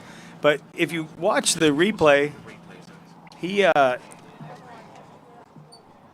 when he landed, he was just just about to go back to his bottom, and he kept himself. He used all his strength of his hamstrings, and he kept himself upright and didn't touch his butt. And that's a big part of scoring, right, Scott? You don't want to land on your butt. I used to land on my ribs. Yeah. Yeah, but you rode away, which was pretty amazing. Yeah, I'm going back to that trick. We're working on the replays right now, but going back to that trick, he had a lot of speed, carried a ton of speed into the ramp. He didn't take it up real high, but he rotated really smoothly, stuck the landing, and that's going to score really big because he carried a good bit of speed in there. All right, we're just waiting on Pistol Pete to come in on a jump number 2. He landed the first one, which is always a good thing. That allows you to at least put one score on the board and start to improve onwards and upwards from there.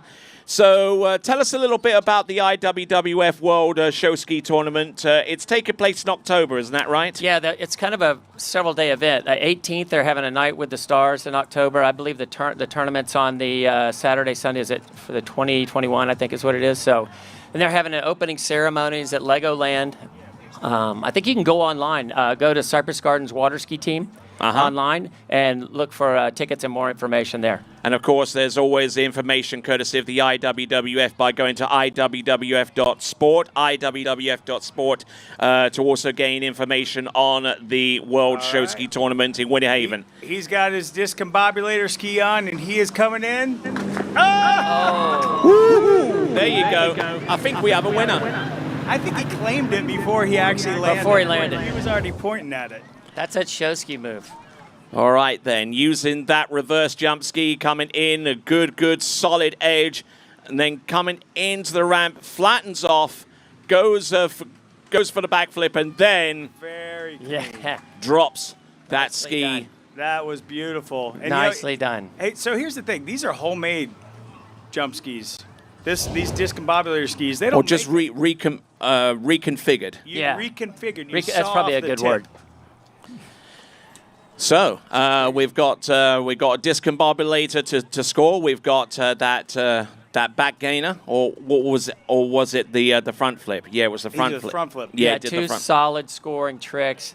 Absolutely nailed it on both of them. So I think third he's trick won now. Yeah. So now what do you bring? Right. I think he goes for degree of difficulty. He's going to probably go for the front half. Front half. So the front discombobulator. Yep. And he's just started doing this a few weeks ago, and so it's fun to see him.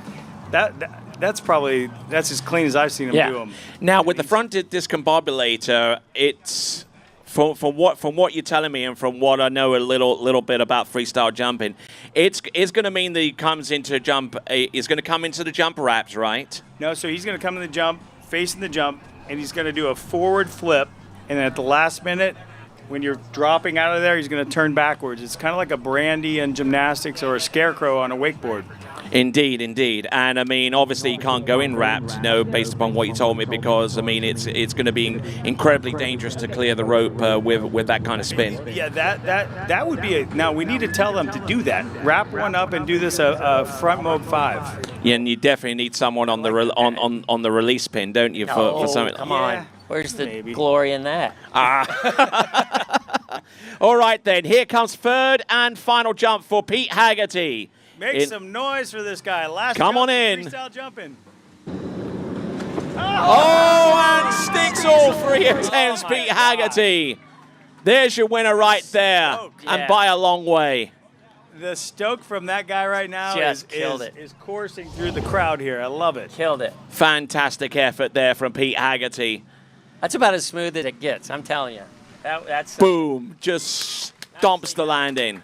Let's give it up for Pete Haggerty. Woo-hoo. We'll get him up here in a moment and talk to him a little bit and get ready for our women's jump finalists. And some great freestyle jumping and an absolute unqualified pleasure to meet you guys, Zane. It's been about...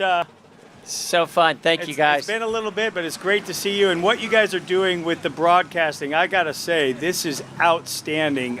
If I wish this existed, years back, but you guys are revitalizing this sport and bringing it to so many corners of the world right now.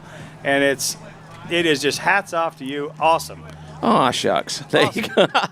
Great job, my friend. Thanks for having us. No This is a worries, lot no of fun. worries at all. And that concludes the freestyle jumping portion of this event. We've got 2 more finals to go. The women's jump final will be next. And then we got the men's jump final to conclude the 2022 MasterCraft Pro, held here on Lake Gru, which is the home of Action Watersports and Ski Fluid. We'll be back right after this, but we've got the scores. We've got the scores before we go. We got Caleb with 543 points.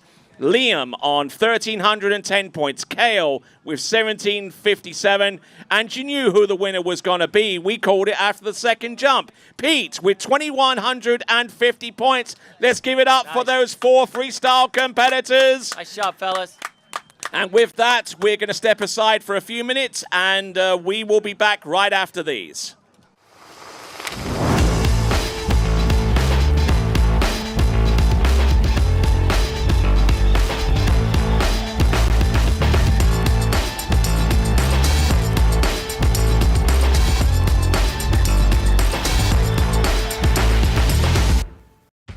On the internet nowadays and social media, there's bits and pieces about how to get better, but there was never a program that like tied everything together. I was looking for something I could do mainly on the off seasons so that when I started skiing in the spring, I didn't feel like I was hit by a truck. My mobility is better, I'm less sore. You know, I felt like I was a 50-year-old that was closer to 60. Now I feel like I'm a 50-year-old that's kind of closer to 40. Yeah.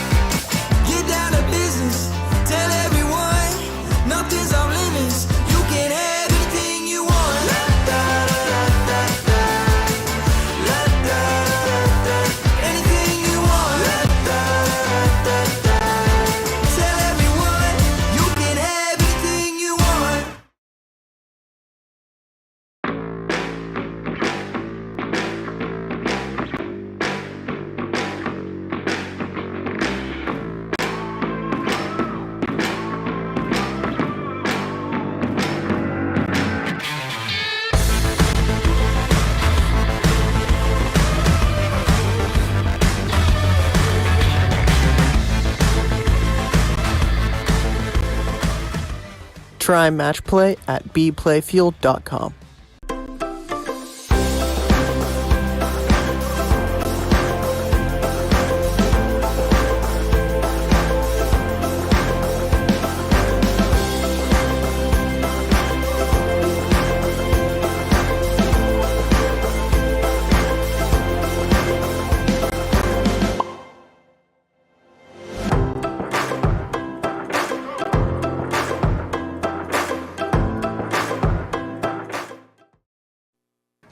All right, returning to continuing coverage of the 2022 MasterCraft Pro. We got the women's jump final, and seated to my right and appearing on the left-hand side of your screen here on this webcast is Kyle Eade. Afternoon, Tony. Afternoon, everybody. Looking forward to this final event, the jump event, the final few skiers on the water after a great couple of days of action here at Action Watersports and Ski Fluid.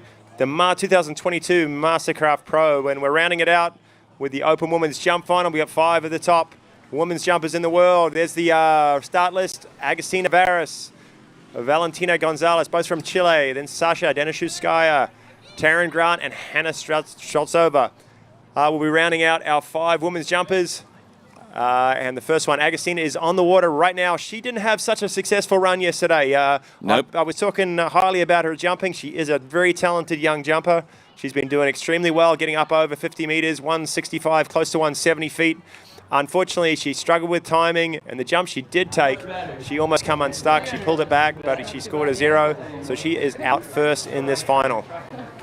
All right, then. We've got Augustin Navarro, as you mentioned. We've got Valentina Gonzalez, Sasha Denierskaya, Taryn Grant, and Hannah Stroltsova. Those are the 5 competitors in the jump final. Now, as you briefly mentioned, Augustin Navarro didn't exactly cover herself in glory yesterday with the free jumps that she had at her disposal. In fact, she was very, very close to going completely out the front with the third and last jump. But hopefully she can put that way, way behind her and get ready for the free jumps that she has at her disposal and conjure up something that will be, for the lack of a better word, competitive. Here she comes. Jump. That is much better. Oh, I think she can pull the landing out. Yes, yes, indeed. So, Tony, right from the start there, yeah. So the conditions today, we've got a sweet little headwind coming in. The jumpers are sitting down there near the start dock, getting ready, and they're excited about the conditions we've provided today. She's come out maybe a little bit more patient in her turn, taking it easy, and just really kind of exploded off the top of the ramp and got that secure jump. When you see a skier come off the jump like that and really push into their airform, they feel comfortable. She had a little trouble in the landing, but secured the jump. It's a nice opener. It's not as far as she wants to go, but she's going to take some confidence, and she's going to bring it on down on jump 2 and 3, and hopefully we'll see her well into the 160s, maybe even 170 here today. Yesterday, the top score, 183 from Hannah Streltsova, pretty close to her personal best, so the distances were coming. Yep. Taryn also up over, she was close to her personal best and close to that Canadian national record. So obviously things are great out here. 160 feet for her jump number 1. So Augustina doing well on jump 1. Obviously, these skiers, 3 attempts at the jump ramp. The women are jumping at 33 miles an hour. The ramp height is set at 5.5 feet. She gets 3 attempts. So it's not about style. It's not about anything but pure distance, and she's got to ski that jump away. So indeed, the 2 ingredients, Tony, speed and height off the jump, and that's what takes these skiers down the lake. All right there. So 48.9, 160 feet, a darn sight better than yesterday. And let's see if she can hold on to that handle just a little bit longer off the jump, because that was the one thing that kind of destabilized her into the landing and could have cost her that opening jump. Let's have a look and see. The second attempt for Augustina Vara. Yeah, it looked like another conservative approach. Just a little bit early on that one, and she ended up passing. So hopefully she can adjust her timing. Jump number 3 will be the big one. Let's check in. We're on dockside. Sasha, here we are. Nice little headwind. You had a decent day, if not a spectacular day yesterday. Are you ready to go big? Oh, yeah. I feel so. I have good pieces. Need to put them together. I'm definitely trying to go big today. Now, can you help us out a little bit? What's in your headphones right now? What are you listening to? I don't know the names of the songs, so I'm pretty bad at knowing the names. Some sort of a Spotify playlist. Is it dancey? Is it like death metal? Dancey, pump up. I'm trying to stay upbeat, so I have all this energy, and like it helps me to stay aggressive. Well, you got to stay aggressive, right? Good luck. You'll be great. Back to you guys. All right there. So our first edition this afternoon of Freddie and Friends there with Sasha Denierskaya and Augustina Vara passing on jump number 2, but she does have a significant distance compared to yesterday of 160 feet or 48.9. Had she jumped that distance yesterday, she would have kept herself ahead of Valentina Gonzalez, who is our next jumper to take the water, and additionally compatriot from Chile. But knowing that she's got a significant distance under her belt, let's see if she can try and pummel the jump one more time and throw something in the region of about 52, maybe 53 meters. That will really set the cat among the pigeons, so to speak. Yeah, she's definitely capable of it. She's been jumping very, very well as a junior. Holds some of the junior records and moved up to under 21, but now putting the ramp height up to 5.5 foot. And just to learn, kind of trying to figure that out a little bit. So it's shaking her a little bit if she doesn't quite get her ramp work. This looks like a better approach. She's got a good turn. Here she a lot comes. of speed into the bottom here. And almost getting crossed over. Kick off the top of the jump. Decent looking last jump, but not quite as far, I believe, compared to jump number 1. It's going to be close, but there was something significant that I saw off the second week into the jump. I mean, everything looked fairly good here, although she was a little unstable going out towards the outside, Kyle. But as she turned in, She met up with the handle and then worked her way towards the jump. Now, look at this from the second wake, because her right ski got caught up with the left as she comes into the jump. Little close together for my liking, and just couldn't really get the full extension off the top there, Kyle. Yeah, I guess, just into the bottom of the ramp, just a little bit unbalanced. I think she was a little bit early. 158 there for jump number 3. So her first one is her longest, 160. So Valentina is going to have knows the mark to get ahead. The 3 jumpers after it all obviously went a lot further in that preliminary round, in the 70s and in the 80s. So the other 3 favourites for the event, but these first 2 girls from Chile trying to set the pace out there today. So that last jump there for Agustina Navarra in the region of 48 meters, so losing a bit of distance as a result of that. Okay, so with that, let's check in with Freddie and friends.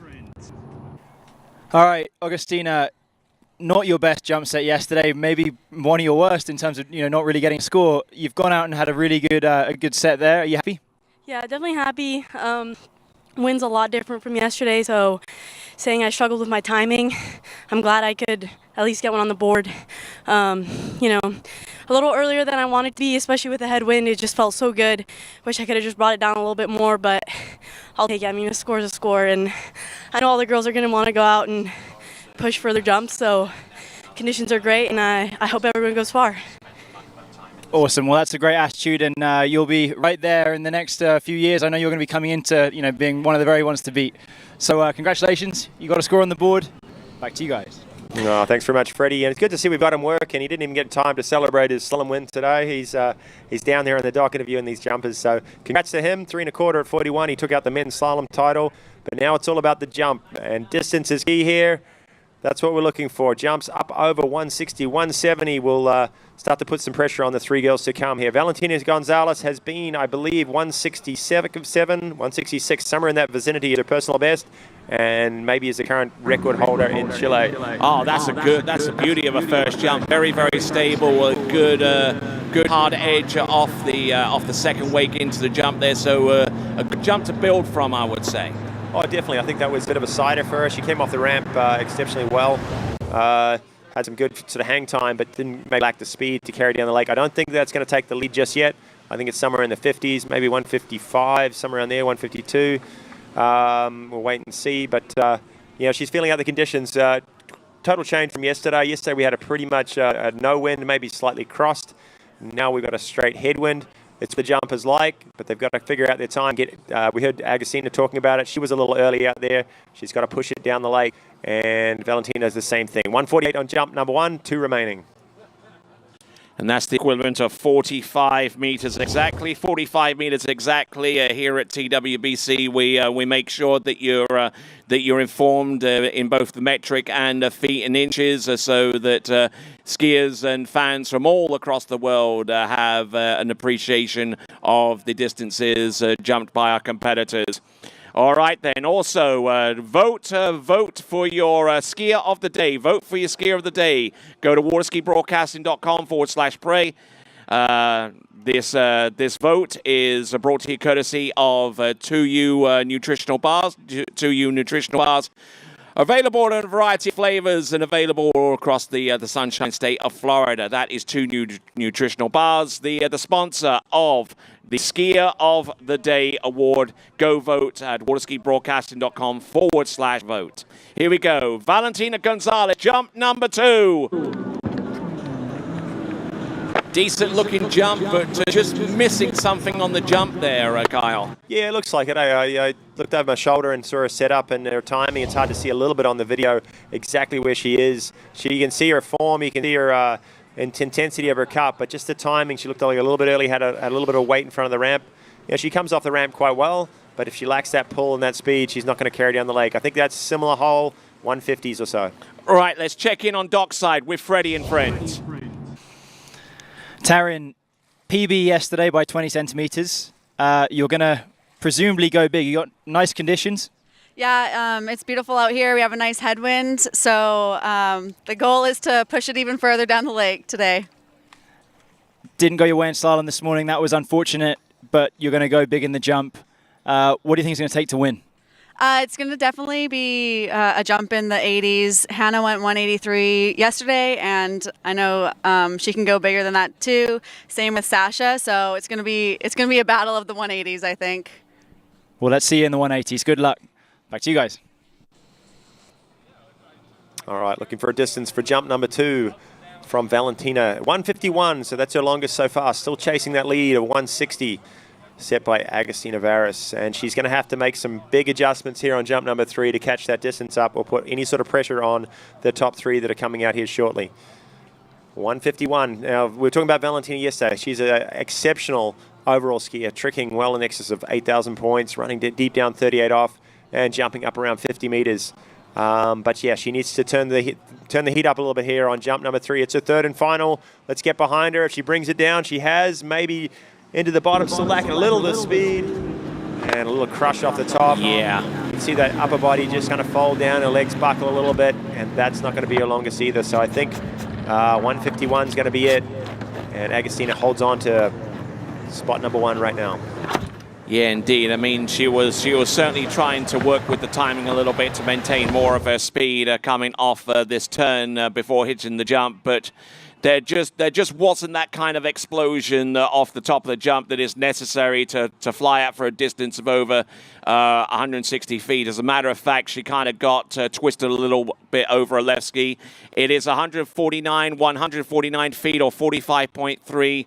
45.3 or 149 feet, which means that Agustina Vara is still in the lead. With 3 competitors remaining, the first of those 3 competitors is going to be Sasha Denierskaya.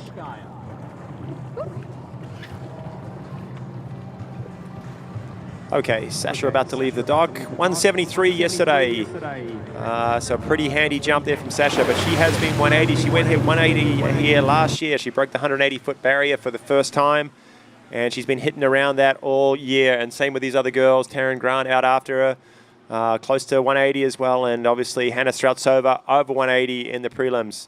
All right, and with that, let's check in with Freddie and friends.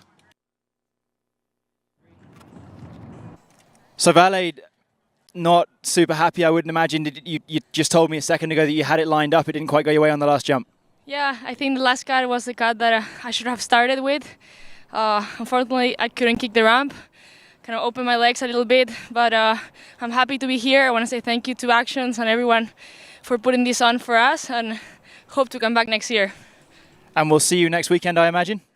No, I can't go next weekend, but hopefully the next stop of the Pro Tour. One last thing, I want to give a shout out to all the girls at Fly that couldn't be here. Pucci, Brit, Jutta, Janina, we love you guys. That's all the girls that have recently got injured. That's pretty touching. Back to you guys. All right, yeah, I certainly echo their sentiments. I mean, Lauren Morgan was scheduled to be in this event. So too was Brittany Wharton, and at least 1 or 2 others that have injured themselves on the way to this event. Here we go. This is Sasha Denierskaya. That is your new leader. Definitely, Tony. She's turned up the heat a little bit there on jump number 1. You know, it's still a moderate cut, conservative cut for her, but came off the ramp beautifully well. Great extension, and that's probably our first 50-meter jump, I would say. And I expect many more here in this event. But yeah, we're missing a few of the top women this weekend. Lauren Morgan got hurt just earlier last week and hurt her, injured her knee while she was out here practicing. Brittany Greenwood took a tumble a couple weeks ago at an event, and also we better say a shout out to Jacinda Carroll, who's back in Australia. She's probably watching this event, wishing she could be here, but obviously the travel from Australia a little bit tough at this time of year, and she's got a job at home. And but we are saying hi, and we wish you were here and enjoying this tournament with us. Okay, so a 9-foot lead there. That's 51.5 meters or 169 feet. 169 on the opener, and Sasha Denierskaya vaults herself directly up onto the podium with a distance that puts her at the at worst in 3rd position. She's guaranteed a spot on the podium, isn't she? Yeah. So, and look how easy she did that. She went 173 yesterday, came out here, first jump, 169, and it was super simple. But yeah, she's not going to be satisfied with that. 169 is not going to be enough. She's looking for over 180 today, 55 plus meters, and she's going to have to bring it down the lake a lot to do that. I see Taylor Garcia. He's an injured open man jumper that's not going to be with us today, but he's going to be guiding his girlfriend along and telling her to bring it down the lake and poke a big one out here today.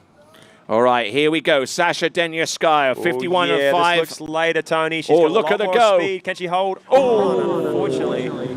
She had the speed. She had the speed. She had the form. The timing, though, not so much. It was close. It was close. She wanted to take that one. You could see she was holding on to the last minute and then just decided too much, too much. I'm seeing the signs. Taylor's going, yep, that was good. Hold on, take it. And if she can get the confidence and take that through the bottom of the ramp, she's going to fly down the lake and hopefully up over 180 feet, put some pressure on Taryn and Hannah to come up next. All right, then, continuing to roll right along, and a reminder to you that that Pro Gear gloves are out there. Pro Gear gloves, the original, were designed by Clint Stadelbauer and managed now by Alicia Bagnoli. You can find out more by going to skiprogear.com. That is skiprogear.com. And there you go, that's Sasha Denyaskaya. Getting ready for jump number 3. We're looking at some of our men jumpers as they get ready to take to the water. Still got 2 more female jumpers before we go into the men's jump final.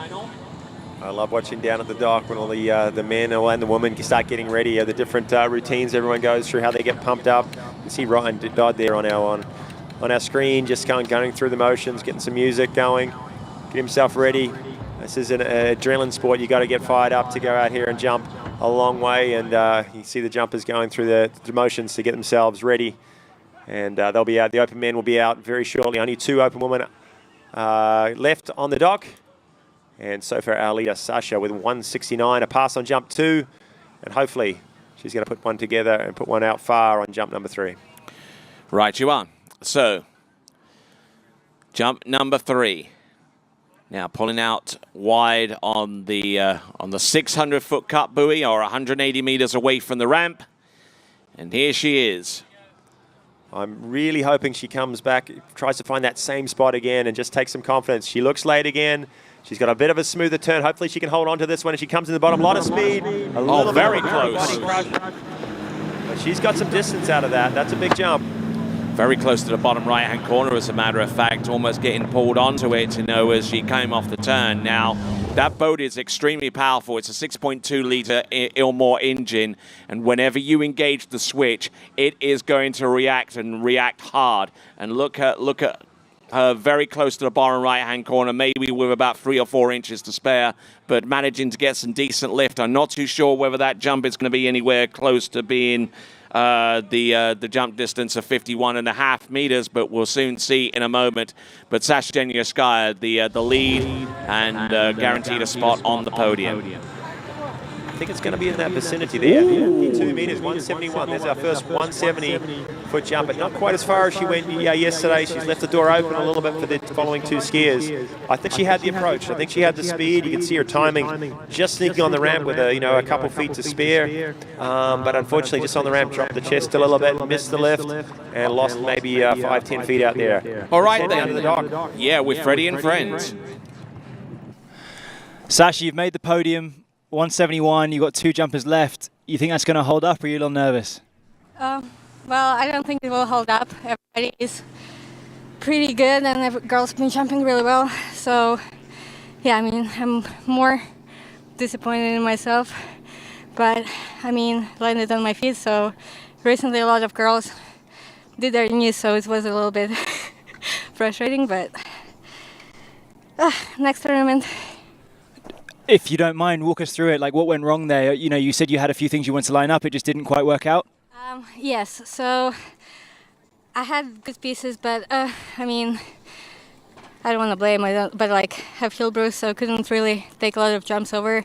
So I feel like kind of missed a little bit of confidence in that part. But I mean, I have good pieces. It's just not today. Not today. Well, we'll see you at the next tournaments. Back for them. Cheers. Back to you guys. All right, then. So, getting ready for Taryn Grant on jump number 1.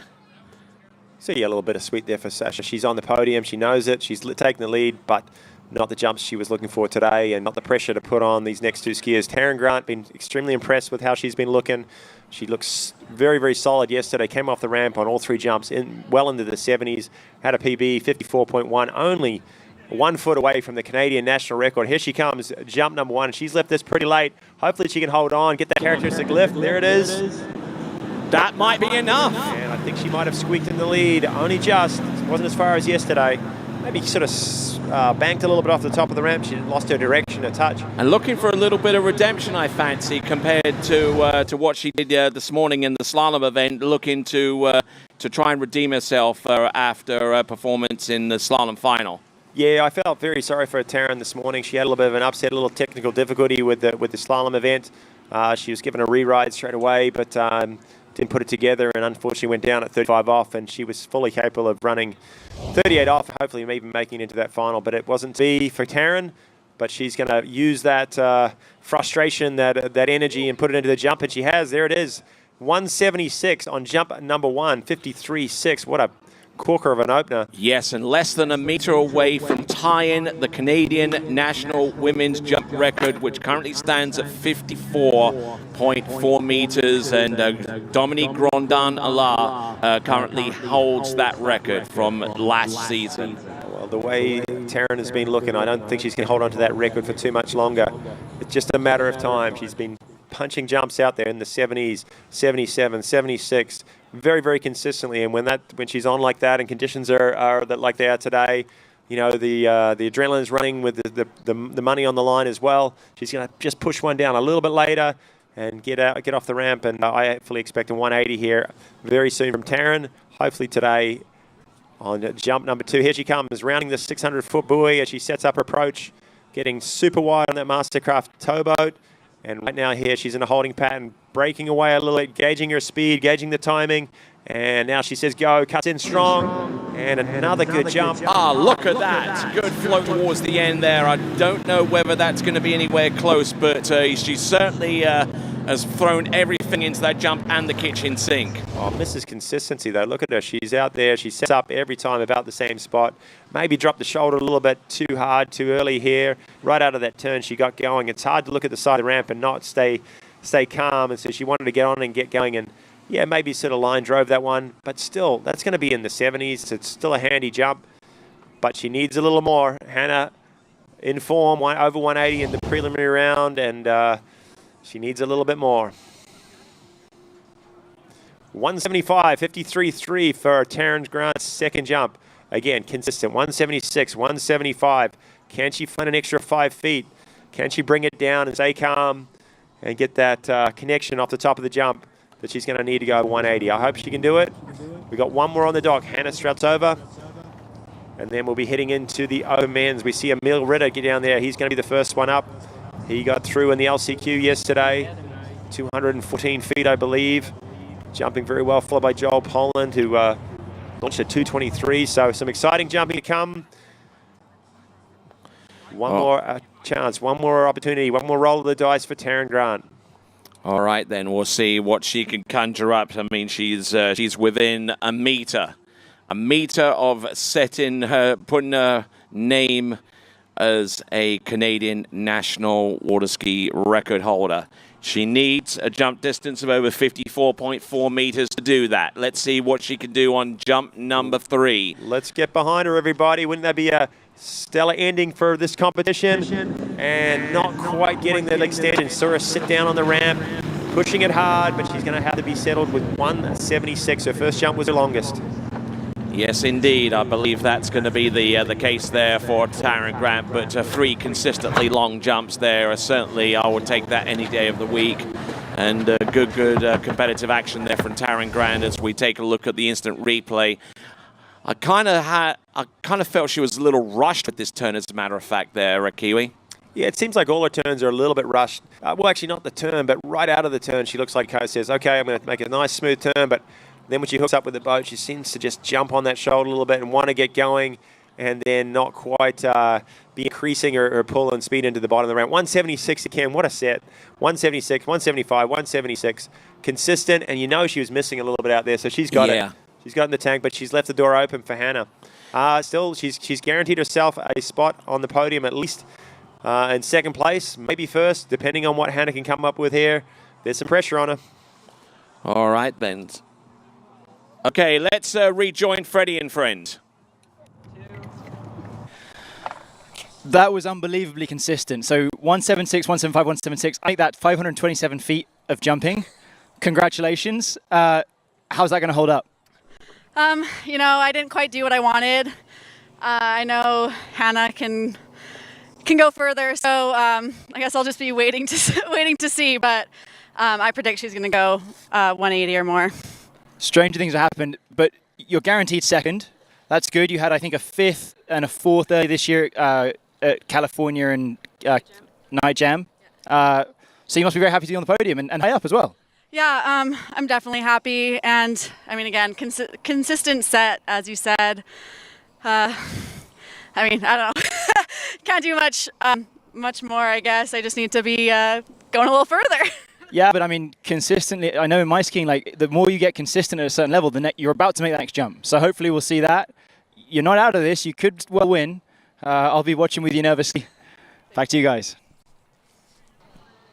Okay, rejoining us here at the announcing point, we've got Kylie, otherwise known as Kiwi. I'm Tony Lightfoot as we bring it down towards the end of the women's jump competition. Hannah Stroltzover coming to us out of Zachary in Louisiana and trains over there at the Bennett Waterski ski school. Okay, Hannah entering the course now. She's going to be looking to do this on jump number 1. She doesn't want to mess around. She wants to get things done here.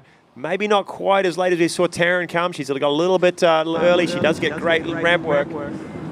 Beautiful ramp work, as a matter of fact. Launches off the top of the jump. Not as much speed as Taryn Grant coming in, and I think she was a little bit early on the jump number 1. That's why she backed off a little bit off the second wake to ensure that she actually hit the jump and got a distance.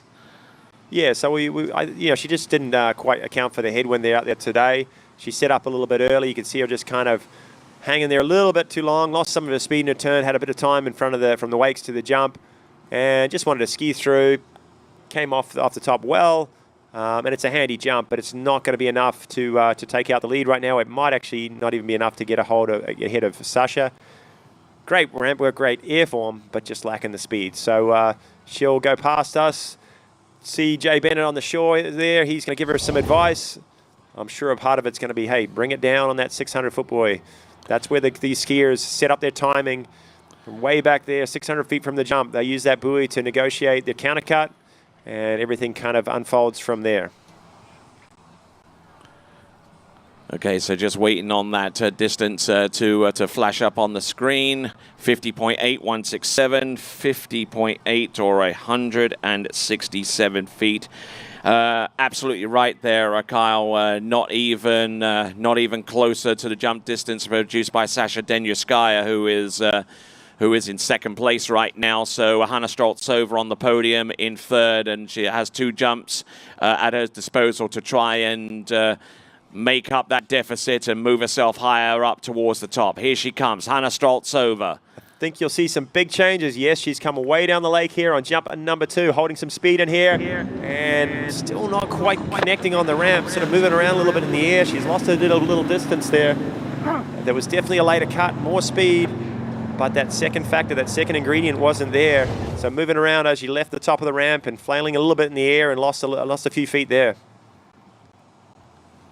And, you know, coming into the first wake, I just saw that she let up a little bit towards the pull of the boat and just got pulled into the jump rather than just edging away and resisting the boat and gaining the sufficient pull off the top of the jump and getting distance that way. Okay, so it's 51.7, 51.7. It's 170 feet. It's still rooting her in third place right now, and she has 1 more jump at her disposal in order to take the title right here at the 2022 MasterCraft Pro on Lake Gru. Well, there has got to be a nervous Taryn Grant sitting down at the dock watching this third and final jump. I don't believe Taryn Grant has has won a pro event before. I'm sure she's been on the podium or close to, but she is currently in the driver's seat with a huge 176. Hannah showed us she could go on 180 in the earlier rounds, but unfortunately she's not quite connecting. She's got one more chance. There's a lot of pressure on her. Right now she actually hasn't got ahead of Sasha, so Sasha's holding on to second spot. But with the experience she's got, she's won a lot of events. She's got one of the best coaches in the world telling her what to do, how to adjust. She's going to bring this one down, hopefully connect off the ramp. And jump number 3 is hopefully going to be your longest. Can she add another 10 feet? Currently second in the Pro Tour standings. Let's have a look and see. Here comes Hannah Stroltsova, jump number 3. Ooh, it's going to be close. Definitely later, Tony. Had a lot of speed coming in. Let up again, though, a touch. And maybe missed a little bit of that pull. It's going to be right in that vicinity of Taryn Grant's. Too close to call for this guy. All right, so that was Hannah Stroltsova coming into the dock. Okay, so as we go to the dock, let's check in with Freddie and friends. We're waiting. What's that? Just waiting on that distance. Okay, we haven't got a score yet, but how are you feeling right now, Taryn? I'm pretty nervous. My heart's beating fast. I don't know, just waiting is hard. Yeah, I mean, it'd be nice if they allowed to, put you out of your misery here. They got to make sure they got the right score, but it's going to be tight. I mean, I wasn't sure. We'll probably hear it who's going to tell us? I guess we're. Okay, Taryn Grant is your champion! Amazing. Hell yeah! Congratulations, Taryn. What consistent jumping. We told her she was just been 176, 175, 176. Very, very close there. 51.9 was Hannah's last jump. Well, so Taryn, how does that feel? I'm speechless. I'm just so happy right now. I guess hard work pays off, and I mean it was tough. Stood here knowing what Hannah can do, and I mean I got the win. You got the win, and I'm gonna say unofficially you got the 3 biggest jumps of the day, right? I mean you went 176, 175, 176. I mean no one was getting too close to that, so that's huge. I mean consistent, victorious.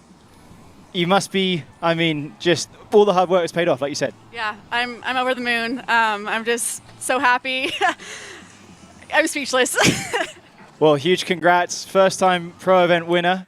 We'll let you go and celebrate with your many adoring fans. Sasha, you're in second spot there, right? Okay, we don't know yet, but whatever. You're happy for your friend. But you're on the podium. We have first and second or third. So what a day. Well, yeah, I mean, I didn't ski well, but I'm super happy for T. I mean, that's awesome because we ski a lot together, and it's really cool to see when all your work pays off. It's it's awesome. Congrats. Well, congrats to both you, and I mean, and it's been really nice actually being around the dock, and you guys have talked about our friends that have hurt themselves recently, and so this is obviously a massive boost. It's almost a sisterhood, right? So I mean, you're obviously all very close. Yeah, I mean, yeah, all the girls, and it happened so fast, so many. It's tough. So I mean, yeah, the few of us that stayed, obviously trying to, cheer for each other, encourage each other. Yeah, for sure. Well, congrats. I'll let you guys go and celebrate. But well done. That's a huge win and a great podium. We're not sure about first or second, but we'll find out shortly. Congrats, guys. Back to you. All right, then. So let's have a look at the results of the jump event, and it shows that Taryn Grant is your winner of the women's jump event. Congratulations to her on a 176. Sasha Denierskaya with a 171 at 52 meters exactly. Hannah Stroltsova with 51.9, marginally behind in third place with 170 feet, and Augustina Navarra and Valentina Gonzalez occupying fourth and fifth. All right, then. So we got the men's jumping event, the grand finale about to take to the water, and it'll be coming to you next as we continue coverage of the 2022 MasterCraft Pro right after this.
Okay, welcome back, guys. We're about to get into the men's jump final. Our first skier, Emil Ritter, leaving the dock right now, and we're going to take a quick look at the start list. Emil sneaking in there in the LCQ. He's our first skier, followed by Joel Pollan. He also qualified in the LCQ with a huge 2:23. And then the four guys that made it on their own merit right from the start. Jack Critchley, 2:17. Dorian Llewellyn, 2:21. And our top two, Freddie Kruger, 2:31. He pushed that pro, the longest jump in a pro event so far this year. He pushed that down to 2:31. And then Ryan Dodd came out and pushed it even further. We had to move that MasterCraft buoy down to 233 feet. That's the distance so far this year. Hopefully, we're going to even see something further here today. All right, then. So 6 jumpers in this final. We start off with Emil Ritter, who's making his residence at the moment in Ogden in Utah, where he produces skis for good carbon technologies, and certainly doing a good job with that. Trains nearby at a lake that's very, very close to Salt Lake City, which Ogden is. And here he comes on jump number 1. And during that commercial break, the ramp height's been put up to 6 foot high. And the boat speed now 57k as he powers in on jump number 1. That was pretty late. Great extension of the jump. And he's kicked things off well here. Emil Ritter, first jump. Well in excess of 200 feet. He went 214 yesterday. 214. Yeah, via the jump off the LCQ. 213 in that in the first round. He didn't quite make it in. So him and it was a battle between him and Igor really in that LCQ, and Igor didn't quite fire. He didn't quite get one on the board, and Emil snuck in with 214. And he's been slowly sneaking up on the rest of the field. He's been consistently jumping in the teens, close to 20. And if he can put one maybe a little bit down the lake on this turn, take a little more speed, I think he's going to get his first 220-foot jump here. 62.9, 62.9 or 206. 62.9 or 206 feet on jump number 1. So, now we're looking at Jack Critchley. He'll be our third competitor out, a skier who knows this site inside and out. You know, he trains here, so should have a fairly good handle on what it takes to throw down some huge distances going forward. And Jack, for his part, jumped over 70 meters for the very first time 2 seasons ago at this event. So he's definitely got that working for him. We'll see if he can match that kind of target, if not supersede it. As we have a look at Emil Ritter coming in on jump number 2. Take it away, Kyle. Okay, so that nice little headwind's kicked up. First, that's going to keep some air under these skiers' skis and float them down the lake. He's got another good approach, maybe sitting back a little bit off the top of the ramp, but another big jump there for Emil. I don't think that's quite what he's looking for yet. He's missing that speed into the bottom. He's going to have to readjust and to hang with the rest of these guys. All the rest of these guys have been up well over 220, close to 230 feet. So he needs to turn the pressure up here on jump number 3. And he doesn't appear to have much in the way of technical flaws coming off the turn into the jump. It's just the timing now that he has to make adjustments with to actually take more of the speed and more of the angle off the turn, and then translate that to greater distance. Oh, for sure, Tony. Everything he's doing is looking super solid. 208 feet. He's added two more feet, but he's still going to be satisfied with that. No, everything he's doing is correct, and he's coming off. He's consistently kicking the jump, getting a lot of height out there, but missing the speed. You'll see these next few skiers after him will definitely get wider. They'll definitely get later and come barreling into that ramp with a few more miles per hour. That's what creates a big jump.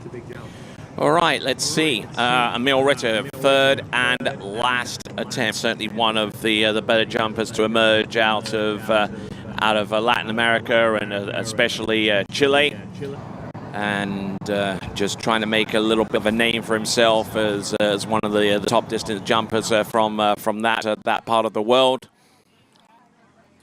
And he actually drove all the way from Utah to be here along with his very young family. And here he is, jump number 3. This is his last attempt. Let's get behind him. He's breaking away. This is definitely later. Oh, He's got this a nice is hugely turn. Hope late. he can hold on to this one, take some speed. More lift again. I think that's going to be his longest, or close to. He definitely held on to a lot more off the second wake. He actually rotated the skis a lot more off the turn and to try and get a little bit more traction behind the boat and more lift as a result. Just kind of stalling a little bit at the end of the turn there. He kind of brought the handle up a touch. Maybe thought he was a little later than he was and kind of rushed things a little bit, sat back. Didn't get it got in all, I don't position think. and drove into the bottom. Another nice jump. Very consistent, kind of like you saw Taryn jump. You know, all around the same. 213, that's his longest. That's not a bad round of jumping there for Emil. Yes, and about the same distance that he produced yesterday in the elimination round with 213 feet.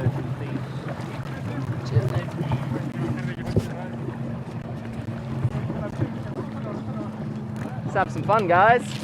65 meters, 213 feet is our first competitor. And actually, that's his best jump of the weekend. That was one of his best jumps of the weekend because his elimination round distance was 64.8, the equivalent to 230 feet. And I believe he jumped a little bit further than that, to 65.2, 214 feet. So somewhere in the middle of his elimination round distance and what he did in the LCQ round, you'll find the distance for Emil Ritter.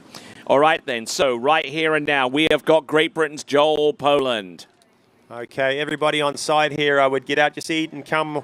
Definitely pay attention to what's about to happen. Joel Poland is one of the most exciting skiers in the sport of water skiing right now. He won the Masters earlier this year. He's in form, and 223 in that LCQ round. He has got some big distance in him. Let's check in with Freddie and friends. So, Emil, how happy are you with that? 213. What do you think? Yeah, I was struggling a little bit on the first two. I was early. I was like trying to figure out the wind, but on that last one, it felt better. I should have started with that one and then looked for it, but it's all right. I'm happy with it. That's good. It's tough for you jumpers. I mean, you kind of got to get it going like from the off and then build on it. It's tricky with the first couple of rough jumps, but you know, you made final yesterday in nail-biting fashion. You've done well there. Congratulations. Back to you guys. All right, rejoining the action on the water right here, right now, is Joel Poland, the current men's Masters jump champion. Got into this part of the competition with a jump distance of 223 feet. Let's see what he can unleash on jump number one. Look at that!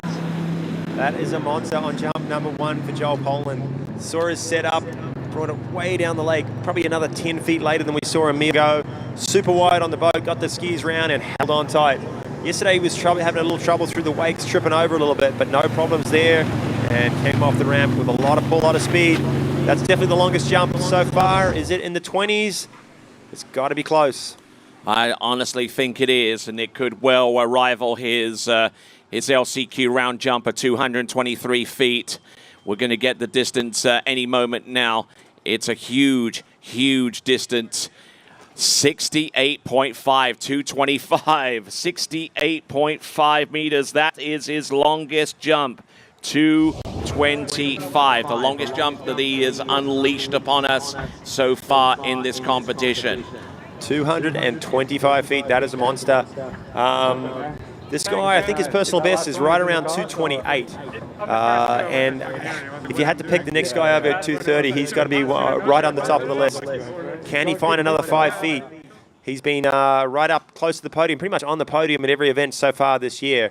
And starting off with a 225, let's see what he can adjust to add a little more distance. Hopefully get up over 230 and right up in the vicinity of where we saw Rindod and Freddie Kruger yesterday. What can he do? He's not scared. He's going to push this countercut down late here at the 600-foot buoy. He likes to get wide on the boat, working hard off the second wake there, swinging up way in front of the boat here. And now he says, it's time to break away. Shut that speed down, get the skis around, and he's digging in hard, holding onto it, a lot of speed. Ah, look at that. Another monster jump. Monster. He's not holding back. He ain't whatsoever. playing. I think that's right around the same hole. 224, 223, somewhere there. Tell you what, he ain't playing this afternoon. He's wanting to throw down and just prove his credentials out there. What an awesome picture as he floats down the lake. 225 yet again, 68.7 equals his season's best. Let's head down to the dock with Freddie.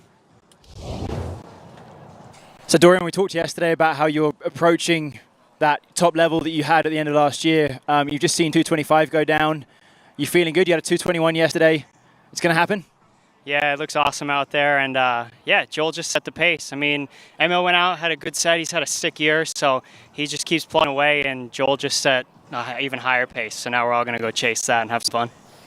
And is that how it works with jumping? Like you see a big jump and you go, okay, well, things are lined up. Like the boat's good, the wind's good, whatever. You think that's going to help you? Yeah, exactly. I mean, you know, when somebody slaloms well, you can't let it freak you out. You got to look at that and go, all right, it's a nice jump out there, a nice slalom, and we're going to go for it. A man who's backing himself. Back to you guys. All right, just to put that jump in perspective, that jump of 68.7 meters or 225, only 2 other jumps in this competition so far in the elimination round have succeeded it.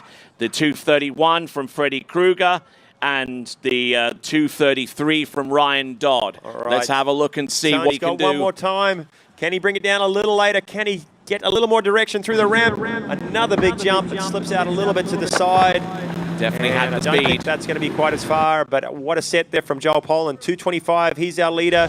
And we're chatting with Dorian there on the dock, and that's exactly what happens. Somebody goes out, posts a massive jump. The guys on the dock to follow get excited, and that's the recipe for some big jumps and a great afternoon of action in this men's jump final. Just absolutely connected with that jump, and 66.8 or 219, 66.8, 219 feet is his worst jump out of the 3. So sitting pretty at 68.7 meters or 225 is Joel Poland with 4 competitors remaining. And we're going to start the last 4 competitors with Jack Critchley, followed by Dorian Llewellyn, Freddie Kruger, and Ryan Dodd. And those are the remaining names on the left-hand side of the screen. And, wow, 225, that throwdown. And let's check in with Freddie and friends. Joel, you kind of made it, you had to work for it yesterday to get in. But then you've just gone out and equaled your best jump of the year twice, 68.7, 225. Happy? Must be. Yeah, I'm pretty happy. Like, no matter where I come today, I'm happy with how I jumped. Like, I stuck to my plan. Obviously, you want to go a little further because I don't think that's going to be enough to win, but I'm pretty happy with it. So you've been on the podium you won Masters, 2nd at LA Night Jam, and 4th at California. Yep. You reckon 2nd, 3rd is what you're sort of thinking here? I'm gonna guess it's a 3rd. I'm hoping it's a podium. I don't think it's a win. It's not gonna be a win. Well, bloody good job. Cheers, mate. Thank you. Back to you guys. All right, returning to action, we've got on the water Jack Critchley, who has jumped over the 70-meter mark, has jumped well in excess of 230 feet in past endeavors here at Ski Fluid on Lake Gru, in the first MasterCraft Pro. Yep, so Jack Critchley knows this side. He's skied here a lot. He likes to bring it down. He's got a nice smooth turn here, a lot of speed in the bottom. Sits back a little bit, but maybe took a little bit too much out of the turn, and hopefully he can kind of relax. He knows that things are perfect out there. I actually heard Joel Poland come into the dock there and say, hey, things are absolutely perfect. He's referring to the headwind, the jump setup, this MasterCraft 6.2-litre boat that's giving a ton of power. The driver, Scott Greenwood, is one of the best in the business. Everything is set up for some huge jumps. So it's just up to the skiers, that's can they do it out here? Okay, let's check in with Freddie and friends. As I've managed to collar one of the best jumpers of all time, his son's just about to go out and crush it. Little nervous or not? How does it work when you watch your son jump? You've got less control over that than when you were jumping yourself. Yeah, it was definitely easier jumping than actually watching. Great conditions. Everybody's, already Joel went out. That's a good feeling, right? And Dorian's kind of been trying to get back in the groove. Had some injuries, being an overall skier, all these guys are fighting through it, and he's starting to get back in the groove. And you know that it comes down to 90% in your head. Like at that time, these guys are all incredible athletes, and there's a guy that figures out the condition the quickest. But I think yesterday it seemed that he really put it together, and he's really moving back to that. I mean, I keep talking about moving back to that peak he had from last year. Yeah, he was really dialed in last year. Everything was clicking, and end of the year it's kind of been backed off, getting back familiar, jumping at good sites, knowing what's going wrong, and eliminating. When you try on the road and traveling, you just get lost sometimes. And he's getting back in there and getting feeling good. So we'll see how it goes. Thank you so much, Jarrett. Back to the water. This is Jack Critchley. He's got us 200 and maybe 12 feet, 64.5 on jump number 1. Didn't get his lift. This is a late cut. Can he relax? Can he get his lift? Again, kind of sitting behind his skis off the top of the ramp. Had the approach, had the timing, had the pull at the bottom. He's just got to connect off the top. He did it 2 years ago. So we've got to get behind him. He's got one more chance so far. Not the jump he's looking for. He's looking for 230 feet. He's done it once before. He's been in the 20s many times. He's a former under-21 world champion and one of the best jumpers in the world. Had a great year last year, won quite a few events and was on a podium at a number of others. Has all the cred, has the capability. He's slotted himself into second. Didn't quite get his legs, but he did get just ahead of Emil there with a 2:14 on jump number 2. But he needs to find another 11 feet to track down Joel Poland. And it's all going to come off the top of the ramp. Right into the bottom of the ramp. He's just kind of pushing so hard. Got a ton of speed, a ton of pull from that towboat. He's got to embrace it and use it to propel himself down the lake.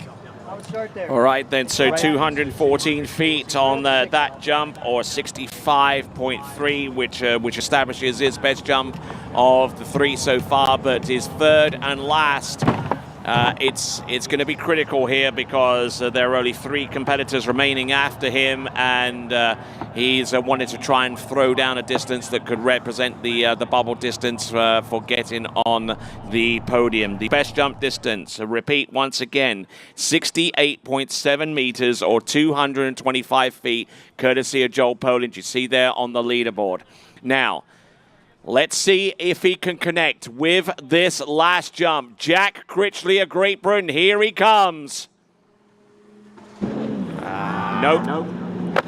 Goes for the grab on jump number 3. Unfortunately, couldn't quite find his connection on the ramp, and that's not going to be the set that Jack was looking for. He slotted himself into second spot, trying to take the heat into the bottom of the ramp, maybe pushing out a little bit there with the right ski, and couldn't get his lift, sort of slipping away on the top of the ramp. So Joel Poland still holds on to that lead, 225. The worst he can do is 4th, but these guys have got some work to do. They've got to try and catch him. 225 is a big jump. There we go, reaching down. He gets it, he grabs the ski, a little style points. But he'll go on the landing, so that'll be a 0. 214 is Jack Critchley's longest. All right, down to 3 more jumpers. We've got Freddie the Nightmare Crew coming out in a few minutes, and followed on by Ryan Dodd. But before those competitors, we have the World Overall Championship runner-up from last season. This is I'm ready. Dorian Llewellyn. Thanks. What's this? There we go. I like that as he leaves the dog. Let's do this, he says. And Dorian Llewellyn doing it for Canada and Red Bull. And those who've been watching Waterski jumping for a number of years will remember his dad, Jarrett Llewellyn, one of the best jumpers ever on the Pro Tour and the World Circuit. He was one of those few jumpers that got up close to over 240 feet. And Dorian is following in his footsteps, doing super well in the overall and becoming a downright fantastic jumper in his own right. 230 feet is his longest. He did that last year a couple of times. He set a world overall record. It was beaten by Joel. So they've got an intense rivalry in the overall and also just in the jump event. And he's going to try and track him down. He went 221 in the preliminary round. It looked very easy for him, and that's what Dorian does so well. He gets his distance just very easily as he sort of cuts into the ramp and explodes off the top of the ramp. He's a light guy, kind of gets up on top of the wind and floats one down the lake very easily. So he can turn that up and get into the course. Go a little later than he did yesterday. I fully expect him to track down that 225 of Joe Poland. And has been very, very prolific. He's produced jumps of over 69 meters. As a matter of fact, in last year's World Championship, he was actually the lead competitor after the elimination round and was the last competitor out on the water in the men's jump final. Here he comes. This is Dorian Llewellyn. Not a bad looking opener. That was a very nice looking opener there for Dorian Llewellyn. I don't think it's quite the distance he's going to want. But he actually got into the course pretty good there for jump number one. He didn't lead, didn't sort of back up at all. He was tacking right from jump number one, and came off the ramp, got way up over the top of those skis, and just hung up there. Probably had the most hang time out of any of our jumpers. And this is going to be a nice opening jump. Probably slot himself into second, I think, right on jump number one. High two teens, I'm thinking. All right, decent looking opening jump. We wait the distance as we take a look along the shore side. 66.7, or 219 point. 66.7, 219. Where does that put him on the leaderboard? Just, I would say, a good few feet behind Joel Poland. Now, there's our leaderboard. There it Poland is. Still 225. Llewellyn 2 meters back, or 6 feet back, 219. But that was so easy. Yeah. That was simple. You saw Joel Poland having a bit more of a cut. He was loaded hard and driving in. Maybe Dorian Llewellyn can find a little more intensity here on, bring it down. I mean, when you watch a jump like that, I'm sure his dad's on the bank back going, you know what? Looks great. Bring it down. Get wider. Cut later. A little more speed. And sometimes that's all it takes. Sounds very simple, but there are nuances to the jump event, including the amount of speed that you take off the 5, the 7, 6, and 500, how deep you go into the hole, how much speed you bleed off, how much edge you put into the jump, and how much lift do you get as a result. Unfortunately for Dorian there, that one not quite what he wanted. I actually think the wind kind of trapped him a little bit there on his countercut. He's a light guy. Sometimes when he has a little bit of a headwind, he doesn't quite get free of the boat as wide as he would like. Maybe the wind picked up a little bit there on that one. I thought he was earlier on his setup. Didn't quite have the same turn and angle, and tried to drive really, really hard from wakes to ramp. But splitting on the ramp, and 205 for jump 2. Which is 62.4 meters. 62.4, 205. He's got a few, maybe another 30 seconds as he rolls down the end of the lake. He's got a lot of thoughts going through his head. Can he kind of put them together, settle himself down, bring it down the lake a little bit? 225 he's chasing. He has thoughts of his nemesis. Yeah, these guys, it's great. They're both young guys. They're both absolute talents on the water, and both hitting massive jumps, tricking sensationally well, and both of them into 41 off. So they're going to be in this sport for a long time and pushing the extremes of it. And also, long time to come. Also, go vote on waterskibroadcasting.com/vote. Waterskibroadcasting.com/vote to vote for your favorite athlete in the skier of the day vote. Go vote, waterskibroadcasting.com/vote to vote for your skier of the day. Brought to you by 2U Nutritional Bars, available in a variety of different flavors and available all across the Sunshine State of Florida. So here he is. Did he make an adjustment at the 600? I think he did. I think he came down. The wind maybe laid down a little bit. He's got a little more speed coming into his turn, breaking away a little bit. This is later. Can he take it into the bottom of the ramp? Get that lift. That's it. That's it. Jump. I think that's going to be close, guys.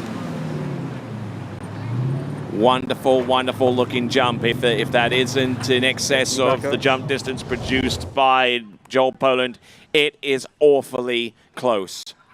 Definitely brought this one down, was wider on the boat. You see him kind of get those skis around a little bit quicker and drives on in with a ton of speed. Some of the best lift in the business. He comes floating this one down the lake. Now just pressing, milking it. And, just shy of Joel Poland, 224 feet, 68.3. Joel hangs on to the lead, and he's guaranteed a podium spot. Wow, we said it was going to be close. Yeah, absolutely. 68.3 meters, 224 feet. Impressive jump in there from Dorian Llewellyn, and it's a battle that we're going to be seeing for a long, long time between Llewellyn and Poland. a rivalry for the ages to compare against the likes of Carl Roberge and Sammy Duvall and Mike Hazelwood and Jeff Carrington and Bruce Neville and all of those luminaries from days gone past. No, definitely. That's what makes these events so exciting. It's the rivalries, the stories behind the performances. And one of the biggest rivalries we've had in the last little while of water jumping has been this guy, Freddie Krueger, and the guy on your screen right now, Ryan Dodd. They've been trading victories back and forth over the last, I don't know, 15, 20 years. And Krueger has been ahead, and just recently this year he won the last event, only just. Freddie Krueger also won this event in 2020 and 2021. This is one of his favorite sites, I guess. He's behind his one of his favorite boats, the MasterCraft 6.2 liter, and he is excited to get out here and show everyone on site and everyone at home watching the webcast how far he can take it down the lake. 236 is his longest this year. He's been in the past 250 feet. That way he was a world record holder a few years ago. Since that's been eclipsed by Ryan Dodd. The first competitor ever to go over 250 feet. That's right, that's right. 231 in prelims, and let's see what he's got. Jump number 1. All right, let's have a look and see. Eyes right. Those of you along the shoreline to see Freddie Krueger come on in for jump number 1. Second in the Pro Tour standings behind Ryan Dodd. Let's see if he can claw back the deficit between him and that Canadian on jump number 1. That is your lead, I believe. I don't know, Tony. That's, I mean, yeah, it was a fantastic jump. He really got in the course, but I think he went up a lot. Maybe not out as far as you think. He has some legs on him, that's for sure. He kicks that ramp as good or better than anybody. And you'll see him fly the wakes there, land on that right ski, take it through the bottom corner, and just goes up, but maybe not out as far as we thought. He sort of lost his chest a little bit as he took the pull from the boat. 231, yeah, further than I thought. Well done. Okay, so it's 70.3 meters, 231 feet. Let's check in with Freddie and friends. Thanks. Are we good? Try so hard, and then they... So, Freddie just landed his first jump of 231, and you shouted up to Joel, you said, we suck. I'm not sure that's quite true. You've got to be happy to be, again, moving back up. You've had one of your bigger jumps of the year. Satisfied with that set or not really? Yeah, it was fun. The wind was awesome. The conditions were great. So, you know, it was a fun set. But yeah, I mean, Joel and I obviously were overall skiers, but I think the beauty of what we do is we're not satisfied with just being overall skiers in this competition. Like, we want to beat each other, but we also want to beat the big guys. So, you know, that's what pushes us in each event. And yeah, obviously going 224, it's nice, but when Fred and Ryan can go out and put 230s up in their sleep, you got to push it harder. Well, they got a few years on you, man. You know, you guys are just, you're still a spring chicken. You know, you'll be able to build it up. But let's watch Freddie's second jump. Back to you guys. All right, here we go. 70.3 meters, 231. Only 10 centimeters shy of what he produced yesterday. And I think that this one is going to be a skosh further. He knows it. That's a beautiful jump at number 2. He's on form. I think he milked a little bit more out of the off the top of the ramp and in the air that time. And that, you know, that first jump surprised me. He makes it look so easy because he's just so smooth with his motions and so efficient as he comes off the top of the ramp. And let's watch him here. Got one of the best turns, locks into position, flies the wakes, but just lands softly and then explodes off the top of the ramp. And let's see, 233 for jump number 2, 71.1 meters. That's what Ryan did in jump and then in the preliminary round. It's on, guys. And actually his jump of Freddie Krueger's jump of 71.1 is actually 0.2 of a meter further than Ryan Dodd's in terms of metric distance. They tie with 233 on feet and inches, but when you count back to metric, Freddie just has the upper hand by 2/3 of the length of a ruler. And of course, though, anything you do in the preliminary round doesn't really count for much here in the final. It's just seeding. So right now, Freddie has the score on the board. It's 233. I tell you what, he's not satisfied with that, though. That was a fantastic jump, but he's looking for high 30s. He's looking for 240. He hasn't been over 240 for a number of years yet. but been hitting around 35s, 36s in quite a few record tournaments over the last few years. Let's hope he can find a little bit more on jump number 3, the third and final. Get on your feet, guys. Cheer him along. Here's Freddie Krueger. Can he bring it down just a little bit more and find a few more feet? This is another great approach. So consistent on his setup. A lot of speed. Decent looking jump, but I don't think that's going to be his furthest. I think we saw it on jump 2 there, Tony. Came through the ramp very, very smooth. That last one kind of jammed it a little bit and maybe pushing that a little bit too hard. And everything's got to come together for a 240-foot jump, which is what he was seeking there, and maybe not quite enough. But 233, he's in the lead, well ahead of Joel Poland at 225, and 1 skier remaining. 2 days of action-filled competition here at Action Watersports, and we are down to our final skier off the dock for this event. It's Ryan Dodd, and he's chasing 233.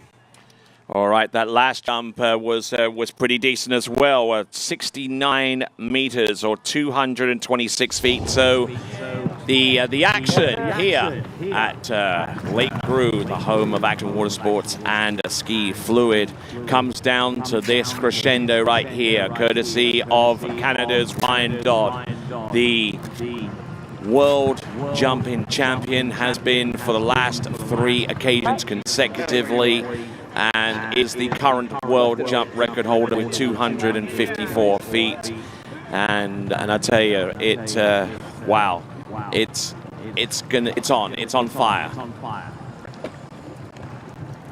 Yeah, Ryan Dodd means business every time he's on the water. He's been managing a few injuries of late. He's been on the water more this year, and I've been talking to him. He feels like he's back to close to form of, maybe a few years ago when he was hitting jumps into the 240s and upwards of his record. And it's great to see him back and see that rivalry between Ryan Dodd and Freddie Krueger once again. All right, let's check in dockside with Freddie and friends. Freddie, you just told me you've left it open. Yeah, that was a good set. It wasn't a great set. Just little bits and pieces. The difference between the 233 and a 240 is hundredths of a second probably. And I went out there yesterday. I felt like I was chasing things. Tried to go out there, be a little calmer today. Conditions are amazing. Honestly, I'm a bit where you were, right? Like, you've got that 3 1/4, you're in the lead, but you expect the best in the world to push you on that, and they did today, and he's going to as well. So my thing at this time is that enough of a distance where he has to push too hard and makes a mistake? But he's he's an amazing professional. He knows how to go get this. Worse places to be than first with one skier left. So looking for a back-to-back win here. Freddie Krueger, back to you guys. Okay, so on the water we've got Ryan Dodd. 3 jumps to chase down Freddie the Nightmare Krueger. Coming into the course now. This is jump number 1. He's breaking away hard. He's brought this one down late, right from the start. He got his iron yesterday, a hard cut at the bottom. That is huge. That is huge, and it's going to be close. It's going to be a toss-up, I believe.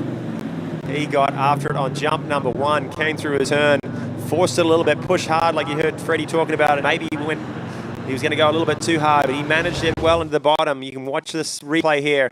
Comes through the turn, handles a little bit high, but right here he drops and just drives, absolutely putting a ton of pressure on that line into the pylon of the boat and explodes off the top. This guy is strong, and he took that pull and took it down the lake. I'm excited to see how far that one is. He opens up, just milks the last few feet out of that jump. It's going to be close on jump number 1. 240 feet for Ryan Dodd on jump number 1, guys. We have a winner. 240 feet. 240 feet. He's going home. 73.2 meters. The equivalent of the length tip to tail of an A380. Ryan Dodd, guys. He's our winner. Get on your feet, guys. Give him a round of applause as he skis back by. One and done for this guy. Canadian champion, 3-time world champion, and our 2022 MasterCraft Pro champion on his jump number 1. He went steaming into that ramp right from the start, pushing hard, and absolutely exploded 240 feet. That's the first 240 foot I've seen in a long time. I think that all equals the course record here. Yeah. He's had a 240 a few years ago. It's awesome to see these guys back with such huge distances. Now we can jump. Some great jump in there. And now we're going back to the dock. And for one last time, let's check in with Freddie and friends. Ryan, I asked you if you wanted to have a chat before you skied. You didn't want to. You were dialing it up, figuring it out. That was pretty good. Thank you. Yeah, I mean, just so great. Jumping's so fun. I don't know what else to say. That's it. So fun. 240 feet. Your biggest jump of the year. You haven't been up at 240s for a little second. I mean, was feeling good out there, I bet. Yeah, I mean, everything's perfect. It was one of those days where I'm either back jumping or I'm not, because I've worked my butt off this year. My body feels great. I've been very calculated, and I said, today, let's jump. Let's do it. And I can jump, so pretty stoked. Thank you. Third win of the year, Moomba, Night Jam, and now MasterCraft Pro. That's a good year for you? Yeah, I want some more. We got next weekend. All right, well, we'll be seeing you next weekend for maybe your fourth win of the year. Congratulations, that's a huge jump. Didn't even want to do any more. Well done, mate. TWBC, thank you guys for all you do. You make our sport look amazing, and hopefully we can keep up the pace with you guys. I second that. Well, cheers, guys. Back to you. Well, thank you very much indeed, and some great competitive action there. And Kyle Lee, you're front and center for all of it right from the start, and certainly thank you for your contributions Thanks, Tony. It was exciting competition, and what a way to finish it. The last jump of the tournament, 240 feet, the longest jump in a Pro Tour event this year, and the longest jump I've seen in a number of years. So congrats to Ryan Dodd, and there's our full leaderboard, Tony. Yes, indeed. Ryan Dodd with his jump of 240 feet, 73.2 meters, winning the event ahead of Freddie Kruger and then Joel Poland finishing in third place. Oh, sorry. Some great. I didn't even go in the water, though. You win. Some great competitive action, and I tell you what, that was an absolutely monster jump there. And if you can imagine in your head the largest passenger aircraft ever made, he has just jumped over that distance from tip to tail of 73.2 meters. That's 240 feet. Late, and I was like relaxed, and I'm like. Just listening to Ryan on the dock there, Ryan Dodd on the dock there. He's so excited after that jump. He's been working hard, like you heard him say, getting his body right, and he's definitely proven he is the #1 jumper in the world right now. 240 feet. We're going to stick around now. Shortly, the prize giving, Tony. Yes, indeed. We got prize giving taking place in the next few minutes. So stick around as we complete the coverage of the 2022 MasterCraft Pro. And the prize giving will take place right after these. Hi, my name is Brantley Hawkins. I'm one of the co-founders here at New Dimensions Wellness. My partner and I have over 20 plus years of sports medicine and exercise experience working with the most elite athletes in the world. Together we have developed a proven system that has been sought out by these professional athletes and is now available to you. You will move your body and loosen your joints in ways that you haven't before. It's not your typical weight training, it's not CrossFit, and it's not crunch fitness. Once I got in here, it was a big eye-opener how much different that they go about everything.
The Low Payment Kings Mahalik Auto Group family dealership are the official tow vehicles of the MasterCraft Pro Ski event. Please view hundreds of vehicles, videos, and Low Payment Kings specials at lowpaymentkings.com or call the Low Payment Kings toll-free today.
For skiers and water enthusiasts, Florida lakes are what dreams are made of.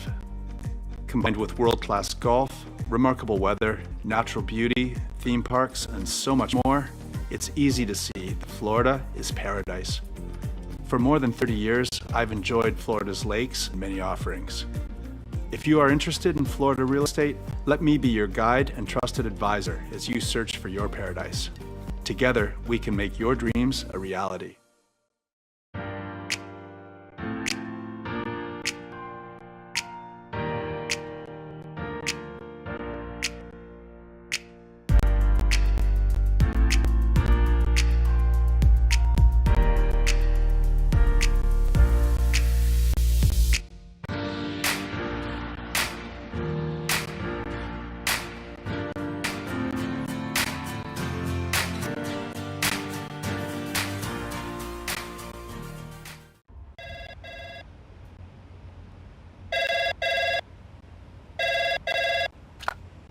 Thanks for calling Wake House. This is Brian. How can I help you?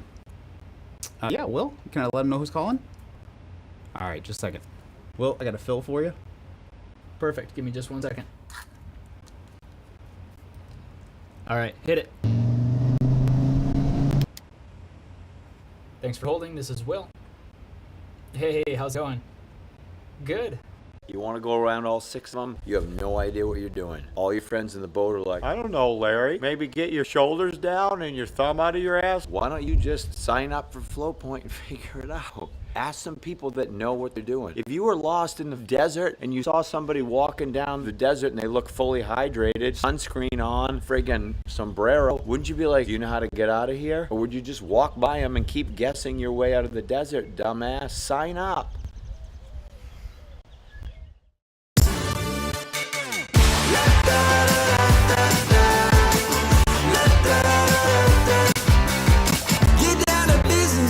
Tell everyone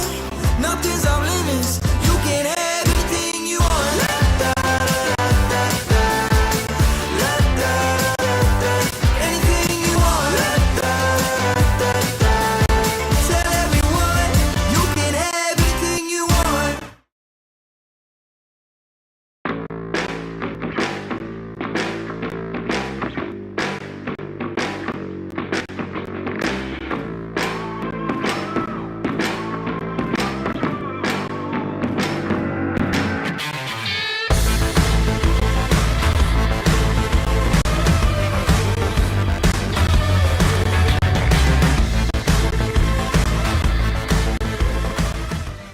Try match play at bplayfield.com.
Well, ladies and gentlemen, welcome to the prize award ceremony for the 2022 MasterCraft Pro. Let's give it up for our organization here.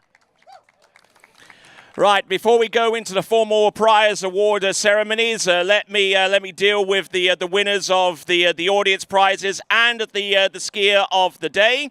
The men's audience prize goes to Cam Kavanagh from the United States. Congratulations to him. He wins himself a D3 slalom ski.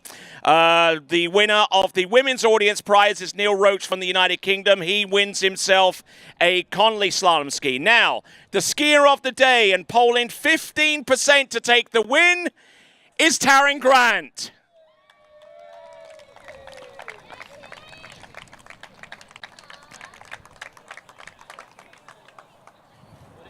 Congratulations. Thank you. Thank you. Really?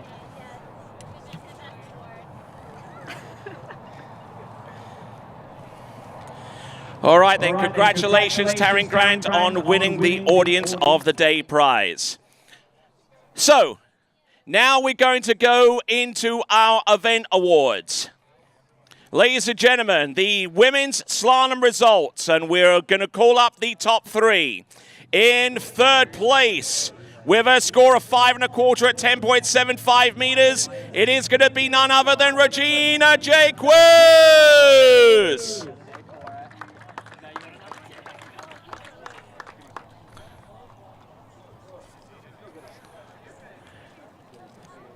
Come on down, Regina. Yes, I did call you. Ladies and gentlemen, let's give it up for Regina Jacques. And presented to you in second place with her score of 1 at 10.25 meters, 41 off. Second place goes to Whitney McClintock-Rainey.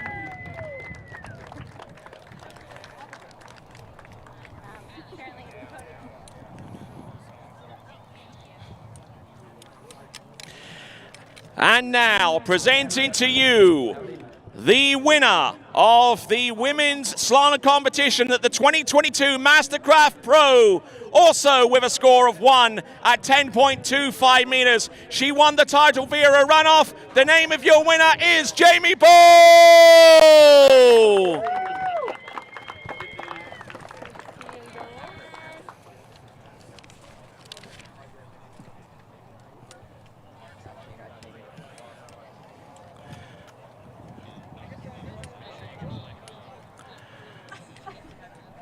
All right, Jamie, I've got something for you. Pardon? Yeah, here's the microphone. Talk. Just here's the microphone. I'm super excited to be able to ski MasterCraft this year. Thanks everyone for putting on the event, and I'm very happy to take home a win. Excellent stuff. So, ladies and gentlemen, let's give it up for our top three. Regina Jaquitz in third, William McClintock-Reena in second, and your winner, Jamie Ball. Uh-oh, here we go. Watch out. Don't take out anyone's eye with that, will you?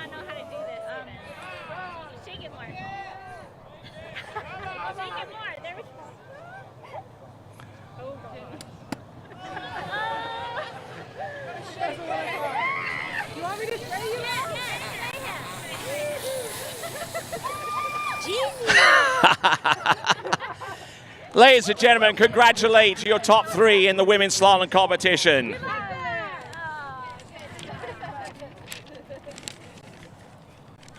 Now, moving on to the men's slalom competition. All of these final scores are with 3 at 10.25 meters. In third place, Will Asher.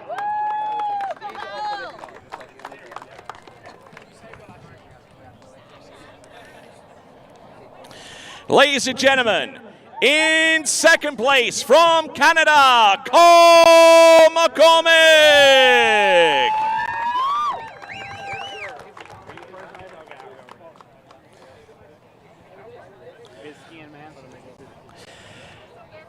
And now, presenting to you the winner of the 2022 MasterCraft Pro Men's Slalom Championship with a score of 3 1/4 on 10.25 meters.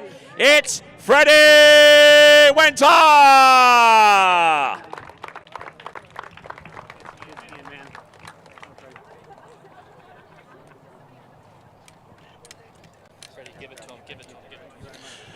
All right, I've got a microphone for you, sir. Thank you very much. I mean, I'm a little biased here, of course, but I just want to say thank you so much to MasterCraft in Action putting on a great event. Third year, getting bigger and bigger, and hopefully, more in the future. Thank you, everyone. Thank you for TWBC, and everyone does just a great job of promoting the sport. This is awesome. Thank you. All right, we've got a bottle for you as well.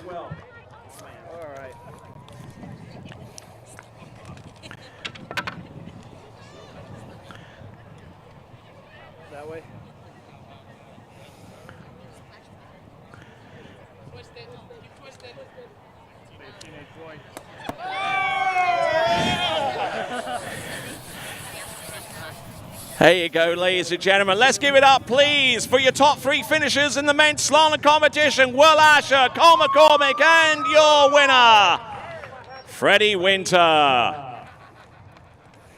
Great effort, guys.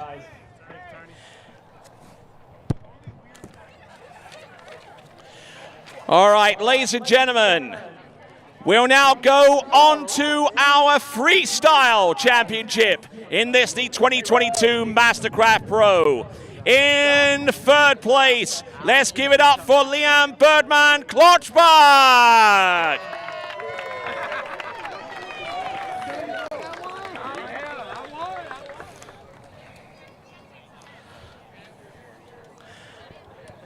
Thank you.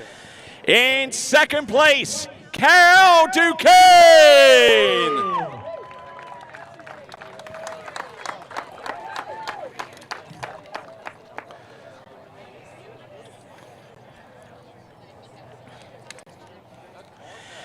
And ladies and gentlemen, presenting to you the winner of the Freestyle Championship in the 2022 MasterCraft Pro, landing a front flip on one ski, a discombobulator, and a two-ski 720. Let's give it up for Pistol Pete Haggerty.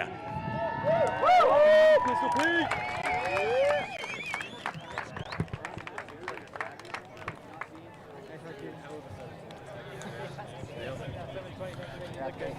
Thanks so much. Okay, let's give you the microphone as well. Big thank you to Stars of Florida for employing me and give me all the opportunity to train and do what I need to do to be standing up here next to these two awesome guys. Thank you to all my friends and family and God for giving me the gifts and support I need to be here. Let's party.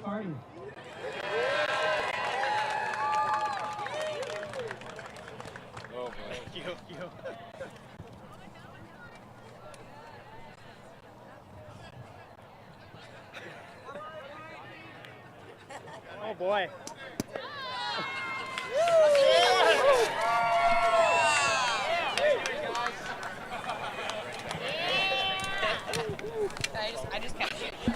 Ladies and gentlemen, your Freestyle Award winners.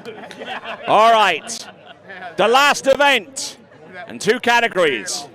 It's the jumping competition. The women's jump competitors in third place, jumping 51.9 meters or 170 feet. In third place, Hannah Stroltsova.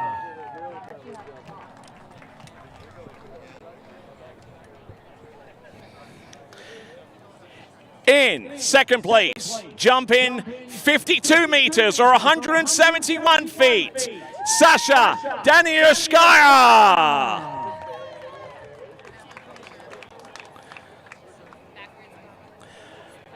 And now, presenting to you your women's jump champion at the 2022 MasterCraft Pro with a distance of 53.6 meters or 176 feet. It is Canada's Taryn Grant.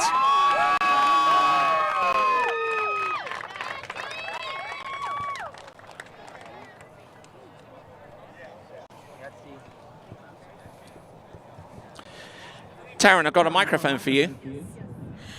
Just want to say thank you, all the sponsors, MasterCraft, Action for having us out here. I mean, it was a great event. Got my first win, so I'm pretty happy. So thank you.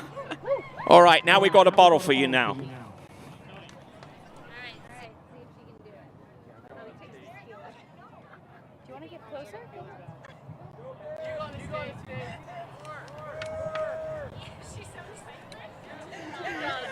Like a Polaroid picture, come on.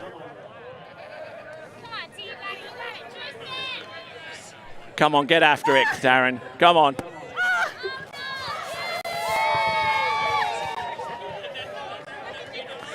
Ladies and gentlemen, your top three finishers, Hannah Stroltsova, Sasha Daniushkaya, and your winner of the MasterCraft Pro 2022 Women's Jump, it is Taryn Grant.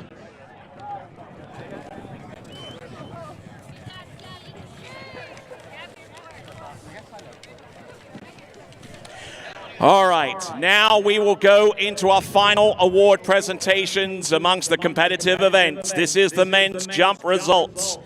In third place, with a jump distance of 68.7 meters, or 225 feet. Who could it be but Joe Poland?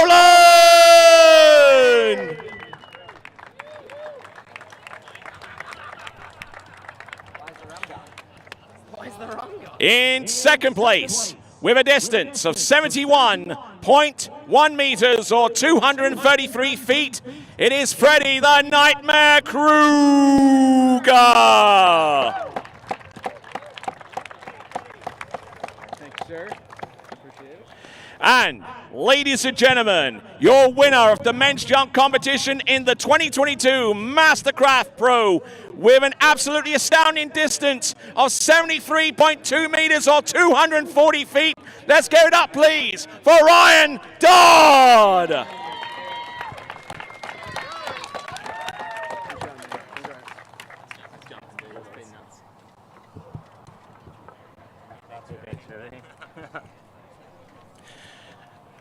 Right, you grab this microphone.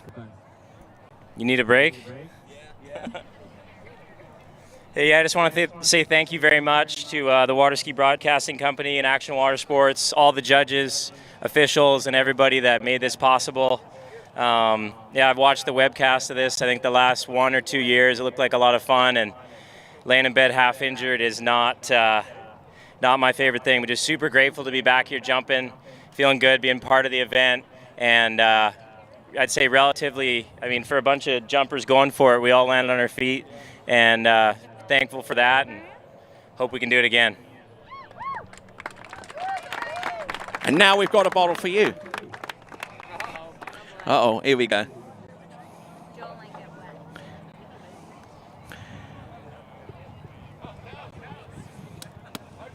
Maybe just a sec.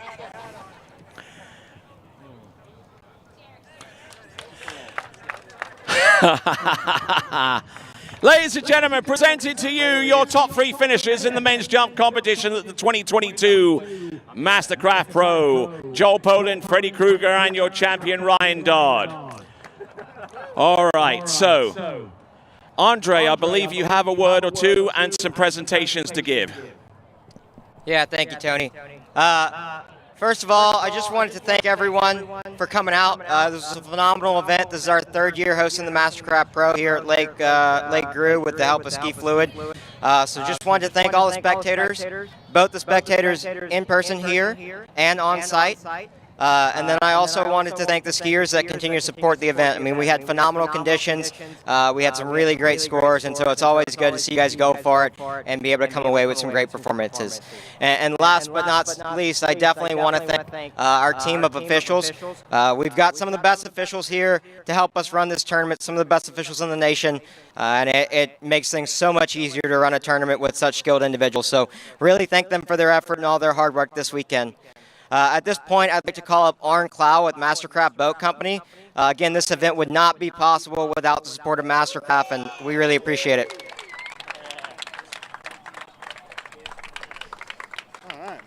Thanks, Andre. Hey, really enjoyed watching all of you ski. It's amazing to see what you do on the water out there. Thank you, Action Watersports. Jerry, Phil, Teresa, the whole team. What you guys do is amazing. So thanks again. Thanks, Andre.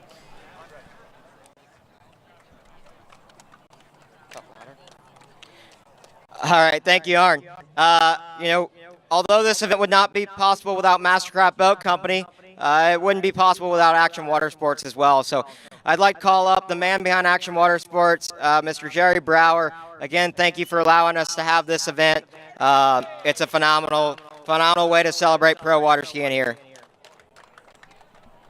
Thanks, Andre. Again, what a great event, everyone. Again, it takes a tribe to put something on like this, and we're just fortunate and blessed to have every one of you here, everybody who's working behind the scenes. Again, the broadcasting company, I couldn't be more thrilled what you guys are doing for our industry, bringing it to people. I can tell you I watched many of the events this year all over the place, in the middle of doing other things, watching all the athletes compete, and it's just been fantastic. And again, Andre, he's been working his tail off to help put all this together. So what a great group of people that are passionate about this industry, and it's just great to have you all here in our backyard. So again, thanks for coming, and just honored to be part of this. Well, thanks again, and thanking you too, Jerry, for your support in making the webcast and everything that goes into making that webcast happen. We congratulate you on such a great event, and thank you for your assistance once again. And that is it for another season. The MasterCraft Pro for 2022 is in the books. So on behalf of everyone here at TWBC, oh, and we got one more award before we go away. Andre, step right up, sir. He is our tournament director, Andre Broussard. Let's give it up for him, please.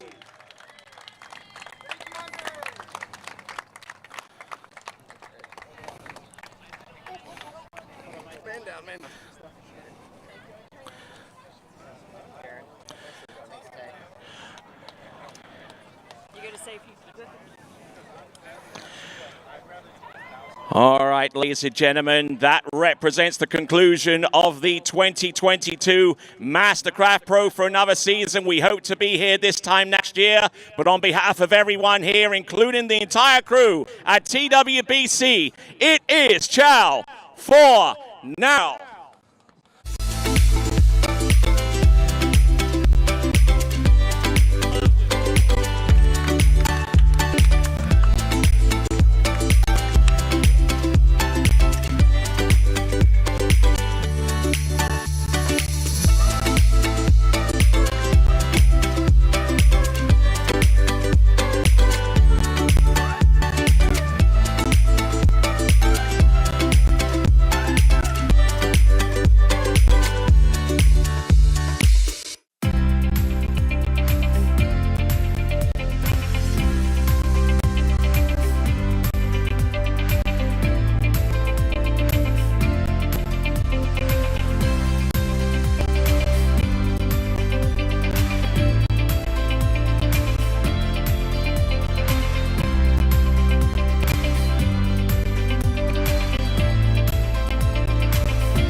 The Low Payment Kings Mahalik Auto Group family dealership are the official tow vehicles of the MasterCraft Pro Ski event. Please view hundreds of vehicles, videos, and Low Payment King specials at lowpaymentkings.com or call the Low Payment Kings toll-free today